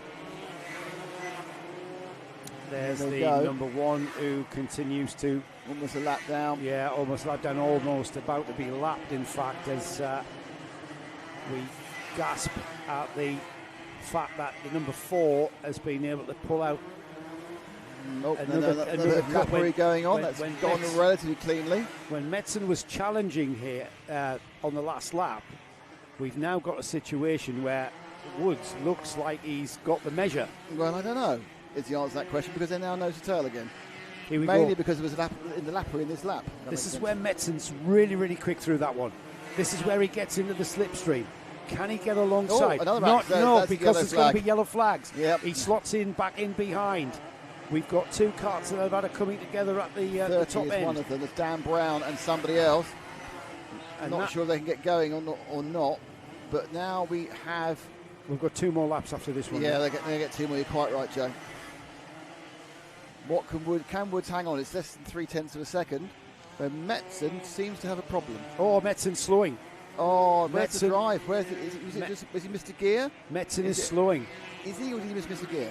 Well, he lost a huge amount of time. He's slowing. He is slowing. Oh. Look how the number 5 is gaining on him. So whatever it is, whether the engine is overheated and he's having to back out. Lapping. So this is number 7 we're looking at here. You're absolutely right, Joe. Something's gone with Metz now. He obviously thinks he can get to the end. He's not fighting anything. He thinks he can get to the end, but it's just for points. Yeah, that's what he's thinking now. Just lost it this time last lap. Just lost it out of Caravan. That was it. No power at all. Tim Woods, I should say, on the number 4, has crossed the line to take the final lap board. Let's pick him up. Here he is, the number 4, towards Paul. Thank you, Paul. That's him now getting through back markers, scything his way. I'm not sure he's aware that he's lost Kieran Metzen, because he's still pushing on. He could not necessarily lift and course to the flag, but he's certainly got this in the bag. Yeah, he's got a 4-second lead. Metzen has already dropped down to 4th. He might be, if he's lucky, managed to get 5th or 6th. But very bad luck. There's been a few bits of bad luck, to be honest, in this race. So that was unfortunate for a few people, but great performance. Well done, Tim Woods. Really did all you could be expected to do. You sat where you needed to sit to be in the position when the first two made a mistake, and then you held off. You picked up a good pressure, good speed, held off the effort of somebody else, and they had a problem as well. So excellent driving and good reliability, and that's why you've won the race, Tim. Tim Woods will share the podium with, in second place, Aaron Powell, and Matt Allnut is the driver that took the third and final step as the rest of the field come through. Harry Morris, who, remember, Harry started in 19th place, ended up in 5th spot. Looks like Metzen had to retire, and he's dropped down to 10th at the moment. So he didn't make the final couple of laps. Whatever the engine problem was, he got quite bad. He'll be classified as 10th because the 11th place Carter is a lap down. He's come into the pits. Here we go. Here is the result. So Tim Woods takes the win from Aaron Powell. Matt Allnut in third. Sam Harrison and Harry Morris fourth and fifth. Martin Smith was sixth. And then in seventh place, Reese Woods. Marcus Hudson in eighth. Dan Rawdon. And then Kieran Metzen classified in 10th. Into the pits at the end. Justin Parker was 11th, David Good 12th, and then we had Nathan Caddick and Adam Brooks. The rest of the field, Dan Brown, Jack Bliss, Jack Rolfe and Lee Stamp were retirements. They were. They are retired. Right, I know we're a fan of all of our gearbox classes, but if you had to choose a gearbox class, which would it be? Ooh. That's difficult because I actually quite like all of them. So do I. And I think my heart says the KZ Classics and the Formula C, but my head says the KZ. I think the KZ, the modern day KZ. Yeah, I mean it's a great class. It's a class that needs a bit of promotion, I think, generally. But in fairness, I think I actually quite like the 250s. I love that. I love those things. Any chat on the? No, people just going out. But someone said someone was very happy with the previous final, but you know. Okay. I don't know why. With us or somebody in the not with us. Right. With ultra driving. Okay. Yeah. Well, like I said at the end of the junior race, there was a lot happened. Should we have a look at the grid? Let's have a look at the grid. 4. Just wishing her life away. No, there's 3. She wants to be with Squishy. 3. They've combined those 2, remember? Oh yes, 3. You'll be back with Squishy. There's a curfew in 38 minutes. Is there really? Yes. Here we go. Super 4. Here we go. Final. This is the one. Ben McLeod on the pole with Rhys Duthie alongside. Both heat winners, by the way. Harry Walsh and Gus Lawrence in his first weekend in a KZ on the third row. I don't know who's on the third row, by the way. Ralph Jungling and Oliver Stewart on the fourth row. Jessica Egger and Charlie Cole on the 5. Why? Why is that so quick? It's 9 seconds. It's more than enough. It's not, because I want to talk about people. Do you want me to play it again? No. Well, you can if you want. Sorry. Oh, that's not rare. No, I was about to say, you've done 4 events with us now. There's at least 3 of these every single time. I get the grid rundown, and I get 9 seconds per page. I want to talk about these people. Yeah, but then you get the I've got a lot to say. But then you get the lower people. You don't want. You've got the 9 lower seconds. people. The people that have qualified lower, not short people. Right. First row: Ben McLeod, Rhys Duthie. We mentioned them. Harry Walsh and Gus Lawrence. It is first weekend on a KZ. He's an X30 usual Carter. Lee Ward and Ellis Boshier are on row 3. Then we've got Ralph. Look at that row 4, man. Ralph Jungling and Oliver Stewart. Row 5 is Jessica Egger and Charlie Cole. You can't discount Miles Murphy, even from 11th, with James Koszliak alongside him. Row 7 is Greg Moyer and Milo Anderson, with Alan Kenyon and Isaac Smith on row 8, Alex Mackay and Craig Mays on row 9, and then Derek Morgan rounding off 19 KZ. 19? Yeah, what a grid. Bigger grid than the British chaps. Great 250 race. Scott PH for his great 250 racing, great coverage. Well done, Tim. Looking forward to seeing him at Shaineton in July. That's the Shaineton Super Prix. Good luck, Walshy. Stay focused, son. Says Shaz Walshy. Harry Walsh needs to stay focused because he's on the second row. Number 73. Yeah. But yeah. So here we go. Oh God, these chairs are Get ready with our special cam. Special cam, yes, special cam. Look at that. Look at how they test the steering there. And in so doing, get some heat into the tyres. It's really lucky that they got they're not confident they've done their tie rods up, isn't it? You know, did I do my steering? I don't know.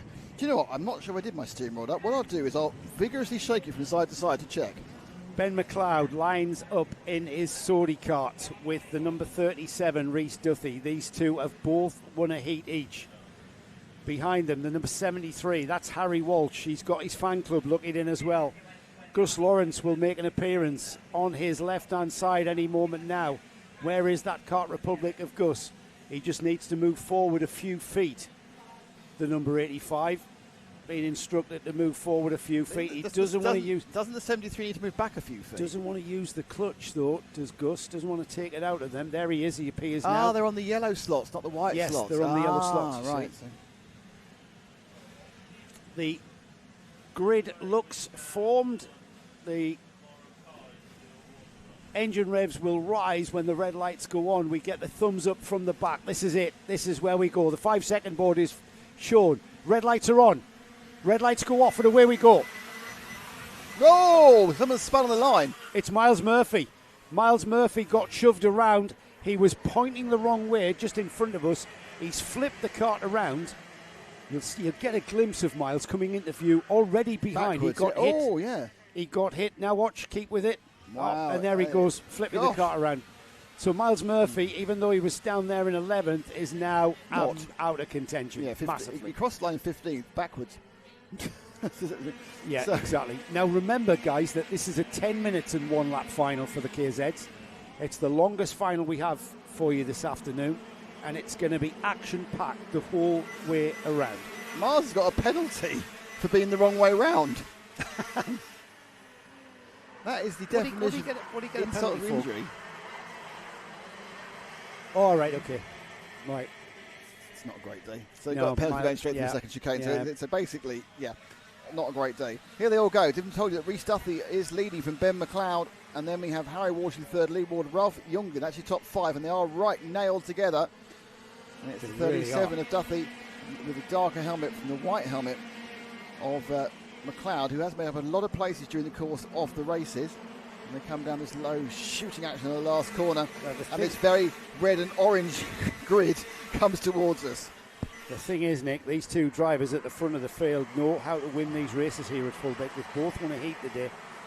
So pick a winner here. It's going to be absolute pure racing here. Pure gearbox karting is what we're about to witness here. And we're already looking like defending our position here as Duthie goes down the inside. Look at that, McLeod. He's got a bottleneck, hasn't he? A contact warning for Ben McLeod. That was probably inadvertent stuff there. It's sometimes unavoidable there to make contact, isn't it? Yeah, they come down now, and there's no real breaks being made. The defensive nature of our leaders is keeping the rest of the field intact. And they come round, and it's looking more likely now. Actually, Harry Walsh might have a bit of a go at Ben McLeod. There's less gap between those two than there's been the leader, Duffy and McLeod. They come into the second chicane, but they are now a train again. It's a train of 6 for the lead at the moment. Yeah, it's about to become an 8. Where 17 kart fielders into the pits has gone Craig Mays. His race has come to an early finish, and things beginning to look a little bit settled now, beginning to decide whether or not the tyres have come in now. They've come in. They're on lap 4. That's 4 laps completed, I should say. And look at that. You've got Duthie, McLeod, Harry Walsh, Lee Ward, Ralph Jungling, Ellis Poitier, Jessica Edgar, Gus Lawrence down to 8th, Alan Kenyon and Isaac Smith.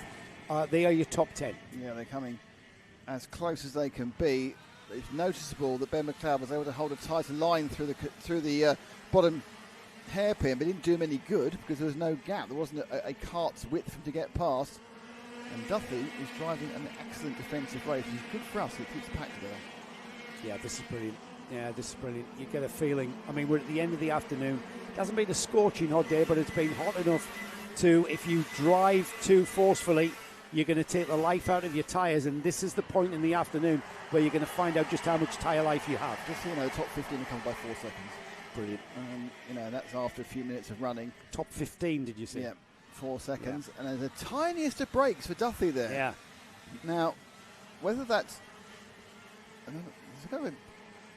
Gosh, I tell you what, you know how you don't have a knockdown on the nose for the KZ? Because this as well, because McLeod's now just squashed as heck. Yeah, well, that's why you got a contact warning. He's absolutely squashed under. Charlie Cole's under investigation. Charlie Cole at the moment in 10th place. I'm not sure why. we'll keep an eye on that. But things totally settling down now. You've got Ben McLeod, who's got Harry Walsh for company, but Ben McLeod at the moment cannot do anything about Rhys Duthie. Whether or not, Nick, we're playing a waiting game because we're still 45 seconds away from half distance. Halfway, yeah. Scott PH46, I'll add myself to Harry Walsh fan club as well. He's doing brilliant in his first season in KZ. He really is. Third place, holding up that third place there on the number 73. And fairness, Gus Lawrence is his first race in KZ. Yes, he is. He's the white car. We can actually see him because he's about the only person who bought a different colour scheme. Running in 8th. Got caught out at the start, did Gus. Ended up in 8th from the second row of the grid. So again, learning experience for him and a research mission for maybe stepping up to KZs in the future. Yeah, I say it's a learning experience. He's learning a lot. You're learning a lot mid-pack, that's for sure. Right, the lead has changed, it seems, because into the lead now has gone Ben McLeod. I'm not quite sure how that happened. No, how did that happen? I don't know. It was on camera. Yeah. Did we have a mistake there? Must have been. McLeod? Yeah. Reece must from Reece, Duthie, I think Reece made a mistake going into the second chicane. chicane. Yeah. So change of order then across the line. I thought it was settled. I thought that Rhys Duthie just had to coax it on, but it just shows, Nick, doesn't it, that these karts, we've become complacent watching them. They're absolutely on the edge. They're on the edge of the braking capabilities. They're on the accelerate out the corner. These karts will spin up those rear wheels if you're not careful, and if you slam the throttle in at the wrong, like here, you're going to start spinning your tyres. They'll overheat and they'll go away from you. You'll end up gripless. And McLeod's got away. He's got ahead. He's got a little bit of a gap there. It looks actually like Walsh is trying to be the next person to get past Duthie, pick up a second place before Ben McLeod is just a speck in the distance. He's going to have to move quickly. It doesn't look like Reece has got quite the pace of Ben McLeod. No, he hasn't. Ben McLeod is eking out. I mean, he's got a half a second gap at the line. I think we're going to find that has actually gone and increased that gap by the time we get back around. And if Harry Walsh has anything to do with this, it's going to be Harry Walsh, who almost trips over Rhys Duthie. He did indeed, just almost made a slam into the rear bumper. Yeah, he needs to try and find a way around, otherwise this is going to be a 4 or 5 minutes at the end. It's just going to be a benefit for Ben McLeod. They come down the straight. It's a big train behind these two evenly. And they start at this point now, we've only got the first 9 covered by 4 seconds. Brilliant. Still a great race, isn't it? Racing all the way down here. Yeah, and remember run there. That things are going to start getting a little bit more intense. As if they're not intense already, it's going to get even more intense when we get down to that 2-minute bell. With 2 minutes to go, you usually see something happen, because time and opportunity begins to run out to improve your position. It's all about getting ahead of the kart in front. That's what the process is. Yeah. And the thing to remember is, of the gearbox karts, these are the reliable ones. These are the modern, reliable KZ machines. You certainly expect to finish every race. I think on the other class you hope to finish every race. As the field sweeps round, the 74 kart pulling off there has got a mechanical, so he's going to be pulling back out again, back up the front or the middle front of the field. And it's that was James Cochlear. Scrap. It's a 70. Jess Edgar there in the middle there with the multicoloured helmet. He's just been nudged a little bit by the white kart, the 85. That's Gus Lawrence. That's Lawrence, yeah. So Lawrence, I think they may both have lost position this lap. I'm not 100% certain. No. They might have. Let's see. I'm not putting money on that, but just seeing stuff. There's a lot going on. No, they're still in 7th and 8th. Alan Kenyon's joining in with them as well. Right. Jessica is in the number 17. There's Gus Lawrence, and there's the number 146, Alan Kenyon. If Gus Lawrence trips over Jessica Edgar, Alan Kenyon wants to know about it. And just ahead of Jessica Edgar is Lee Ward on that orange and black kart. And if anything, Jessica being slightly... So, is she being stifled? I wouldn't think not. No, everybody's flat out. I think, again, it's a difficult circuit, even with the power of the KZs to get past here. You need to either really manufacture something or just find a little mistake from the person in front. Jess looks out. Oh, she's beautiful. Oh, again, it's so foreshortening. That camera's just foreshortens it. Oh, no, actually, they're not even side by side. Yeah, plus it's the wide entry, isn't it, from the optimum line being from the really across to the left, sweeping across. This is a great battle, though. If anything, this could start getting a bit impatient, just resting against the bumper of Lee Ward. And yes, I think Lee Ward was helped out of the way a little bit there. Well, I'll leave that to the officials to sort out. But Jessica Edgar now ahead of Lee Ward. Gus Lawrence wanting to find a way through. She's already pulling out a bit of a gap, but this is the battle for the lead. Let's stick with our leaders, please. They're back together. And then they go up through the first chicane, the second chicane now. So after dropping off the back, Reece Duthie's had a bit of a, cooled his engine, cooled his brain, whatever it is, and now he's right on the backside of Ben McLeod. Perhaps Ben's got a hot engine and hot tyres. Well, yeah, it could have been either or, but I did say things start to change after the 2-minute belt. Well, we are about to cross the line, and it will be 2 more laps remaining. So time and opportunity is there for the taking. If you've got anything in your toolkit, Reece Duthie, now is the time to use it. Well, he had bending his head for better aero. That was his first idea down the straight. That didn't gain him enough. It's going to be brave. It's going to have to be a decision. I want to win this race, and I'm prepared not to finish. I think to get through. McLeod, I think, can sit on the right part of the track. So Duthie's going to have to make it happen rather than just thinking it's going to happen. It's all about championship positions as well, isn't it? These drivers have got to think about round of their circus, isn't it? Round of their Super touring 4. circus. Yeah, the Super 4 Championship is what it's all about. As they head towards the last lap. A good lap there. I know he only says a 10th. That 10th is really important with 1 lap to go. So the black nose of Ben McLeod got into the lead after about 3 minutes after a mistake, we believe, by Reece. Has led since then. Actually, got into about 5 minutes, didn't he? And has led since then.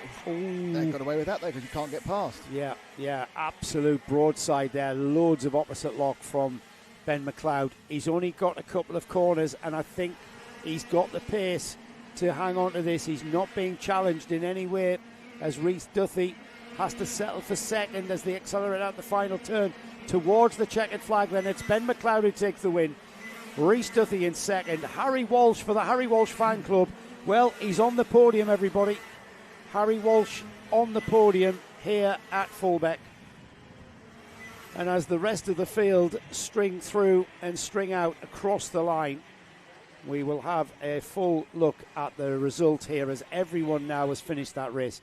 Ben McLeod takes the win. Reece Duthie on the second step of the podium with Harry Walsh joining them on the third step. Ellis Bushier fourth. Ralph Jungling was fifth.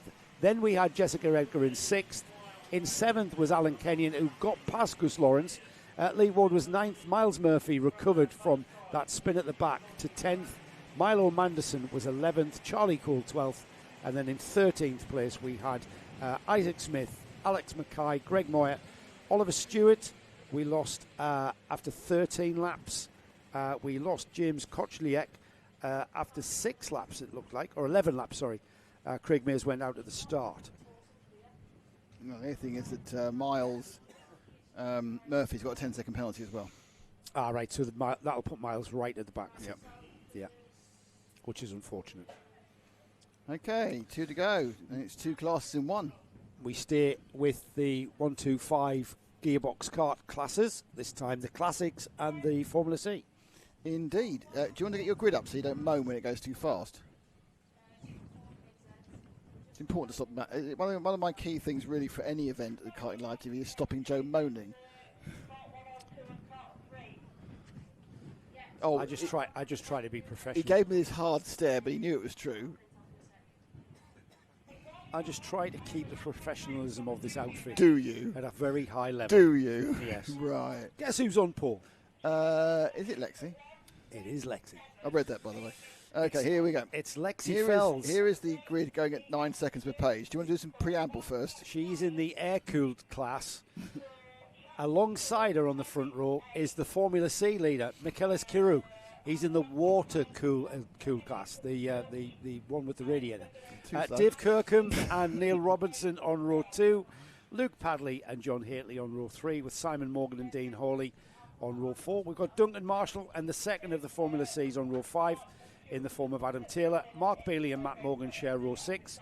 Richard Morgan and Colin Mason. Colin is the third of the Formula C runners. He's in the number 5. He's on row 7. And then we've got Taylor Ward rounding off a 15-kart field of 3 Formula C's and everybody else, 12 KZ Classics. KZ Classic. But this, everybody, if you are just joining us for the finals, this is basically a look back at the evolution of 125 gearbox karting. So the KZ Classics, that's the ones with the green number plates and the white numbers. They are usually devoid of any kind of bodywork other than a front fairing there, very basic early front fairing there. This is the 125 gearbox karts of the 1980s. The yellow number plate there of the number 2, Michaelis Kiru, these are the 125 gearbox karts, the KZ gearbox karting class of the 1990s. And from these two versions evolved the current KZ class that we've just seen race so absolutely purely. I still think I'd rather have a go in the 250 for 17 horsepower. I would love to have a go one of these KZ Classics, and I'll tell you why. Because the first 125 gearbox kart I drove would have been one of these. One of Andy Fairless's one of Andy Fairless's fleets at the Three Sisters track, him and Sue. I've never driven a gearbox car, but obviously I I ride motorcycles and do tracks on motorcycles. And I've just feel people got the same sort of gearbox. It's the same thing. And they're underway. Let's go. Are they getting the wave round? No, we are racing. We get this underway, and into the lead has gone the Formula C number 2, but down the inside has gone the number 3, Neil Robinson, and he snatches the lead. Call the police, because that was the lead snatched from Michaelis Kiru. Yeah, so Lexi Fells was kind of let to go. Got to think, come on, Mick the Greek. I believe that's almost certainly Michaelis Kiru. That's Michaelis Kiru. Just as a guess. Mick the Greek. It's Adam Adam. I can't read out the glasses. Adam Priest, 38. So we are going particularly well at the moment. And they're off and running for lap number 1 is completed. Who will be in the lead? I see it's not Lexi Fells, who we thought would be out of the way, but she's now already looking aggressively to try and get past the other class of Michaelis Kiru. She's got to get past Michaelis to get on terms with Neil Robinson, who is pulling away. It's clear that Michaelis Kiru isn't quite as quick as Neil Robinson. However, I get the feeling that Lexi feels she is. She's in the number 40, the pink helmet there of Lexi Fells. She's won 2 heats or 3. Oh, she comes in contact with the back end of Kiru. That was unavoidable. That wasn't deliberate, and she didn't sort of push him out the way or anything. You kind of get used to getting nudged in the back, don't you, with these karts without the bumpers. It was a part of the sport back in the day. Neil Robinson looked over his shoulder there and couldn't believe the lead he had. There is now a train of people trying to get past Mick the Greek. Yeah. That includes Dean Hawley and Luke Padley, Lexi Fells. They're all now just not running at the speed of Michaelis Kiru. Now, obviously, Michaelis, 2 things. It's a slightly different kart. It's a modern version. And more importantly, he may have a setup that's going to come on song a bit later. It's an 8-metre final. It's as long as the heats, but it's when you get the karts to come on song. Performance-wise, they are very, very similar, aren't they? And we've been proved here. Neil Robinson, Michaelis Kiru, they are a decade apart. The leader, Neil Robinson, that's a kart from the 1980s. You can see that. No bodywork anywhere on the kart. You've got the fairing at the front that started to make an appearance in the 80s. And then you've got the second place Formula C kart. That's the 125 gearbox water-cooled version. And I think you were right, Nick. Look at that. Kuros beginning to come back at him. Yes, so his tyres have switched back on. But interesting, Adam Taylor in the other Formula C is also coming to the field. He's now up to 5th. So these karts are coming on song a little bit later. And it might actually be that because they are water-cooled, their engines are staying at a constant temperature, whereas the air-cooled ones are now getting hot and may have gone just over their ideal temperature range. Yeah, we're going to see. And what can Adam Taylor, who moves up into 4th ahead of Dean Hawley and Duncan Marshall, what can he do? Down the inside, a defensive line then from Michaelis Kiru, or was it an offensive attack on the number 3 ahead of him? Lexi Fells is wanting to get by because she wants to have a go for this lead and then joining in. It's clear now they're all bottling it up as Michaelis has to go down the inside. And that's a defensive line, isn't it, from our leader, Robinson? Or is it just the line because you fire across to the right? So the 4 of them are, and that's very wide there. Someone who's actually in the tail of Robinson might have a chance to get up the inside of him. But it's still... It was Lexi's got through in the second place. It was the widens she got through during the paddock turn. So now Lexi fell, and that's behind 3rd and 4th, almost changed. as the two Formula Cs who are in the same class had a scrap, and Kiru really closed the door on Adam Taylor. Oh, Lexi's lost it. Lexi lost it. She turned into the chicane and went absolutely sideways. How she held onto that, I do not know. Let's have another look at this. She turns in there from second place. I think she tapped him. Goes completely sideways, loses all of her speed. And you mean it was? She kind of tripped over. I think she tripped. Then you know how you get that? Oh, and you put the no. In fairness, before you're braking, it isn't really a problem. It's like if you set in your cart, you it do might that, be that she was just go like that. Yeah. That has absolutely ruined her position of second place, challenging for first as Kiru hands on to second, takes that second place back. It's a Formula C scrap for second and third place overall. And now Lexi, how she has hung on to fourth place even. How she did not just lose that car. Well, she's not actually lost a place in the championship. She hasn't. Down the inside. Beautiful move there. Threw it up the inside. Adam Taylor, really good move. He's come across. He has managed to close off Michaelis Kilu there. So Taylor into second place. Now, whether he's got the sort of ability to now catch up with Neil Robinson or even needs to bother, but the Formula C's now running second and third. The KZ Classics running 1, 3 and 5. So 1, 4 and 5. Yeah, 1, 4 and 5. Kiru is a Formula C. We've got Formula C second and third here. And it looks like Adam Taylor, who's now in the lead of Formula C, second overall, is challenging for the overall lead. The KZ Classics being led by that car there, the number 3 of Robinson, is under massive pressure here. Is he going to fight for the heat win, or is he going to realise he's going to look back and he's going to see that fairy and go, hang on, this isn't someone in my class? Car number 2, Kira's got a penalty. He's got a 3-second penalty for a tramline infringement. Right at the beginning, and look out, it pops out, and the lead of the race changes, but not the lead of KZ Classic.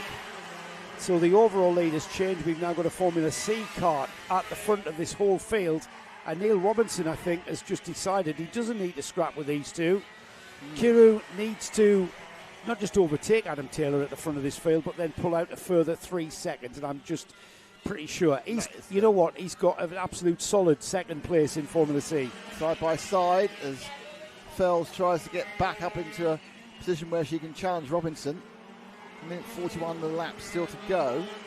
As the field goes around, it's quite really important now that Fells gets past Kiru, which is more than the work of a moment, because Kiru's probably got a couple of extra horsepower with the water cooling. And to be honest, Michaelis, whether he's wanting the honour of finishing third overall, I'm pretty sure we have separate podiums for these two classes. Yeah. There's no need, really. He's obviously feeling that he's quicker than Robinson ahead of him. Yeah, I think it does appear that the Formula C's come on strong as they heat up effectively, and that's where the advantage of water cooling we expect to happen. Just keep the engine in its operating window much more efficiently. Yeah, they seem to, don't they? Down the straight then. Can Kiru have a look down the inside, but around, sweeping, he moves out the way. Oh, he nudged as well. This is a chance for Fells to pick up the lead of KZ Classic. That was not an overtaking manoeuvre that in any way helped Robinson. Fells got a bit closer. Now they're as close as they've been, apart from when Fells slightly tapped the back of Robinson. Oh, he got roll over. And he's rolled over there as the number 3 of Neil Robinson. And that is going to need some sort of assistance as we get towards going for a checkered flag across the line. Because the rollover got for an early finish, that's it. Yeah, we finished the race with Adam Taylor at the front of the field. Lexi Fells in second overall, but she's at the front of KZ Classic. Michaelis Kiru was third and second in Formula C. Dean Hawley was fourth.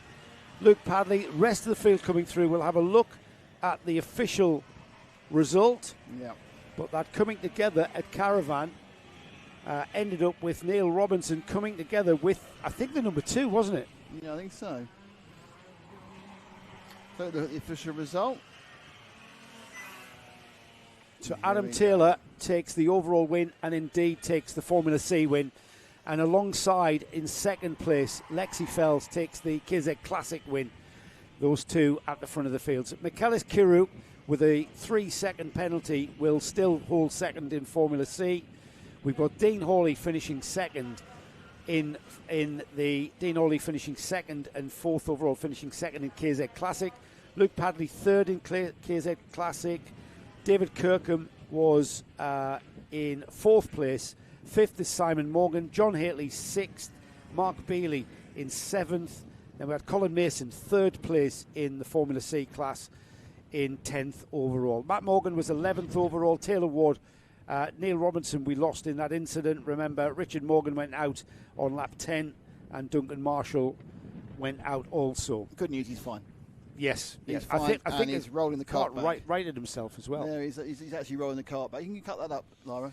Yeah, let's have a look at that. There, we can see here that Neil Robinson is absolutely fine. I'm sure he's annoyed. I think a big round of applause there, because that looked worse. That looked pretty nasty. When you have one of those things coming down, yeah. I think it actually righted itself, though. Yeah. Bounced off his head and put itself back on its wheels. We're great to see Neil. Only his head, nothing important. Yeah, great to see Neil. He looks a bit winded maybe, but not winded enough to push his card back home. Good lad. Yeah, great to see that. That was very worrying, wasn't it, when you see stuff like that? Well, everybody, we've come to our final and our concluding race for the 2026 Fulbeck race, Fulbeck Kart Club Gear Fest. You all spoil that by prematurely coming in with Gear Fest. Well, I have a lot of issues with that. It's the 210 race, the 210 challenge. This is the Villiers engined class of Gearbox Karting that has been around literally forever. Well, not. Oh, really? Are you really that If you're saying literally forever, that means it was around with the Tyrannosauruses. And basically, it was the Big Bang. I'll tell you what's a tragedy, shall I? No. The fact that you pick up on stupidness like that. I don't think I'm even in the top 5 of people we know do that. No. You are the president of the British Society of Pedantry. I'm the president of the British Society of Use Language Properly. Shut. You. When you can be understood, you mean? Oh! Wow! Wow! Get off me chair. No! Wow! Right, before you give me the grid, give me the grid. Give me I'm the Italian grid. now. Hey, I'm turning to David Valsacchi. Give me the grid. Give me the grid. I wanted the grid. Right, here comes the 210 challenge. Right, you ready? Do you yes, do some preamble first, then I'll put the grid up? Because well, what happens is the name goes up and you go, oh, well, I'm sorry, I'm just doing the job.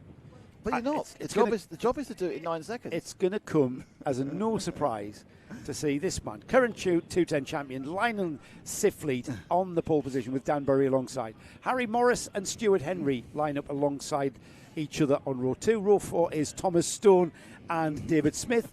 And then we've got Ray Sloan, Tony Burry, John Hutton, David Scull, Paul Fowler and Mick Newman on row 6. Row 7 and rounding off a 14-cart field is Anthony Cox and Mick Owen. Well, there are 14 cars on the grid officially. How many are going to take the start, though, is the question. You said cars, by the way. Carts on the grid, I said. You said cars. How's Squishy, by the way? Is he all right? How is Squishy's good, okay. How many texts have you had with him just whilst you've been separated by 150 metres? Yeah. The way your finger is flipping down pages of messages. Jeez. The only thing you needed to ask him officially was what he wanted for lunch. Oh my God! Jeez, what are you talking? Are you talking about us? Oh my God! That is not. About what? Plans. I know what plans you're not planning. Yes. Squishy's useless. Can we have a picture of some carts, please? Right, the 210 challenge is out on track. They will be forming up any moment. They will get another. They'll get another lap. Actually, We've got 12. That's cool. We have got 12. Yeah, we were down to 10, weren't we, for Heat 3? 10 and several broke down during that heat. We started with 15. We were down to 10. We're back up to 12. This is great news. 8 minutes and 1 lap for this one, and it will round off the 2026 Gear Fest, which has been happening literally forever. Literally forever. Literally forever. Not even figuratively, but not literally. Even. Oh my goodness. So these guys and girls, have we got any girls in there? I don't think we have we? Aidan Young's chain did not come off when he stopped. His spark plug came loose. No way. Oh, no. I bet it was the spark plug cap. Yeah, spark plug came off, which is, or as Lara would say his lighthouse came off. His lighthouse. Yeah, his spark plug cap, I would imagine that. Yeah. His spark plug. That's really bad. Like, thanks for that information. Yeah, that's thanks from for Kean Hundle, who's the other man who'd been on the. Two of them have been stuck together the entire. They're even stuck together on the messaging. Tom Deere. Yeah. Tom Deere Racing. TDL. Yeah, thanks for that. Cheers, man. Same thing though. You lose either of those. You You've just got no lose drive, drive, and suddenly yeah. you're just drifting. And reactionary. When you see it, you go to grab the lead to put it back. The good news is though, you it's get a free whack. fix. Yes, it's a very cheap fix. Here we go. Last race of the day. Off you go. Tell me the first corner. Oh, and the number 41 gets through. Harry Morris it is that will lead into turn 1 with a beautiful start from the second row. And he will lead into turn 1 for the first time. Yeah. It's 8 minutes and 1 lap, and in this heat, that is a big ask and a For big these challenge Villiers. for these Villiers engine karts. Let's What see a lead who will for- be there at the what end. a lead for Silphy. He's Yeah, just got brilliant. it massively away.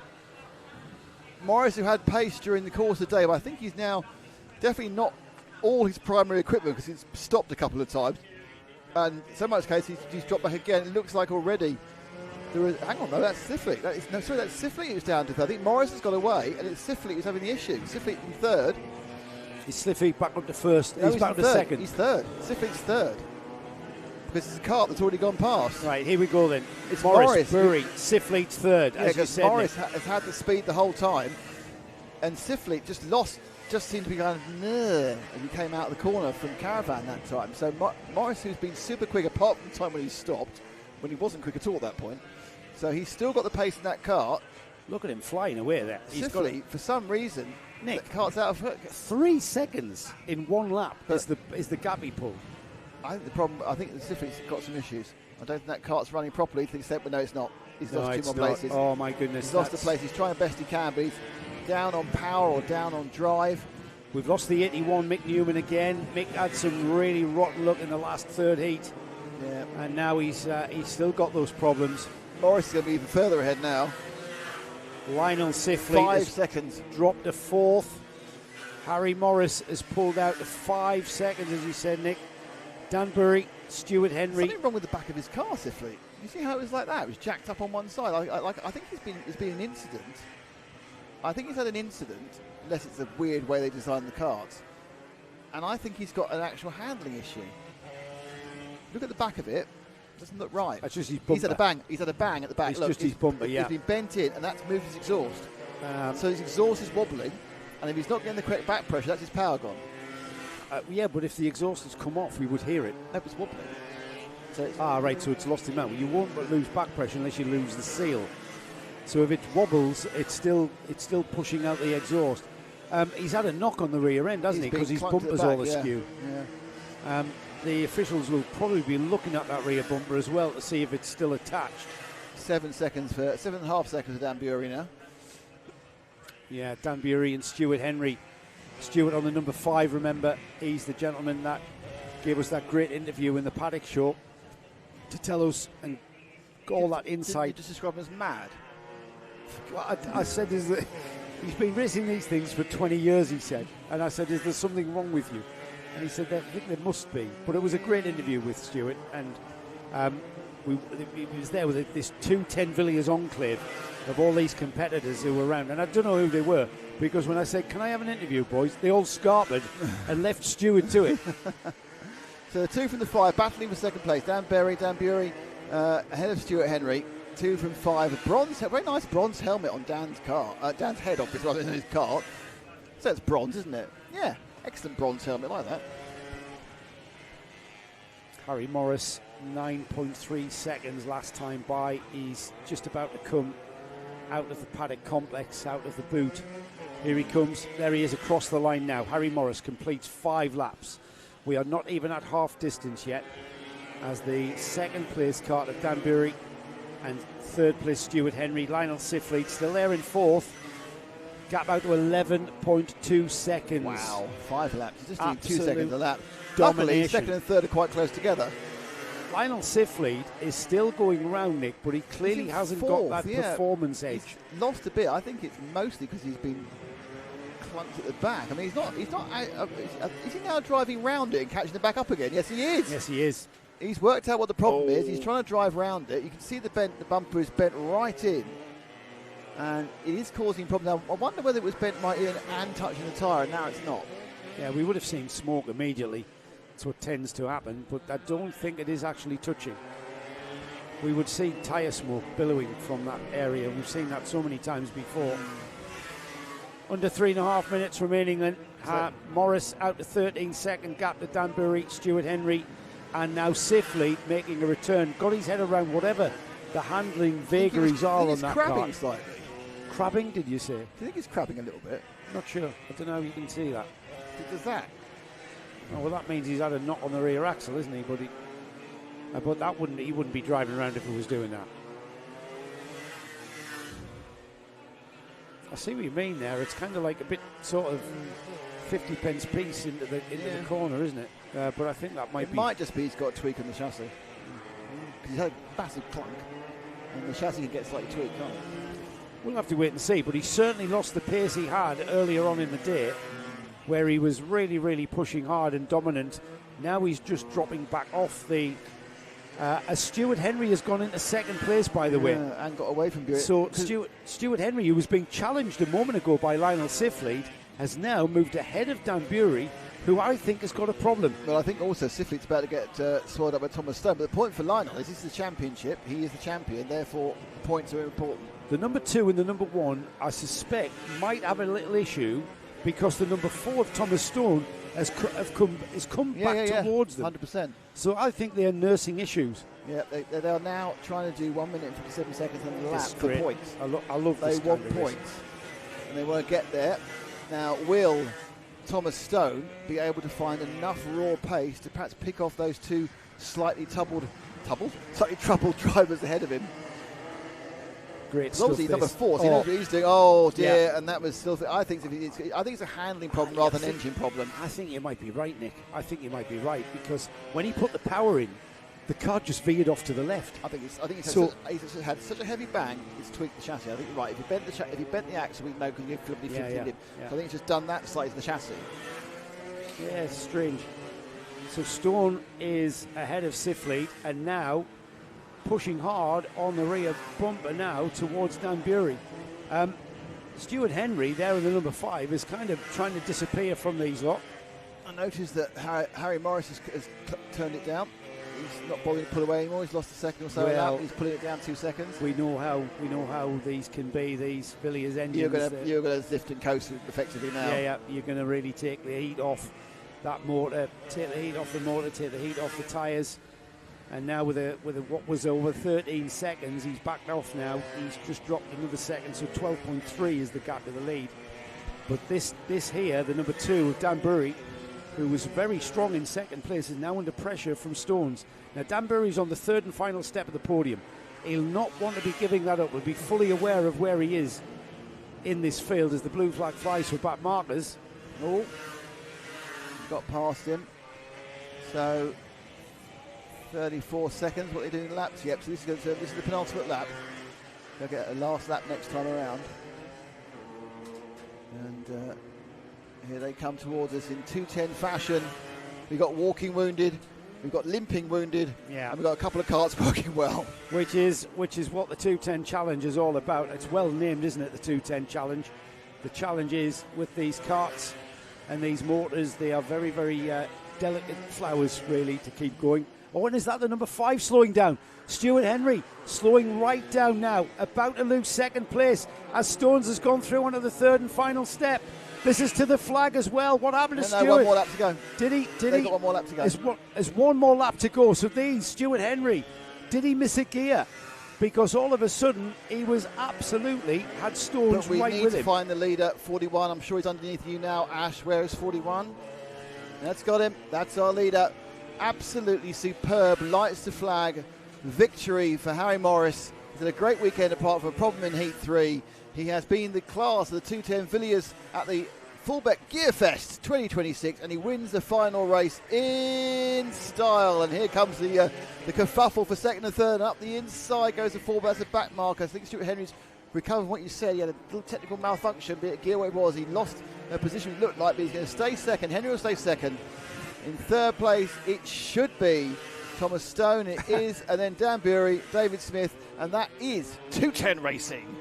And 210 surviving. It is absolutely the challenge of getting these carts to the finish is what it's all about. And as Stuart Henry, who will sit, we will see at the presentation on the second step of the podium for the 210 challenge, he explained that you've got to be interested in the preparation and the tinkering of these carts. Let's have a look at the official result then, as Harry Morris from the very outset took the win from the start. Stuart Henry in second. Thomas Stone hung on to third there and got ahead of Dan Burry, who will be so disappointed to lose that podium step. David Smith was fifth. Ray Sloan was sixth. In seventh, we had Paul Fowler, and with John Hutton finishing eighth, Anthony Cox ninth. The last finisher on the track was Tony Burry, I should say. Lionel Sifleet ended up retiring, Nick, after 8 laps, and it was Mick Newman who we lost on lap 1. So only losing 2 there, not a bad effort. Well, that concludes the 2026 Gearbox Festival here at the Fulbeck Kart Club, and indeed concludes our coverage. We want to thank everybody at Fulbeck Kart Club, and especially the companies that made this live stream. Karts, AF Racing, PFP Racing, the 210 Karts, and the Northern Karting Federation, and of course Julie and the team here. They're fabulous. Yeah. Thank you guys for being here. And thank you very much. Thank you, Des, for keeping this up running well. Obviously, we need to say thank you to the people who've worked with us. So thanks to Paul and Squishy. I haven't thanked Becky yet. I just said thank you. Oh, did you? Yeah, right, okay. Okay, and then thanks to Lara, who's going to have an interesting conversation on the way back home again, as he now has a new nickname. With Squishy forever. Thank you to Joe Bradley, and thank you to me for having another domestic, which was apparently very amusing. But we are back as Karting Live TV just 6.5 days time, really, at Shillington for the NKC Round 4. There is loads of karting action all through the summer, including events from foreign countries like Scotland. And we'll see you all in a week's time. Until then, thank you very much for being with us. Karting Live TV signing off for the day.